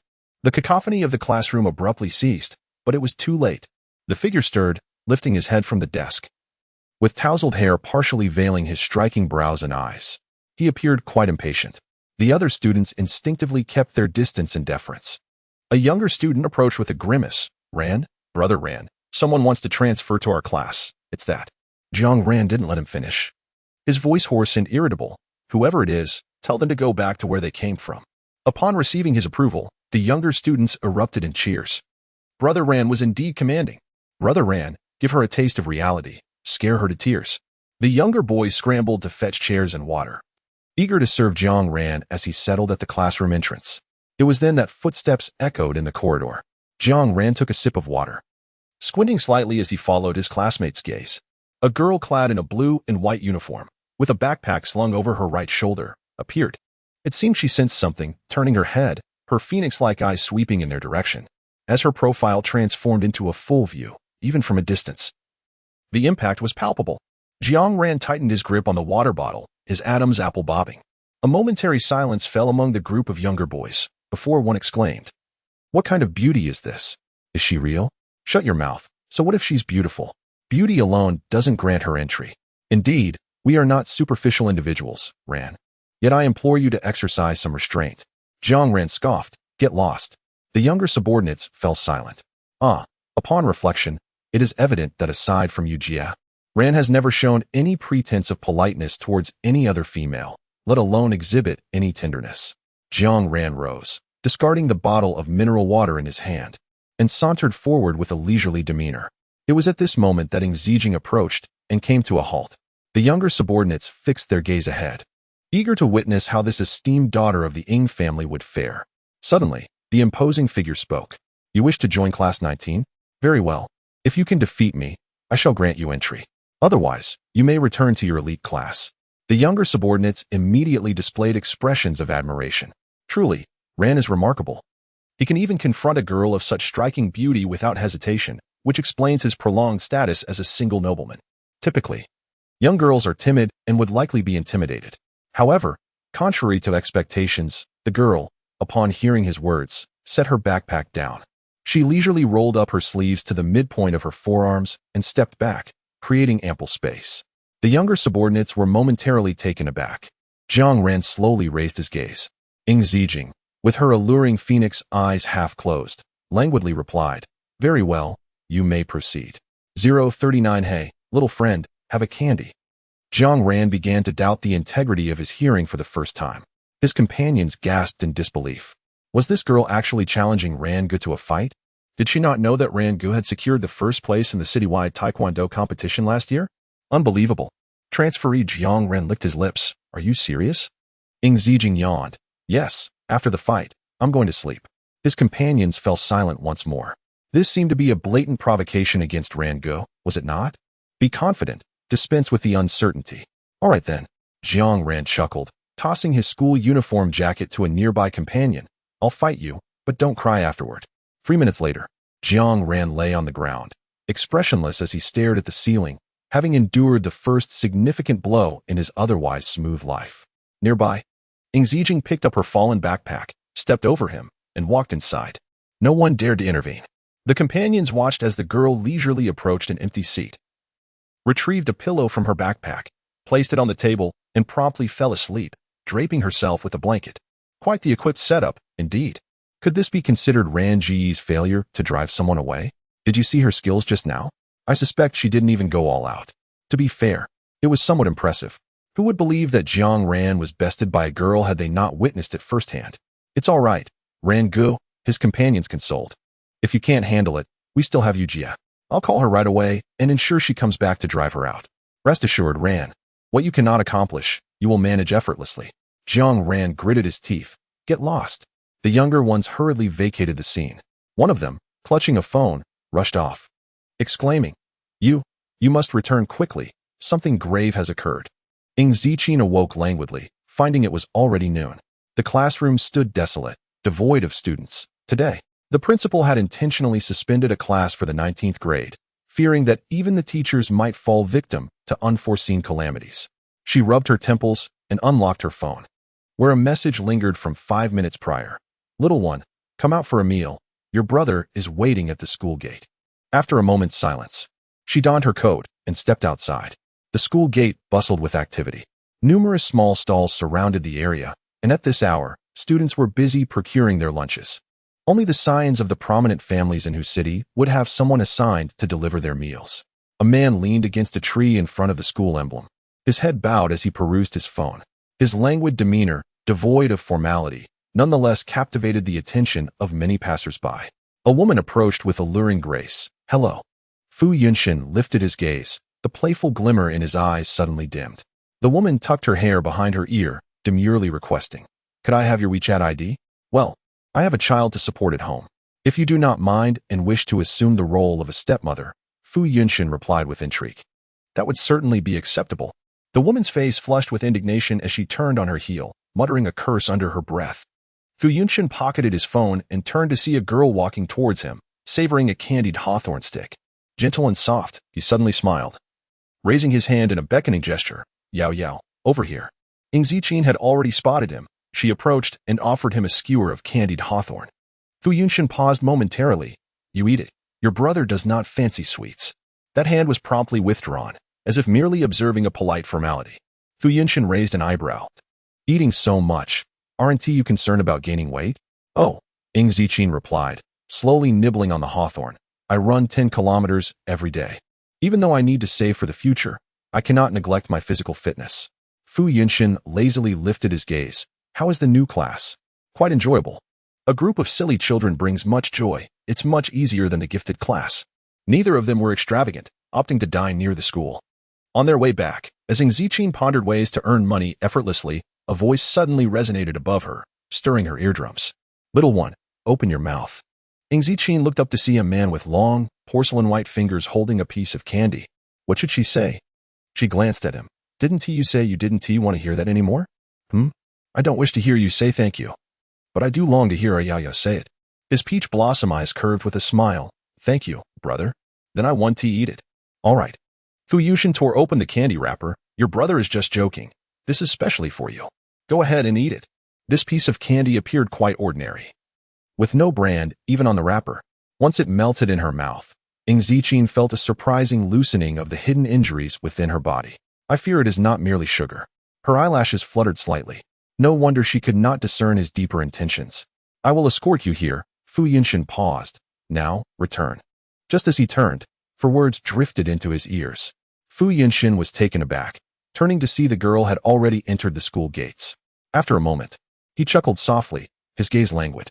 A child who speaks contrary to their heart. At 3:30 in the afternoon, the students of class 19 finally revived. For the esteemed leader of Qingji had returned. Dressed in a black leather jacket and wielding a helmet, her crimson lips were striking, exuding an air of authority. She was the social queen, Yujia. A younger brother pointed to a table, boasting arrogantly. Upon glancing over, the social queen's eyes sparkled with surprise. "Wow, so beautiful." The younger brother's lips twitched as he reminded her, "Yujia." Clearing her throat, the social queen composed herself, adopting a cold demeanor as she awaited. Ing Ziqin was meditating with her eyes closed when suddenly, the table was kicked. She opened her eyes, gazing dreamily at the source. "Let me tell you, no one in class 19 welcomes you." The social queen slammed her hand on the table, declaring, "If you know what's good for you, you'd best leave quickly. Or don't blame me for being rude." "Indeed, hurry and leave," echoed several younger brothers menacingly. "Have you heard the name of our Yujia? Xiaoyu. You cannot provoke her. Shouldn't you be frightened now? Why not run quickly?" The girl rested her chin on her hand, contemplating for a few seconds before speaking. "Your eyeshadow is exquisite.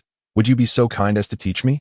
Just as Xiaoyu was about to retort fiercely, she found herself watching Xiaoyu and Ing Ziqin animatedly discussing makeup 10 minutes later, leaving the rest of the class in a state of despair. Not only had Rangu been defeated, but now Yujia had succumbed as well. Was she some sort of enchantress, ensnaring both Rangu and Yujia so thoroughly? There was no escape. After all, Yujia was captivated by appearances. Everyone resigned themselves to the reality, yet they discovered that acceptance was rather delightful. Since both Rangu and Yujia had fallen under her spell, she was now the leader of their class. What should they call her? Something that transcended the titles of brother and sister. Surely it must be father. Thus, they decided to call her Ing Father. The group united in enthusiastic agreement, their spirits soaring. Ing Father's presence in their class warranted a grand welcome. They must organize a celebration and even broadcast it live on the forum. Swiftly, they initiated a thread. The younger members hastily posted, and it quickly ascended to the forum's front page. When Zhong Jiwan stumbled upon this post, she felt an urge to smash her phone. After waiting an entire day, this was the outcome she had received. She observed that class 19 had lost their minds. And neither Jiang Ran nor Xiaoyu had proven helpful in the slightest. Lowering her lashes, Zhong Jiwan stood and stepped outside to make a phone call. "Aunt, though there are matters I would rather not disclose, this situation is quite troubling. My cousin, she has struck Jiang Ran. Zhang Jiwan paused for a moment, his words lingering in the air, for Jiang Ran could indeed prove to be quite troublesome. 040ing father. I stand by you. Zhang Jiwan understands that Xiao Yu is merely a delinquent girl frequenting nightclubs and racetracks. Yet she is aware that Jiang Ran is not to be underestimated. This insight comes from a chance conversation she overheard with old Master Zhang, who mentioned Jiang Ran's connection to a prominent family in the capital. Even if it does not reach the status of the Mu family, it is certainly not someone whom the four great families of whose city can afford to offend. Now that Ing Ziqin has struck Jiang Ran, the consequences are all too apparent. Zhang Jiwan absent-mindedly winds her finger around the headphone cord. Aunt, at noon, I saw Jiang Ran leaving school on her motorcycle. I hope she isn't going back. Her aunt is already aware. Zhang Manhua restrains her rising fury, muttering, "You have truly been a bother, Wan. Of course, Aunt." Zhang Jiwan replies, "Grandfather asked me to keep an eye on my cousin at school. I cannot disregard his wishes." She inadvertently adds, "However, Aunt, I believe it is best if we do not inform grandfather about this matter. The family affairs have already troubled him enough." Zhang Manhua shares this sentiment. "You are quite understanding, Wan. Focus on your studies. I will handle this." She ends the call, her chest heaving with agitation, thoroughly incensed. It has only been a few days since the school term began, and Ing Ziqin has already caused a series of troubles. Transferring classes on a whim was one thing, but now she has resorted to violence, and against Jiang Ran, no less. The butler, having overheard, expresses his surprise. "Madam, is Jiang Ran connected to the capital?" "Indeed," Zhang Manhua replies, exasperated.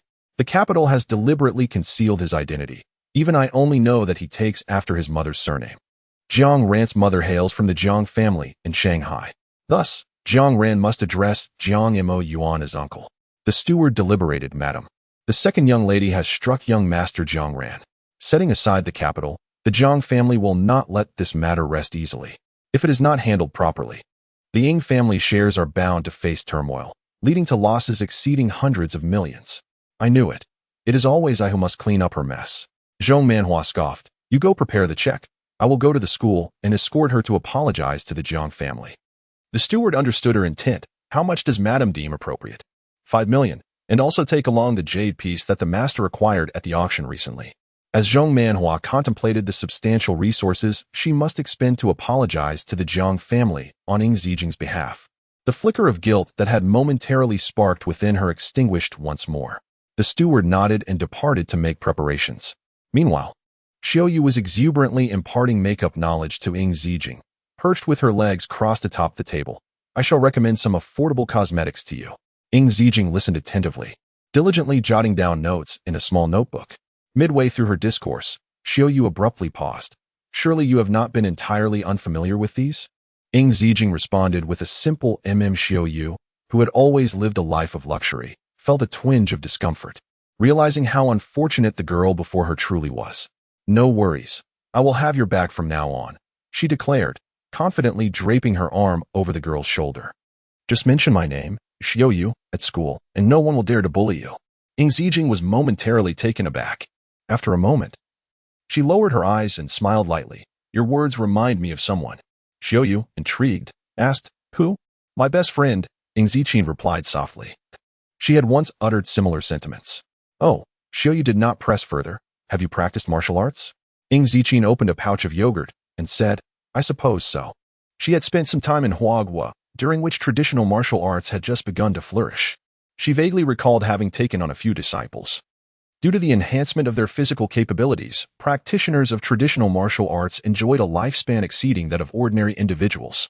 "That's wonderful," Xiao Yu exclaimed. "We should spar together sometime." Ing Ziqin hesitated.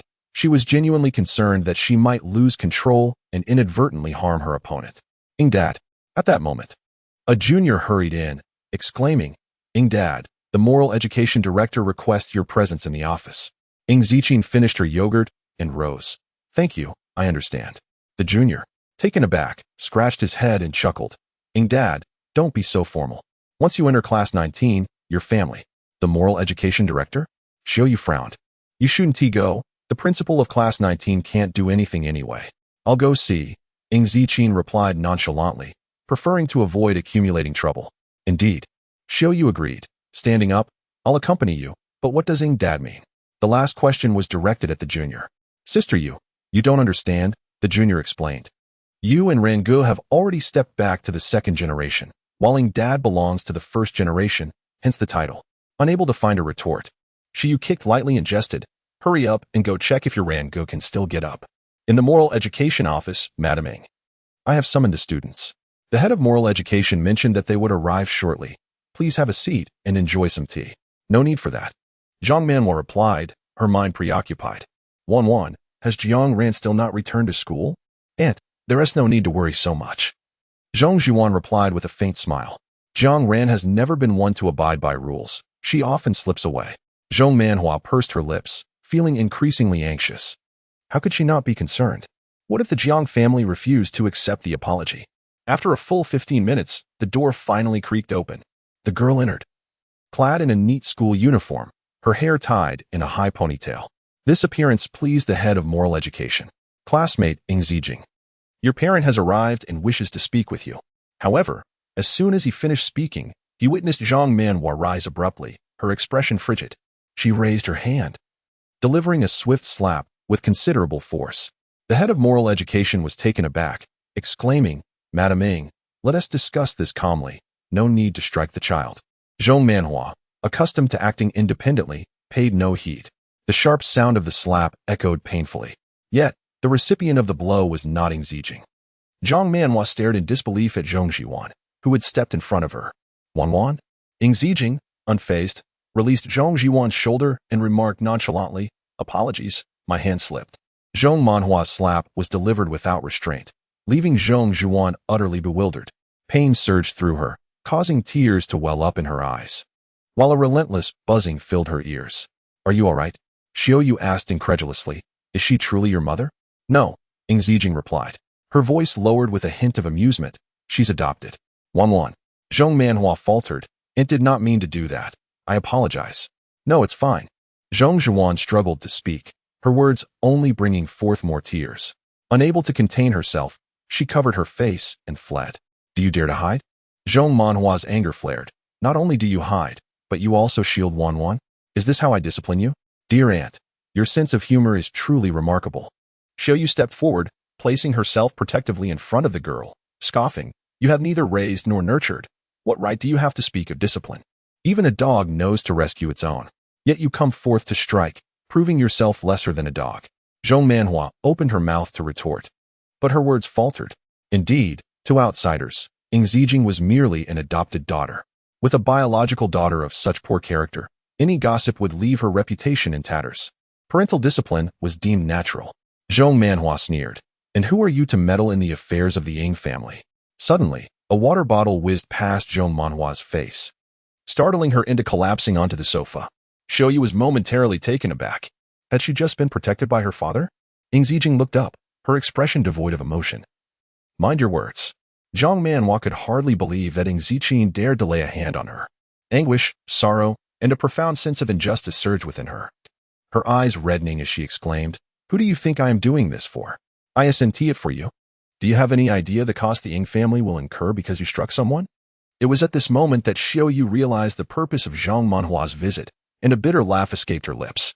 Very well, she said, tossing her phone to the director of moral education. Let us call Jiang Ran's parents and ascertain whether he truly wishes for Ying's father to apologize.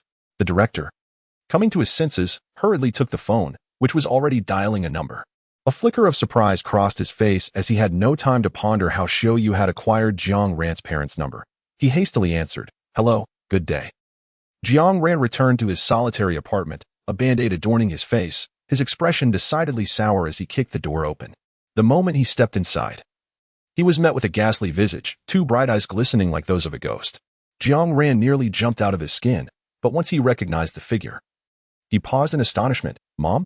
The apparition was none other than his mother, Ms. Jiang Huaping, who was currently adorned with a facial mask.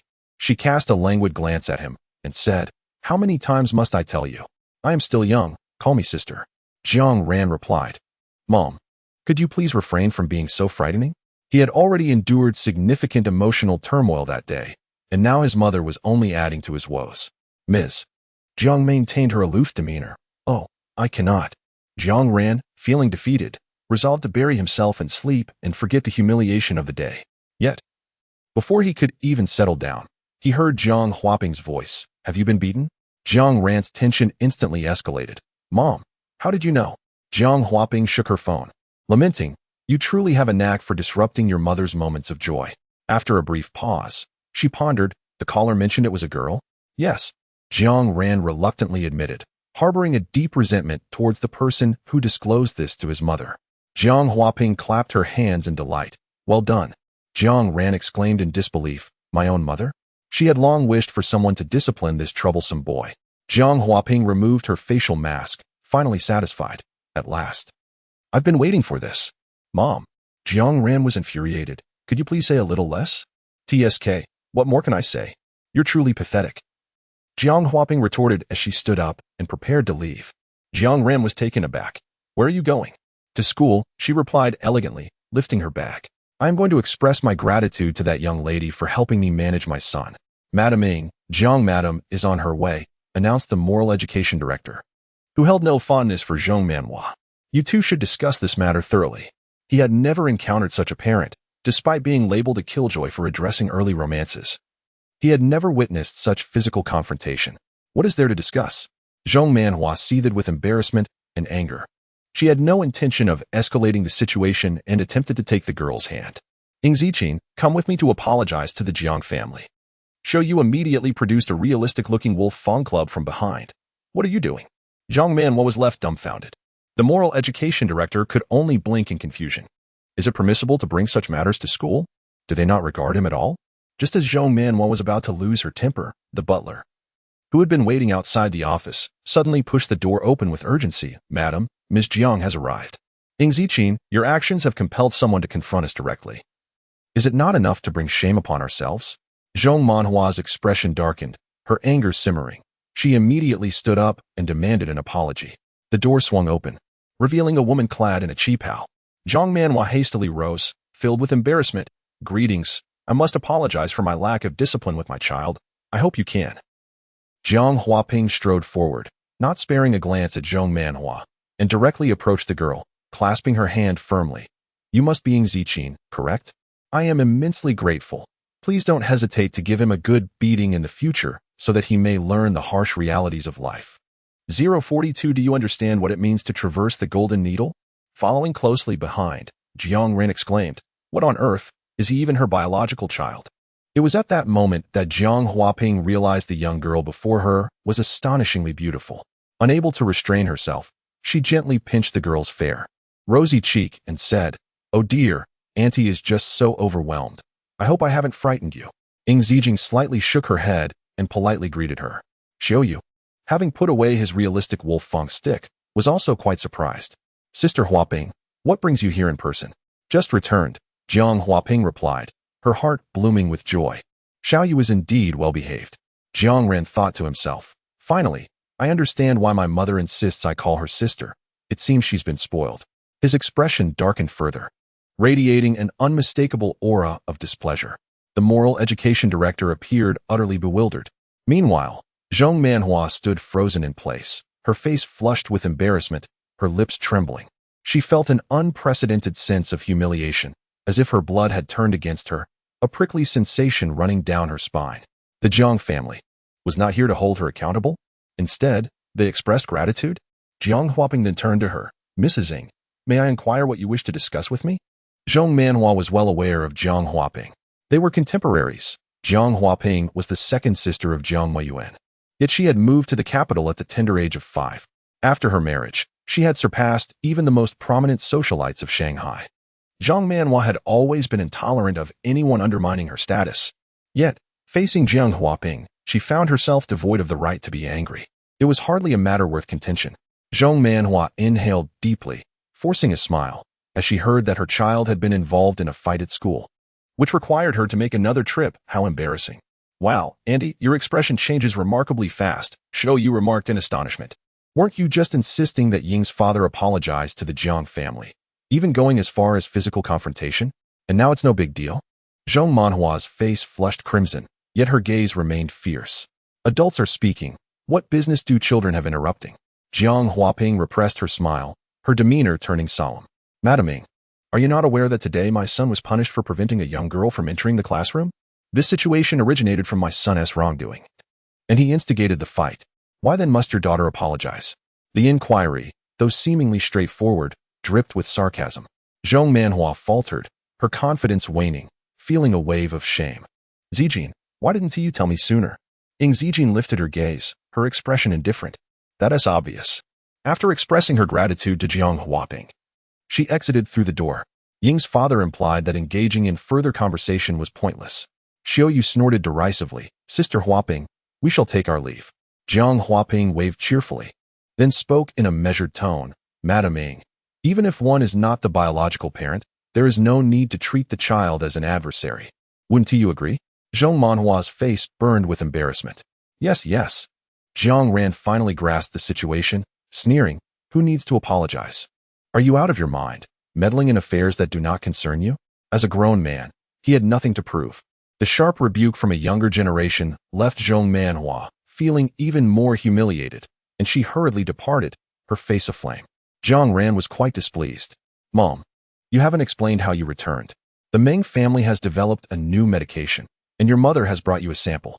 Jiang Huaping patted his shoulder. The capital is currently tumultuous. It would be best for you to remain in Hu City. Jiang Ran distractedly acknowledged her, his mind preoccupied with thoughts. It seemed that this transfer student was experiencing quite a difficult time.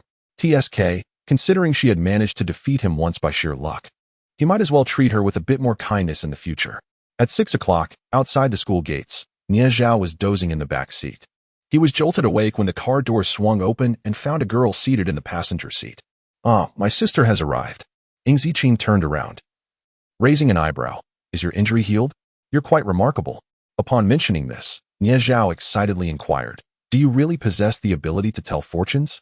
Could you enlighten me on when I will find true love? Nonsense, a languid voice from the front interjected, laced with a hint of warning. Seventh young master. I'm merely asking. Nie Zhao scratched his head. Isn't that just curiosity?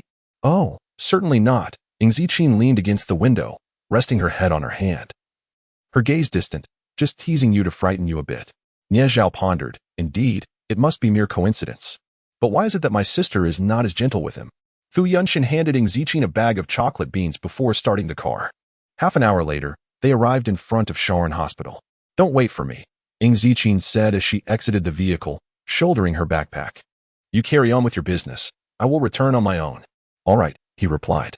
Fu Yunshin did not say much. He gently ruffled her hair, reminding her to stay safe and to call him if she needed anything. Ing Ziqin was unbothered by this, smoothing her hair before nodding and turning towards the hospital entrance. The Sharon Hospital, recommended by Mu Huqing, was a traditional Chinese medicine hospital with a history spanning 20 years, its reputation rivaling that of the first hospital. However, due to the recent rise of Western medicine, fewer patients sought the services of traditional practitioners. Ing Ziqin glanced around at the various consultation rooms within the hospital and made a mental note. With a clear purpose in mind, she proceeded directly to the office of the head of internal medicine and rapped lightly on the door. Come in, came a voice imbued with the authority of someone accustomed to high office. As the door opened, the head of internal medicine looked up, instantly frowning. He had been informed of the arrival of an expert, but to his dismay, it turned out to be merely a young girl. He detested the idea of nepotism and was further appalled that she appeared utterly inexperienced, likely unable to distinguish between the medicinal herbs of Angelica and Ligusticum, yet presumptuous enough to claim the title of an expert for idle gain. With a disdainful scoff, he showed no courtesy, merely tossing a file folder onto the desk. Here, take it. Ing Ziqin opened the folder, quickly perusing its contents with remarkable speed, absorbing the information before tossing it back onto the desk. Seeing this, the head of internal medicine's disdain deepened.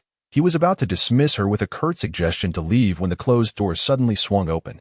A nurse rushed in, breathless and anxious, exclaiming, Director, the patient in bed 17 has entered deep shock. The director's countenance shifted dramatically. I'll be there at once. He disregarded Mu Cheng's instructions and hurriedly left the girl behind. Ing Ziqin's gaze flickered slightly as she approached with a calm demeanor. Inside the ward, the patient was inundated with needles at various acupoints, yet their breathing was nearly imperceptible. Several doctors stood helplessly, asking, What should we do, Director? First, notify the family. The head of internal medicine gradually regained his composure. It was already miraculous that the patient had survived this long. It was not unexpected that they could not be saved. However, as if to slap him in the face, 3 words echoed in the ward. It can be saved. The doctors turned around, momentarily stunned. The head of internal medicine, already fraught with anxiety, felt anger swell within him upon seeing someone else complicating matters. Saved? Oh, really? How do you propose to do that? Ing Ziqin merely glanced at him and replied nonchalantly, golden needle to the due acupoint. Golden needle to the due acupoint? At this, the head of internal medicine was incredulous, almost amused by her audacity. Do you even know what the golden needle to the due acupoint entails? This technique is documented in ancient texts. Over 200 years old, it's become a legend. Who could possibly know how to perform it? In the realm of ancient medicine, the esteemed director of internal medicine is undoubtedly aware of the golden needle acupuncture technique. This method, while not strictly traditional Chinese medicine, is rooted in ancient practices. It involves the practitioner infusing their internal energy into the golden needles, thereby unblocking the patient's acupoints through a time-honored technique. However, only those well-versed in ancient martial arts possess such internal energy. Thus, a practitioner of ancient medicine must also be a martial artist. The common populace, however, remains oblivious to the existence of these ancient medical and martial arts domains. The director, with a hint of disdain, remarked that merely reading a few books does not grant one the ability to boast. Very well, even if the golden needle acupuncture is real, can you perform it? No sooner had the words left his lips than a flash of golden light illuminated the room. Before them lay a long box filled with golden needles of varying sizes. Ing Ziqin grasped the needle and began to disinfect it with alcohol. Is there truly a golden needle? The director was momentarily taken aback, then scoffed. All right. Then proceed with your treatment. The chief physician gasped in astonishment. Director, this is unthinkable. If they cannot manage, what can a young girl accomplish? Yet the director waved his hand dismissively. Let her try. If she succeeds, I shall resign on the spot. After all, the patient was deemed beyond salvation. This presented the director an opportunity to rid himself of the nominal expert. Should she fail, the blame would not fall upon him. The other physicians could only stand by in silence, watching as the girl deftly held a golden needle and pierced it directly into the patient's shinting acupoint on the head, their hearts racing with trepidation. Is this truly not an act of murder? Unfazed, Ing Ziqin calmly raised her hand and simultaneously inserted 3 golden needles. Her fingers moved with astonishing speed, rendering her actions nearly imperceptible to outsiders. Only after she had inserted 7 golden needles into the patient did Ing Ziqin take a step back. To everyone's astonishment, the 7 needles began to quiver ever so slightly. The doctors and nurses could not help but widen their eyes in disbelief, while the head of internal medicine continued to observe with a cold, detached gaze. 30 seconds later, the trembling of the golden needles ceased.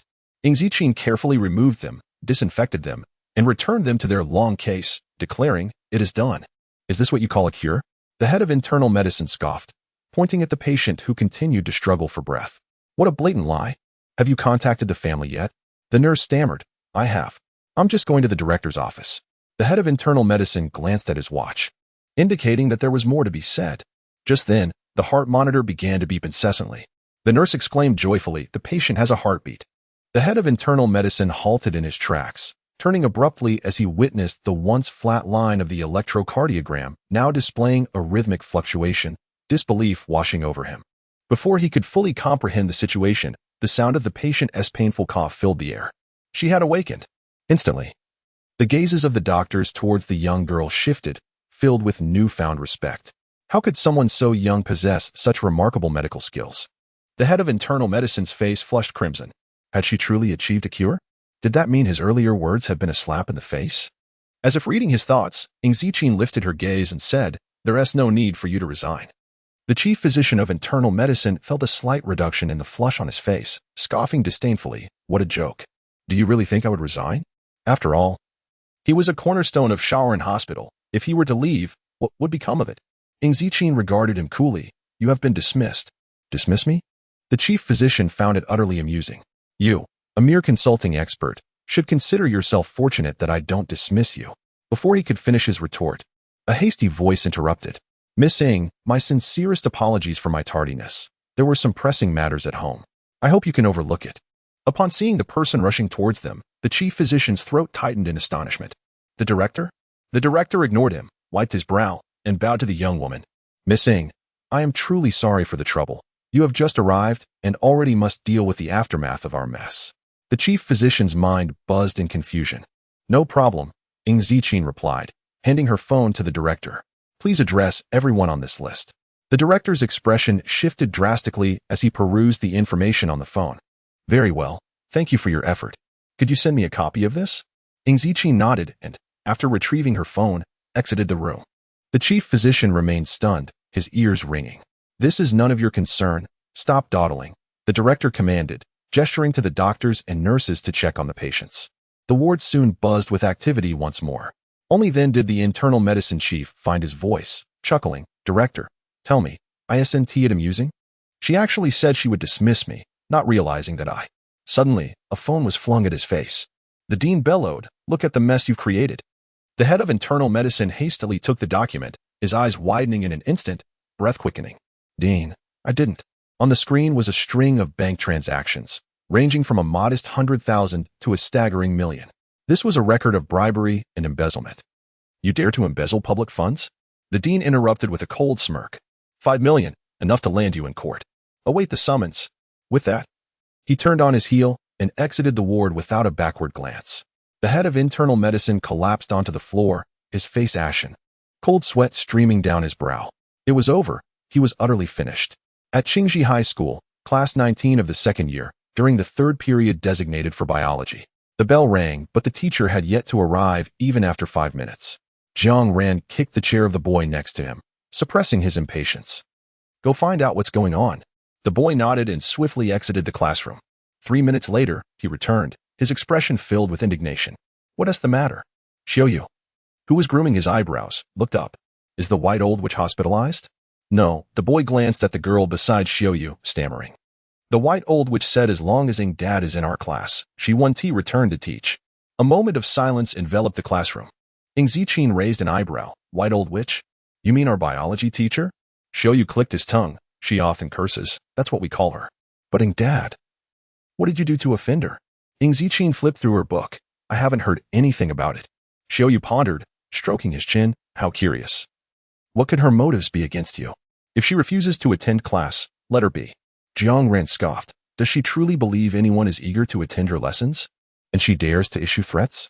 What a farce. However, a younger student appeared troubled. Rangu, there are still diligent students in our class. Some come from impoverished backgrounds and possess average grades. They are placed in her class. They cannot squander their futures like the affluent. Jiang Ran paused, tightening his grip on the water bottle. It's all right, it's all right. Upon hearing this, a few classmates in the front row waved their hands amicably. We can borrow notes from the neighboring class. How can that be acceptable? Jiang Ran frowned, kicking the desk and striding towards the exit. I shall speak with the principal. No need for that, Ng Ziqin remarked, tossing the empty soda can into the trash. She retrieved her biology elective textbook from the drawer. It's merely biology. Allow me to explain it to you.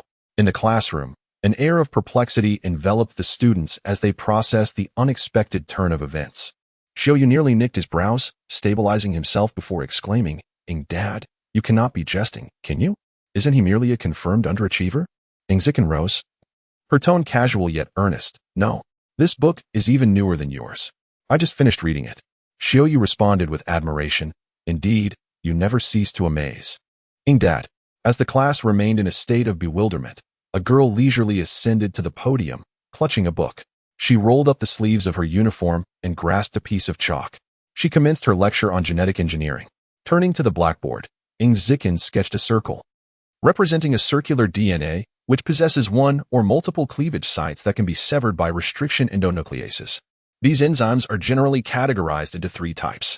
As she spoke, she inscribed key points with chalk, noting that the textbook only provided 2 categories, and proceeded to elucidate the distinctions between them. As the lecture unfolded, the classmates were left astounded. Wow, little brother has become utterly captivated. Rangu, Ng Dad truly knows how to teach. Despite his usual disinterest, Jiang Ran found himself unable to tear his gaze away from the blackboard. Genetic engineering is essentially the creation of novel organisms tailored to our needs. For instance, pest-resistant cotton exemplifies an application of genetic engineering, among others. With a casual turn, Ng Ziqin continued to illustrate her points, inadvertently drawing Jiang Ran into the depths of her explanation. Upon regaining his composure, his expression darkened, and in frustration, he buried his face in his arms on the desk. What a peculiar individual, not only skilled in combat, but also proficient in teaching. The classroom fell into a hushed silence, broken only by the sound of pens gliding across paper. The 45-minute lesson passed in an astonishingly swift manner. Once the bell rang, the class erupted into chaos, with everyone gathering around. "Ing, I am utterly impressed. From this day forth, you shall be my father." A father indeed. His teaching far surpassed that of the dreaded old hag, who spent half her lessons berating students. I earnestly wish that every biology class from now on is conducted by Ing, as long as he dares to teach. I could easily rank among the top 10 in biology. Enough of that. Even Ing cannot salvage your intellect. How could you possibly compare with the prodigies in the elite class? Well, if there are still areas of confusion, Ing Ziqin paused, recalling something, and then amended. You should resolve them on your own. Uft. Xiaoyu laughed so hard that he nearly choked. Did you hear that? Don't disturb your father while he's resting. The classmates dispersed in high spirits. Xiaoyu handed over some freshly washed strawberries, asking, "Tell me honestly, is there anything you are incapable of?" Leaning back in his chair, Ing Ziqin displayed no trace of modesty. "In terms of academics, I can handle most subjects." Xiaoyu pointed to the physics elective 31. "What about this one?" Ing Ziqin tilted his head, glancing at several laws related to electric fields, paused briefly, and then nodded. "Would you like to hear about them?" "Absolutely not. I have no desire to study." Xiaoyu quickly waved his hands. Then, puzzled, he added, "But wait. Ing, you are so talented. Are the students in the elite class blind?" Ing Ziqin did not respond to the remark. She pressed her temples and, after a moment of contemplation, uttered two words, "Not bad." As the next class was physical education, Xiaoyu was changing his shoes and casually inquired, "Not bad at what?" Ing Ziqin shook her head and tore open a bag of potato chips. Fortunately, when she was studying with those scholars in O Continent, she had not left her name. Otherwise, it would have been quite embarrassing to see herself in a textbook. Bai Xiaoshi had been sitting in the office, waiting for the students of Class 19 to invite her back. Who else would willingly teach biology to Class 19 besides her? However, as she waited in vain, the bell rang, signaling the end of the class, and she could no longer remain still. Just as she was about to head to the teaching building, the door swung open. Bai Xiaoshi finally felt at ease and casually began to play with her nails. "So, have you made a decision?" she asked. She had known they would eventually relent. It was the errand boy who had come. Contrary to Bai Xiaoshi's expectations of flattery, the boy's expression was filled with delight. "Teacher Bai, Rango asked me to tell you that you need not come anymore." Bai Xiaoshi's smile froze. "What did you say?" "You no longer need to teach us." The boy repeated. "Rango also wanted me to inform you that your lessons are utter nonsense." He turned away, muttering as he walked out. "Your teaching is leagues behind in Dad's, and yet you still have the audacity to pretend. Pathetic." Bai Xiaoshi trembled with rage, her brows furrowing in discontent. She was well aware of He-sun's disdain for Ing Ziqin, which prompted her to make such remarks. To her astonishment, Class 19 would rather forego their biology lesson than allowing Ziqin to be expelled. This was utterly absurd. She resolved to report this to the principal. Bai Xiaoshi took out her phone, prepared to dial, when an incoming call interrupted her. She hurriedly answered, "Hello, principal." The voice on the other end was slow and deliberate. "Teacher Bai, the students from Class 19 just came to see me, claiming you were unwilling to teach their biology class." Bai Xiaoshi's heart sank, and she quickly replied with a smile, "Principal, that is not the case at all. I am merely feeling unwell." After considering the students' feelings, I agreed that you would no longer teach biology for Class 19. Teacher Bai, please hand over your responsibilities to the head of the biology department. The call ended abruptly. Bai Xiaoshi stared blankly at her desk, a sense of agitation coursing through her. Losing one class meant a significant financial setback. To retain quality teachers, Qingji offered generous salaries, particularly for the instructor of Class 19, as it was notoriously difficult to manage. She had specifically sought this class for that very reason. Ing Ziqin was a student who excelled at nothing but causing trouble. Without a proper lesson, she would undoubtedly grow more emboldened. With a stern expression, Bai Xiaoshi dialed another number. At 11 o'clock that evening, the first hospital was ablaze with lights. Inside the operating room, several expert physicians were frantically attending to the situation. Nurses dashed about in a flurry, and even the director had arrived in person. The atmosphere was charged with tension. No one expected that old Master Fu would suddenly fall ill tonight, slipping into unconsciousness. In earlier years, he had already been afflicted with underlying health issues as he aged. Problems with his blood pressure and blood sugar began to manifest.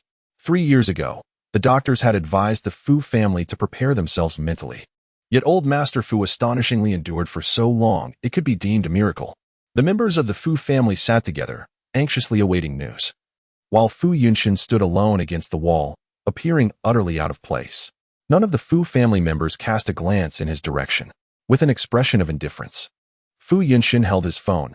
Sounds emanated from the Bluetooth earpiece nestled in his left ear. You were already too late when you sought me 3 years ago. Given your grandfather's condition, the ancient medical community of Hua country cannot offer salvation. There was a pause before adding, unless you can locate that individual. Upon hearing these words, Fu Yunshin lifted his gaze, his eyes cold and desolate. He was acutely aware of whom that individual referred to. Grandfather supports you in abducting old man Zhang's granddaughter. But indeed, it is nowhere to be found. Fu Yunshin's enchanting eyes narrowed slightly as he distanced himself. Just look at him. What good does his return do? Grandfather lies within, oblivious to life and death, while he frivolously chats with women. Upon witnessing this, the second young master of the Fu family scoffed. Does he expect that after indulging in revelry, grandfather will awaken? No one can comprehend why the old master Fu dotes on such a debauched scion. Among his peers in the Fu family, who is not a paragon of excellence. Not to mention that the eldest grandson of the Fu family has already entered the elite circles of the capital, while even those 5 or 6 years younger than Fu Yunshin are raking in millions from the stock market. Yet, here is Fu Yunshin, idling away his time, solely engrossed in pleasures of the flesh. The old master Fu must truly be blind. The voice of the second young master was not soft, and even at a distance. The person on the other end of the call could hear him. How can you still be involved with them? I'm not saying this lightly. As for the Fu family, how dare they speak of you? If it weren't for Fu Yunshin finding him in time back then, would the old master still be holding on? Fu Yunshin chuckled lightly. I'm not doing this for them. I know your only concern is for your grandfather. The medicine has already been sent to you. It will arrive in 6 hours, enough for 3 months. Why so generous this time? I accepted a bounty task and need to venture into an uninhabited area. I want to be around for a while. Very well. Fu Yunshin did not press further and hung up. Your recent state seems somewhat off. The voice on the other end hesitated, advising him to adjust properly. Relying solely on hypnosis for treatment is not a sustainable solution. Fu Yunshin said nothing, gazing out the window. The operating room's light remained a vivid crimson, as bright as a flame in the darkness. It was not until 1 o'clock in the morning that it transformed into a calming green. Several doctors wheeled the elderly Mr. Fu out of the operating room, bed and all, and transferred him to the ICU. The Fu family gathered closely, eager to ascertain his condition. However, the crowd was overwhelming. And ultimately, only Fu Mingxing was permitted to enter. Yet, within 3 minutes he emerged. Your grandfather is calling for you. Fu Mingxing glanced at his seemingly ineffectual son, feeling exasperated. Stop standing there idly. The second young master Fu could hardly believe his ears. Dad, at such a time, is grandfather still concerned about him? Why should he be? The expressions of those around him shifted as well. However, since the elderly Mr. Fu had spoken, they could offer no rebuttal and could only watch as Fu Yunshin stepped inside. In the ICU, to their surprise, the elderly Mr. Fu appeared to be in relatively good spirits. Upon seeing someone approach, he waved from his bed. Xiaoqi, come here. Fu Yunshin stepped closer, bending down to adjust the blanket at his bedside. What happened today? With the medication, you shouldn't have had an episode. Just an old ailment, the elderly man replied nonchalantly. Accustomed to it. You really ought to refrain from such habits. Fu Yunshin lifted his gaze slightly. My heart isn't strong. I cannot endure shocks. The elderly Mr. Fu feigned ignorance. A few days ago, old Zhong called me. Your attempt at changing the subject is rather unsuccessful. You're angry with me the moment I awaken, aren't you? The elderly man glared. Do you know what old Zhong said to me? He inquired whether I intended to court his granddaughter. Fu Yunshin, engrossed in examining the 4 drip, was momentarily taken aback. What? I see no harm in it, replied the elderly Mr. Fu, visibly pleased. Xiaoqi, heed your grandfather's advice. You should win over his granddaughter and then vex him to death for never allowing me to win during our chess games. At last, Fu Yunshin comprehended the situation. He pressed his fingers to his temples, chuckling helplessly. Grandfather, that is not the case. Yao Ao is merely a young girl. To harbor such thoughts towards a young girl would be quite beastly, wouldn't it? Why not wait until she is of age? The elder, filled with exasperation, exclaimed. When I was not yet 20, I had already won your grandmother's heart. Yet here you are, squandering your good looks. If word gets out, no one would believe you are my grandson. Fu Yunxin, in a languid manner, replied, Grandfather, you are truly remarkable, managing to charm grandmother merely with your appearance. Mr. Fu playfully smacked him on the head. Nonsense. Your grandfather possesses genuine talent and skill. Fu Yunxin only smiled, his gaze tender. Oh, at your grandfather's age. There are few aspirations left. I only wish to hold my great-grandchild in my lifetime. The elder rambled on. Once you settle down, I shall feel at ease. He feared that one day, should he no longer be around, his grandson might lose his mind. Thus, he could only care for him while he still had the chance. The news of Mr. Fu's hospitalization could not be concealed for long. Within a few days, the high society of whose city was well aware. Old Master Zhang made a special visit to the hospital, but upon his return, he merely shook his head and said little else. However, it was evident to everyone that Old Master Fu's time was likely limited. Ing Ziqing calculated the situation and realized the severity of the illness. Due to the lack of suitable medicinal materials, the remedies she concocted were not potent enough. While they could strengthen an ordinary person, their efficacy in treating chronic ailments was negligible. Without the necessary ingredients, she found herself at an impasse. She required additional funds. Ing Ziqing lowered her gaze and tapped on the table, pondering. What avenues are available for making money? Are you short on cash? Xiao Yu, engrossed in a game, inquired. Quite so, she replied. How much do you need? I can help, he offered. There's no need. Ing Ziqing gently shook her head. I can earn it myself. All right. Let me think. Xiao Yu scratched his head. What about live streaming? Ing Ziqing raised an eyebrow. Live streaming? Is that so?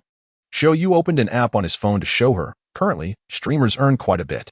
There are those who do makeup, play games, and even competitive eaters. You don't even need to show your face. Singing would suffice. Ing Ziqing appeared contemplative. Let me take a look. 5 minutes later, a freshly minted account was created on the Shark Live platform. Xiao Yu, curious, asked, what did you choose? If it's makeup, I can assist you. Not makeup. Ing Ziqing replied, producing a stack of blank paper and a pen. This unexpected choice left Xiao Yu bewildered. Could it be drawing? Shortly thereafter, Xiao Yu observed the girl leisurely selecting a study area, donning her headphones, and commencing a discourse on physics. Xiao Yu thought to herself, who on earth watches live streams focused on physics instruction?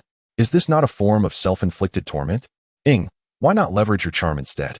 Unable to comprehend her actions, Xiao Yu approached to take a closer look. This lesson differed from the previous biology class delivered to the entire class.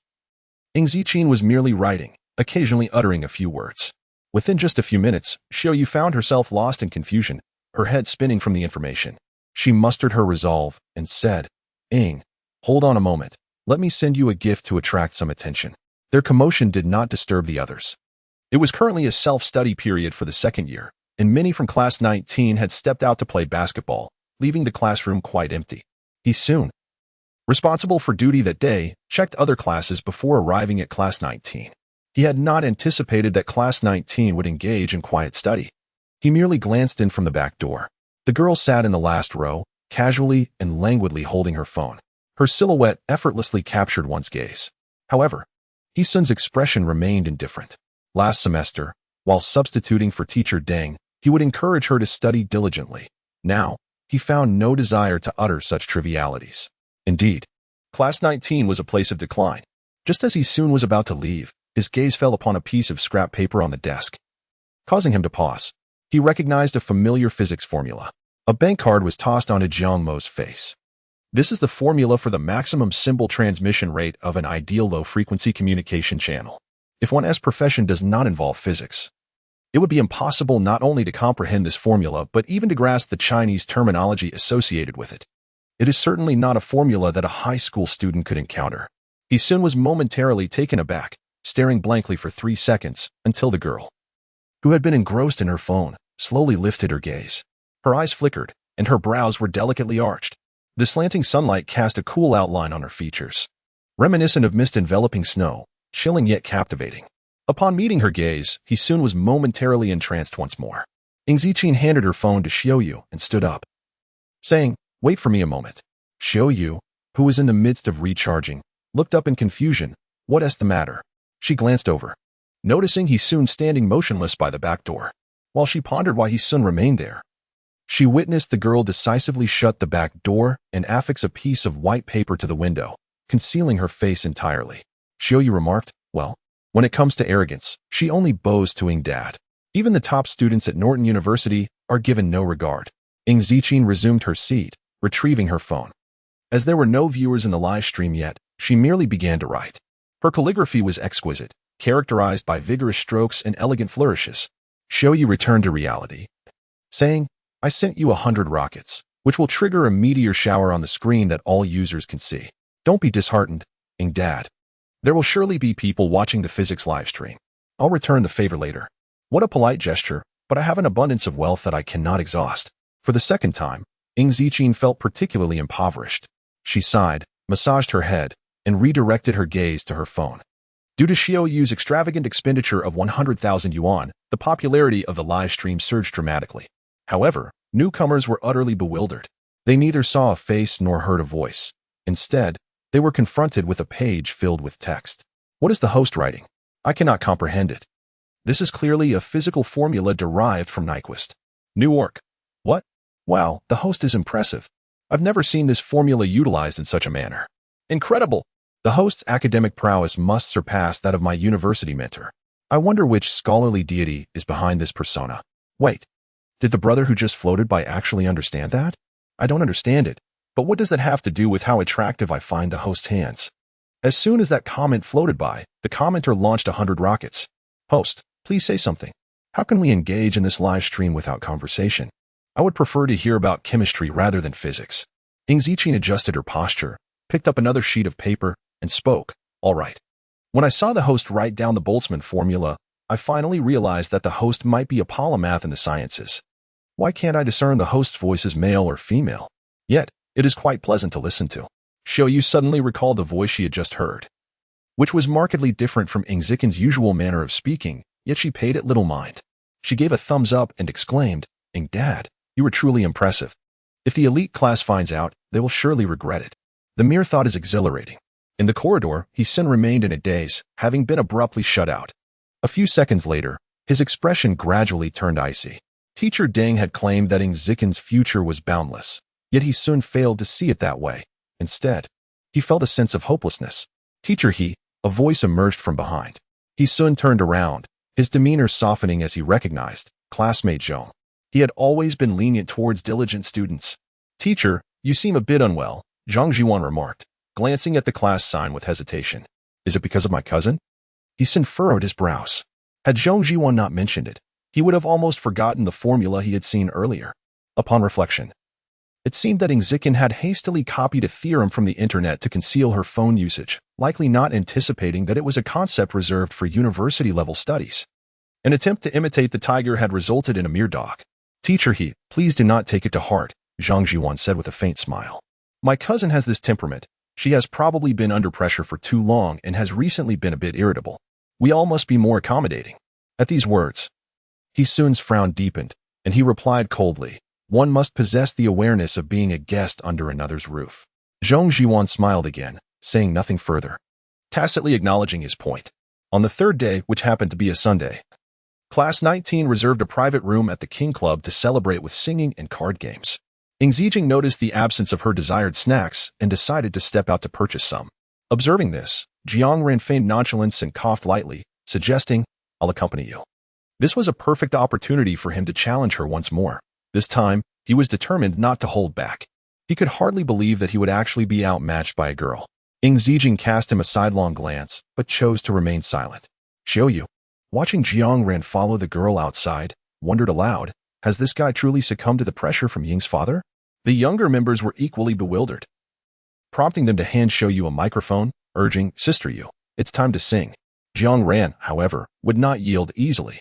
As he stepped outside, he quickly inquired, Hey, transfer student, what martial arts have you practiced? Muay Thai? Judo? Ing Ziqin ignored him, engrossed in the list of snacks on her phone. Then how about you fight me again?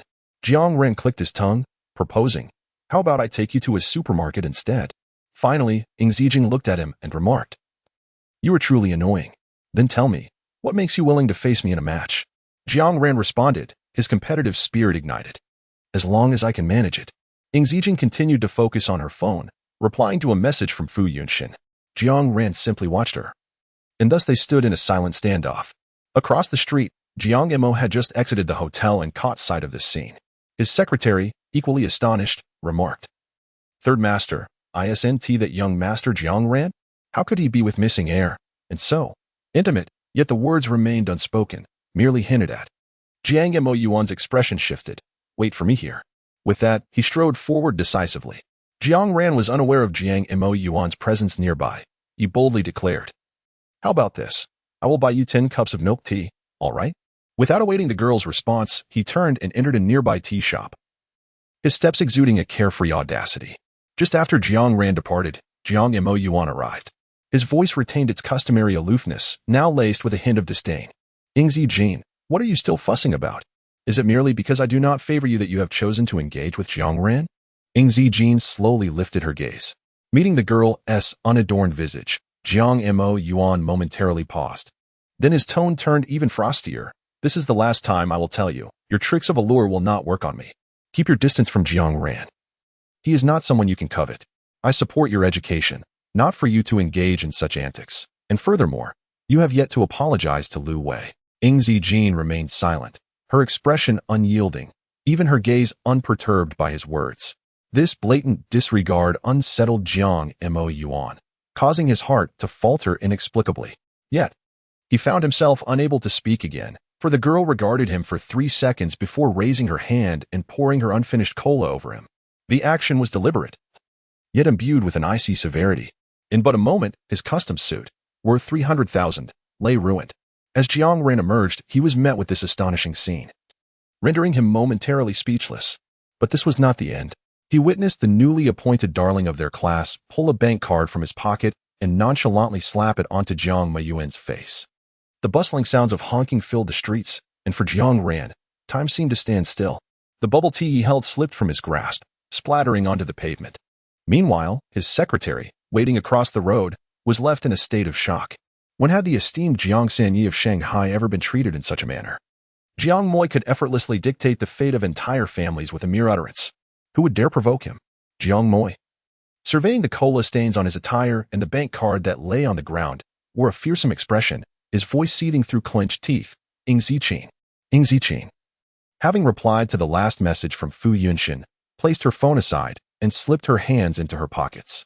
Her demeanor was indifferent, her gaze frosty, completely unfazed by the oppressive aura emanating from Jiang Moi. Jiang Ran narrowed his eyes. Having grown up in the capital and only occasionally returning to Shanghai, he had little interaction with his maternal uncle. Yet he was acutely aware of Jiang Moi's formidable presence in the business realm, instilling fear even in grown men, let alone young girls. Yet, Jiang Ran distinctly sensed that the girl's aura was like a deep, still river, evoking an unsettling sensation. Jiang Moi was no match for her. "For 100,000, I will buy you this Geruti suit, repaying the scholarships you've provided over the years," Ingzi Qin remarked, her gaze lifting. "I kindly ask that you do not appear before me again." Jiang Moi, upon hearing this, was so incensed he almost found it amusing. "What did you just say? As if I were the one pursuing you." He recalled that there were some words he had forgotten to convey to Uncle Jiang last time. Ingzi Qin smiled faintly. "Wishing you and your aunt 100 years of harmonious union and the early arrival of precious offspring." At the sound of this address, Jiang Mo Yuan's spine tensed abruptly. "I cannot fathom how I have given Uncle Jiang the mistaken impression that I harbor feelings for you." Ingzi Qin nodded gracefully, maintaining her poise, and made it clear that henceforth he should not indulge in any delusions. "I do not harbor any affection for you, nor do I wish to see you. I implore you to keep your fiancée from troubling me, so I may enjoy some peace, whether before her awakening or during her slumber." Jiang Mo Yuan is merely a stranger to her. Perhaps the initial scholarship was merely a financial aid initiative. Yet the intention to bring her to the city is unmistakable, collaborating with the Ing family to specifically providing Lu Wei with a living blood bank. Jiang Mo Yuan's gaze shifted sharply. For the first time, he perceived such emotions in the girl's eyes. Indifference, aloofness, and a chilling detachment devoid of any admiration. Each sentiment evoked a sense of losing control within him, leaving him momentarily breathless, his expression betraying a fleeting discomfort, and an inexplicable chill settled in his heart. "If I were to encounter Uncle Jiang again," Ingzi Qin yawned, tilting her head, "I shall strike you each time I see you." For her to articulate so much in one go is truly bothersome. When the secretary arrived, he happened to overhear this remark. He gazed at the girl in disbelief, utterly perplexed. This second Miss Sing, was she not always attempting to ensnare the third master to ascend the ranks? A case of feign capture, perhaps? The secretary glanced at Jiang Moyuan's expression and politely smiled. I advise Miss Sing to carefully consider her words. If you continue this way, there will truly be no room for redemption. Ing Ziqin, disinterested in their gazes, pulled the hood of her sweatshirt over her head and said, I'm leaving. Jiang Ran, still engrossed in the unfolding drama, took 2 seconds to realize those words were directed at him. He did not follow immediately, instead retorting with derision. I suggest you save your breath. She looks down on me, let alone an older man. Although he had yet to acknowledge that Jiang Moyuan was their class's patriarch, he certainly couldn't allow others to trample over him. What would become of his reputation as the school bully? The secretary was utterly taken aback by Jiang Ran's audacity to defending Ziqin against Jiang Moyuan, exclaiming, Young Master Jiang Ran, Third Master is doing this for your own good. In terms of wealth, Jiang Ran could not compete with Jiang Moyuan, who had labored for a decade. However, in terms of status, Jiang Moyuan could not hold a candle to Jiang Ran, especially since Jiang Huaping had married into the imperial capital. Damn it, are you all insane? I just don't understand, Jiang Ran fumed. You all act as if you have my best interests at heart while being utterly presumptuous. Who gave you the right to meddle in my affairs? Do you even deserve to interfere with me? He was equally exasperated with that old woman from the Ying family. Ignoring them, he followed the girl away. Jiang Moyuan took a deep breath, summoning all his restraint to avoid chasing after her. Suppressing the strange emotion within, he coldly remarked, Ing Ziqin, don't regret it. Ing Ziqin halted in her tracks and abruptly turned around. Her enchanting phoenix eyes, slightly raised, shimmered with a subtle light. Though she possesses an alluring charm, her cold demeanor evokes a sense of chill. These 3 words, I bestow upon you. She lowered her voice while smiling. Yet the smile remained frosty. Do not harbor regrets. In the convenience store, impressive, you truly are remarkable. Jiang Ran found himself in awe. Aren't you afraid of Jiang Mo Yuan seeking revenge? Ing Ziqin was selecting snacks. Let him come. It's of no concern. I can assist you if he does. However, Jiang Ran felt quite displeased. Why do you insist on calling him Uncle Jiang? Oh, just a gentle reminder of his age. Suddenly, Jiang Ran's mood brightened. Hurry. I just aided you. Now you must engage in a duel with me. He presumed Ing Ziqin would decline, yet to his surprise, she nodded in agreement. Then let us depart. Jiang Ran attempted to grasp her hand, thinking they could return for fried chicken post-battle. However, he was intercepted midway. A voice, slightly husky yet enticing, interjected, No, our little friend cannot engage in fights. Who are you to interfere? Jiang Ran exclaimed, but he was silenced upon recognizing the figure before him. His expression darkening. How could it be you? Fu Yinsheng retrieved a bag of snacks from a high shelf for the girl without responding. Ing Ziqin had not anticipated his arrival. Didn't we agree that I would come find you shortly? Not a problem. After all, my brother has ample time. Fu Yinsheng was unconcerned. You may continue your play. He had been nearby in the city center and had received a message from Jiang Mo Yuan, worried for her safety. Little did he expect, the child was indeed formidable. Jiang Ran began to urge people to leave. Why aren't you going? Don't disturb the lives of the young. However, as soon as he finished speaking, he observed the girl handing him a bag of snacks she had just purchased, then nodded and said, I will go with you now. Fu Yinsheng was taken aback, his charming eyes lifting in surprise. No need, it is still early. It's all right. Ing Ziqin replied nonchalantly, There are many of us. You are all alone. Fu Yunxin's eyelashes fluttered momentarily before he broke into a smile, feeling a sense of paternal pride. Watching the two abandon him and leave, Jiang Ran could only mutter in dismay. Damn, I'm feeling isolated. Since receiving a major demerit, Ing Feifei had been compelled to transfer to a regular class. However, the entire sophomore year was aware of her misdeeds, resulting in her new classmates ostracizing her, pushing her to the brink of despair. Consumed by resentment, Ing Feifei found herself powerless, forced to swallow her grievances. Life at home was equally unbearable, as her father expressed his profound dissatisfaction with her. Clenching her fingers tightly, she steeled herself to compose a self-reflection. Just then, a strange message suddenly popped up on her phone. There were no words, only an accompanying photograph. On Weibo's trending search, a photograph reveals Ing Ziqin and Jiang Moyuan in a close embrace, exuding an intimate demeanor.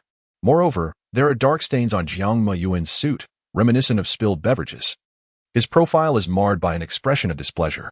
Ing Feifei, fixated on this image, felt her blood boil.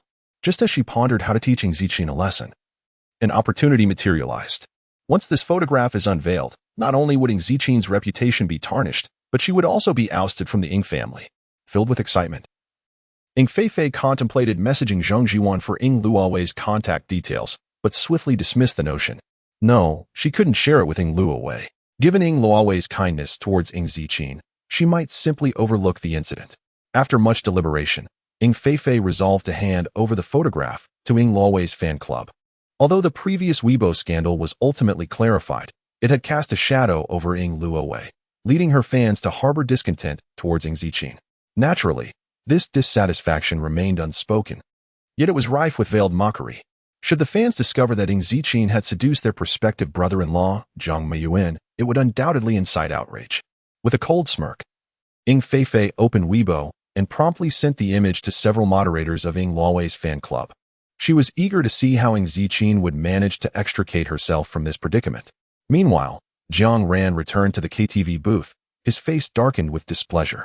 Xiaoyu kicked him, inquiring, "Where did you take our father?" Jiang Ran, visibly irked, retorted with a scoff. "He ran off with that scoundrel. We had agreed to a fight, yet he left me hanging." Upon hearing these words, the younger brothers were filled with trepidation. "Burn brother. What manner of man is this dog? Are we to have a mother now? Get lost." Jiang Ran chuckled, bemused by their unhealthy thoughts. His irritation grew, and he pulled out his phone to send a WeChat message. "Let me tell you, Fu Yunxian is not a good person. It's best you keep your distance. Did you know he nearly killed someone before?" No response came. Jiang Ran, undeterred, sent another message. He lived in the capital for 10 years, returning to Shanghai at the age of 14. Can you imagine how young he was when he resorted to violence? Such ferocity at a tender age. What would happen if he turned that on you one day? Still silence. Jiang Ran resorted to sending an emoticon. This time, he received a reaction. "Your message has been sent, but was rejected by the recipient." Jiang Ran glared at the red exclamation mark for 3 seconds before angrily tossing his phone aside and reaching for a beer, downing 7 or 8 bottles in a minute. The younger brothers stared in disbelief. This fellow was truly not himself today. Perhaps he was having another episode. Xiaoyu lamented, "I'll ask where Ing Dad is." The reply came instantly. "I have something to attend to. Let us gather another day." After responding to Xiaoyu, Ing Zijing did not lift Jiang Ran from her blacklist, feeling a profound sense of tranquility instead. "Yao Yu," a voice called from the right. Ing Zijing looked up. "What is it?" "I'm quite pleased that you have new friends," Fu Yunxian said, turning his head, his voice gentle.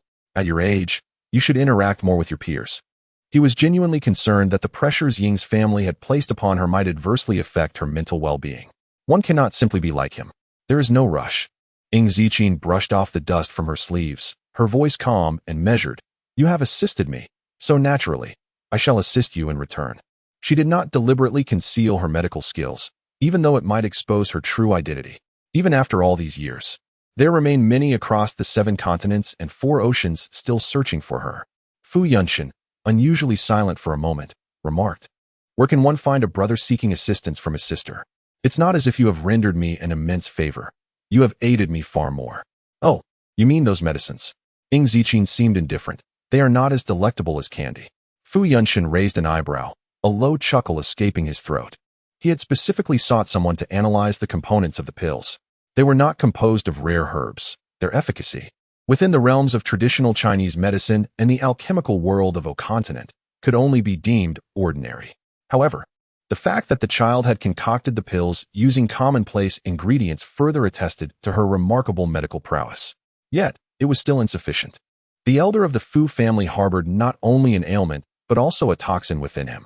Despite extensive research, he had been unable to trace the source of this toxin. High medical skills do not necessarily equate to the ability to detoxify. He did not wish to burden the young girl with additional troubles. The girl, with a hint of weariness in her eyes, wrapped her hoodie tighter around herself. "Let us go. After all, I have ample time. I will accompany you to see your grandfather." Today, the Fu family residence was rather empty, with only the elderly master and his caregiver present, which alleviated many concerns. Fu Yunxian, wishing to shield Ing Zichin from encountering the Fu family, found it more convenient to visit the elder. As the foremost among the 4 prominent families, the Fu clan is rife with factions. Their internal strife far more chaotic than that of the illustrious families in the capital, with numerous instances of fratricide, even within the ancestral residence. One frequently uncovers listening devices and miniature cameras. Indifferently, Fu Yuns adjusted the positions of several vases before leading the young lady upstairs. The elderly master of the Fu family basked in the sunlight on the balcony, gently rocking in his chair while humming a tune. Upon hearing their footsteps, he rose and exclaimed, "Chi-Chi, you're here." Fu Yuns replied with deliberate calmness, "Indeed, I have brought this young lady back to fulfill your wish." Ing Ziqin paused momentarily. "Grandfather Fu." "Ah." The elderly gentleman's face lit up with joy as he produced a substantial red envelope, saying, "Your grandfather has been at odds with your grandfather. So don't stand on ceremony with me." On that day, after the old master Zhong had met him, he subtly hinted at the fact that the eldest daughter of the Ying family was indeed his true adopted daughter, as pitiable as his own Chi-Chi. Ing Ziqin would not dismiss the elder's goodwill. As she accepted the gift, she discreetly checked the old man's pulse, instantly discerning the hidden afflictions within his body. The toxins had corroded the heart meridian of the elderly Master Fu, who had relied on medication for sustenance over the past 3 years. The situation was even more dire than she had anticipated. Moreover, this toxin. Ing Ziqin lifted her gaze, her eyes as cold as water, recalling a past acquaintance. A rather unpleasant memory. The old man grew increasingly fond of the girl and, with subtle hints, inquired, "Ziqin, what do you think of our Yuns?" Fu Yuns glanced up. A smile hovering on his lips, "Grandfather." The elderly gentleman chose to feign ignorance. Ing Ziqin nodded, quite pleased. "Oh, that is wonderful." Master Fu felt a sense of relief and was thoroughly delighted. "Let us dine together tonight." He had resolved to secure this granddaughter-in-law. Much to the chagrin of old man Zhong, the dinner for 3 was swiftly prepared by the servants. After finishing her meal, Ing Ziqin departed at 8 o'clock. At that very moment, Ing Lui's chief moderator posted a Weibo message accompanied by an image, tagging the official Weibo account of the Ing group. Ing Lue Official Support Team V. I do not wish to occupy public resources, nor do I intend to cause anyone distress. But the gravity of this situation compels me to speak out. I must first extend my apologies here. May I inquire, Ing Group, where is your conscience? If I recall correctly, our Lue is already engaged to her brother-in-law, so what is this adopted daughter of the Ing family doing? The powerful figure has made his move. The release of this Weibo post by the support group sent shockwaves through all of Ing Lue's fans. The photograph is clear and has been verified as authentic, not edited. Fans went into a frenzy. Ing Group V, where are you? Look at the person you've adopted for charity. How could they be so wicked? Ing Group V, stop playing dead and come forward to give Lue an explanation. So, we are to believe that our true princess must endure such injustice? I can no longer contain myself. I am eager to know how much Lue has suffered this past year. I am the first to burst into tears. Ing Lue presents an image of tranquility to the outside world, which has cultivated a fiercely loyal fan base. Within mere minutes, fans propelled this Weibo post to the trending topics. With the increase in visibility, bewildered onlookers began to click on it. This, to be fair, it doesn't reveal much. Are the fans perhaps a bit too agitated? And crying? Such an active tear duct. Why haven't I seen you weep for your parents' grievances instead of for a pianist who hasn't even won an international award? Confused priorities, truly. Fans of Ing Lue are like that. Their ability to fabricate narratives surpasses even the most imaginative. I digress. Is the adopted daughter's beauty genuinely as remarkable as it appears? Quite stunning. The Weibo platform was in an uproar, while Ing Lue was recuperating in the capital. She casually glanced at Weibo, feeling somewhat relieved inside. She remained unaware of the reason behind her pervasive allergies, which had inexplicably persisted despite her arrival in the capital. Consequently, her unhappiness meant that someone had to bear the brunt of her discontent. Miss Lue, rest assured, all surrounding surveillance has been completely erased and cannot be restored. The speaker was a foreign man, exuding confidence. With affairs concluded, he took his leave. I sincerely thank you, Mr. Allen. Ing Lue gracefully rose. I shall see you out. The foreign man departed swiftly. Beside her, the agent frowned. Lue, there was truly no need to take such risks in the future. There will be ample opportunity for your pretender niece to face her downfall. What if a borrowed image were to be exposed? Ing Lue dismissed the concern with a haughty demeanor. She lacks the capability. Public opinion could easily ruin her. If it weren't for Ing Feifei's enmity with Ing Ziqin, would this scheme have any chance of success? Moreover, it is Ing Ziqin who consistently courts trouble, not her. The agent expressed unease. What if further footage surfaces?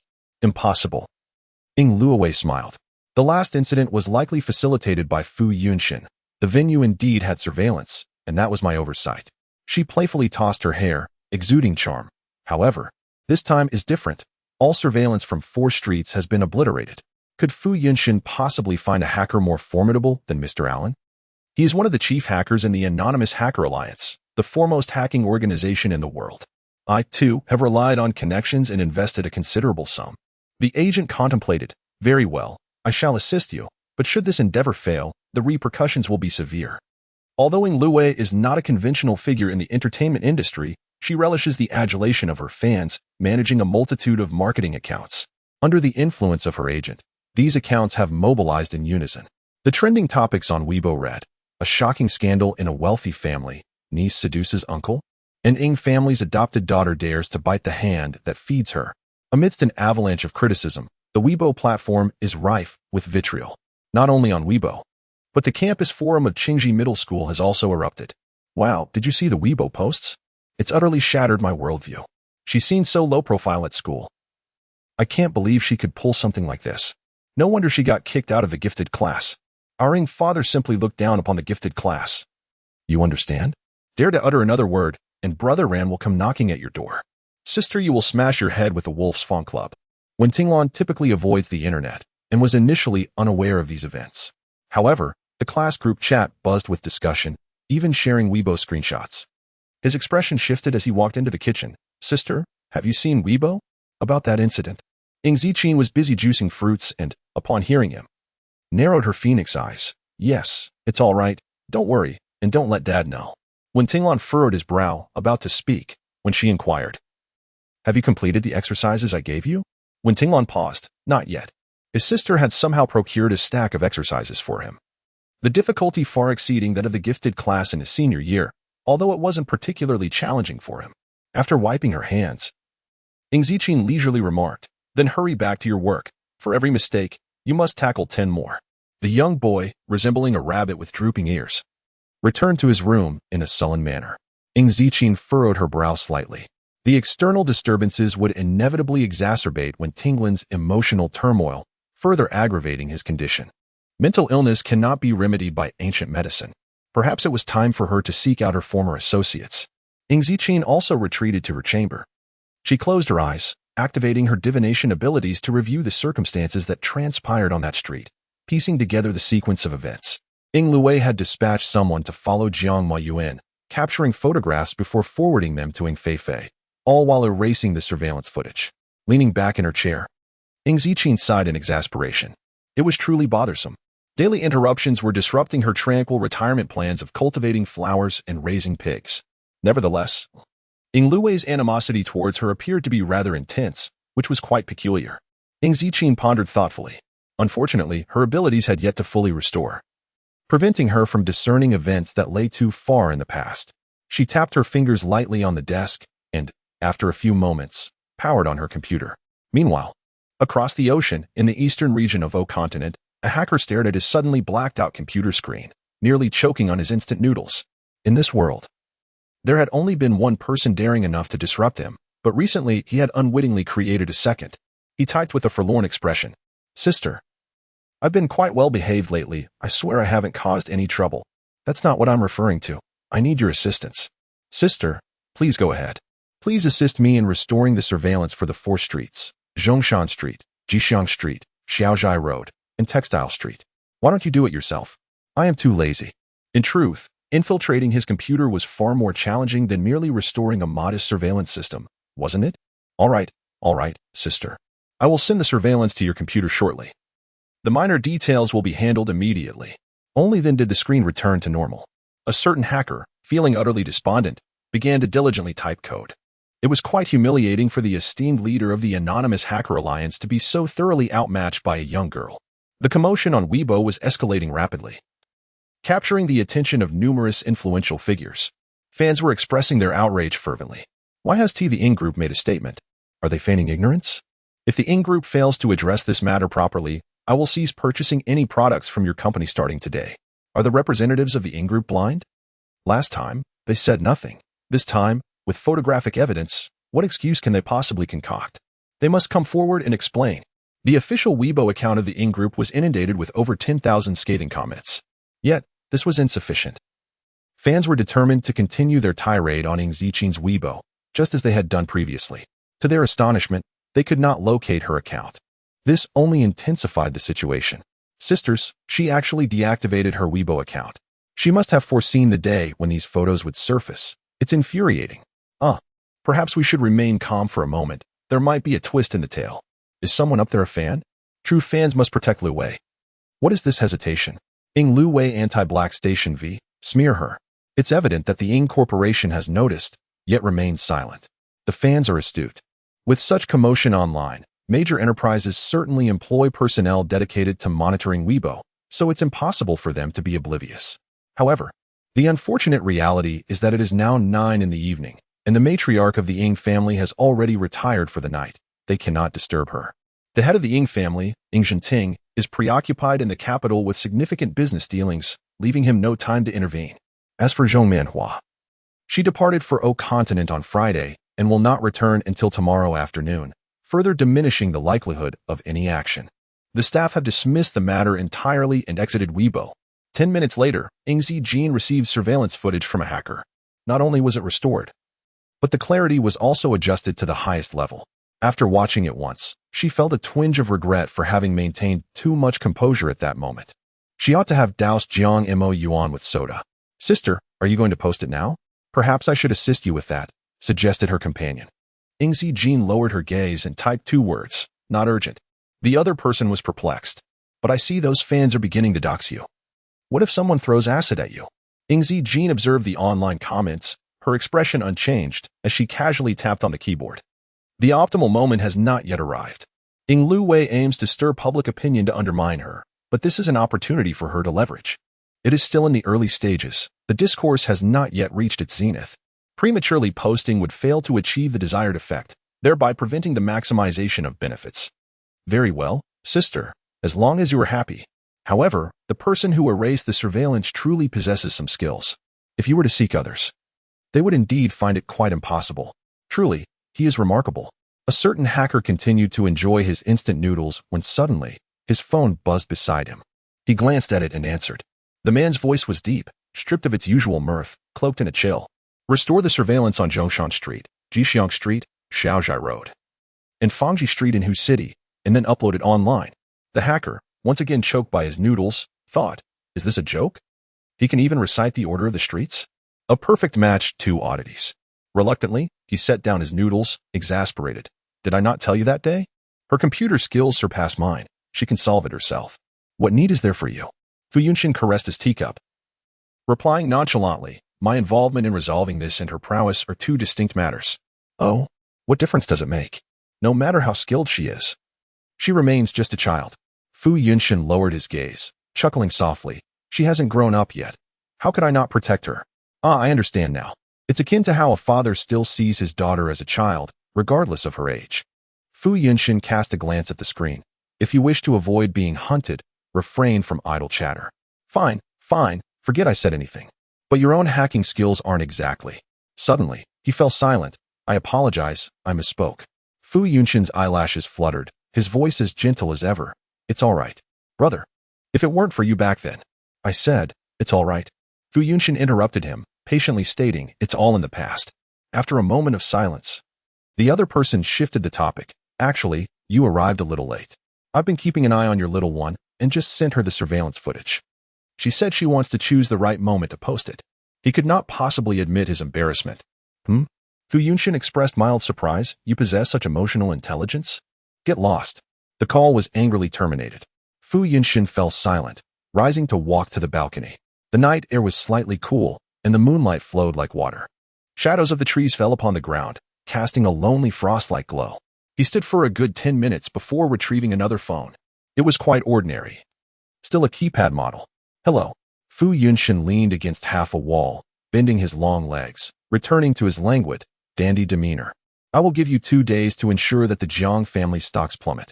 A response came from the receiver, though he could not discern what was said. I won't be going back. Fu Yunshin tilted his head, smiling nonchalantly. I'm merely helping my little friend get some justice. At 10 o'clock in the evening, Jiang Mo Yuan had just concluded his work. He pressed his fingers against his forehead, the weariness evident on his face. Third Master.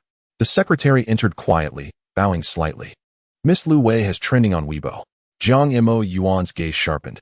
What happened? It appears that someone captured a photo of you and Miss Ng. The secretary explained while handing over the phone. Miss Lu Wei's fans believe that Miss Ng is trying to attach herself to you and have taken to Weibo to angrily criticize the Ng group.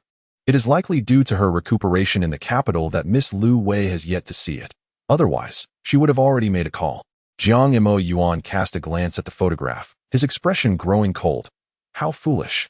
The secretary paused. Taken aback, does Third Master believe that the photo was taken by missing heir?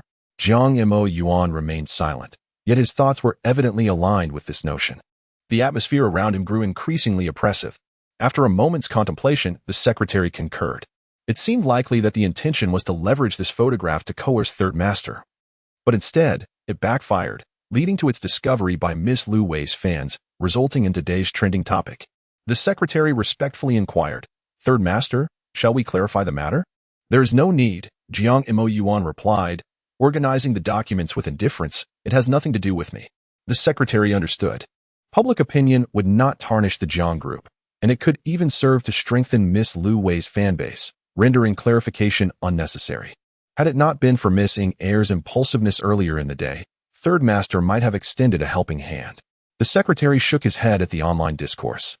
What a pity, she brought this upon herself, squandering the support of Third Master. Jiang Mo Yuan massaged his temples and instructed, do not disturb Lu Wei. Let her rest well. If she sees it, reassure her not to be anxious. She must remain resolute. The secretary nodded and was about to close Weibo when he caught sight of another trending topic in the hot search bar. He was taken aback, astonished. Third Master. Why has the Zhong family spoken out? A foster daughter, not even a genuine member of the Ying family. And yet the Ying family has remained aloof while this distant relative interjects? Jiang Mo Yuan furrowed his brows and took a look for himself. The Zhong group has officially circled several marketing accounts that garnered the most shares, along with the Weibo account of Ng Lu Wei's official support club. Zhong Group V, a bunch of slanderers, get lost, and await the lawyer's letter. Old Master Zhong never anticipated that, while casually browsing the internet before bedtime, he would stumble upon trending news that nearly gave him a heart attack. Allegations of his granddaughter entangling with Jiang Mo Yuan? Nonsense. A nearly 30-year-old man could only attract the attention of older women. In a fit of indignation, Old Master Zhong immediately sought the password from the staff managing the Weibo account and unleashed his fury in a post.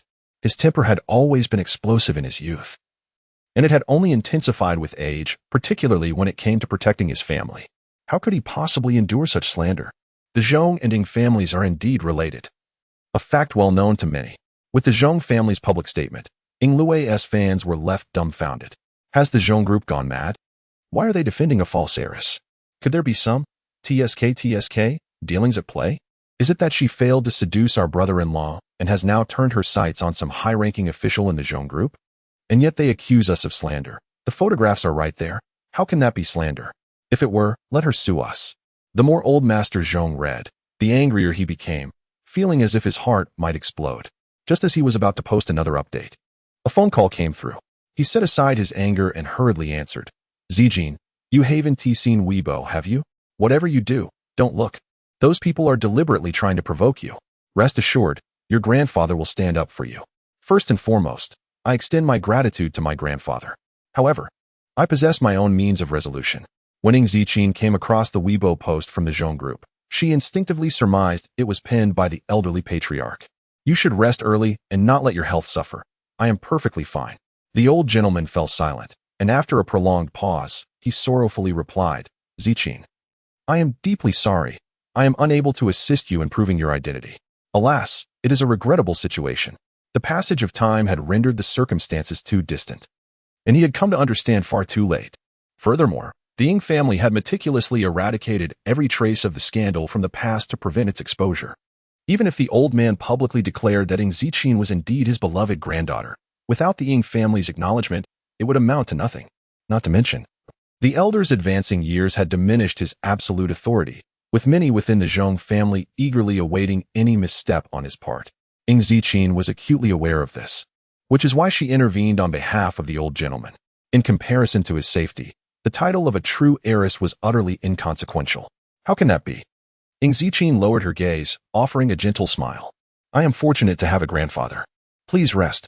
I will visit you tomorrow evening. A pang of sorrow welled within the old man as he gazed at his phone, unable to restrain himself from rubbing his reddened eyes to stave off tears. After sitting in contemplation for a while, he slowly opened the drawer and retrieved a document inscribed with 5 words: Share Transfer Agreement. The public discourse, having fermented throughout the night and half of the day, was nearing a crescendo. Ing Ziqin languidly perused the myriad of private messages that had recently accumulated in her Weibo inbox, stifling a yawn. Perhaps due to her limited understanding of the explosive data era of the 21st century. She was taken aback to discover that Ing Luwei's fans had managed to locate her new Weibo account solely by the plate she had used during a meal. Now, her inbox was inundated with vitriolic insults and a plethora of grotesque images from Ing Luwei's admirers. Was she truly a 17-year-old girl? The relentless onslaught of online harassment might well have driven her to the brink of despair. Goodness, Ing father, you possess an extraordinary temperament to endure this. Xiaoyu fumed. Have they not witnessed the reality? I could almost crawl through the internet and slap their faces crooked. Jiang Ren furrowed his brow, his expression darkening. I shall instruct my mother to contact Jiang Mo Yuan immediately and demand he clarify matters. They may suppress the rumors on the campus forum, but the multitude on Weibo is beyond their control. He won't, Ing Ziqin replied, continuing to munch on her chips. There is no need for you to intervene. Are you simply going to endure this barrage of insults? Jiang Ran slammed his fist on the table, his voice icy. I don't care who took that photo. If I find out, I will deal with them. Just as Fei Fei, who had come to witness Ing Ziqin's misfortune, reached the doorway, she inadvertently overheard this remark. A shiver coursed through her, and her foot, poised to step forward, retreated as she fled from class 19. Ing Ziqin lifted her gaze. Suddenly, Xiaoyu nudged her waist. Ing father, your White Lotus cousin has just posted on Weibo. She gestured towards the screen of her phone, displaying Ing Luwei's freshly minted post. V, I sincerely apologize. I never anticipated that matters would unfold in this manner. I kindly request some solitude, as I am still grappling with this situation. Thank you all. Tears. The fans were heartbroken. Sister, do not weep. It is never too late to discern the true nature of individuals. Oh, my heart aches. The most sorrowful one must be Lu Wei. How could she have imagined that her niece would betray her? A minute later, the Ing Corporation, which had remained silent, retweeted this Weibo post. Ing Corporation V. We shall certainly provide Miss Lu Wei with an explanation.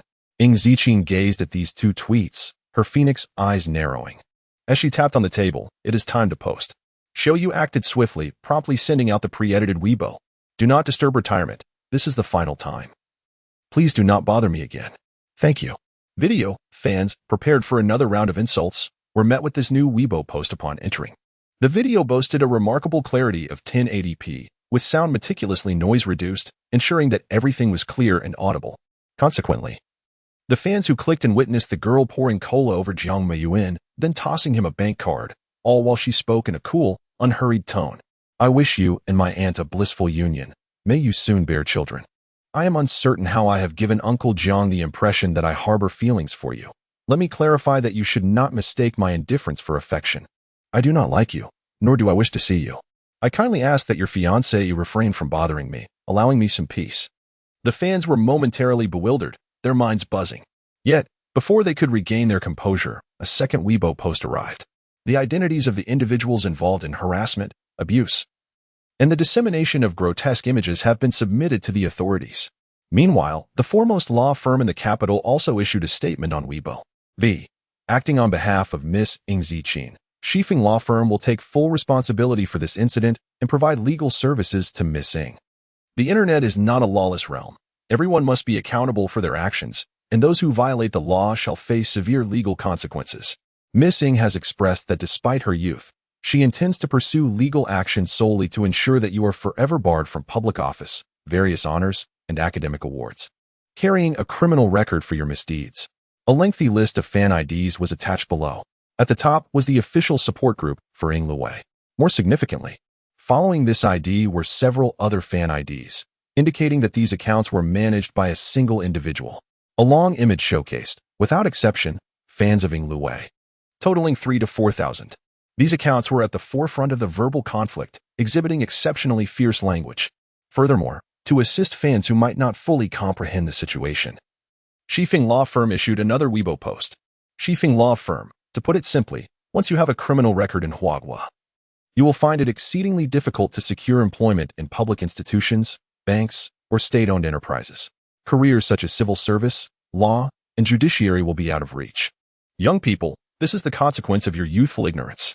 Due to their naivety, they thought little of the matter, leading to the reckless harassment of a girl under the age of 18.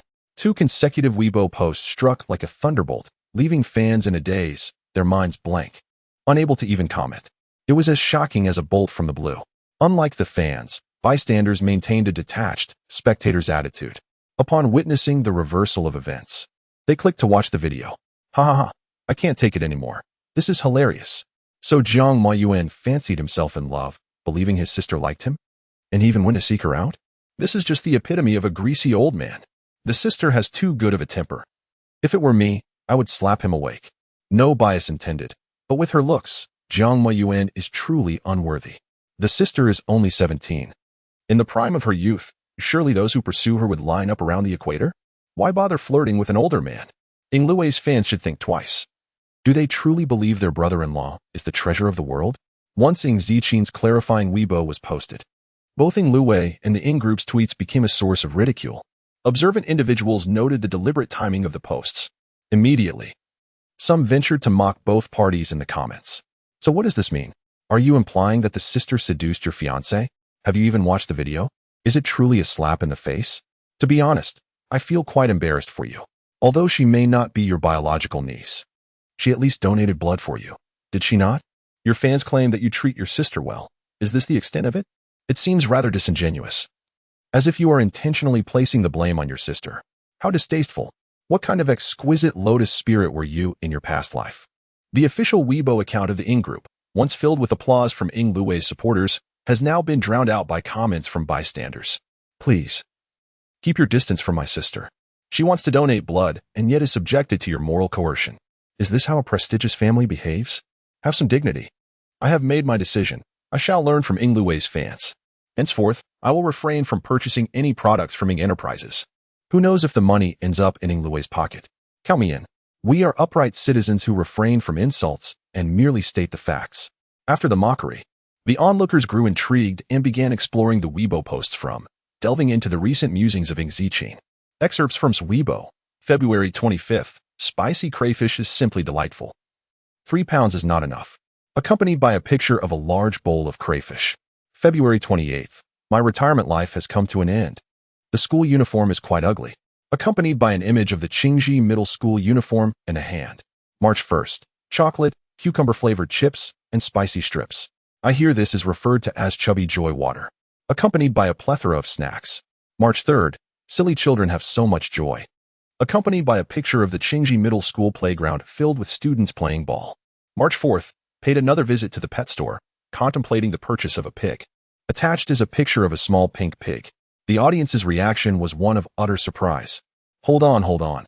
The video portrays her as an aloof young woman, the kind who is ruthless and taciturn. How is it that these daily Weibo posts are unexpectedly endearing?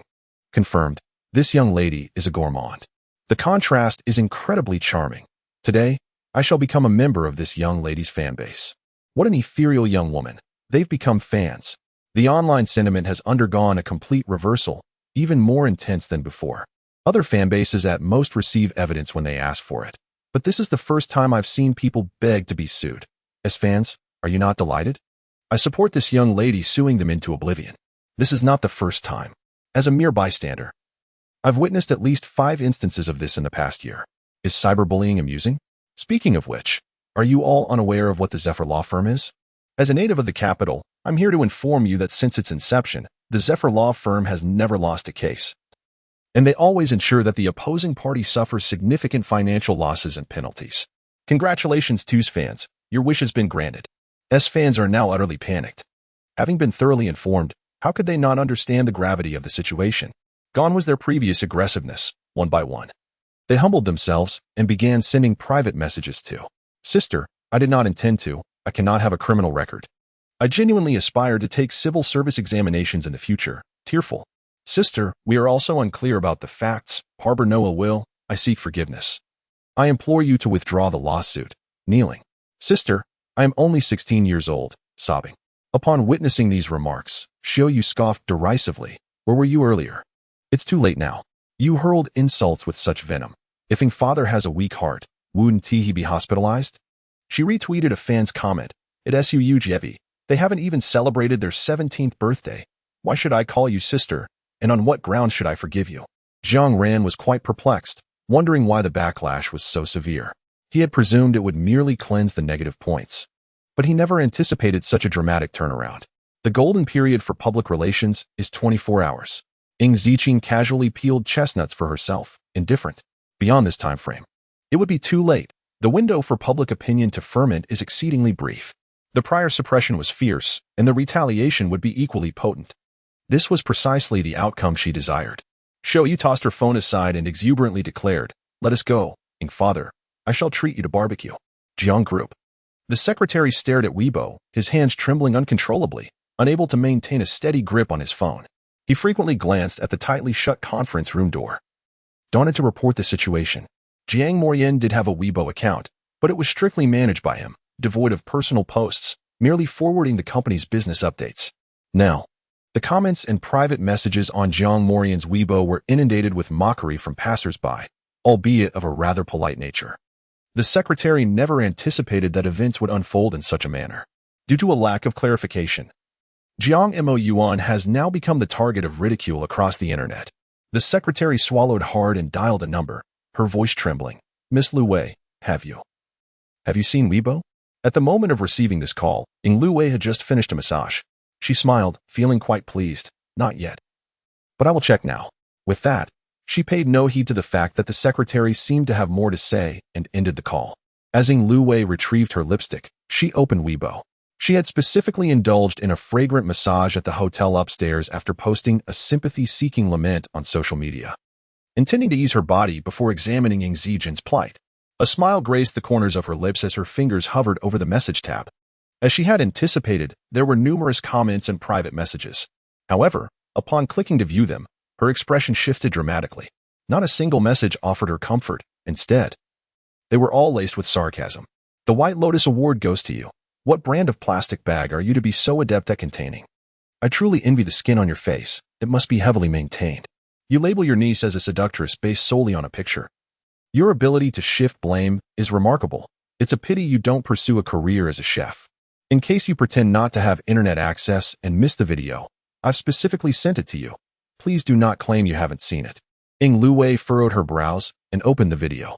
After just a few seconds, her eyes widened, and her complexion drained of color. "This is impossible." She had clearly instructed Mr. Allen to erase the surveillance footage. From where, then, did this video originate? Ing Lu Wei frantically scoured the developments on Weibo over the past 2 hours, and upon finishing, she found it hard to believe. Ing Zijin actually possessed the surveillance footage. She had endured for so long before releasing it. Was it intentional? Without delay, Ing Lu Wei dialed Allen's number, gritting her teeth as she articulated each word. "Did you not say it was absolutely impossible for anyone to recover the footage? Why does the other party possess it?" If she were not certain that Ing Zijin could not clarify the situation, how could she have posted such a woeful Weibo update? At that moment, Allen was already aboard a cruise ship heading to Oceania. Naturally, he was unaware of the happenings on the Chinese internet. Upon hearing her words, he paused for a moment before responding coldly, "That is certainly impossible. No one in China possesses hacking skills superior to mine. Am I blind?" Ing Lu Wei was infuriated, her anger boiling over as she questioned, "Are you trying to scam me?" Allen hung up the phone without hesitation, scoffing disdainfully. Indeed, such small-town individuals lacked any perspective. Recovering the footage he had erased? That would only be feasible for the top-tier members of the anonymous hacking collective. How could that be possible? Who in China could summon their expertise? Even he, after 5 years in the anonymous collective, had not earned the privilege to meet those elite hackers. It was utterly ludicrous. With a derisive smile, Allen exited the ship, carrying his briefcase. In the hotel, Ing Lu Wei stared blankly at her phone, drenched in cold sweat. The agent entered, his expression grim. "Lu Wei, I have warned you before, do not place such trust in outsiders. Now, the situation has become exceedingly difficult to manage." He threw his phone at her. "Take a look for yourself." On the screen, a lengthy Weibo post awaited her gaze. Ing Lu Wei recognized the account. It belonged to a devoted fan. This individual attended every one of her performances and often sent her gifts during holidays, frequently spending exorbitant sums on her piano music albums. Although, that amount barely scratched the surface of her monthly cosmetics expenses. Lu Wei's little piano. When the photos surfaced yesterday, I urged everyone to remain calm. Yet, no one heeded my warning. In fact, many fans even encouraged the anti-fans to defame her. Have you all witnessed the reversal today? Was the last lesson not sufficient? Moreover, regarding Lu Wei's Weibo post, I feel she is deliberately manipulating us. I apologize. Perhaps I am merely too sensitive, but I can no longer support her. It feels as though the genuine emotions I invested over the years have been squandered. We are sisters after all. Let us part ways here. Once this post emerged, within mere minutes, a significant number of fans began to unfollow her. Many others, emboldened, berated her as a false lily, accusing her of deceiving her followers. Lu Wei's hand trembled, causing the phone to slip from her grasp and crash to the floor, her complexion turning even paler. I told you from the outset. Didn't I? The entertainment industry is exceedingly chaotic. Today you may stand at the pinnacle, but tomorrow you could plummet to the depths. The agent wearily pressed his temples. If you desire popularity and followers, you must tread carefully. He hesitated for a moment before voicing the question that had long perplexed him. Lu Wei, why are you so eager to crush your supposed niece? How does she pose a threat to you? It seemed that Lu Wei was unable to absorb his words. An unprecedented wave of fear surged within her, evoking memories from long ago. No, this cannot be. Trembling, she reached for her phone. Hello, Mo Yuan, please help me. I beg you. Meanwhile, Zhang Manhua had just disembarked from her flight, clutching her phone as her chest heaved with frustration, nearly causing her head to explode. After that day, when Jiang Huaping had spoken to her, she had reflected on her actions and acknowledged her fault. It was unjust to blaming Ziqin without clarifying the situation. But what about now? Could the evidence still be fabricated? Every time she visited Oza to see Xiaoxian, Ziqin ensured her peace was shattered. Determined, Zhang Manhua grabbed her bag and hurried towards Qingji, swiftly arriving at the principal's office. The principal was engaged in discussions with Yisun regarding international class students when he was startled by Zhang Manhua's abrupt entrance. Before he could utter a word, she stepped forward. Principal, I sincerely apologize, but I am here to process the withdrawal of a student. The principal was taken aback. We did not anticipate such an occurrence. Zhang Manhua gritted her teeth, overwhelmed by shame that rendered her unable to lift her head. Withdrawing was the best decision for both the school and the child. Principal, what do you think? Before she could finish, the office door was forcefully kicked open with a resounding bang. At the entrance, Ziqin stood with her hands tucked into her pockets, her expression indifferent as she regarded the woman before her. The temperature suddenly plummeted, an icy chill permeating the air. Upon seeing the girl, Zhang Manhua endeavored to soften her tone, speaking gently. Ziqin, do not fret. I will withdraw you from school and send you abroad. In a few years, this will all be behind us, and you can return, all right? Madam Ing, you have mistaken your relationship with me, Ziqin replied, lifting her lashes without a flicker of emotion. I have no connection to you, nor do you possess the authority to dictate my life. She turned her head toward the principal. The principal has no jurisdiction over my enrollment, correct? The principal, bewildered, nodded. Indeed, he cannot intervene. Old Master Zhong has stated. The word struck like a slap. Zhong Manhua tightened her grip on her purse. In front of others, she felt her face burn with humiliation. Ziqin, what are you saying? This is for your own good. I cannot simply stand by and watch you be ridiculed by those people, can I? We must withdraw you. Wait. The principal interjected. Madam Ing, have you not seen the latest news on Weibo? Zhang Manhua froze. What? Seeing her reaction, the principal shook his head knowingly. I happen to have it here. Madam Ing, you should take a look. With that, he placed his computer before her. Within mere seconds, the video concluded, leaving Zhang Manhua stiffened, as if struck by an unseen force, the color draining from her lips entirely. She could not help but take a step back, her gaze faltering as she struggled to meet the girl's eyes. Ziqin paid her no mind, merely nodding towards the principal before placing a printed transcript of the conversation upon the desk. As the principal donned his glasses and perused the chat records, his countenance grew increasingly grim with each passing moment, ultimately transforming into a pallid shade of anger. Suppressing his ire, he inquired tentatively, what does classmating imply? Ziqin nodded slightly, indicating that she was merely conveying a message. The principal, adjusting his glasses with a serious demeanor, assured, rest assured. We at Qingji will not tolerate such behavior. Ziqin refrained from further comment and turned to exit. Meanwhile, Zhong Manhua, disregarding her earlier embarrassment, hurried after her, calling out, "Ziqing." He soon cast a glance at the departing figures, his expression indifferent. Although Zhong Manhua had erred, the hierarchy of parent and child should be respected. It was unbecoming to treat one's mother in such a manner.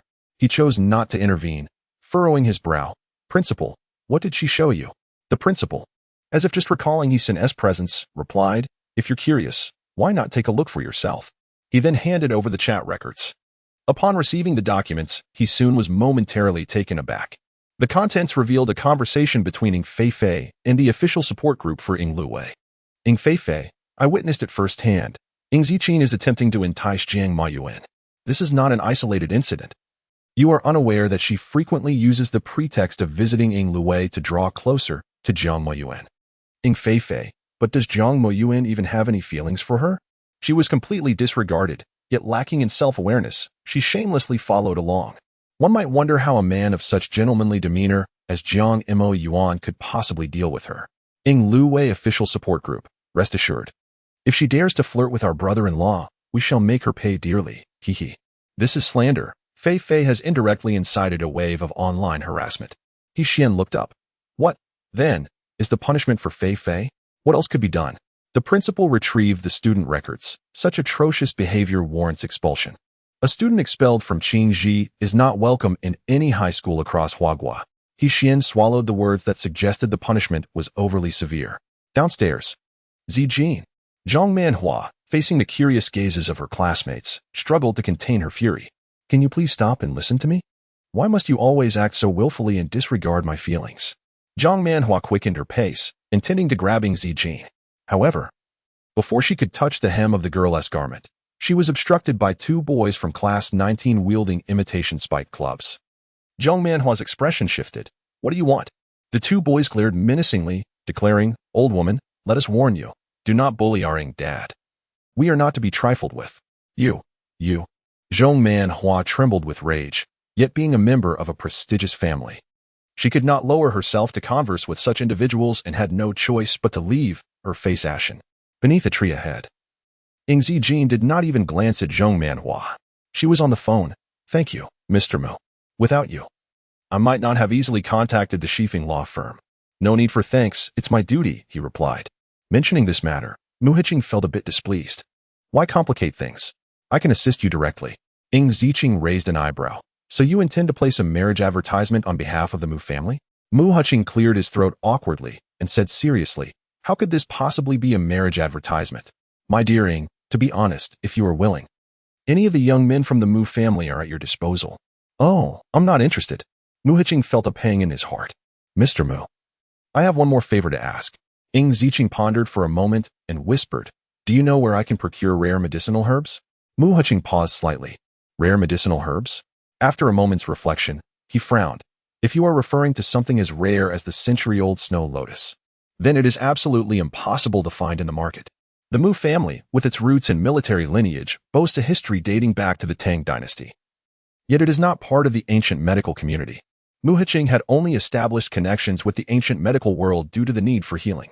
The ancient medical community is quite insular and does not sell rare herbs to outsiders. Ing Ziqing, however, was not surprised. It must be even more precious than the century-old snow lotus. She had encountered the poison in old Master Fu's body before. She could resolve it. But the challenge lay in the herbs. Especially now, with the degradation of nature, the efficacy of medicinal materials is far inferior to what it once was. Thus, only the ancient medical community possesses them. Mu Hiqing pondered for a moment and said, Xiao Ing, even within the realm of ancient medicine, your skills surpass those of any peer. I could recommend you for entry. Ing Ziqing pressed her temple and replied, I apologize, but I currently have no desire to enter the ancient medical field. I understand, Mu Hiqing responded without inquiring further. By the way, I have an unused star account. You could take a look and perhaps find something worthwhile. After hanging up, he sent the account details via WeChat. The turmoil online showed no signs of abating. Is Ing Luwei too ashamed to show her face now?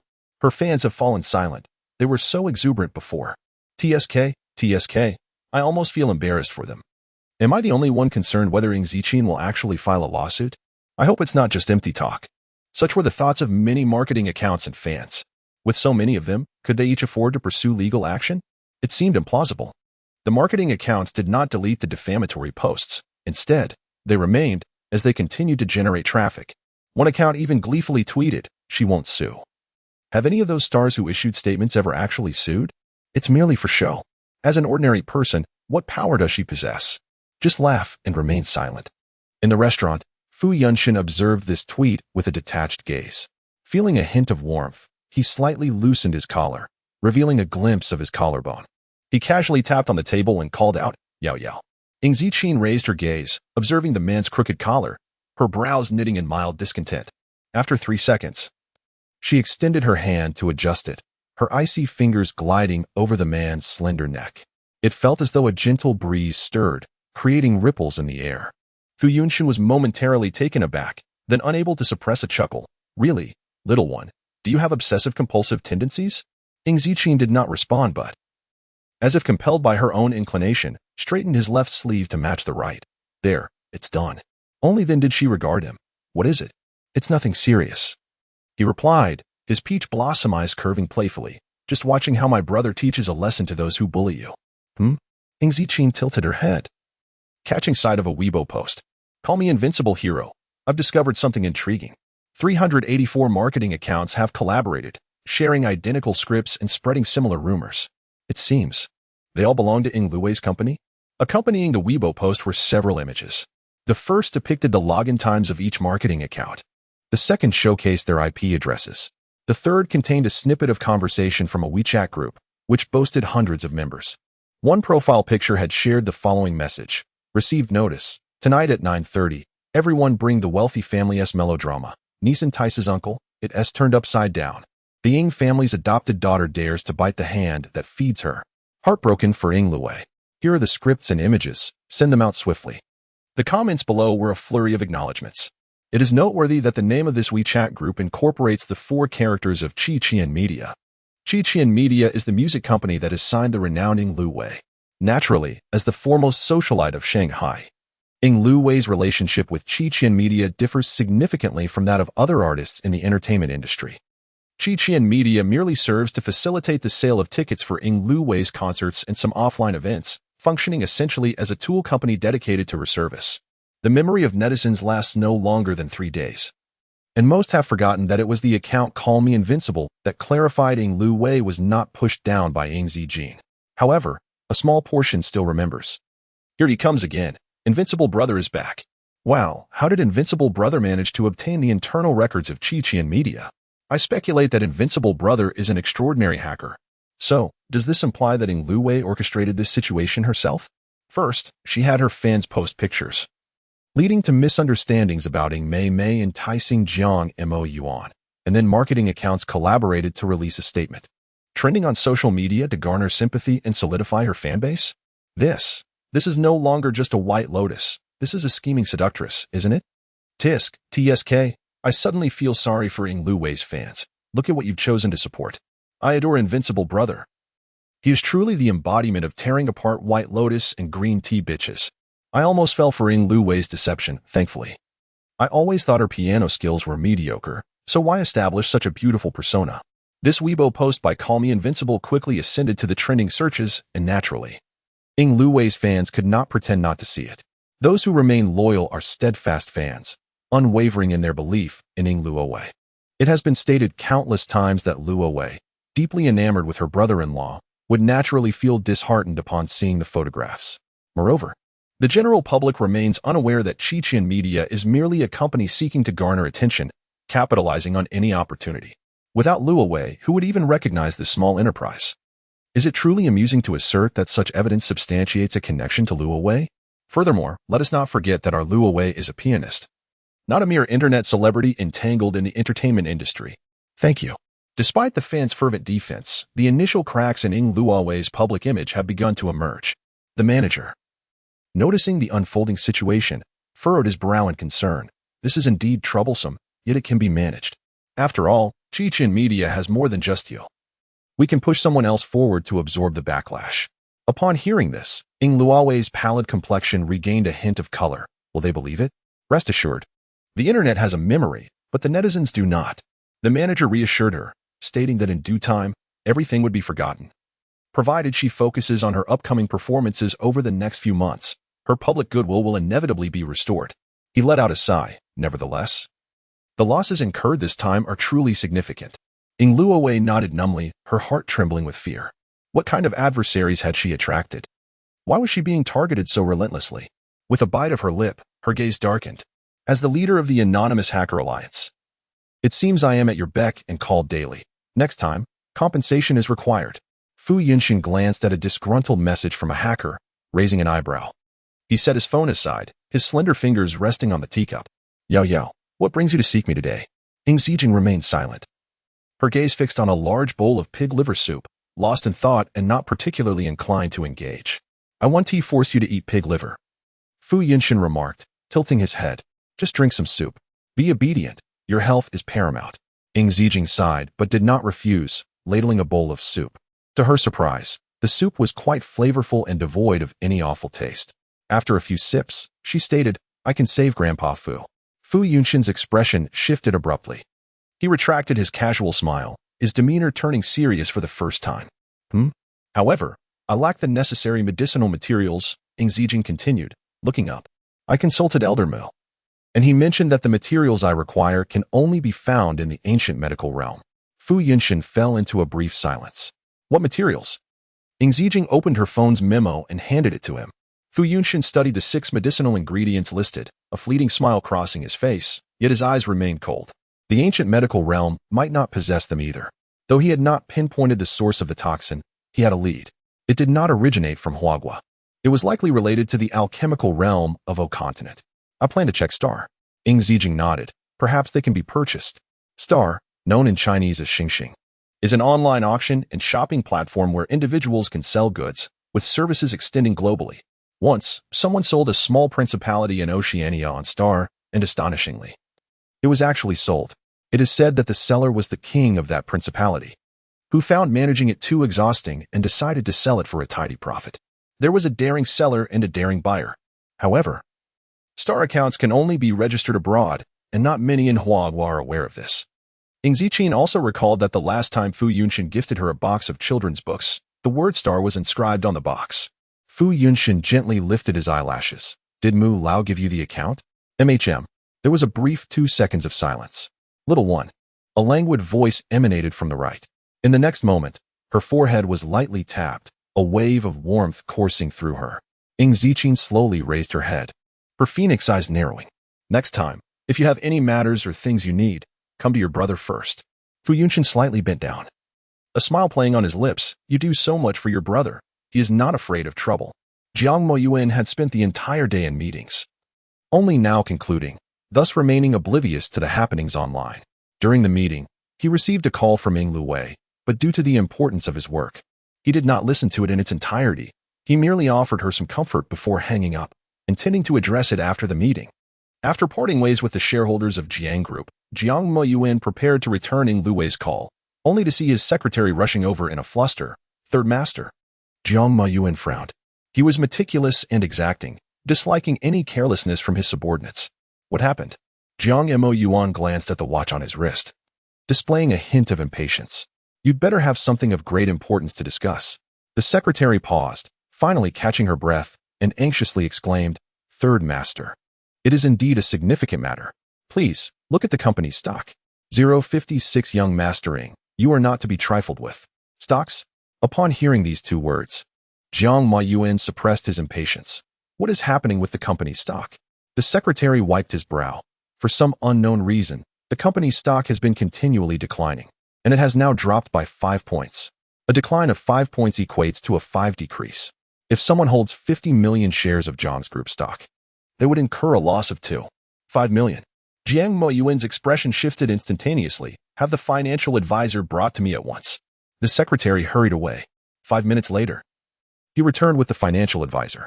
The advisor, clutching a laptop, bowed respectfully to Jiang Moyuan. President Jiang, why has the stock fallen so precipitously? A frigid aura surrounded Jiang Moyuan. Everything seemed normal just this morning. I apologize, President Jiang. I have only just discovered the unusual activity in the stock. The financial advisor was drenched in sweat as the situation escalated rapidly. They were unaware of when a substantial acquisition of the company's stock occurred, which simultaneously triggered a sell-off. This chain of events has resulted in a significant drop in stock value, causing severe losses for the company. Jiang Miyuan's demeanor remained icy. I do not wish to hear the reasons. I only require knowledge of how long it will take to resolve this. The financial advisor appeared troubled. The adversary was acquiring shares from investors at a high price and subsequently dumping them at a significantly lower price. Unless the opposing party ceases their acquisition, the situation would not improve. Shareholders of Zhang's group are unlikely to sell their stocks casually, but retail investors operate differently. They are indifferent to the fate of Zhang's group, as long as there is profit to be made. The secretary was taken aback. Such actions would undoubtedly result in significant financial losses for them as well. It was a course of action that was detrimental to both parties. What could possibly be the motive? Jiang Miyuan's lips were pressed tightly together, the tension in the air palpable. Who was behind this? The investigation yielded no results. The financial advisor, wiping his brow, could only ascertain that the stock was sold off by someone in continent, with no further information available. To cause such a rapid decline in Zhang's group's stock within mere hours was an achievement that even the foremost aristocracy of the capital could hardly accomplish. Moreover, the number of financial conglomerates in continent capable of overshadowing the leading families of the capital was exceedingly limited. Why would these financial titans suddenly target Zhang's group? Jiang Mian remained silent, his forehead veins bulging, clearly seething with rage. If it truly was the financial powers of continent, they could easily drive Zhang's group to bankruptcy. Why? The secretary and the financial advisor dared not speak, standing by in cold sweat. Suddenly, a phone rang. The secretary stepped forward and glanced at the screen. Third Master. It's a call from Miss Luo Wei. However, Jiang Mian did not answer. Instead, he rose, his expression icy, and entered the office. Hang up for now. Tell her I'm busy, and notify the shareholders to convene a meeting. Zhang's group was the culmination of old Master Zhang's efforts. He had to minimize the losses. Meanwhile, at the airport in the capital, Luo Wei stared at her phone in a daze, struggling to comprehend. This was the first time Jiang Miyuan had hung up on her. Previously, even during meetings, he prioritized her above all else. What was happening? Had he truly fallen for the online rumors that claimed she was orchestrating everything? Fortunately, at that moment, a message from the secretary arrived on WeChat. Missing Wei, please do not be anxious. The company has encountered a significant upheaval, and Third Master is currently overwhelmed. We appreciate your understanding. Upon reading this message, Wei let out a slight sigh of relief. She lifted her gaze, her eyes misty with tears, and looked at her manager. What did they say on your end? The company has decided to have a low-profile singer take the heat for you. The manager's expression improved somewhat. For the next few days, do not take any action. Wait until I give you the signal to post on Weibo. To prevent any leaks of their conversation, he had personally gone to the company. Subsequently, all negotiations were conducted face-to-face, with no online transactions, reflecting utmost caution. The low-profile singer, whose fame was minimal, would garner attention in the process. Indifferent to whether the attention was favorable or not, benefiting both parties. Wei felt entirely at ease. She gathered her hair, smiling. Then let S offer her some extra compensation, but remember to find a location without surveillance for the discussion. She had no doubt that Ziqin would not be able to conjure up any monitoring devices out of thin air. After all, being a low-profile individual, it would be an honor for her to take the fall. Later that evening, Ziqin returned to the Zhong residence. Zhong Zhuan had already returned and, upon seeing the girl enter, her already aloof demeanor grew even more distant. After a brief glance, she averted her gaze. Ziqin chose to ignore her and ascended the stairs directly. Zhong Zhuan watched the girl's retreating figure, her eyes narrowing with a hint of curiosity. The day of old Master Zheng's Weibo post had shocked everyone in the Zhong family. Fortunately, no further developments arose, and the marketing accounts were indeed spreading falsehoods. Otherwise, would not the Zhong family be unjustly dragged into this murky affair? Zhong Zhuan pressed her lips together, suppressing her discontent and doubts, focusing her attention on her studies. After all, she was the top student in her grade and the esteemed young lady of the Zhong family. Ziqin had been expelled from the elite class, her academic performance languishing at the bottom, rendering any comparison with her utterly irrelevant. She ought not to be so concerned. Ultimately, even if the old master of the Zhong family were somewhat muddled, he would surely discern the gravity of the situation. Upstairs, in the study, the old master was joyfully engaging with netizens on Weibo. His spirits were high, and he gave a thumbs up to the young girl. Ziqin, impressive. It took me several days to contact the Shifeng law firm, yet you managed it in the blink of an eye. Well done. Let them know not to bully my granddaughter. They are utterly shameless." The old master was indignant, exuding an air as if he were ready to charge forth with weapons in hand. Ing Ziqin shook her head slightly, feeling somewhat helpless, yet her brow softened, revealing a hint of languor. She approached and placed a box of pastries on the table. "Grandfather, these are for you. Have one each day. You made these?" The old master exclaimed in surprise, praising her. "My granddaughter is truly remarkable." Ing Ziqin remained silent, standing behind him, gently massaging several acupoints on his shoulder. "Ziqin, why didn't you tell me you have Weibo?" The old master expressed his displeasure. "I have 200,000 followers. I could help you gain visibility. Come on. Let us follow each other." Ing Ziqin, one must acknowledge that, as someone who has only recently encountered the new technologies of the 21st century, she struggles to keep pace with the trends, much like an elder. She turned her head to glance at old Master Zhong's Weibo, discovering that he was a video content creator. "Quite impressive," old Master Zhong remarked. "I just saw that you have garnered quite a number of casual fans this time, and they are all enamored by your looks. Shouldn't you post a photo for them to admire?" "Grandfather," Ing Ziqin replied nonchalantly, increasing her grip slightly. "I am not a celebrity." She merely harbored a keen interest in new technology and was indulging in leisure. Indeed, having too many followers could be detrimental. Old Master Zhong nodded. "I've already had a word with old Fu, advising him to keep his grandson in check and not to harbor any designs on you." Ing Ziqin raised an eyebrow. "Harbor designs on me?"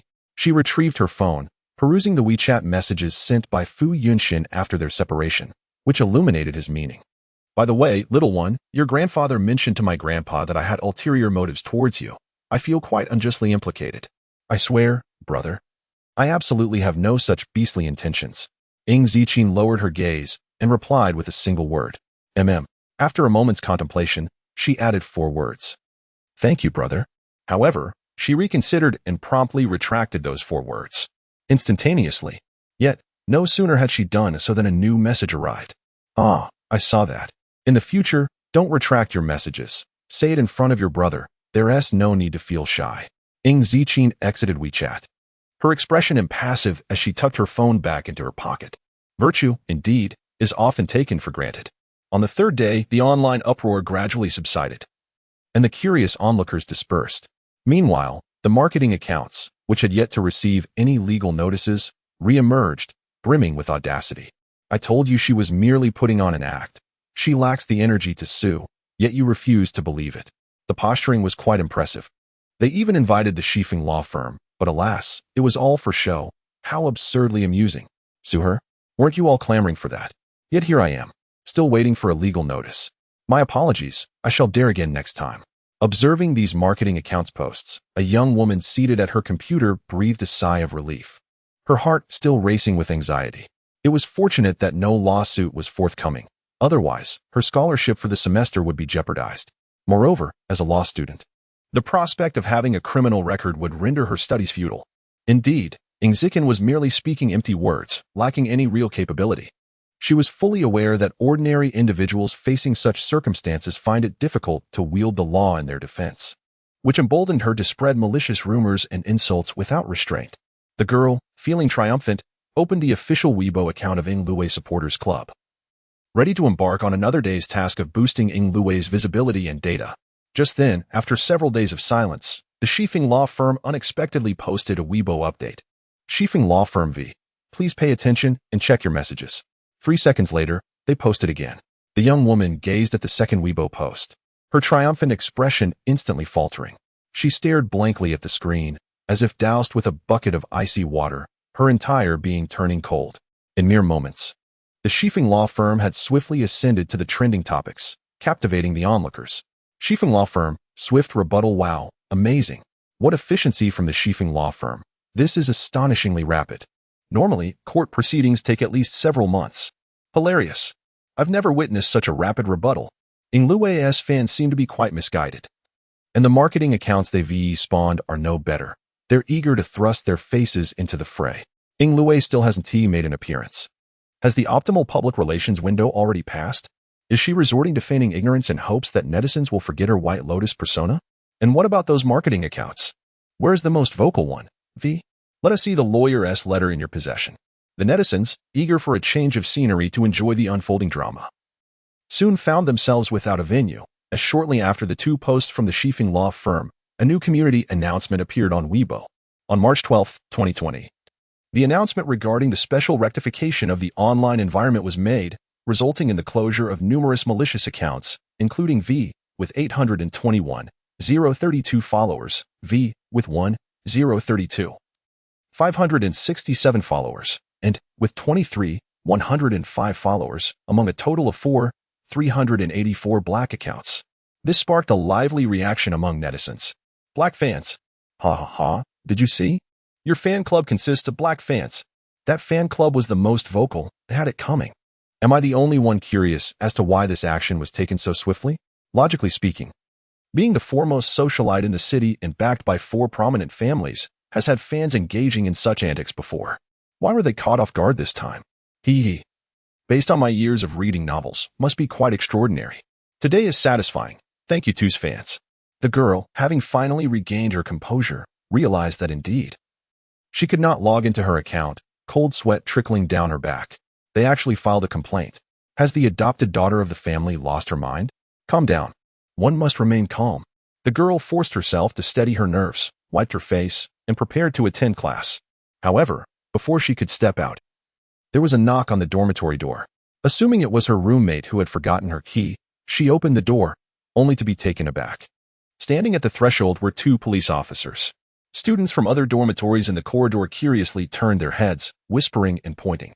The police officer produced a certificate in one hand and handcuffs in the other, stating, "Ms. Tian, you have engaged in malicious slander and insult towards others, constituting a criminal offense. You are suspected of defamation and have infringed upon another's right to reputation, which is a serious matter. Please accompany us." At Xingjino, one middle school, during the chemistry class of class 19 this afternoon, the chemistry teacher, having fallen ill, delegated the lesson materials to the class representative, allowing the students to study independently. However, the teacher's remark was more of a casual suggestion, expressing that the hope for class 19's diligence was as futile as expecting a sow to climb a tree. This time, however, the situation was different.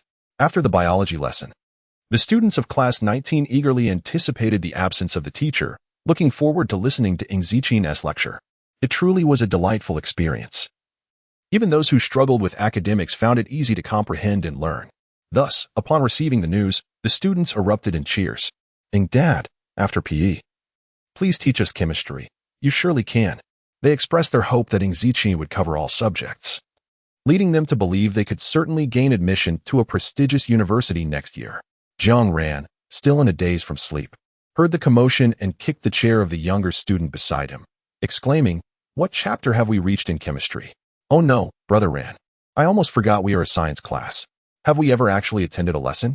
Jiang Ran frowned, rummaging through his belongings for the chemistry book he had never brought home. Zichin lazily lifted her eyelids, showing little interest in the antics of these Navi children. She held her iPad, her gaze fixed on the screen, brows slightly furrowed. "Oh, Dad, you also use Star?" Xiaoyu was slicing a pineapple when she approached, inquiring what one desired to purchase. Zichin nodded, stating she was still browsing. She was perusing several upcoming online auctions, but regrettably, none contained the medicinal herbs she sought. This was somewhat expected. Typically, top-tier medicinal materials either found their way into the ancient medical circles of Huagua or were dispatched to the alchemical realms of O continent. Ordinary individuals were utterly unable to procure them. However, she was disinclined to visit either of these places at present, as she wished to avoid encountering familiar faces that might disrupt her retirement. During her last visit to the Fu family, she had performed acupuncture on the elder Fu, ensuring he would not suffer any ailments for several months. There was still time. The service at Star was quite commendable, for certain items unavailable on Taobao. I would resort to Star. Xiaoyu inserted toothpicks into the pineapple, offering it to Ing. "Father Ing, please eat." Suddenly, a commotion erupted from downstairs, accompanied by cries. "I was wrong. It was unintentional. I beg you, spare me." The cacophony was rather jarring. Xiaoyu rubbed her ears and peered down, witnessing several police officers handcuffing Ing Feifei, escorting her outside. Other students also took notice. Goodness, Ing Feifei has been arrested. What could she have done? The police presence was quite formidable. "Let us go see," urged Ing. "Father Ing, let us also go." Xiaoyu tugged at the girl, eager to witness the spectacle. In front of the teaching building, Ing Feifei was sobbing uncontrollably, gasping for breath. She clung desperately to the railing, unwilling to depart. A considerable number of students gathered to witness the commotion, encircling the scene. It was rumored that the charges involved malicious defamation and slander, which could lead to imprisonment. Is it truly necessary to imprison someone for this? One questioned, seemingly unaware of the legal implications. In cases of defamation, if the circumstances are severe, one could face up to 3 years of incarceration. Ing Feifei's cries grew more desperate. "Jiwan, save me, please. I don't want to be confined. I didn't mean to do it. I truly regret my actions." Jiwan furrowed her brow, finding herself reluctant to intervene on Ing Feifei's behalf. However, since Feifei had directly called upon her, remaining indifferent was not an option. With a sweeping glance, Jiwan pinpointed Ing Zijing amidst the crowd. She stepped forward and sighed. Addressing her cousin, Feifei has recognized her mistakes. She was misinformed about the circumstances, and the previous shock overwhelmed her judgment. Pausing briefly, she added with a gentle smile, "Let us show some leniency. After all, we are classmates. Must you be so unyielding?" Hope flickered in Ing Feifei's eyes. Jiwan, the esteemed daughter of the Zhang family, stood in stark contrast to Ing Zijing, the adopted daughter of the Ing family. Their differing statuses were unmistakable, leading Feifei to believe that Zijing would heed Jiwan's plea and persuade the police to release her. "Officers," Ing Zijing addressed the 2 policemen without even glancing at Jiwan, maintaining a polite demeanor. "What is the protocol for disrupting police operations?" The 2 middle-aged officers, both of whom had children of a similar age at home, were infuriated upon learning of Ing Feifei's actions. One must be grateful for the resilience of the young girl, as she appears to have endured without incident.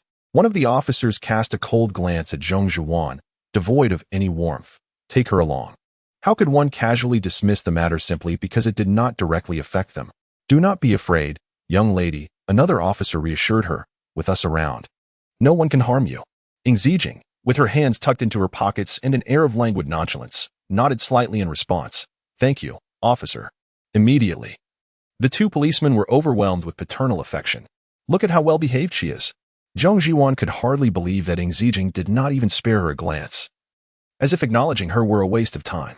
Her face flushed crimson, embarrassment surging within her, heat radiating from her cheeks. Pressing her lips together, she restrained her rising displeasure. "Cousin, how could you? Who are you referring to as cousin?"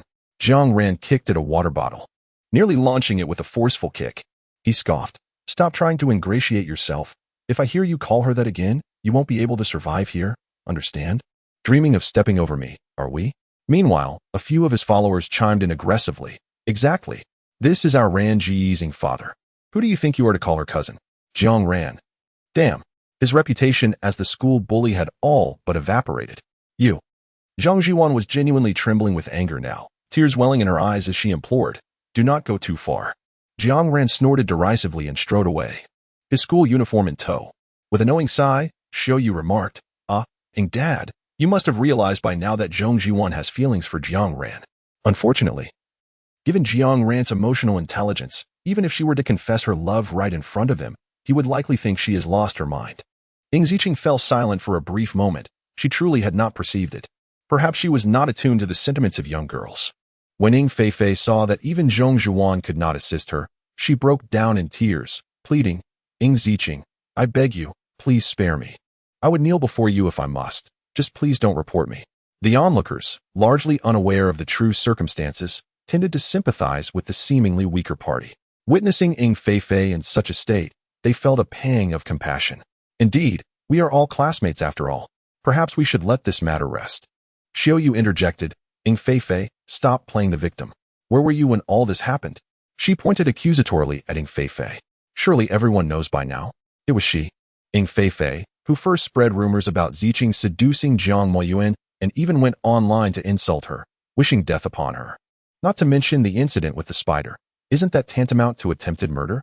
Have you ever heard the saying, "Those who incite malice shall face divine retribution"? The students who had previously defended Ing Feifei were taken aback by the revelation, their expressions shifting to one of disdain. How disgusting. I wonder how her parents raised her. Someone recalled having met her mother, who, although claiming to be a high society matron, was nothing more than a shrew. "No, I refuse to go. Ing Ziqing, please." Ing Feifei, now reduced to tears, was escorted away in handcuffs by 2 police officers. Ing Ziqing stifled a yawn, munching on a pineapple as she walked. "Let us go," she said. Xiaoyu gave Zhong Zhuan a thumbs down as they headed towards the playground. The classmates dispersed, whispering among themselves. The goddess of Zhong, being from the elite class, was well aware of the truth, yet chose to speak in defense of Ing Feifei. My illusion shattered. She even referred to Ing Ziqin as her cousin, yet she sided with an outsider. At least one could argue that familial ties should take precedence. But she offered neither support to kin nor fairness. For the first time, Zhong Zhuan felt the weight of scrutinizing gazes within the school. Usually, her peers regarded her with admiration. Why was it different now? Zhong Zhuan bit her lip, her complexion paling. She clenched her fists and hurried back to the classroom. Physical education class was a time for free activity. Ing Ziqin leaned against a tree, listening to music through her headphones while messaging Fu Yunshin on WeChat. "I've watched the recent online auctions on Star. None of the 6 medicinal herbs were featured." Fu Yunshin typically responded instantly. One could only wonder what kept him occupied throughout the day. "Yes, brother is aware. You need not concern yourself with this. I will handle it." 2 seconds later, another message arrived. "Are you going to the pet shop tonight?" "Huh? Weren't you wanting to buy a pig?" Ing Ziqin raised an eyebrow. Indeed. Becoming a trending topic had its downsides. Her Weibo was now widely known. Please do not pry into the lives of the youth. "Little one, isn't that ageist?" As Ing Ziqin contemplated how to offer him some comfort, a sudden loud shout pierced her thoughts. "Father Ing, move aside." Ing Ziqin looked up to see a basketball soaring towards her. She did not flinch. Instead, she raised her hand and deftly caught the ball. With a single flick of her wrist, she sent the basketball arcing gracefully through the air, where it struck the backboard with a resounding thud before falling neatly through the hoop and bouncing away. The boys on the basketball court were left in stunned silence. "What? How did that even go in? That's at least 15 meters away. A three-pointer is only 25 meters. One of the younger boys exclaimed. Father Ying's shooting skills seemed to surpass even yours. Xiang Ran's expression darkened as he clenched his teeth. "Shut your mouth." He had become increasingly withdrawn over the past few days.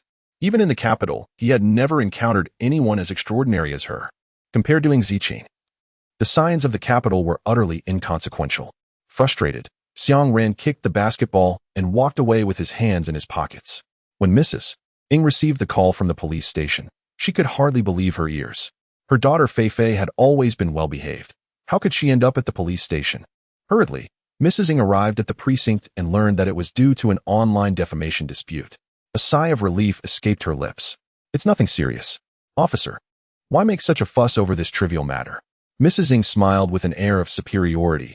"Just have them compensate us. I won't ask for much. Just 500,000. We cannot let Fei Fei suffer any indignities." Upon the utterance of that statement, an eerie silence enveloped the room. The officer tasked with taking the statement set down his pen, regarding her with a peculiar gaze, his tone laced with sarcasm. "Compensation for you?" Mrs. Ing felt a twinge of embarrassment, though her predominant emotion was anger. "Is there anything I said that is incorrect?" She was hardly magnanimous enough to overlook those who had wronged her daughter. Moreover, her demand of 500,000 was hardly excessive. Should the other party fail to comply, she would not hesitate to pursue them to the brink of financial ruin. "Madam, it is your daughter who has contravened the law." Just then, a female officer strode into the room, her expression one of disdain, accompanied by a derisive laugh. "You seek to avoid incarceration while simultaneously expecting compensation? What audacity!" Indeed, the character of the parents is reflected in their offspring.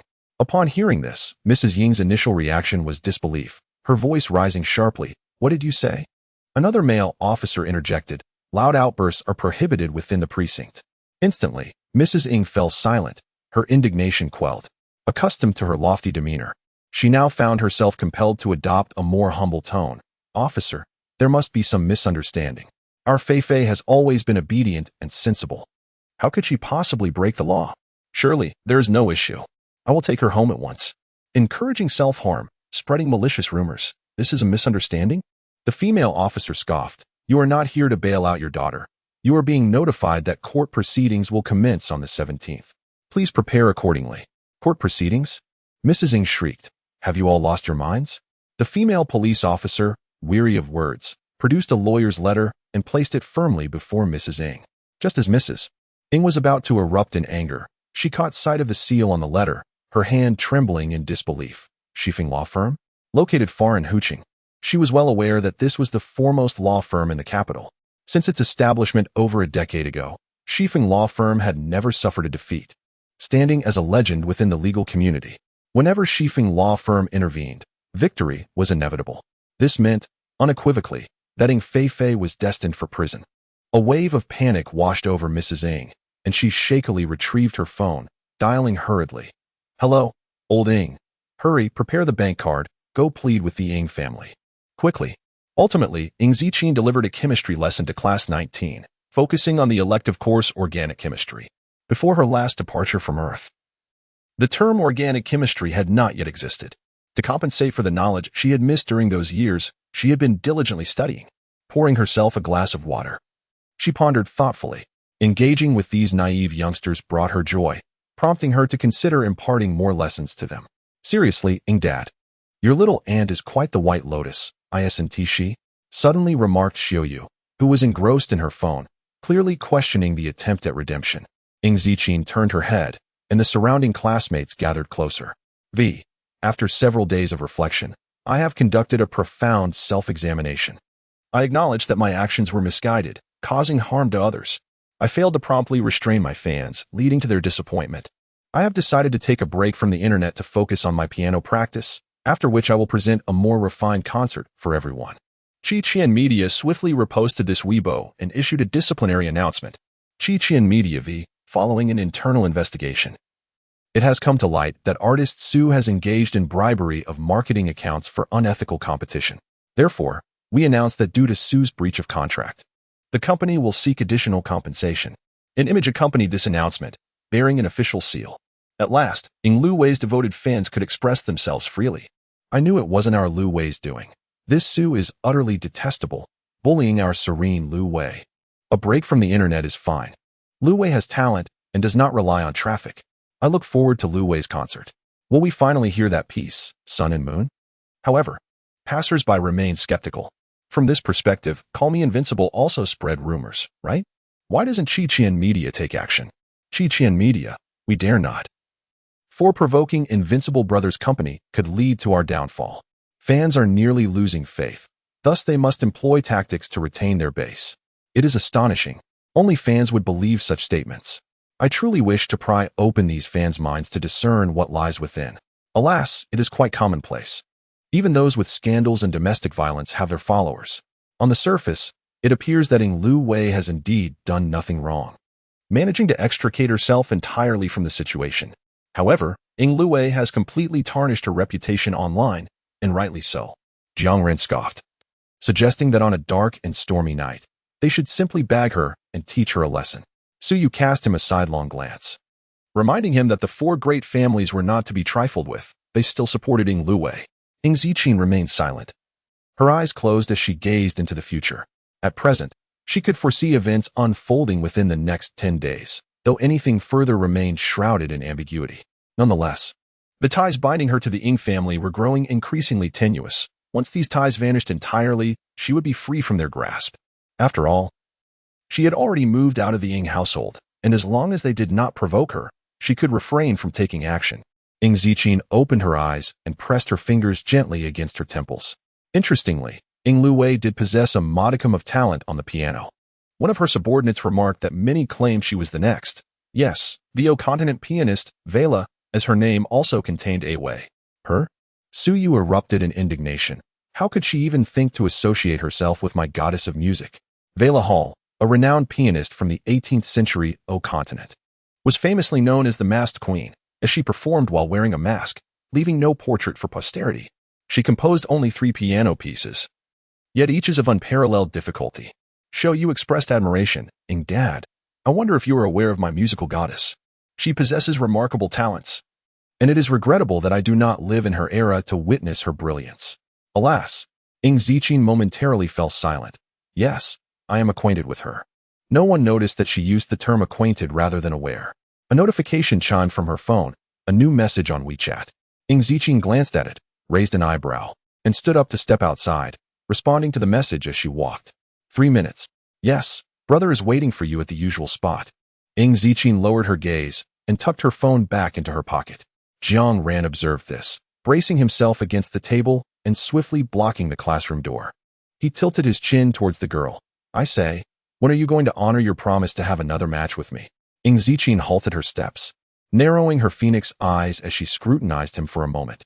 You should focus on eating well and strengthening your physique first. Jiang Ran, what? Is my physique not developed enough? I fear you may lack stamina when the time comes. The younger boys blinked, unsure whom to support. Yet, regardless of the situation, they felt Ing Dad was indeed correct. Xiaoyu relished the moment. I foresee that if you were to fight Ing Dad and faint, we would have to carry you back. You should be silent. Jiang Ran retorted angrily. After all, he had trained. Xiaoyu frowned, shaking his head at him. Jiang Ran fell silent, having forgotten that this was not the capital, where one could speak freely without causing unnecessary trouble for those around him. I shall not partake. Let us engage in combat now. Jiang Ran removed his school jacket, resolute in his determination not to concede defeat this time. He sought to reclaim the dignity befitting a man and the status of a school bully. Ing Ziqin raised her hand and effortlessly pushed him aside at the doorway, seemingly exerting no effort at all. I have no time today. I have matters to attend to. Jiang Ran paused, taken aback by her words. What matters? The girl had already exited the classroom, her languid voice wafting back. A pet shop, to buy a pig. Jiang Ran? Was he truly deemed less significant than a pig? Was a pig more handsome than he? Brother Ran, do take it in stride, a younger companion consoled him. Ever since Ying's father joined our class, your standing has plummeted. You must recognize this reality. Jiang Ran's expression darkened like a pot's bottom. Xiaoyu placed her makeup bag into a drawer, rising to pat his shoulder. Come, let us have a chat. Jiang Ran followed Xiaoyu outside, his expression sour. Leaving a group of younger boys exchanging glances in bewilderment, the two ascended to the rooftop of the teaching building. It was fortunate I intervened. Do you wish for everyone to know you have mastered ancient martial arts? Xiaoyu shot him a glance. Moreover, your internal energy has been unstable. Relying on medication for suppression is not sustainable. Use it sparingly. I am aware. Jiang Ran tugged at the collar of his school uniform, his agitation palpable. Do you not find it peculiar that I, a practitioner of ancient martial arts, cannot best an ordinary person? Oh, it is not peculiar, with Ying's father being so formidable. It would be strange if you could. Jiang Ran retreated into silence once more. Let us refrain from discussing ancient martial arts here. Xiaoyu remarked that although the city of Shanghai lies over 1,000 kilometers from the imperial capital, there are undoubtedly their informants present. One must exercise caution. Jiang Ran responded dully, acknowledging, understood. Meanwhile, both Ing Fu and Madame Ing were aware that Ing Ziqin was merely an adopted daughter, devoid of any real authority. With Ing Jinting absent, the true decision-makers were Zhong Manhua and the matriarch, old Madame Ing. They had no intention of offering an apology to Ing Ziqin. Instead, they sought the favor of Zhong Manhua and old Madame Ing. The old matriarch was taken aback, realizing that within such a brief span of days, such events had transpired. She struck her cane heavily against the floor and scoffed coldly. Manhua, what does your daughter mean by this? Is she truly intending to sue Wei or S-fans? Does she not comprehend her own position? Zhong Manhua sat silently on the sofa, her lips pressed tightly together. Old Madame Ying's words struck her as both embarrassing and infuriating. For Ing Ziqin was not merely an adopted daughter, but her biological child. However, adhering to Ing Jinting's directive to keep this a secret, she remained mute. Have her withdraw the lawsuit at once, old Madame Ing demanded icily. Such a trivial matter escalated to the courts is utterly ridiculous. A niece suing her aunt's fans? It would be a source of ridicule if it were to leak. Does the Ing family still possess any sense of dignity in high society? Furthermore, Ing Ziqin, being merely an adopted daughter, holds even less standing than an illegitimate child. How dare she presume to challenge the authority of her betters? I see no fault in those fans. Their loyalty to their idol is commendable. Zhang Manhua stood frozen, momentarily at a loss for words. Since Ing Ziqin transferred classes, she has moved out of the Ing family residence and no longer stays at school. Even her mother is oblivious to her daughter's whereabouts. It is truly ironic. She could never admit to the old lady Ing that she has lost track of her own daughter. Going to Qingji, she would be confronted by a throng of students, rendering her even more embarrassed. Zhong Manhua gritted her teeth and lowered her voice. Mother, this matter. Enough. It seems you are unwilling, the old lady Ing interjected, rising with her cane. This old woman will accompany you to the police station. Upon hearing this, Mr. Ing and Mrs. Ing were filled with joy. Thank you, old lady. We appreciate your help. Not at all. The old lady Ing waved her hand dismissively. Rest assured, she is merely an adopted daughter, and she poses no significant threat. Upon their second visit to the police station, Mrs. Ng regained her previous haughty demeanor. With the old lady Ng present, they were certain that Fei Fei would be safe. However, Mr. Ng was taken aback as he unexpectedly encountered the typically reclusive chief of police, an ominous feeling creeping into his mind.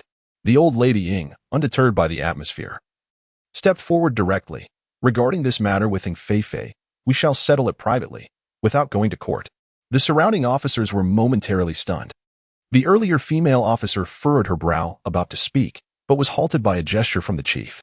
He turned to the old lady Ng, inquiring, "A private settlement? May I ask what your relationship is with the plaintiff?" The old lady Ying's face flushed, but her tone remained resolute. "I am her grandmother. Is it not permissible for me to withdraw the lawsuit?" The female officer could not contain her astonishment. "You are actually her grandmother? What were you doing when your granddaughter was being bullied? Who are all these people? Supporting outsiders against your own kin? It shatters her worldview. This is a matter concerning our family." The elderly matriarch's expression darkened as she reiterated, "Officer, I implore you to withdraw the lawsuit and release the individuals." "I beg your pardon, but we adhere to the principles of justice," the director replied courteously, a hint of derision in his smile. "As for Miss Ying's affairs, you are not in a position to intervene." As the words escaped his lips, both Mr. Ng and Mrs. Ng were momentarily taken aback. The elder Mrs. Ng was in utter disbelief, her face flushing with indignation. "Officer, what do you mean by this? Is this a blatant slap in the face?" The director nodded. Remaining unfazed, "It is precisely as you have interpreted." The elder Mrs. Ying's fury flared, and she emphatically reiterated, "I am her grandmother." The director maintained his courteous demeanor, even as he spoke somewhat crudely. "Your status holds no weight here." The elder Mrs. Ying's face contorted with rage, a mix of humiliation and embarrassment washing over her. Her complexion shifted between hues of green and white, nearly causing her to lose her breath. In whose city she had always been a figure of respect. When had she ever been subjected to such ridicule? "Have them leave," the director gestured dismissively, unwilling to engage further, unable to leverage her age and status any longer. The elder Mrs. Ng found herself unceremoniously ejected. Standing at the entrance of the police station, she felt an overwhelming desire to disappear into the ground. With her dignity shattered, she had neither the inclination nor the mindset to concern herself with Ng Fei Fei's predicament, and she departed alone. "Husband, what shall we do?" Mrs. Ng was in a state of panic. The Ng family's intervention seemed futile, and was Fei Fei not now destined for imprisonment? Mr. Ying's countenance darkened as he absorbed her words. Then he struck Mrs. Ng sharply across the face. "Fool, do you have any idea who that director is?" Mrs. Ng was left dazed, clutching her face in shock, struggling to comprehend the gravity of the situation. "He has been dispatched from the capital and seldom graces whose city with his presence," Mr. Ng seethed, his teeth clenched. "Do you realize how severe this matter is, considering he has personally arrived? Had he known it would turn out this way, he would not have sought the Ng family's intercession." Mrs. Ng was taken aback, exclaiming, But she is merely an adopted daughter. How could this be? This is all you're doing." Mr. Ng, uninterested in her protestations, scoffed, "Just pray that this matter does not bring calamity upon the Ng family." Mrs. Ng stood frozen in place, despite the daylight, a chill enveloping her. She finally realized that she had provoked someone she should not have. Inside the police station, the female officer returned, puzzled, and inquired, "Chief, do they not realize that two families in the capital are involved in this matter? Otherwise, how could they possibly muster the audacity to withdraw the case for that young girl? They must be terrified." Without the intervention from the capital, this situation would not have been resolved privately. The chief took a sip of water and set down his cup to subject a young girl to online harassment. How can they dare claim it is of no consequence? The female officer agreed, then asked, "Chief, should we arrange for a psychologist to counsel the young girl? I fear she may suffer lasting psychological effects. Even as an adult, I cannot bear to read the comments on Weibo. What of a young girl?" Someone was contacted regarding this. The chief nodded. "Please organize the statements and forward them to the Schiefing law firm." The female officer departed to carry out her duties. The chief pondered for a moment, then took out his phone and dialed a number. "Missing, good day. The matriarch of the Ng family just visited and asked me to convey this message to you." In the pet shop, Ng Zijin slightly raised her brow, seemingly unfazed. "Thank you for the information. No need for thanks. It is only proper." The director mentioned that in a few days, a psychologist from the capital will come to our city, and you may have the opportunity to meet them. It is not solely individuals with psychological disorders who require the assistance of a psychologist. They can also aid students in alleviating academic pressures. I understand, she replied. As the call ended, Ing Zijin's gaze returned to the petite pet pig before her. It was no larger than a palm, plump and tender, with tiny, soft, pink hooves. Its delicate nose curled up, and two eyes, resembling black gemstones, blinked at her. It even nuzzled her palm with its ears. The enthusiastic shop assistant chimed in, Miss. This is a teacup pig, our best-selling pet. It is a crossbreed of the Tamworth pig and the Gloucestershire Old Spot, quite favored among the nobility in O continent. Ing Zijin nodded. I'll take it. Research indicates that among over 100,000 species of animals globally, pigs rank 10th in intelligence. Comparable to that of a 3 to 4-year-old child, they are not only clever but also gentle. Hence, she had a fondness for pigs. Beside her, Fu Yunshin was amusing a little guinea pig, and upon hearing her, he lifted his head. The proximity between them allowed him to glimpse her softly drooping eyelashes. If he leaned in just a little closer, he could touch her delicate arm. At that moment, she radiated a vibrant aura, no longer the cold demeanor she usually exhibited. It evoked memories of morning light, afternoon breezes, and the moonlit night. It felt as if white bubbles were surfacing from her porcelain-like skin, gently settling in his hands. Soft and tender, Fu Yunshin lowered his eyelashes and took a slight step back, maintaining an appropriate distance, neither too distant nor overly intimate. He exhibited a gentlemanly demeanor. The teacup pig was not inexpensive, and its swift sale prompted the shop assistant to become more enthusiastic. Miss, you may give it a name while I handle the paperwork. Ing Zijin tugged at the little ears of the teacup pig, pondering seriously. Let's call it Moo Moo. The name signifies longing. Fu Yunshin leisurely lifted his gaze, remarking, Young one, early romance is inadvisable. He appeared to care like a concerned father. No, it's the name of my good friend. Ing Zijin scrutinized the teacup pig, reflecting thoughtfully. I believe it shares certain traits with her, embodying a pig that misses someone. Oh, Fu Yunshin inquired with interest. What traits? Ing Zijin gently patted the teacup pig's head. Adorably foolish and quite the eater. Fu Yunshin replied. Indeed, a true bosom buddy. Ultimately, however, Ing Zijin decided on another name, Dudu. Dudu. Only 2 months old, was unsteady on its feet, wobbling as it walked. Ing Zijin cradled Dudu in her arms. Fu Yunshin lagged a step behind, glancing at his own honest, outdated mobile phone. A message had just arrived, and signed and from an unlisted number. Brother, why not eliminate the Jiang group directly? Why hold back? It's such a waste of money. You have no idea. Every penny lost makes my heart ache. Fu Yunshin chose not to reply and placed his phone back down. Old Master Jiang had once saved him. Thus, he could not possibly ruin the Jiang group entirely. However, Fu Yunshin lifted his enchanting eyes slightly, contemplating the removal of Jiang Mayuan from the position of CEO. For 5 consecutive days, the stocks of the Jiang group experienced tumultuous fluctuations, resulting in a staggering loss amounting to 10 billion within this brief period. Just as the entire upper management teetered on the brink of despair, the stocks abruptly stabilized. Throughout this ordeal, the Jiang group remained oblivious to the identity of the adversary orchestrating these manipulations. Yet, this unknown entity possessed the ability to deftly control the Jiang group stock, instilling an unprecedented sense of panic among the shareholders. Fortunately, the Jiang group was built on a solid foundation. Had it been any other smaller family enterprise, bankruptcy would have ensued. Nevertheless, Jiang Moyuan's authority had suffered a significant blow, leading many shareholders to question his capability to continue in the role of CEO. Jiang Moyuan, deeply agitated, hurled several documents onto the table, yearning for respite, yet he found himself plagued by a relentless headache that rendered even closing his eyes an impossibility. His mood soured further upon learning of the recent events on Weibo. Lighting a cigarette, he approached the floor-to-ceiling window, gazing downwards as he exhaled slowly. His gaze wandered aimlessly, and after a few moments, he suddenly caught sight of a familiar figure. Jiang Mian paused, his brow furrowed in confusion. How could it be? Unsure, he looked again. What is it that the esteemed Ing Daolao does not know? Yet, just as he turned to take a second glance, that figure had already vanished. The road was bustling with the continuous flow of vehicles, as if what he had just witnessed was merely a figment of his imagination. Jiang Moyuan's gaze darkened. He did not believe he had been mistaken, but if it truly was that person, what could have brought them to Shanghai? Jiang Moyuan extinguished his cigarette, burdened with thoughts, his demeanor growing increasingly restless. At that moment, a knock echoed at the office door. Jiang Moyuan regained his composure, placing the cigarette butt into the ashtray, and resumed his seat. Come in. Third Master, The secretary entered cautiously. Miss Jiang Huaping is downstairs and requests your presence. Jiang Huaping? The mention of her name took Jiang Moyuan by surprise. Although Jiang Huaping was his second sister, their relationship was distant, as she had relocated to the capital long ago, leaving them with little familiarity and no shared experiences. Moreover, they were half-siblings.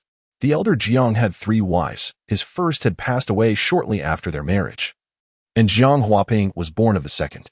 Jiang Moyuan furrowed his brow. Uncertain of Jiang Huaping's intentions, he nonetheless made his way downstairs. On the first floor of the Jiang Group building, there was an outdoor CAF where employees could enjoy complimentary coffee and refreshments during their breaks. Jiang Huaping was seated at the outermost table, clad in a jade-hued qipao, her delicate wrist adorned with a pale green bracelet, exuding an air of elegance. She seemed to embody the gentle rain of Jiang'an, the sound of raindrops softly falling. Jiang Mo Yuan seated himself opposite her, his long legs crossed. His tone distant. Is there something you need? Jiang Huaping set down her teacup, unfazed by his demeanor, and spoke directly. I've heard that you brought that young girl, Ying Zijin, from Qinshui County to Hu City? Jiang Mo Yuan's expression shifted. Growing somewhat colder, what is it you wish to convey? Nothing much, just to inform you that I have taken quite a liking to this young lady. Jiang Huaping raised an eyebrow, a faint smile gracing her lips. I intend to adopt her as my goddaughter. I cannot abide her suffering any injustice. Should you continue to bully her, do not expect me to hold back. The previous matriarch of the Jiang family hailed from Jiang'an. Thus Jiang Huaping spoke with the soft dialect of Wu. Yet beneath her gentle exterior lay a hint of the ruthless spirit of the late Jiang patriarch in his youth, a blend of tenderness and ferocity.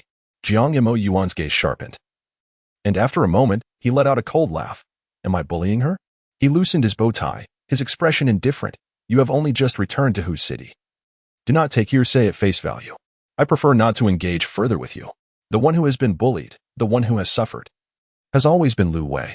She was taken directly to the Ying family upon her arrival. Has she truly been wronged? Jiang Huaping replied with a cheerful demeanor. As long as you are content. After all, being naturally blind is hardly your fault. Jiang Mo Yuan's countenance grew even colder.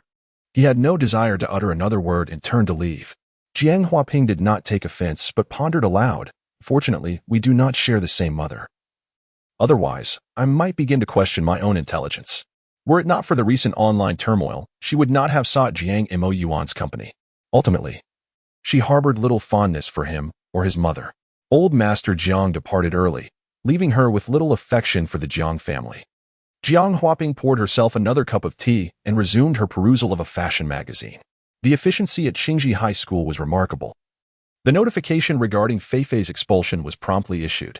The principal, wishing to serve as a cautionary example for the students, had it prominently displayed on the school bulletin board and mandated that each class come to view it.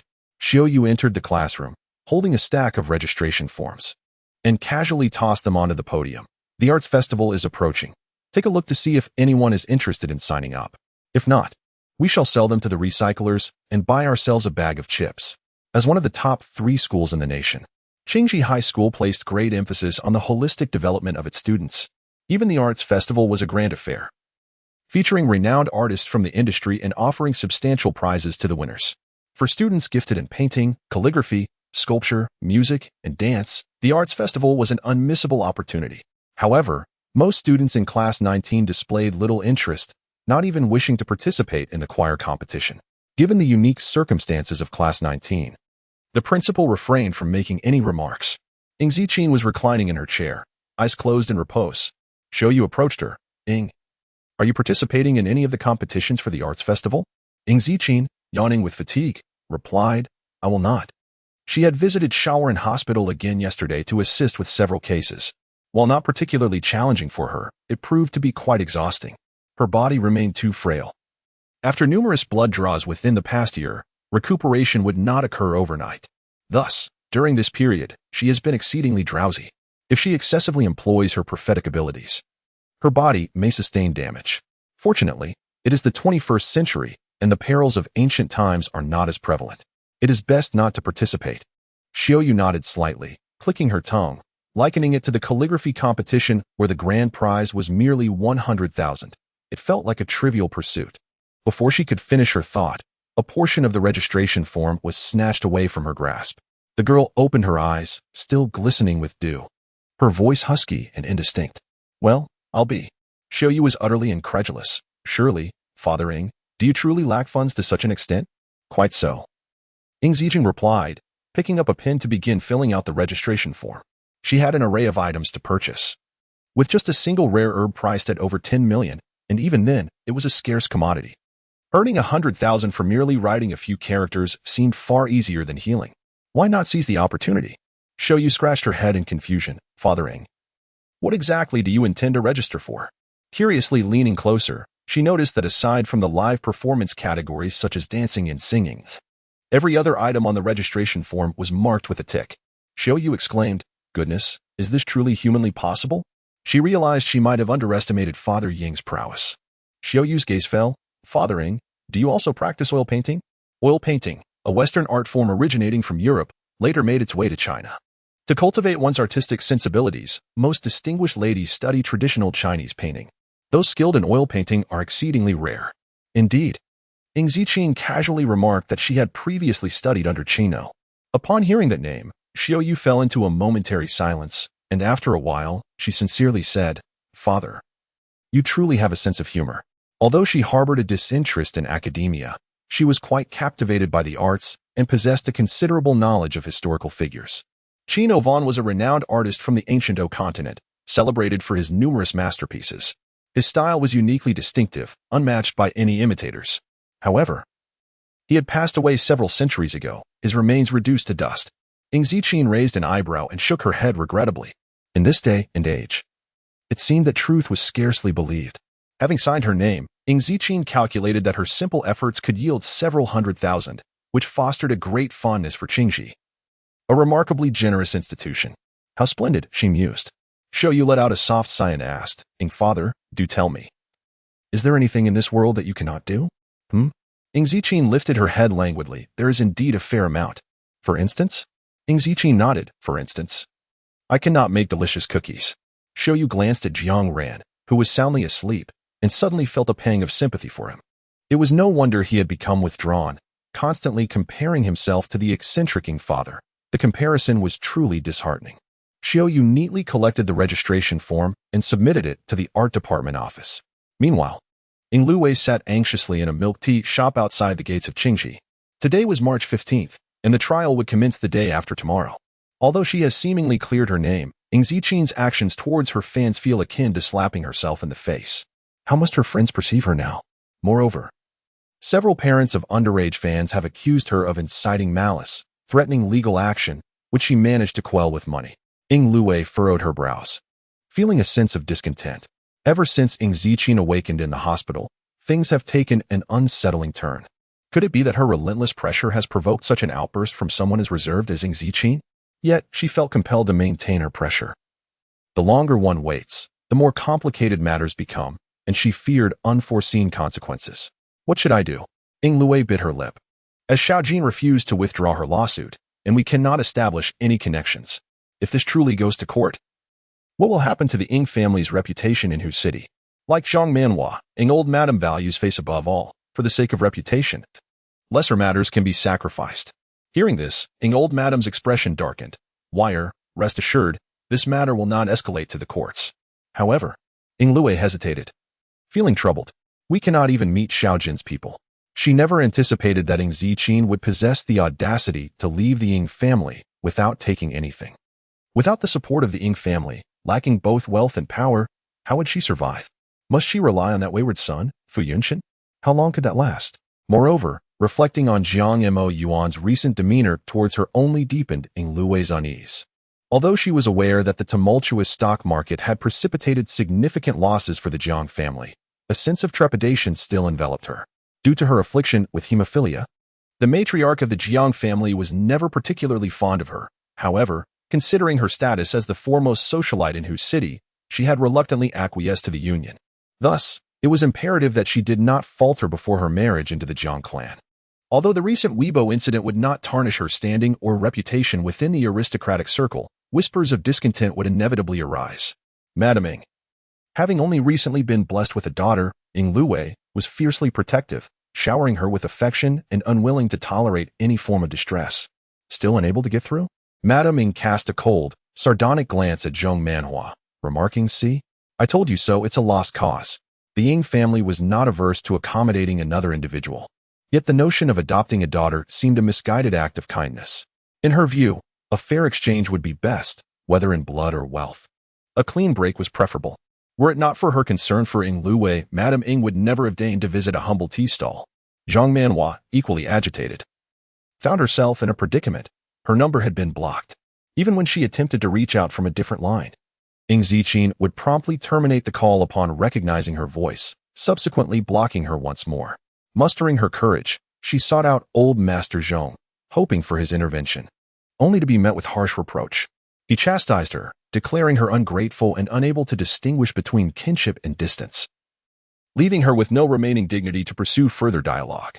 "Mother, please, do not fret," Ing Luwei consoled Madame Ing. "Xiaoqing and my sister-in-law are merely upset. Do not hold it against her." She glanced at the watch on her wrist and smiled. "It is now 5:40. In 10 minutes, Qingji will finish school. We shall wait here, and surely we will see Xiaojin." The old lady Ing cast a cold glance at Zhong Manhua, her expression softening slightly. It is still Wei who is considerate. Ing Luwei remained silent, her gaze fixed intently on the school gate. Regardless of the means, she must persuade Ing Zijing to withdraw the lawsuit. After a brief nap during self-study, Ing Zijing felt rejuvenated, just as school was letting out. Students began to exit in small groups. She stifled a yawn, stood up, and without collecting her books, casually slung her bag over her shoulder, donned her jacket, and sauntered outside. By the announcement board beneath the teaching building, members of the student council were busy decorating the bulletin board. Zhong Jiwan, the head of the organizing department, was directing the activity while holding a folder. She tucked a loose strand of hair behind her ear and, with a fleeting glance, inadvertently caught sight of the girl emerging from the staircase ahead. With long legs and a slender waist, every curve was perfectly sculpted. One button of her shirt was undone, loosely revealing a delicate collarbone and soft skin, making her a vision of beauty. She captivated the attention of students from every grade, drawing their gazes as they turned to look. Zhong Jiwan lowered her head, her eyes narrowing slightly. The head of the publicity department, a girl, expressed her envy. "Ing Zijing has changed so much. She used to walk with her head down, and I never realized she was this beautiful. So strikingly beautiful that it has rendered others devoid of even the faintest twinge of jealousy." Zhong Jiwan's expression was calm. "Stop staring, finish up, and head home." The girl reluctantly withdrew her gaze and resumed her gossip. "By the way, Ing Ziqin has also signed up for this art festival." Zhong Jiwan furrowed her brows. She enrolled in the art festival? Not only did she enroll, but she signed up for several categories. Apart from calligraphy and traditional Chinese painting, she even registered for oil painting. Isn't that impressive? You're overthinking it. Zhang Jiwan shook her head. She must be in need of money. The girl paused in surprise. In need of money? She quarreled with my aunt and ran away from home. Zhang Jiwan absent-mindedly sketched something on paper. Possibly inspired by the substantial prize money of the art festival, contemplating a trial of her own. She certainly did not believe that Ing Ziqin possessed any artistic talent. To attain mastery in either calligraphy or traditional painting, mere talent is insufficient. One also requires an exceptional manner. Yet, in a small county town, who possesses the means to invite renowned masters? I see. The girl felt a twinge of regret. I thought she would have the talent to enroll. Zhang Jiwan lowered her eyelashes, and after a moment, suddenly said, "Please give me a registration form for the art festival." The girl was astonished. "Jiwan, you want to sign up? Aren't you dismissive of these things?" Zhang Jiwan did not lack financial resources. Nor did she need the art festival as a stepping stone to connect with artistic masters. After all, she had been exposed to these arts since childhood. And the Zhong family had engaged the finest instructors. Zhang Jiwan smiled faintly. "It's nothing, just a bit of fun." As Ing Ziqin approached the school gate, her phone chimed with a message from an unfamiliar number. "Hello, Miss Ing. I am your psychologist. May I inquire if you are available on the 20th? Let's schedule a time to meet." The tone was rather formal, without any signature. Just as she was about to reply with a polite decline, her eyes narrowed slightly as a veil of white mist suddenly enveloped her vision. Images of the future flitted by, only to vanish swiftly. Her fingers hesitated. Her brow arched as she changed her mind. "Yes, at 5 p.m. The response came promptly.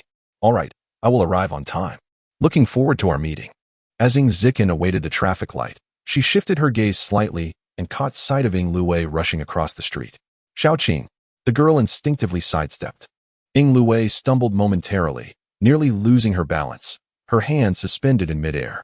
Yet, she quickly composed herself, a smile gracing her lips, though tinged with concern. Xiaoqing, where have you been these past few days? You didn't say a word. We've all been worried about you. Yes, I understand, Ying Zikan nodded. Worried that you might run out of living blood bank and perish. Ying Luwei's smile faltered, her typically gentle demeanor fracturing under the weight of such bluntness. She had not anticipated Ying Zikan's forthrightness, especially with many students waiting at the red light who had overheard her words and were now casting curious glances in her direction. The prickling sensation on her back made her uneasy, akin to sitting on pins and needles. Ying Luwei pressed her lips together and lowered her voice. Xiaojin, I am indifferent to any grievances you may harbor against me, but mother and sister-in-law are waiting for you over there. Would you be willing to meet with them? She had already devised a plan. Should Ying Zijin refuse, amidst the throng of onlookers, she could easily employ the emotional leverage of familial bonds. However, to Ying Luwei's astonishment, after a brief moment of contemplation, Ying Zijin simply acquiesced with a fine. All the words Ying Luwei had prepared were rendered futile, and with a hint of reluctance. She led the girl towards the bubble tea shop. At that moment, the bubble tea shop was bustling with patrons, predominantly students from Qingji Academy. Due to recent events on Weibo, hardly anyone at Qingji was unfamiliar with Ying Zijin. Her extraordinary beauty was simply impossible to overlook. Inside, sitting at a table, were Madame Ying and Zhong Manhua, both appearing somewhat restrained. Finally arrived? Such arrogance, Madame Ying remarked, her impatience evident. She slammed her hand on the table and scolded. Did you forget your place, sending Weir to summon you personally? Zhong Manhua felt a wave of embarrassment wash over her. Mother, please refrain from discussing this here. Let's address it later. But Madame Ying was relentless, sneering. It is not we who should be embarrassed. Her voice drew the attention of numerous customers, who turned to gaze, both surprised and bewildered. The students from Qingji recognized Ying Luwei and began to murmur among themselves. Isn't that Teacher Ying? What happened between her and Ying Zijin? Who knows? I heard from the elite class that Ying Zijin had a quarrel with the Ying family and almost left home for good. Is that possible? Isn't she an adopted daughter? How can she be so willful? Ying Luwei struggled to suppress the smile that tugged at her lips, her expression turning serious as she said, Mother, my sister-in-law is right. We should head home. Before she could finish her sentence, a list was abruptly thrown in front of the three of them. It detailed the precise amount of blood donated on specific dates, laid out with crystal clarity. Ying Luwei was momentarily taken aback, a wave of panic surging within her. Since she wished to see me, she might as well resolve this matter as well. Ying Zijin raised her gaze, stating, Renault golden blood is priceless and rare. I would value your 2,500 for 100 milliliters. Upon hearing the term golden blood, Ying Luwei's mind buzzed, and she could hardly intervene as Ying Zijin continued. Over the past year, you have forcibly drawn my blood 13 times without my consent, each time taking 200 milliliters, totaling 650,000. In an instant, the entire milk tea shop fell into a hushed silence. Ying Zijin, with one hand in her pocket, spoke with an indifference that suggested a detachment from the situation. I give you 3 minutes. Now, transfer the funds. At the utterance of this statement, not only Ying Luwei, but also the elderly matriarch and Zhang Manhua, along with the surrounding bystanders, were left in stunned disbelief. Initially, they had merely been spectators out of boredom, but now they were utterly astonished, all eyes turning towards them. In the corner, a girl stood with her back to them, dressed in a short-sleeved school uniform. Her skin appeared almost translucent, and the veins in her arms were prominently visible, clearly a sign of prolonged blood deficiency and excessive physical depletion. Alas, I had thought they were a family. But it seems the daughter was merely a vessel for providing blood. 13 blood draws a year? How utterly monstrous. When I donate blood, the doctors recommend doing so no more than twice a year. Even every 3 months could harm one's health. This family seems to believe that as long as she remains alive, all is well. How revolting, truly revolting. The passers-by may be familiar with the Ying family, yet most do not know its members. However, the students of Qingji are different. Ying Luwei, being the esteemed music teacher at Qingji, has taught them. Thus their shock is profound. Could it be true? How could Teacher Ying be that kind of person? I was fortunate enough to attend her class once. She was so gentle. Have you seen the Weibo post from a few days ago? It was already quite suspicious. While her hemophilia is understandable, allowing Ying Zijin to donate blood without reason is simply appalling. No wonder I heard students from the elite class say that Ying Zijin would sometimes fall asleep during lessons, Perhaps she was drained of blood? In the milk tea shop, a commotion erupted as someone raised their phone to take pictures, the sound of clicking filling the air. The color drained rapidly from Ying Luwei's face, leaving her pale, her lips trembling violently. She looked up in panic, her gaze meeting a sea of disdainful eyes, as if they were staring at some repugnant refuse. Darkness encroached upon her vision. She wished to cover the girl's mouth immediately, yet she lacked even the strength to rise. How could she dare? How could Ying Ziqin have the audacity to speak such words aloud? Madame Ying was struck with both shock and fury, her head spinning in agitation as she clutched her chest. What did you say? Repeat that. A sense of betrayal washed over her. How could a foster daughter be so audacious? Ying Ziqin raised her chin, her expression unperturbed. The bank card number has been provided. Expedite the process. This was truly insubordinate. Madame Ying's fingers trembled in disbelief. How could a nurtured daughter exhibit such arrogance, disregarding the hierarchy of their family? Ying Luwei struggled to contain her rising panic, her voice quavering as she forced a smile. Xiaoqin, what are you saying? We are family. Discussing money can strain our bonds. Besides, it did not coerce you. How can this be construed as a forced extraction? Ying Ziqin tilted her head slightly, her tone icy. If unwilling, then do not waste words. Just transfer the funds. Silence. In her rage, Madame Ying forgot the propriety of their public setting. Who cared about your willingness? Once you entered the Ying family and enjoyed its riches, could you expect to contribute nothing in return? Her words sent ripples of shock throughout the room. Onlookers were appalled by Madame Ying's audacity. Was this elderly woman truly so brazen? To demand blood in exchange for opulence? I have researched. Renal blood can be transfused to any blood type, earning it the title of golden blood, a priceless commodity indeed. What kind of family was the Ying family, wielding power and influence in such a manner? I could no longer tolerate this. What sort of moral compass did they possess? I would offer 5 million. Would you be willing to part with an arm for me? Frankly, 65,000 seems meager. Is not the Ying family one of the 4 great clans? Surely, they should be prepared to part with hundreds of millions. Madame Ying was taken aback. Her face flushed crimson as she felt her heart racing violently, as if she might faint at any moment. Mother, please stop, Ying Luwei said, wincing from the sting of embarrassment. She was acutely aware that continuing this way would only lead to further humiliation. Therefore, she hastily retrieved her phone and transferred 650,000 tenfold via online banking. Ying Ziqin glanced at the SMS notification but chose to disregard it and turned away. Madame Ying, finally catching her breath, was once again overcome with rage and heartache. Their intention had been to compel Ying Ziqin to withdraw her lawsuit. Yet they had not only failed, but had also lost several million in the process. The public spectacle was utterly disgraceful. Zhong Manhua, who had remained silent until now, stood and softly suggested, Mother, let us return home. This time, Madame Ying did not reprimand her. Instead, she swiftly departed the milk tea shop with Ying Luwei's assistance. Visibly dejected, before entering the vehicle, Ying Luwei wore a grim expression and nodded at the accompanying butler, who understood the unspoken command. He entered the milk tea shop and offered a smile to the customers. We would appreciate it if none of you were to share any details of today's incident on Weibo.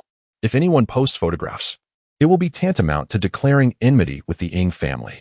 Since we are in Hu City, I suggest you consider the consequences. His words were laden with threat.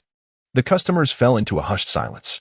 They were merely ordinary citizens, fully aware that they could not confront the Ying family directly. The butler insisted that all photographs be permanently deleted before he finally exited the establishment. At the Central Sports Park, Fu Yunshin leaned against a tree, casually inquiring, What has transpired?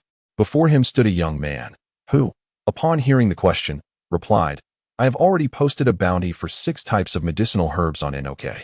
So far, 3 of these bounties have been claimed, and it is anticipated. Suddenly, his words trailed off. Fu Yunshin, sensing something amiss, lifted his gaze to see a girl approaching him. She appeared even more indifferent than usual. Fu Yunshin's brows slightly furrowed, and his expression grew colder. Yao Yao.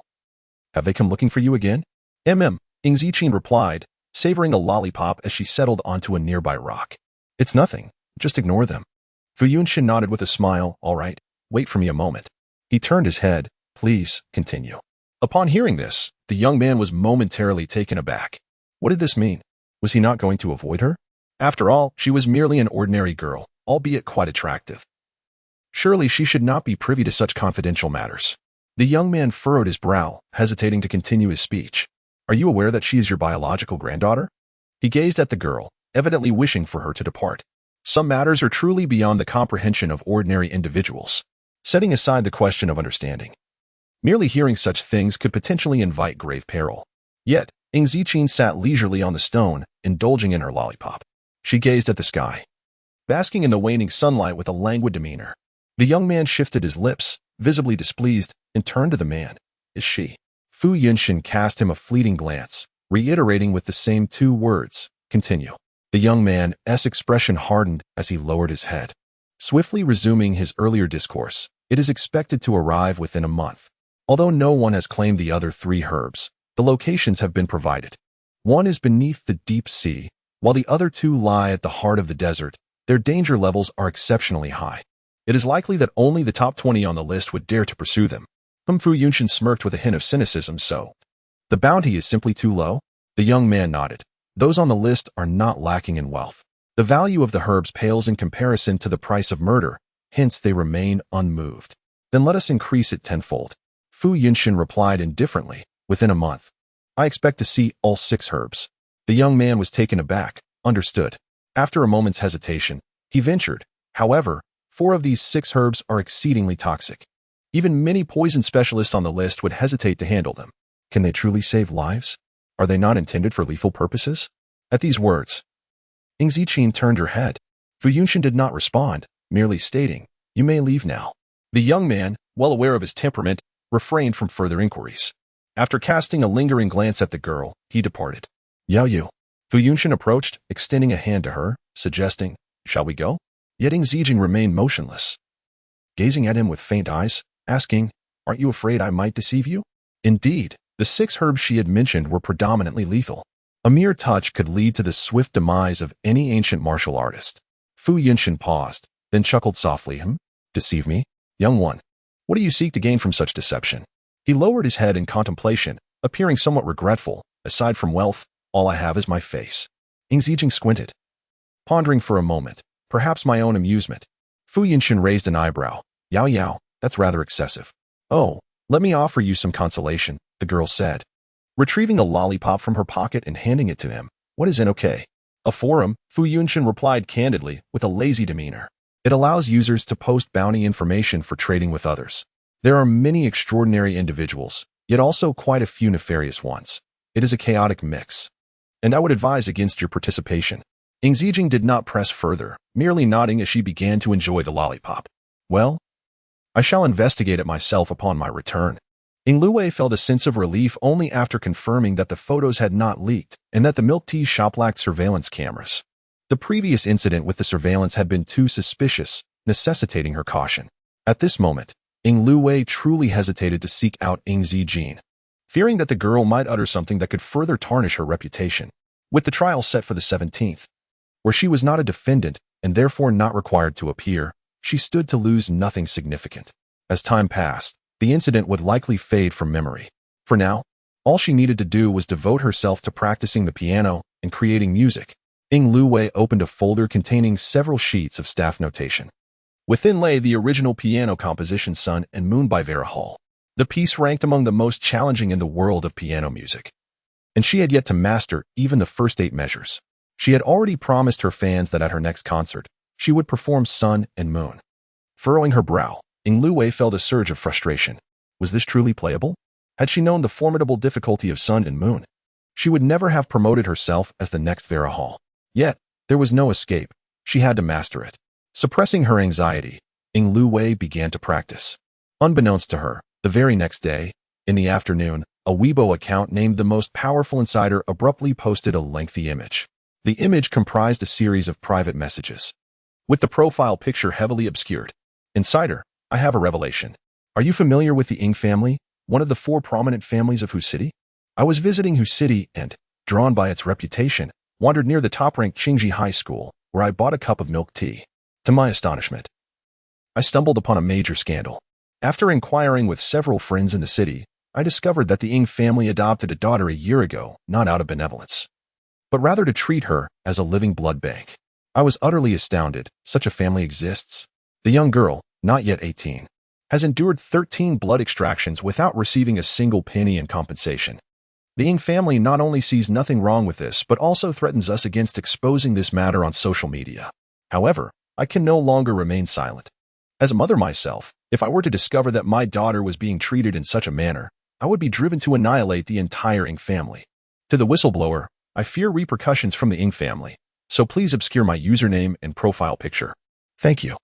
The most powerful whistleblower on the internet has 20 million followers, and many netizens eagerly await fresh revelations daily. What on earth is happening? Is this how wealthy families operate? I am utterly shocked, left speechless. To those above, not all affluent families behave this way. The Nye family in the capital is known for its integrity from top to bottom. It is no wonder the Ying family pales in comparison. Their mindset is too limited. Is this once again related to Ying Luowei? Her innocent FAAD has been thoroughly debunked, as she is often the instigator behind these incidents. Are we referring to our Ying sister? What sort of family is the Ying family? If she is unwilling, how can they forcefully extract her blood? Fans of Ying Luowei have also caught wind of this situation and are left bewildered. But does this have anything to do with Luowei? She certainly does not wish to perish. As the princess of the winners, the Ying family will undoubtedly seek ways to ensure her blood supply. Please precisely target the Ying family and refrain from involving Luowei. Thank you. Luowei has already been driven away by you all. Isn't that sufficient? Can't she be allowed to focus on her music in peace? I am at a loss for words. Has reason been devoured by foolishness? How could the fans of Ying Luowei be so utterly senseless? Indeed, the rational fans must have been stripped away during the last online harassment incident, leaving only the mindless ones behind. TSK, it won't be long now. Is anyone planning to watch the court hearing on the 17th together? Count me in. The previous commenter expresses a wish to witness how Ying Luowei's fans will self-destruct. Once again, turmoil brews on Weibo, heralding yet another fierce battle. Meanwhile, at the Ying family's ancestral home, Zhang Manhua continues to dutifully appease the elderly matriarch of the Ying family. The door swings open, and the butler hastily approaches. Bowing deeply, "Sir." It is none other than old Master Zhang, whose countenance is grave. He brusquely pushes the butler aside and strides directly toward the sofa. Upon seeing him, Zhang Manhua is momentarily taken aback. "Father, what brings you here?" Just as she begins to rise to greet him, a resounding slap lands across her face. Old Master Zhang's hand is heavy, and he shows no mercy as he strikes. Zhang Manhua, clutching her face in disbelief, murmurs, "Father." Old Master Zhang has never laid a hand on her before. This is a first. She is over 40 years old. And especially in the presence of the elderly matriarch of the Ying family, does he not care for his dignity? How could you say that to me? Old Master Zhang's eyes turned red with fury. You claim that Zijing willingly donated blood, and that it was merely twice. You even hired a therapist for her recovery, assuring that her health would not be compromised. But now, look at the reality, 13 times. Zhang Manhua, pray tell, what do you consider her? A mere blood cow? Zhang Manhua's mind buzzed with chaos. Her head felt as if it were filled with blood. What do you mean by this, father-in-law? Lady Ying, already irate over the previous day's events, felt her anger swell further at these words. We, the Ying family, took her in, and Wei treated her with utmost kindness. What harm is there in drawing a little blood? She is but an adopted daughter without blood ties. Does she truly warrant such wrath from old Master Zhang? Furthermore, coming from a small county, she has shown not a shred of decorum, constantly tarnishing the Ying family's reputation. How disgraceful! Old lady, I have yet to scold you, thundered old Master Zhang in a fit of rage. Your daughter is alive, yet your granddaughter is not? Lady Ying clutched her chest, a headache returning, her expression darkening. Of course my granddaughter is precious. I cherish Wan dearly. Madame Ying Luowei hurriedly massaged her head, apologizing. Uncle Zhang, please refrain from yelling at my mother. Her health has been poor lately, and the doctor warned that extreme emotional upheaval could lead to fainting. Lady Ying was drenched in sweat, her breathing rapid, her eyes rolling back, clearly overwhelmed with anger. Your granddaughter is indeed precious? Old Master Zhang paid no heed to Ying Luowei, roaring in a burst of anger. Do you not realize that Zijing is your true granddaughter? As the elderly Mr. Zhang bellowed this statement, Ying Luowei suddenly exclaimed, Mother? Mother, are you all right? The matriarch of the Ying family had her eyes tightly shut, her breath shallow and labored, clearly ensnared in a profound state of unconsciousness. Quick, call for an ambulance. Ying Luowei panicked, shouting for the butler. Simultaneously, she felt a wave of relief wash over her. Fortunately, the matriarch had not heard Mr. Zhang's last words. The butler hurriedly summoned the family doctor before dialing for emergency services. The servants within the Ying residence flurried about, visibly shaken. Ying Luwei was the cherished daughter born to the matriarch later in life, having arrived prematurely due to complications. Given her advanced age, the matriarch had already faced significant physical decline, compounded by ailments such as hypertension and diabetes. There were moments when simply walking outside could lead to her fainting. It was no surprise that Mr. Zheng's sudden outburst could have such an effect. Finally, Zhang Manhua regained her composure and barked, "What are you all standing around for? Fetch the medicine." Within 3 minutes, the ambulance arrived, and medical personnel swiftly lifted the matriarch onto a stretcher en route to the first hospital. Ying Luwei and the butler hurriedly followed, while Zhang Manhua remained behind. How ironic, thought Mr. Zhang, fainting now of all times, when she could have done so earlier or later. He wished to vent his frustration. After all, the matriarch was nearly a decade younger than him and certainly less robust. "Father." Zhang Manhua felt a profound headache and lowered her voice, questioning how he could speak so openly in front of her mother. Had it not been for an incident when her conversation with Ying Jinting was inadvertently overheard by the elderly Mr. Zhang while he was watering plants on the balcony, today's predicament would not have arisen. Wasn't she the grandmother of Zijin? Yet, Mr. Zhang exhibited no kindness towards Zhang Manhua, retorting that he had every right to voice his thoughts. "Father, it is not merely about that," Zhang Manhua countered. "Mother's health is fragile. She cannot endure significant emotional upheaval. If you speak so bluntly, what if she suffers a cerebral hemorrhage?" This was precisely why they had concealed matters from the elderly Madame Ying. Firstly, they could not risk her health. Secondly, there was no necessity to disclose anything, as they had no intention of making Ying Zijin's identity public. It was simply too embarrassing.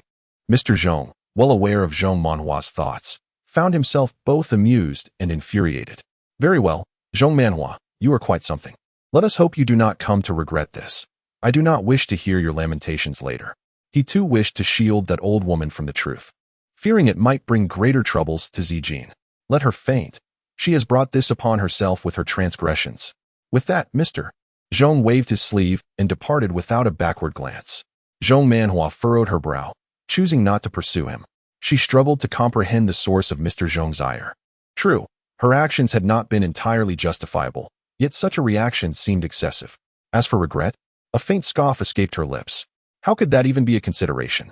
When the Ying group and Ying Luwei became aware of the situation on Weibo, the trending topics had already emerged, with 2 prominent hashtags: adopted daughter, living blood bank, and Ying Luwei, hemophilia. Although only a modest 40 individuals had engaged, their interest was piqued, particularly by the phrase living blood bank, prompting many netizens to click through. "Oh my, I've gained some insight. I never imagined that a living blood bank truly exists. I thought such things were only found in novels. Indeed, reality is far more sinister than fiction. This family is utterly despicable.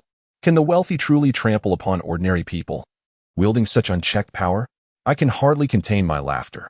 Ying Luwei's fans still express sympathy for her. Shouldn't the concern be for her sister instead?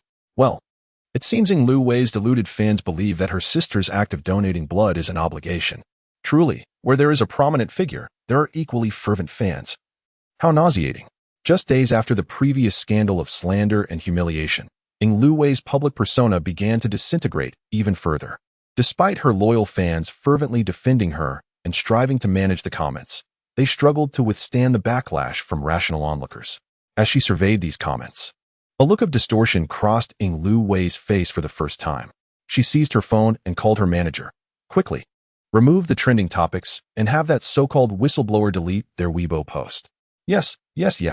Yet, as one storm subsided, another brewed.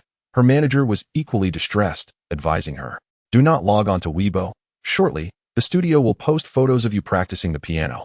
Infuriated, Ying Luwei slammed her fingers down on the piano keys with considerable force. What does it have to do with her? It is not as if she forced Ying Zijin to donate blood, yet blame is incessantly cast upon her. Ying Luwei does not consider this to be her fault in the slightest. She suppresses her anger and continues to practice the piano, with the Ying family intervening. The trending topic was swiftly retracted. Following the deletion of Weibo post, another one emerged, conveying a sense of grievance. Patting the informant, indeed, one cannot provoke the wealthy. Be cautious, informant, and consider relocating. Ying Luwei's actions are truly repugnant. I shall take my leave to visit my sister and tend to the pigs. Initially, netizens followed simply for the amusing daily musings of Ying Zijin. However, They recently found new amusement upon discovering that this enchanting sister had indeed purchased a pig and shared a photograph.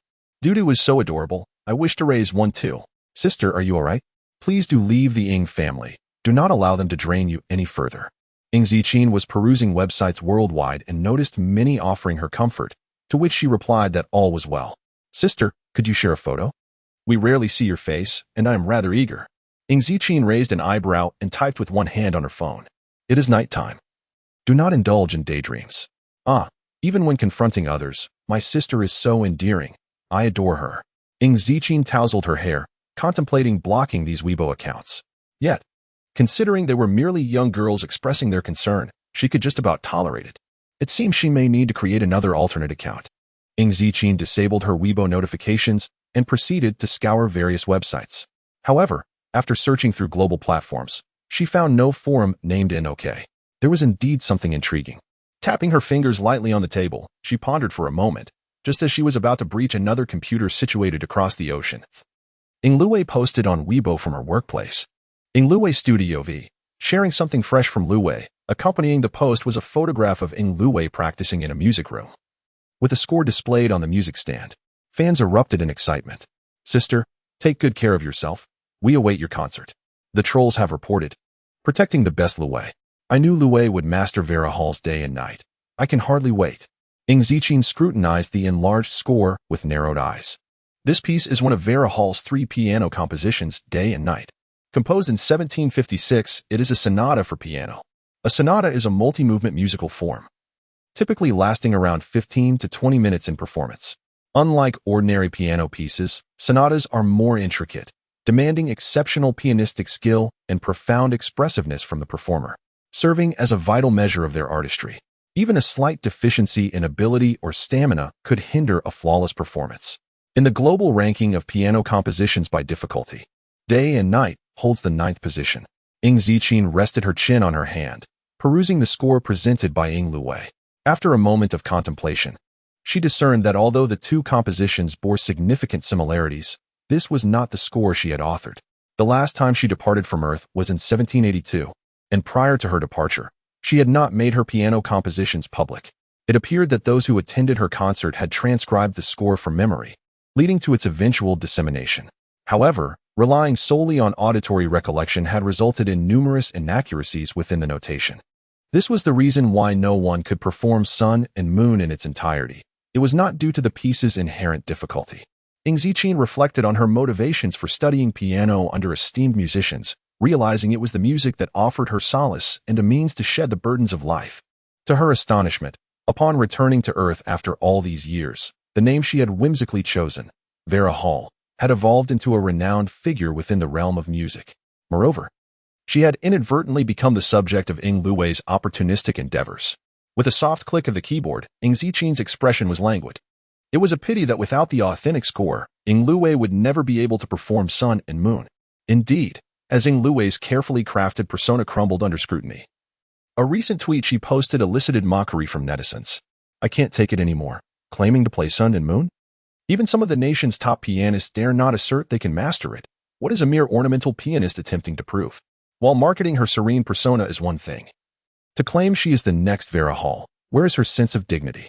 I can no longer tolerate the incessant comparisons between the goddess Vela and Ing Luwei. Do you possess the talent and diligence to back your claims? While you profess to focus on music, you continue to prance about, feigning superiority. Perhaps you should learn from Ing Mei, who embodies true composure. At this point, Ing Luwei's fans were incensed. Admittedly, Luwei is worlds apart from Vela, as they belong to different eras. However, comparing her to a foster daughter is utterly unfitting. Does Ing Zichin even play the piano? This foster daughter must hail from the countryside. What piano skills could she possibly possess? She lacks the stature to be compared with Luwei. Such delusional fans. In this day and age, even a piano-playing socialite is seen as a novelty. There is no hope for them. Ing Zichin, having gathered some contemporary phrases, finally set her phone aside. With a casual tap on the keyboard, she rendered a computer inoperative. Leaning back in her chair, she opened a bottle of cola. Across the ocean, in that same basement cluttered with instant noodle boxes, a certain hacker found himself choking on noodles for the 3rd time, nearly meeting his demise. Tears welled in his eyes as despair consumed him. Sister, what is the matter now? I'm so innocent, woo-woo. Was it merely his curiosity that led him to infiltrate her computer? What sins had he committed? A message arrived, comprised of 3 letters, an OK. Upon seeing this, the hacker's expression shifted. Why was she inquiring about this? How could he respond? He cautiously typed, "Sister, how do you know about an OK?" This time, Ing Ziqin replied with just 2 words, "Speed." A certain hacker stared at the 2 characters and, after a few seconds, slapped himself in frustration. His sister was not merely inquiring. She was coercing him. He surmised that if he failed to divulge what an OK was today, all of his dozen or so computers would be rendered useless, and his mission would be in jeopardy. "All right, sister, I will send the website to your computer. You can check it for yourself," he typed, and only then did his computer return to normal functionality. The hacker sighed, pondering whether he should report this incident. After some contemplation, he resolved against it. After all, the child was not his. Let that man deal with the headache. He felt a sense of relief and continued to savor his instant noodles. At the first hospital, Zhong Manhua hurriedly arrived and inquired, "How is the old lady?" The butler, perspiring as he awaited outside the ICU, replied promptly, "Madam, the old lady has not yet regained consciousness. The doctors are currently performing life-saving measures." This time, the old lady had fallen into a coma, partly due to anger and partly due to the fright instilled by old Master Zhong. Zhong Manhua felt increasingly agitated. "Have we contacted the hospital in the capital?" Earlier, Miss Lu Wei had made a phone call. The butler informed her that Miss Lu Ji's mentor would be coming in person. "That is splendid," Zhong Manhua said, feeling slightly relieved. She instructed the first hospital to stabilize the old lady's condition. Although Lu Ji's mentor specialized in traditional Chinese medicine, his skills were exceptional, attributed to his slight connection with the Meng family. After waiting for another hour, the ICU doors finally opened. Upon seeing the attending physician emerge, Ing Luwei hurried to greet him. "Doctor, how is my mother?" The physician shook his head, revealing that the old lady's condition had indeed deteriorated significantly. "The situation is quite grim. I recommend that you prepare yourselves." The gravity of his words startled the 3 individuals. "Is it truly that severe?" However, the physician continued, "It is not beyond hope." After a moment of contemplation, he inquired, "Have you heard of Shaoran Hospital?" Zhang Manhua furrowed her brow. That traditional medicine hospital? She was aware of Shaoran Hospital, which had once enjoyed considerable fame. Yet, in an era where Western medicine was on the rise, the prominence of Shaoran Hospital had waned considerably. Indeed, the physician affirmed, "A new doctor of exceptional skill has arrived there. You might consider visiting." Zhang Manhua's expression dimmed slightly as she politely declined, saying, "That would not be necessary. My mentor is coming personally. What traditional medicine could possibly surpass his expertise?" 068 Little friend, come with your brother to the car. Moreover, she had never heard of any exceptionally skilled doctors recently arrived at Shaoran Hospital. Perhaps it was merely a folk remedy from some distant place that fortuitously healed the patient. It was imperative that the old lady Ing did not go. Zhong Manhua pressed her temples, feeling an overwhelming headache, and had no desire to converse further with the doctor. Observing her indifferent demeanor, the attending physician chose to withhold the fact that a doctor had miraculously cured a patient whom they had deemed beyond hope. Since she was disinterested, why should he elaborate? The attending physician offered a polite yet distant smile. "The old lady has yet to awaken. Please wait a moment." Both Zhong Manhua and Ing Luowei were troubled and thus failed to notice. However, the housekeeper looked up in surprise, puzzled by the sudden shift in the attending physician's demeanor. The doctors capable of treating the old lady Ing were all top-tier Western physicians in the city, and the 4 prominent families would surely wish to maintain good relations. "I shall prepare some medicinal cuisine," Zhang Manhua declared, donning her outer garment. "Luowei, I must ask you to wait here. Sister-in-law, you speak as if it were otherwise." Ing Luowei chuckled. "How could I possibly neglect our mother? I have little to do during this time." Zhong Manhua nodded and stepped outside. Ing Luowei settled down to wait. A nurse, lowering her voice, expressed her confusion. "Director, why are they so reluctant to try Shaoran? Much like the Fu family. After all, it's south and additional avenue to explore, a chance at life. What if it truly works?" The attending physician shook his head, remaining silent, and gestured for silence. In his perspective, the situations of the Fu and Ing families are distinctly different. The Fu family had evidently recognized 3 years ago that the venerable patriarch was beyond medical aid, and thus began to prepare for his eventual departure. However, to their astonishment, the elder has remarkably persisted until now. The Fu family, esteemed as the foremost among the 4 great families, harbors the most intricate familial relations. Most members are eagerly anticipating the patriarch's passing, hoping to gain a larger share of the inheritance.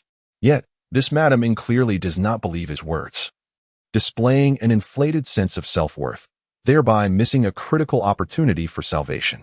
Alas, the complexities of grand families are truly perplexing. A nurse murmured softly as she hurried outside with a bag of refuse. Zhong Manhua descended the steps, taking a few strides before suddenly halting. "Have you inquired about the miraculous physician mentioned by Madame Mu?" The butler paused, responding, "Madam, not yet. I have even inquired with the Fu family, but they remain uninformed." Zhong Manhua furrowed her brow. The elder Fu's ailment is significantly more severe than that of the elder Ing, as he nearly teeters on the brink of death at regular intervals. If the Fu family has no news, could it be that this renowned physician has already departed from Hu City? Never mind. Zhong Manhua waved her hand, resigning herself to the natural course of events. After a moment's reflection, she chuckled softly. Indeed, a physician of such extraordinary prowess, surpassing even that of the Meng families, is not someone they can easily access. The Ying family is certainly not comparable to the Mu family of the imperial capital. Zhong Manhua opened the car door and took her seat, instructing the driver to the old residence. The driver respectfully nodded and started the vehicle. After delivering the new medication to Wen Fengyan in the adjacent room, Ing Ziqing returned to her laptop. She gazed thoughtfully at the string of characters sent by a certain hacker. It did not resemble a typical URL beginning with www. Rather, it was a peculiar amalgamation of numbers and letters, akin to a jumble of code. It was encrypted. Consequently, despite her exhaustive search across global websites, she found nothing. At that moment, a message arrived from across the ocean. "Oh, sister, I almost forgot. NOK has a dedicated login program. You cannot access it with a regular browser. I've sent that to you as well." Ing Ziqing disregarded the hacker's playful demeanor and focused on the newly appeared white icon on her screen, her brow slightly furrowing. The icon depicted a robed hermit, holding a lantern and leaning on a cane. She recognized this figure. The icon was identical to the 9th major arcana of the tarot, the hermit. As her gaze shifted downward, she indeed spotted the familiar word hermit. Hermit is the English term for the hermit. It became clear to her that this was the NK Forum. She understood what it was now. After all these years, so much had changed. Contemplating, Ing Ziqing continued to observe her computer screen. "Sister, NOK stands for no one knows, which translates to unknown in Chinese, ensuring that identities remain concealed. Just browse the forum, but be careful not to venture elsewhere." After uttering these words, the hacker exhaled deeply. Should anything unfortunate befall this young individual, a certain man would likely place him among the top 5 on the wanted list, depriving him of the joy of indulging in instant noodles. In truth, despite his prolonged engagement with the NOK forum, the hacker remains quite perplexed by it. The forum is teeming with a diverse array of individuals. Yet due to the encryption of account IDs, no one is privy to the identity of others. Even he, the leader of the Anonymous Hacker Alliance, cannot breach NOK's formidable firewall to uncover the identities of fellow users. Thus, it is entirely possible that a post could feature a colossal figure capable of shaking the international community to its core. He has experienced such occurrences. Who would have imagined that individuals of such caliber would frequent a forum to engage in trivial discussions? However, more often than not, it is merely a gathering of charlatans debating matters of feng shui, such as whether a north-facing door could impede financial fortune or whether it is preferable to keep an odd or even number of fish in an aquarium. Yet, in this absurd and comical forum lies the most extensive and rapid intelligence network on the planet, unmatched even by the International Intelligence Agency (IIA).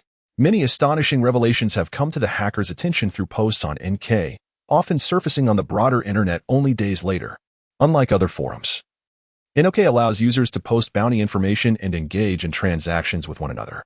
Recently, several hunters from the bounty list sought his assistance in providing information about a man whose bounty had soared to an astonishing $1 billion, offering a rather generous reward in return.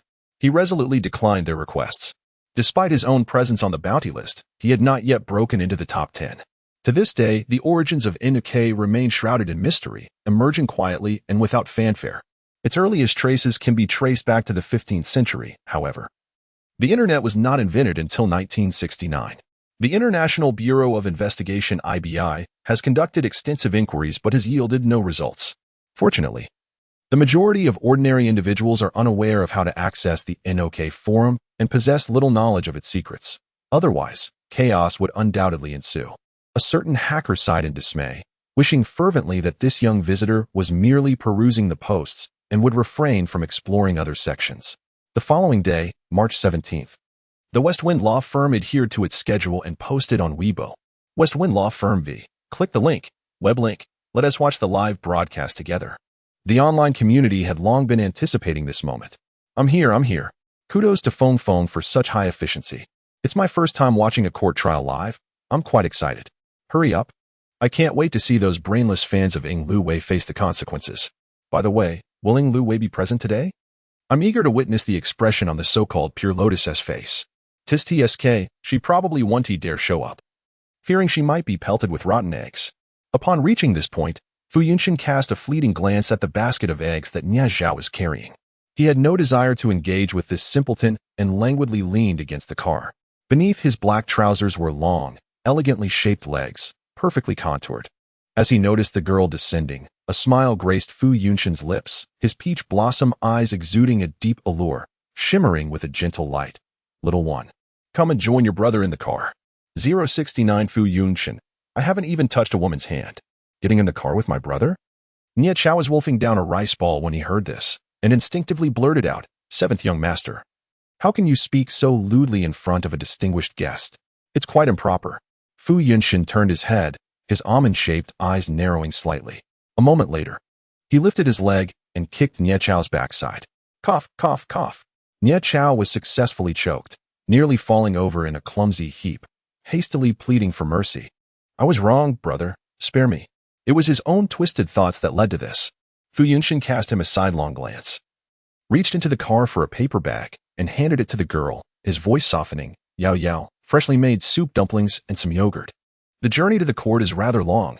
Have a bite to fill your stomach." "Thank you," Ing Ziqin replied, accepting the bag and tearing open the yogurt pouch. She opened the door and took her seat in the passenger side, fastening her seatbelt. Nia Chao rolled into the back seat, clicking his tongue in surprise. If the other socialites in whose city were to discover this, they would be astounded that this young rake, who had just celebrated his 22nd birthday a few months ago, possessed the heart of an old man. They would surely be heartbroken, their spirits shattered into pieces. The car started and sped away. While waiting for a red light, Fu Yunshin gazed ahead and inquired, "How is your health?" Nia Chao replied casually, "I'm doing great. My self-healing ability is strong. The scars have vanished." He thought to himself that seventh young master was actually concerned about him, which was something that had never happened before he could feel touch for even a second. Fu Yunshin's next words cut through, "I wasn't asking you." Nia Zhao felt a sharp pang in his heart, yet it was much improved. Ing Ziqin paused momentarily, assuring him, "I am fine." She was well aware of her own body. Upon awakening, she had indeed been in a state of disrepair, but she was gradually mending. Fu Yunshin continued to gaze ahead, using one hand to gently pat the girl's head, a soft chuckle escaping his lips. "That's good." He understood the adage that physicians often neglect their own health. Furthermore, he found their little one to be quite the handful. Despite her frail constitution, she still engaged in fights, seemingly indifferent to her own well-being. Thus, he took the initiative to consult with specialists and prepared some nourishing food to aid in her recovery. Indeed, their little one had quite the appetite, with a particular fondness for sweets. However, this trait made her relatively easy to care for. As the traffic light turned green, the Maserati stood out prominently among the sea of vehicles. Bored, Nia Zhao began counting the eggs he had brought, when suddenly an idea struck him. He smacked his thigh and exclaimed, "Seventh young master, you won't believe it. Someone tried to kill me." Fu Yunshin's eyelashes fluttered slightly, his demeanor nonchalant. "Oh? It was actually my ex-girlfriend." Nia Zhao replied indignantly. "I had a peaceful breakup with her, and even gave her $1 million as a parting gift. Yet she turned around and hired someone to take me out. What kind of person does that?" Fu Yunshin remained silent, his gaze deepening. Nia Zhao was unaware of the NK forum, nor did he know about the existence of a bounty list, much less that only those with an NK account could place a bounty on a target. He had little recollection of Nia Chao's ex-girlfriend, though he vaguely remembered that they were mostly young ladies from the capital eager to associate with the Nia family, or celebrities from the entertainment industry. However, whether from the former or the latter, none could possibly gain access to the NK forum, let alone place a bounty on Nia Chao or enlist the services of a hunter from the renowned sharpshooter list. Any hunter listed, even those ranked 100th, would not act for a bounty less than $1 million. The so-called ex-girlfriend was merely a scapegoat. After all, when the scion of the Nie family encountered such a situation in whose city, an explanation was necessary. Fu Yunshin did not elaborate further, instead inquiring, which ex-girlfriend? Nie Chao scratched his head. There are too many. I've forgotten. A brief silence enveloped the car. I understand, Ing Ziqin said, finishing her soup dumpling. Her tone unhurried. The internet says this is called a scumbag, and he deserves to be punished. Nie Chao retorted, nonsense. He is still a virgin.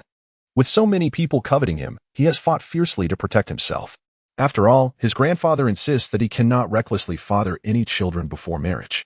Suddenly, Fu Yunshin chuckled, his brows arching playfully. Yao Yao, rest assured, your brother is certainly not a scumbag and does not indulge in the same debauchery as some others. Ing Ziqin paused, raising an eyebrow. Wow, seventh young master, are you trying to be more shameless? Nie Chao was taken aback. Have you forgotten that you are renowned as Hu City's most notorious playboy? Fu Yunshin gently raised his eyes, stating, I have never held hands with a woman. Furthermore, allow me to remind you that connotes exceptional talent. Have you not heard the phrase, among the illustrious figures of our time, we must look to the present? Nie Chao fell silent. Realizing he could not match the erudition of this young master, who was well versed in both celestial and terrestrial matters. However, he scratched his head, pondering that he had indeed not seen the seventh young master in close proximity to any woman. It dawned on him that this gentleman seemed to prefer nurturing daughters. The court session was set to commence at 2 in the afternoon. By 1 o'clock, a considerable crowd had already gathered. Some had traveled from distant cities, eager to witness the prowess of the Shifeng law firm, which had managed to expedite a trial that typically required several months of procedural formalities to mere days. Yet, entry to the courtroom was restricted.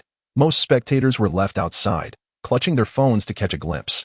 Simultaneously, a live broadcast was underway online, drawing an increasing number of viewers and an avalanche of comments. I heard this trial concerns some of the most egregious fans and rumor mongers. Can you believe how young they are?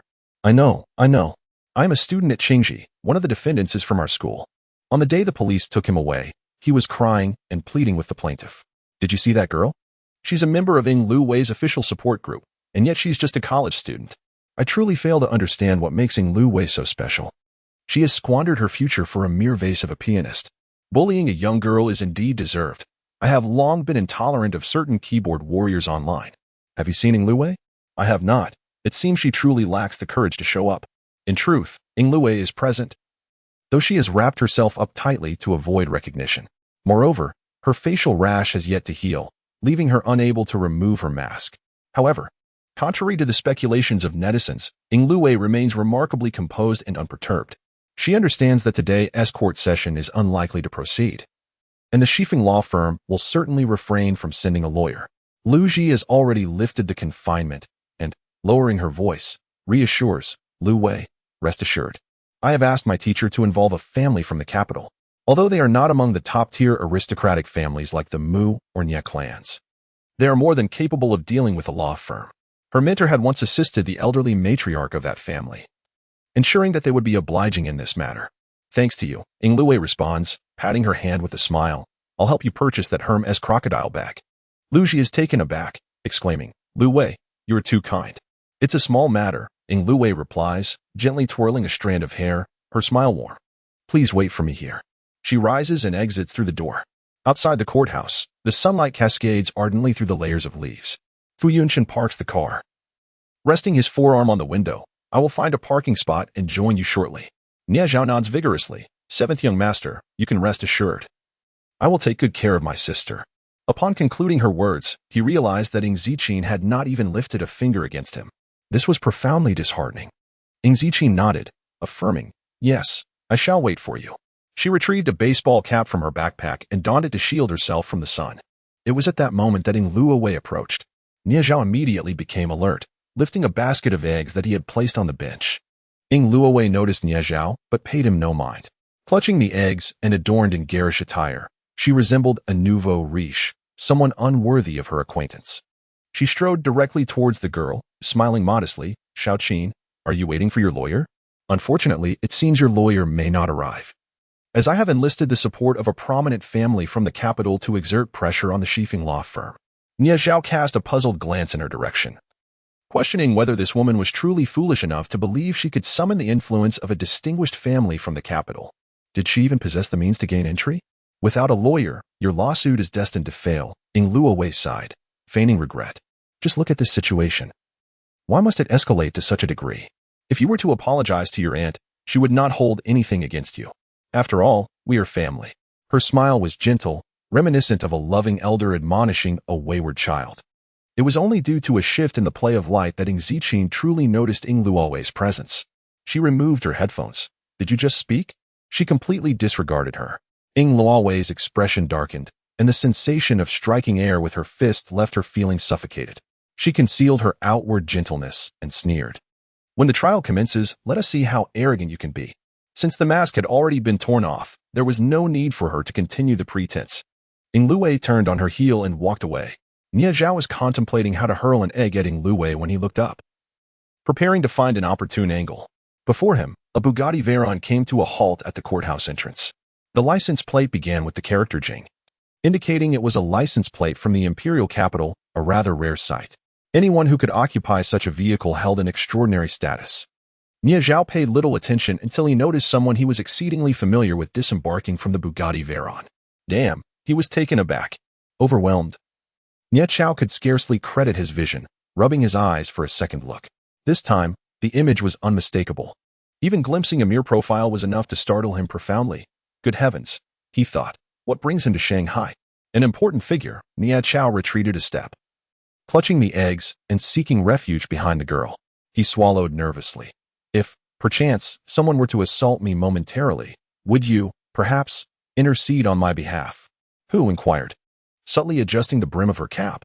Your elder brother, perhaps? Nia Zhao was taken aback. Esteemed figure, how did you discern that? Was she not facing away? Deduced, she replied dryly. Another jest at his expense. Nia Zhao was crestfallen. Indeed, my elder brother, he affirmed. He cautiously edged backward, exhaling in relief upon confirming he remained undetected. Sister, you are unaware. But my elder brother is more formidable than even our family patriarch. From the patriarch, at least, I can abscond, for his pace is no match for mine. My elder brother, however, is a different matter entirely. Since childhood, I have been subjected to his beatings. Each time he replaced a girlfriend, his elder brother would thrash him soundly. Yet, ironically, he was invariably the one on the receiving end of the abuse. S brow arched in curiosity, and she finally turned her gaze. Before a Bugatti Veyron stood a man, ramrod straight. Approximately 25 or 6 years of age, he possessed a tall and imposing physique, adorned in a black suit. He exuded an aura of ascetic handsomeness. He was enveloped in an atmosphere of grim determination, as if he had just emerged from a battlefield strewn with corpses. Even scions of the capital's elite families could not boast such an imposing presence. S eyes narrowed slightly. Your elder brother has only recently returned from the number 1 team. Nia Zhao was momentarily taken aback. Is this something you calculated as well, esteemed one? His elder brother was the eldest grandson of the Nia family, yet had distanced himself from it. At the tender age of 12, he had joined the 1 team. Those who entered the 1 team were bound to remain impartial, even towards their own kin.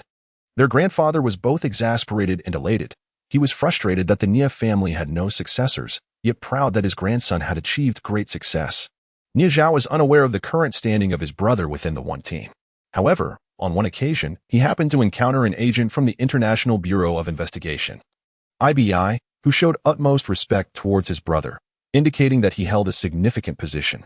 Nonetheless, his brother's identity was a closely guarded secret. Not even the scions of the other prominent families in the capital were privy to it. Furthermore, what could possibly warrant such a disturbance to his brother over a commonplace lawsuit? Nia Zhao was utterly perplexed. It was indeed strange. He felt an air of mystery surrounding Ying's sister, much like the enigmatic 7th young master, leaving others unable to decipher her. Ing Luowei did not notice the Bugatti Veyron as she returned to her seat.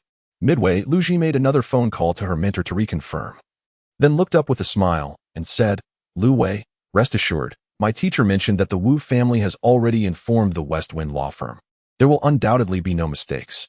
Of course, I am at ease. Ing Luowei replied, observing the girl who walked in from outside, smiling as she remarked, don't you think she is rather naive, believing that simply finding a law firm guarantees victory in court? Such cases are inherently challenging to win, especially in the absence of support from the Shifeng law firm. Lu Ji remained unfazed. The youth, yet untouched by the harsh realities of society, often exuded a certain naivety.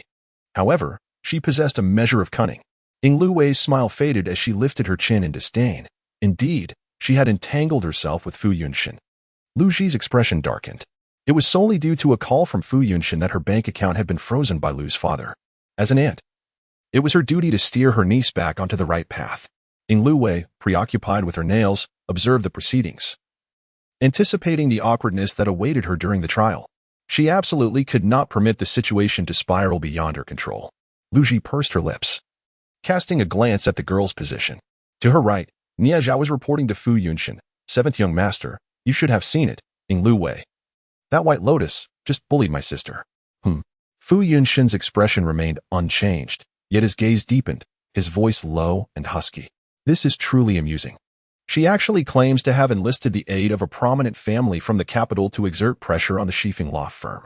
Nie Zhao was speechless, pondering whether she had lost her mind. "Perhaps you could pry her open and take a look."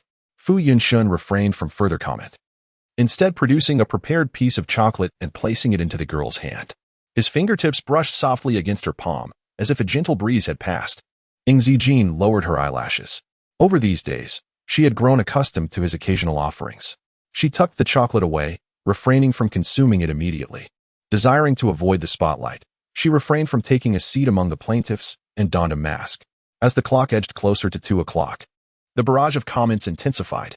At this hour, where is the Shifeng law firm? Could there have been an accident on the way? Surely not. Such a professional law firm cannot be hindered by trivial matters. Just as the online spectators expressed their bewilderment, several striking comments floated by. "Stop waiting. The Shifeng law firm won't be coming. Are you not aware that a powerful family from the capital has intervened? TSK. I said long ago that Ing Ziqi would not succeed in her lawsuit, yet you refuse to believe it. While it may not be a lawsuit against Ing Lu Wei herself, suing her fans is akin to slapping her in the face. Would Ing Lu Wei allow such a scenario to unfold? Disperse, disperse. Ing Ziqi really ought to reconsider. This is a matter for the Ying family. Yet she insists on taking it to court, which is rather pointless. To the person ahead, remember to embody a saint when you face online harassment. Do not file a lawsuit." In the defendant's seat, Ing Feifei and the girl managing Ing Lu Wei's official fan club breathed a sigh of relief. As long as the trial could not proceed normally, they would not bear a criminal record.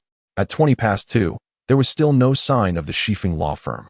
Should they fail to arrive within 30 minutes without a valid reason, the court would rule for the plaintiff's withdrawal of the lawsuit. Ing Lu Wei flicked her hair and cast a glance towards the defense attorney. The defense attorney, understanding the situation, rose to his feet. "Honorable presiding judge, I feel compelled to remind the plaintiff that should their legal representative fail to appear once more, we are entitled to request the withdrawal of the lawsuit." Upon hearing this, murmurs rippled through the courtroom, and the barrage of comments erupted in chaos. Could it be that they truly won't show up? Alas, what can be done? After all, they have influential backing. Ing Lu Wei felt a surge of satisfaction. She sent a text message using a new number. "Xiao Jin, your aunt has already informed you. Your efforts alone are futile. Next time, remember to obediently comply, or your aunt cannot guarantee your well-being." Ing Zijin yawned and casually blocked the contact. Fu Yunshin noticed her fatigue and tilted his shoulders slightly. "Would you like to lean on me?" Ing Zijin gently shook her head, her phoenix eyes misty. "It's fine. I can manage." Fu Yunshin raised his hand and pressed her head against his shoulder. "Your health is paramount. Do not overexert yourself." Ing Zijin, resolutely pulling her hat down, decided to rest. Observing this scene from her corner, Ing Lu Wei shook her head repeatedly. What a time to indulge in flirtation. Glancing at the clock, she noted that it was already 28 minutes past, and her interest in lingering further waned. She stood up to leave. Just as Ing Lu Wei rose, the courtroom door swung open. A young attorney entered, carrying a folder, and approached his seat at a measured pace. "I apologize for my tardiness. I was involved in a traffic accident on the way here." He adjusted his glasses, smiled faintly, and addressed the esteemed presiding judge. "Before we commence, may I introduce Miss Ing Zijing's legal representative?" He stepped to the left, granting space to the man who followed him, Mr. Nie. Nie's expression shifted. "Damn," he broke down once more. In the courtroom, the verdict was delivered, leaving Ing Lu Wei's face pallid. A profound silence enveloped the room as she abruptly turned her head, incredulously gazing towards the plaintiff's seat. The barrage of comments in the live broadcast paused for a few seconds before erupting in a flurry of reactions. "What? Who? Did you all hear that clearly?" Am I mistaken? No, you heard correctly. Although I am unfamiliar with that name, I can ascertain that the person invited by the sister is indeed from the Nie family of the capital. Kneeling in awe. It seems they weren't absent, but rather saving a formidable surprise. Ha ha ha. To those who doubted, how do you feel now? Not only has the Western Wind law firm arrived, but the Nie family is also here. Is there any suspense left in this lawsuit? I'm dying of laughter. Wasn't it said that a prominent family from the capital was taking action? Is this it? Is this all? A family greater than the Nie family? An unexpected turn of events led to the previous legal representative being hospitalized. The young attorney nodded, providing an explanation and requesting Mr. Nie to step in at the last moment. He felt a twinge of apprehension within. Since its inception, the Western Wind law firm had primarily handled criminal disputes and other intricate cases. This was the first time they dealt with matters such as online harassment and defamation. Even though victory seemed within reach, it was taken with utmost seriousness. Consequently, not only did the Western Wind law firm dispatch a top-tier legal team, but they also specifically provided a legal representative. Ideally, the legal representative should have been Ng Zijin's guardian or relative, yet the Ng family was far from benevolent. Unexpectedly, they encountered numerous setbacks along their journey. First, their flight was delayed, leaving them confined to the aircraft for 2 hours. Finally arriving in the bustling metropolis, they were met with yet another obstacle, a car accident. Had it not been for the timely intervention of the Nie family, who came to their aid, the court proceedings scheduled for that day may have been jeopardized. Fortunately, within half an hour, they managed to stabilize the situation, even if they had exceeded the allotted time. They had contingency plans to recover. The young attorney discreetly wiped the sweat from his brow, astonished that the eldest grandson of the Nie family would assume the role of the legal representative. This was quite.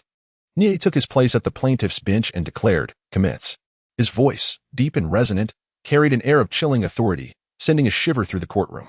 The attendees gradually regained their composure, albeit still somewhat dazed. Nie Zhao began to tremble, clutching Fu Yunshin's shirt, his face a mask of despair. "Seventh young master, please burn more paper money for me during the Qingming festival." He repeated the words, "He is dead, he is dead, he is dead." Fu Yunshin slowly removed Nie Zhao's hand from his clothing, stating firmly, "Do not touch me. I do not associate with scoundrels." Nie Zhao heard the sound of his own heart shattering. Fu Yunshin lifted his gaze, locking eyes with Nie. His almond-shaped eyes crinkled slightly as he placed a finger on his lips in a gesture of silence. He then turned away, casting his gaze aside. A black baseball cap obscured half of the girl's face, revealing only her chin. Strands of hair cascaded down, accentuating her ethereal complexion, nearly translucent with clearly visible blue veins. She appeared too slender. Indeed, she needed to nourish herself better. Perhaps sensing his movements, Ng Zijin stirred slightly, preparing to straighten her posture. However, it would still take some time. Fu Yunshin cast a glance at the defendant's stand, removing his outer garment to drape it over her. "You may continue to rest," he said, his voice low and powerful, akin to a lullaby. Ng Zijin's eyes fluttered open momentarily before they closed once again, swiftly succumbing to slumber once more. Nie Zhao suddenly felt somewhat superfluous. He could only watch apprehensively as he gazed at Nie, who sat at the plaintiff's stand, swallowing hard. Meanwhile, Ng Luwei found herself in the aisle, caught in a dilemma of whether to sit or stand. The face beneath her mask flushed crimson, alternating between shades of blue and white. How could Ng Zijin possibly have secured a member of the esteemed Nie family from the capital as her legal representative? Was this some kind of jest? The Nie family was unlike the Mu family. They did not engage in commerce, which rendered the 4 prominent families of Huqing unqualified to even approach the Nie family. What was happening? Viewers of the live stream erupted in excitement. Have you all noticed how handsome this member of the Nie family is? That physique, that aura, eclipses many stars in the entertainment industry. This is what true aristocratic lineage looks like, unlike Ng Luwei, who exudes an air of mediocrity. Ng Luwei has lost all face now, bringing shame to the elite circles of the capital. The netizens eagerly anticipated the trial proceedings, only to find that it concluded at an astonishing pace. The defense attorneys were afforded no opportunity to argue, consistently subdued by the young lawyers dispatched from the West Wind law firm, rendering them utterly powerless. It was a complete and utter rout. The verdict was delivered on the spot, catching the previously arrogant defendants off guard. Upon hearing her sentence of 1 year, Ng Feifei's face drained of color, leaving her pale as a ghost. She collapsed into her chair, drenched in cold sweat, trembling uncontrollably. How could this happen? She had merely expressed a few casual remarks online. The gaze of the crowd converged upon her, with whispers and pointed fingers circulating. Ing Fei Fei, unable to withstand the mental strain, rolled her eyes back and fainted. Fei Fei. Mrs. Ing, seated in the defendant's area, broke down in tears, exclaiming, "What will your mother do if you go to prison?" Meanwhile, the girl responsible for spearheading the official support group for Ing Luwei, the orchestrator of this online assault, received a sentence of 3 years. More significantly, she would be expelled from university, her degree revoked, her future irreparably shattered. Overwhelmed by fear and confusion, she questioned whether her actions for a stranger were truly worthwhile. Had she not fought so fervently for Ing Luwei, she would not have found herself in such dire straits. The girl suddenly succumbed to tears. The young lawyer rose, offering a gentle smile. If the defendant contests the verdict, an appeal can be made.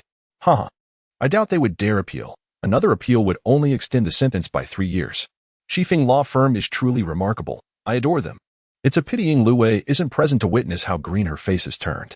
Ing Luwei, observing the online commentary, trembled with rage. Clenching her teeth, "Did you not claim that your teacher had contacted the Wu family in the capital?" The outcome of the trial had utterly stripped her of dignity. The words she had previously cast aside to Ing Zikin had ironically transformed into a source of mockery against her. And one could only speculate how many were reveling in her misfortune. Lu Ji was equally taken aback, her hands and feet turning cold. I am at a loss as to why the Nye family would come. No matter how formidable the Wu family may be, they cannot be compared to the Nye family. I apologize for my excessive agitation.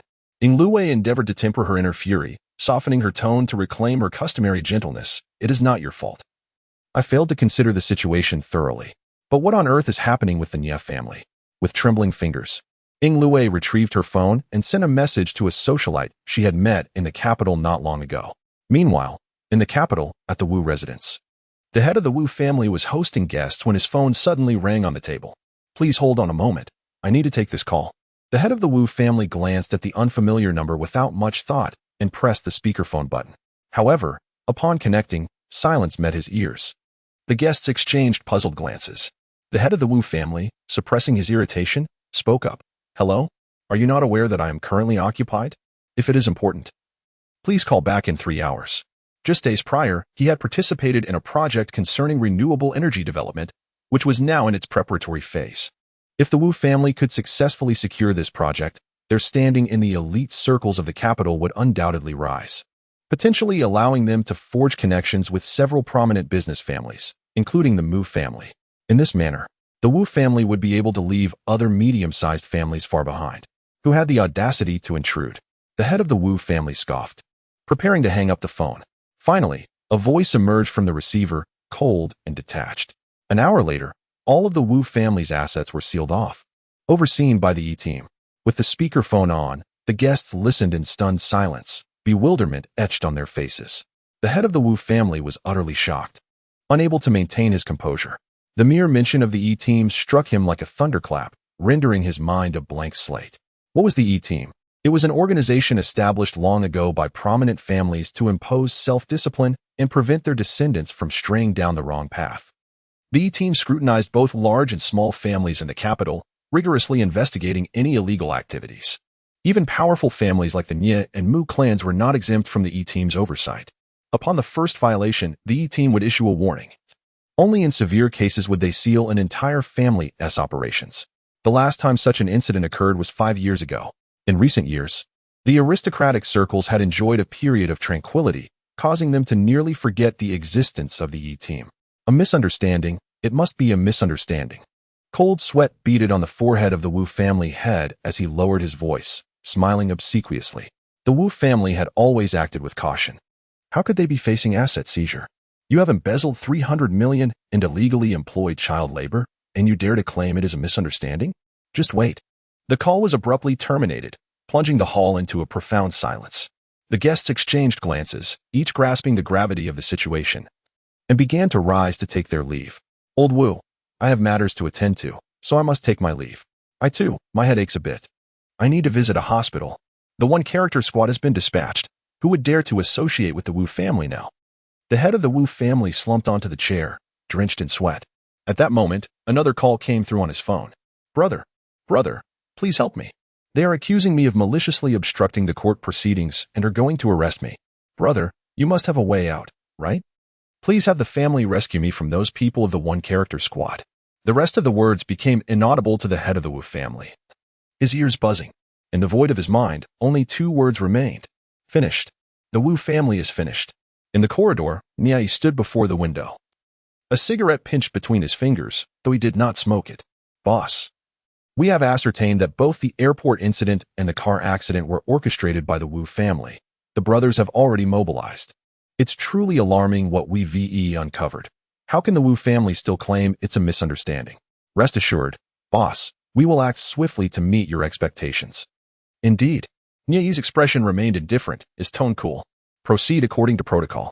The call ended. And he gently flicked the ash from the cigarette before placing the butt into the ashtray and turning to leave. Meanwhile, within the courtroom, the audience finally emerged from their shock, whispering among themselves. Lu Wei also learned of the events unfolding in the capital from the lips of a distinguished socialite. Lu Wei, you're overthinking it. Who in whose city is worth the Nia family making a special trip? It was merely a coincidence. You are unaware that the Wu family has committed a transgression, which has alarmed the members of the one-character squad, leading to the confiscation of their entire family business. It is rumored that in the trial you mentioned, they seem to have manipulated the proceedings. The Nia family attended out of respect for the one-character squad. And the matter concerning that adopted daughter bears little relevance. Let me be frank.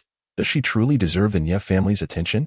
The Nia family is a prestigious lineage in the capital, far surpassing the 4 great families of Hu City. Not only does an adopted daughter fall short, but even other young ladies and gentlemen do not merit such regard. Lu Wei exhaled in relief, secretly amused at her own overreaction. Upon reflection, it was indeed true that Ziqin held no power or influence in Hu City, let alone any connection with the capital's elite. It was merely the unfortunate circumstance of the Wu family encountering insurmountable obstacles. However, this time, she had indeed lost face. Lu Wei ended the call and turned to Lu Ji. Have you received any news from your teacher? None, Lu Ji replied, shaking her head. The teacher will come to Hu City in a few days to examine the old matriarch. Lu Wei smiled. Thank you for your efforts. Indeed. She had overthought the situation. As her expression turned colder, Lu Wei rose and walked directly toward the girl. With the live broadcast now concluded, there was no need for her to worry about being recognized. The trial had lasted 30 minutes, and Ziqin had been asleep for that duration. She wiped her hands with a tissue, preparing to leave for shower and hospital. Observing this, Lu Wei quickly stepped forward to obstruct her path. Ziqin lifted her gaze, her expression serene and indifferent. Xiao Jin, you are indeed fortunate. The Nia family in the capital has graciously bestowed upon you a favor. Lu Wei smiled, yet she was uncertain whether such good fortune would continue to grace you in the future. She lowered her voice, subtly threatening. It would be wise for you to apologize to your aunt now. It is not too late. Otherwise, how will you manage in Shanghai? However, the girl's expression remained utterly unperturbed. Lu Wei tucked a strand of hair behind her ear and smiled again. Xiao Jin, do not blame your aunt for not forewarning you. Fu Yunshin is nothing more than a wastrel. His situation within the Fu family is scarcely better than yours within the Ying family. As she spoke, she tightened her mask, still wary of it slipping due to the injuries on her face.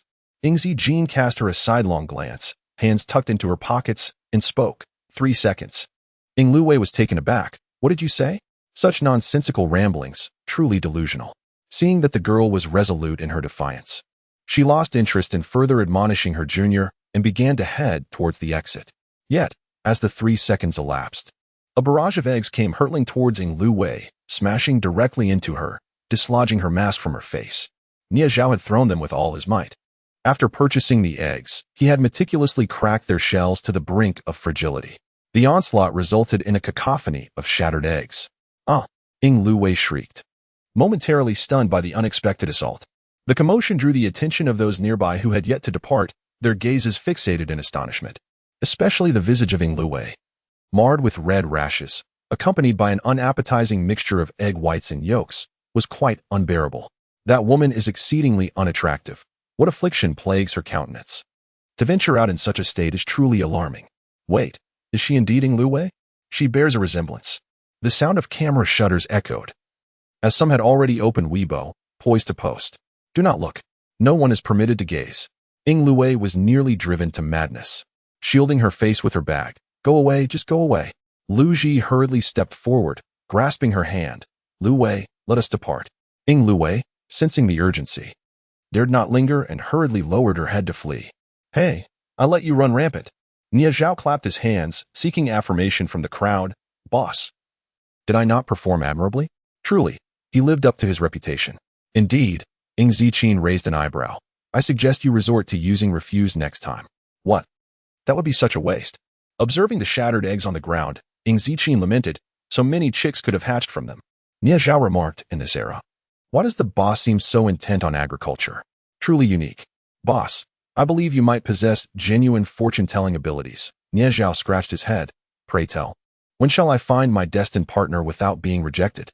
Fu Yinxin had just returned from outside when he overheard this remark. He cast a sidelong glance at Nia Zhao. Responding coolly, go clean up. Nia Zhao promptly scurried away. With the matter settled, Fu Yinxin gently ruffled the girl's hair, a smile gracing his lips. Do not worry. They shall not have the opportunity to appeal. Ing Ziqin nodded, stating, the Nia family is. No need to concern yourself. He merely finds himself with idle time. Fu Yinxin, languid and contemplative, paused before inquiring, what were you just viewing? Nothing of great significance, she replied. But I believe it is a rather misguided notion to think of saving money for my grandfather. Fu Yinxin raised an eyebrow, intrigued. He leaned slightly forward, catching a glimpse of the content on her phone. It was a freshly minted Weibo post. Younger every day. Retweet this post for a chance to win cash prizes for 100 lucky participants. The draw will take place on March 24th, with a redraw for fans of Ing Luwei and for bystanders involved in online harassment. No particular aim. Just a surplus of funds to spread some joy. Fu Yinxin remarked. Old Master Zhong truly keeps pace with contemporary trends, even employing the latest Weibo emojis. Quite astute. He pondered why his grandfather insisted on being adversaries with Old Master Zhong. Was he not merely setting himself up for amusement? I shall pay a visit to Shaoran Hospital, Ing Ziqin said, handing a bottle of medicine to the man. You carry on with your affairs. I shall visit the Fu family another day to check on Grandfather Fu. Fu Yunxin's eyelashes fluttered, his gaze profound as the ocean. He chuckled softly. Very well. I shall await your return, dear brother. At that moment, due to Old Master Zhong's Weibo post, a sensation erupted online. His personal account regularly shared humorous videos, garnering substantial attention from netizens. Though they were uncertain of his identity, they recognized him as an elderly gentleman. Upon encountering this Weibo post, everyone was astounded. Wow, what a wealthy grandparent. 10,000 yuan. Pick me, pick me. I've never won a prize, and here I am queuing below. If I win, I shall buy each of my supporters a pack of spicy strips. Here I come. Ready to lower the odds of winning. The retweets surged in a matter of minutes, skyrocketing to 20,000 within 10, propelling it to trending status. Fans of Ing Luwei could not possibly remain oblivious, especially upon seeing the remark about fans of Ing Luwei winning again, which ignited their ire, reddening their eyes as they lost control of their keyboards. If I don't win, so be it. It's merely 10,000, who cares? Can you afford a Chanel lipstick? Haha, clearly backed by a financial patron, engaging in monetary transactions. We disdain participating. One can easily tell this is a nouveau riche who has suddenly emerged. Luwei is a genuine socialite, undeserving of such company. We are grateful not to partake. Probably just a young child, a rich second generation who has never been educated, squandering such an amount on a lottery. How pathetic. Upon reading these comments, the lottery participants were incensed. How could they bully an elderly person? Yet, before they could roll up their sleeves and engage in a keyboard battle, they discovered the blogger Younger Day by Day had taken to the battlefield personally. I never intended to win from you. Your disdain is unnecessary, haha. Feeling envious, are we? That is precisely the intention. Are you furious? Ah, better to be furious than to win from you. I do not purchase Chanel lipsticks. The least I bestow as gifts are 10 sets of La Mer. You may not even know what La Mer is, per child. The netizens responded, apologies for the interruption. The grandfather's prowess surpasses theirs by far. It is they who are overly naive. After the old gentleman rebuked Ing Luwei's fans, he was in high spirits and even uncorked a bottle of red wine to celebrate. Zhang Manhua, seated on the sofa, noticed her grandfather grinning widely and felt perplexed. Father, what brings you such amusement? The previous day, their conversation had ended on a sour note, and today he had summoned her once more, leaving her uncertain of the matter at hand. Nothing much, the old man said, attempting to suppress his laughter, his expression returning to seriousness. He cleared his throat. I called you here to discuss something important. With the grandfather willing to engage, Zhong Manhua felt it unnecessary to maintain her aloofness. She smiled faintly, Please continue. Today is the 17th. In just a few days, on the 24th, it will be Zijing's birthday, he stated, glancing at the calendar. Last year when you brought her back, there was no celebration held. This year's birthday banquet must be organized properly. I have no time, Zhang Manhua replied without a moment's hesitation, her tone cold.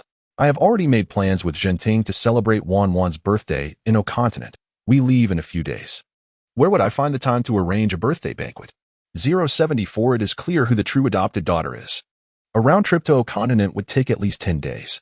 Moreover, the Ying family has consistently proclaimed that Ying Ziqin is their adopted daughter. If she were to lavishly celebrate a birthday party for Ying Ziqin, would it not invite suspicion from the outside world? The scandal surrounding the Ying family from over a decade ago would resurface, would it not? Old Master Zheng's expression instantly turned icy. No time? Father. Wan has been cherished and pampered by both Zhenting and me since childhood. She has never endured hardship. Zhang Manhua pressed her lips together, lowering her voice. She is alone in a foreign land in O Continent, without any support. Surely, she cannot be left to celebrate her birthday alone? And Wan? Old Master Zheng slammed the table in anger. This was originally Ziqin's childhood name. How dare you refer to an adopted daughter in such a manner? Wan represents virtue and grace, which is why this character was chosen in the first place. Father. Zhang Manhua pressed her temples and had to change her address. Without Xiaoxian, I might have ended up in a mental institution years ago. After the baby was lost, her nerves gradually weakened. She could neither sleep nor eat well. If Ying Zhenting had not adopted a child, she did not know how she could have persevered. That is precisely your own doing. Old Master Zheng was even angrier. Did you not know that Ziqin was only a little over a year old at that time? Did both of you have to be away? He took a moment to calm his temper but was left with a throbbing headache. I truly do not understand how you could abandon your biological daughter and replace her with an adopted one. Zhang Manhua, you truly are remarkable. I must commend your expertise. Yet, Zhang Manhua found herself seething with indignation, feeling utterly embarrassed. Father, have I not brought Zijing back? She retorted. Indeed, I acknowledge my shortcomings regarding the blood donation, but have I ever neglected her in terms of basic needs? You should never have neglected her. The elder Zhang scoffed in exasperation. You ought to make amends, yet what has transpired? You allow an adopted daughter to overshadow your own flesh and blood. Have you lost your senses? Zhang Manhua's expression shifted, her voice turning frosty. Father, you have always treated Xiaoxian well. How can you? Regardless. Zijing is my biological granddaughter. The elder's tone was icy. How much suffering has she endured over the years? I cannot permit an adopted daughter to surpass her. He was acutely aware of who the true adopted daughter was. Zhang Manhua fell silent. It was not that she lacked affection for Ying Zijing. After all, she was a part of her. However, each time she compared Ying Zijing to Xiaoxian, frustration and anxiety welled within her. In both academics and the arts, Zijing was simply incomparable. Her manners were also lacking, making it impossible for her to present Ying Zijing at high society gatherings. Leave, the elder Zhang waved his hand. His disappointment palpable. Since you are unwilling to take action, I shall handle it myself. He had extended an opportunity, yet Zhang Manhua had failed to seize it. There was nothing more to be done. Zhang Manhua's heart raced, an unsettling feeling gnawing at her, though she could not articulate why. Taking a deep breath, she chose silence. Rising to depart. After Ying Ziqin departed, Fu Yunshin observed Nie Zhao as he cleaned up the broken eggshells, before leading him outside. They traversed a lengthy corridor, ultimately arriving at a secluded chamber. 7, young master. Nie Zhao's throat constricted. Can I run? Fu Yunshin raised an eyebrow, a smirk gracing his lips. No, you must enter. As soon as Nie Zhao stepped inside, he beheld a man seated upon the sofa. His legs weakened, nearly causing him to kneel. Be brother. A foreboding sense of impending turmoil washed over him. To his astonishment, Nie merely cast a glance in his direction. You may leave for now. Return to the hotel with me shortly. What? Surviving a near escape, Nie Zhao felt more perplexed than relieved. Scratching his head, he dashed away without pondering the reason. Silence enveloped the room once more. Fu Yunshin reclined on the opposite sofa, loosening the buttons of his shirt, his demeanor languid. Your brother certainly brings me considerable trouble. My apologies, Yunshin. Nie paused momentarily, reflecting on how the old man had indulged him, ultimately spoiling him. Perhaps it was for the best. Fu Yunshin lowered his gaze, a carefree smile playing on his lips, evoking envy in others. They had dismissed Nie Zhao to shield him from the impending chaos. Nie pressed his fingers against his temples. I have investigated. The bounty was issued by the Jing family in the capital, and the target is not actually Xiao Zhao. Indeed, Fu Yunshan replied indifferently. On one hand, they aim to compel your return. On the other, they seek to sow discord within the Nie family. Although Nie Zhao is a notorious playboy, he is nonetheless the legitimate grandson of the Nie family, attracting considerable attention from many. The bounty placed on him has now expired. Nie turned his head towards Yunshan, inquiring whether he had discerned the identity of the one who intervened. To rescue Nie Zhao from the grasp of the marksman ranked 94th without revealing themselves or leaving a trace is indeed perplexing. Nie Zhao's phone had been compromised by an unidentified individual. I dispatched someone to decrypt it, but to no avail. With his arm languidly draped over the back of the sofa, Fu Yunshan, in his characteristic nonchalance, claimed that a mysterious person had guided him on where to evade the bullets. Nie furrowed his brow, expressing skepticism. The credibility of such a claim is low. If such an individual truly existed, wouldn't the marksman rankings be rendered obsolete? I concur. Fu Yunshan tilted his head. Nevertheless, if such a person does exist, we must indeed seek them out. Nie nodded in agreement. I shall discuss this with IBI. Fu Yunshan's eyes sparkled with curiosity. Do you perhaps have a young lady friend? This unexpected turn of conversation caused Nie's hand to falter momentarily. That is unfounded. I'm not mocking your ascetic lifestyle. I merely inquire what interests young girls of 17 or 18. At Shaoran Hospital, Ing Ziqin reclined in a swivel chair, listening to the director report on recent developments. As ancient medicine necessitates the presence of internal energy, it can only be mastered by practitioners of traditional martial arts. Thus, she merely disseminated some materials on traditional Chinese medicine and introduced several electronic devices. In the 21st century, reliance on advanced technology is indispensable and indeed offers considerable convenience compared to the past. The dean, after finishing his remarks, inquired, Miss Ing, Mr. Sheng wishes to meet with you. Might I ask when you are available? It dawned upon Ing Ziqin that this was the patient she had first treated. She nodded gently. At the end of the month, I have been rather busy lately. Very well, the dean replied, rising to escort the young lady out. I shall respond forthwith. Glancing at the clock, Ing Ziqin noted that it was already 6 o'clock. Contemplating for a moment, she decided to visit the supermarket to procure some ingredients for a medicinal dish for Wen Fengmian. Just as she approached the King Club, she encountered Jiang Mayuan, who was alighting from his vehicle. The secretary frowned. Third master, she. Jiang Mayuan gestured for silence, fixing his gaze upon the girl with a cold smirk. Are you following me? It was indeed a case of feigned indifference. Unperturbed, Ing Ziqin continued on her path, as if she had not seen him at all. Jiang Mayuan loosened his tie in irritation, his expression frosty, unwilling to engage further, and prepared to enter the King Club. At that moment, however, he caught a glimpse of someone turning the street corner, someone he had noticed just days prior by the window. Jiang Mayuan was momentarily taken aback. The eldest grandson of the Nie family had truly arrived in Shanghai, and appeared here, of all places? Regardless of the reason, it presented a significant opportunity. Jiang Mayuan inclined his head towards the man, tempering his demeanor slightly. Mr. Nie. Yet, Nie did not even cast a glance in his direction. Striding directly towards the girl and addressing her, Miss Ing.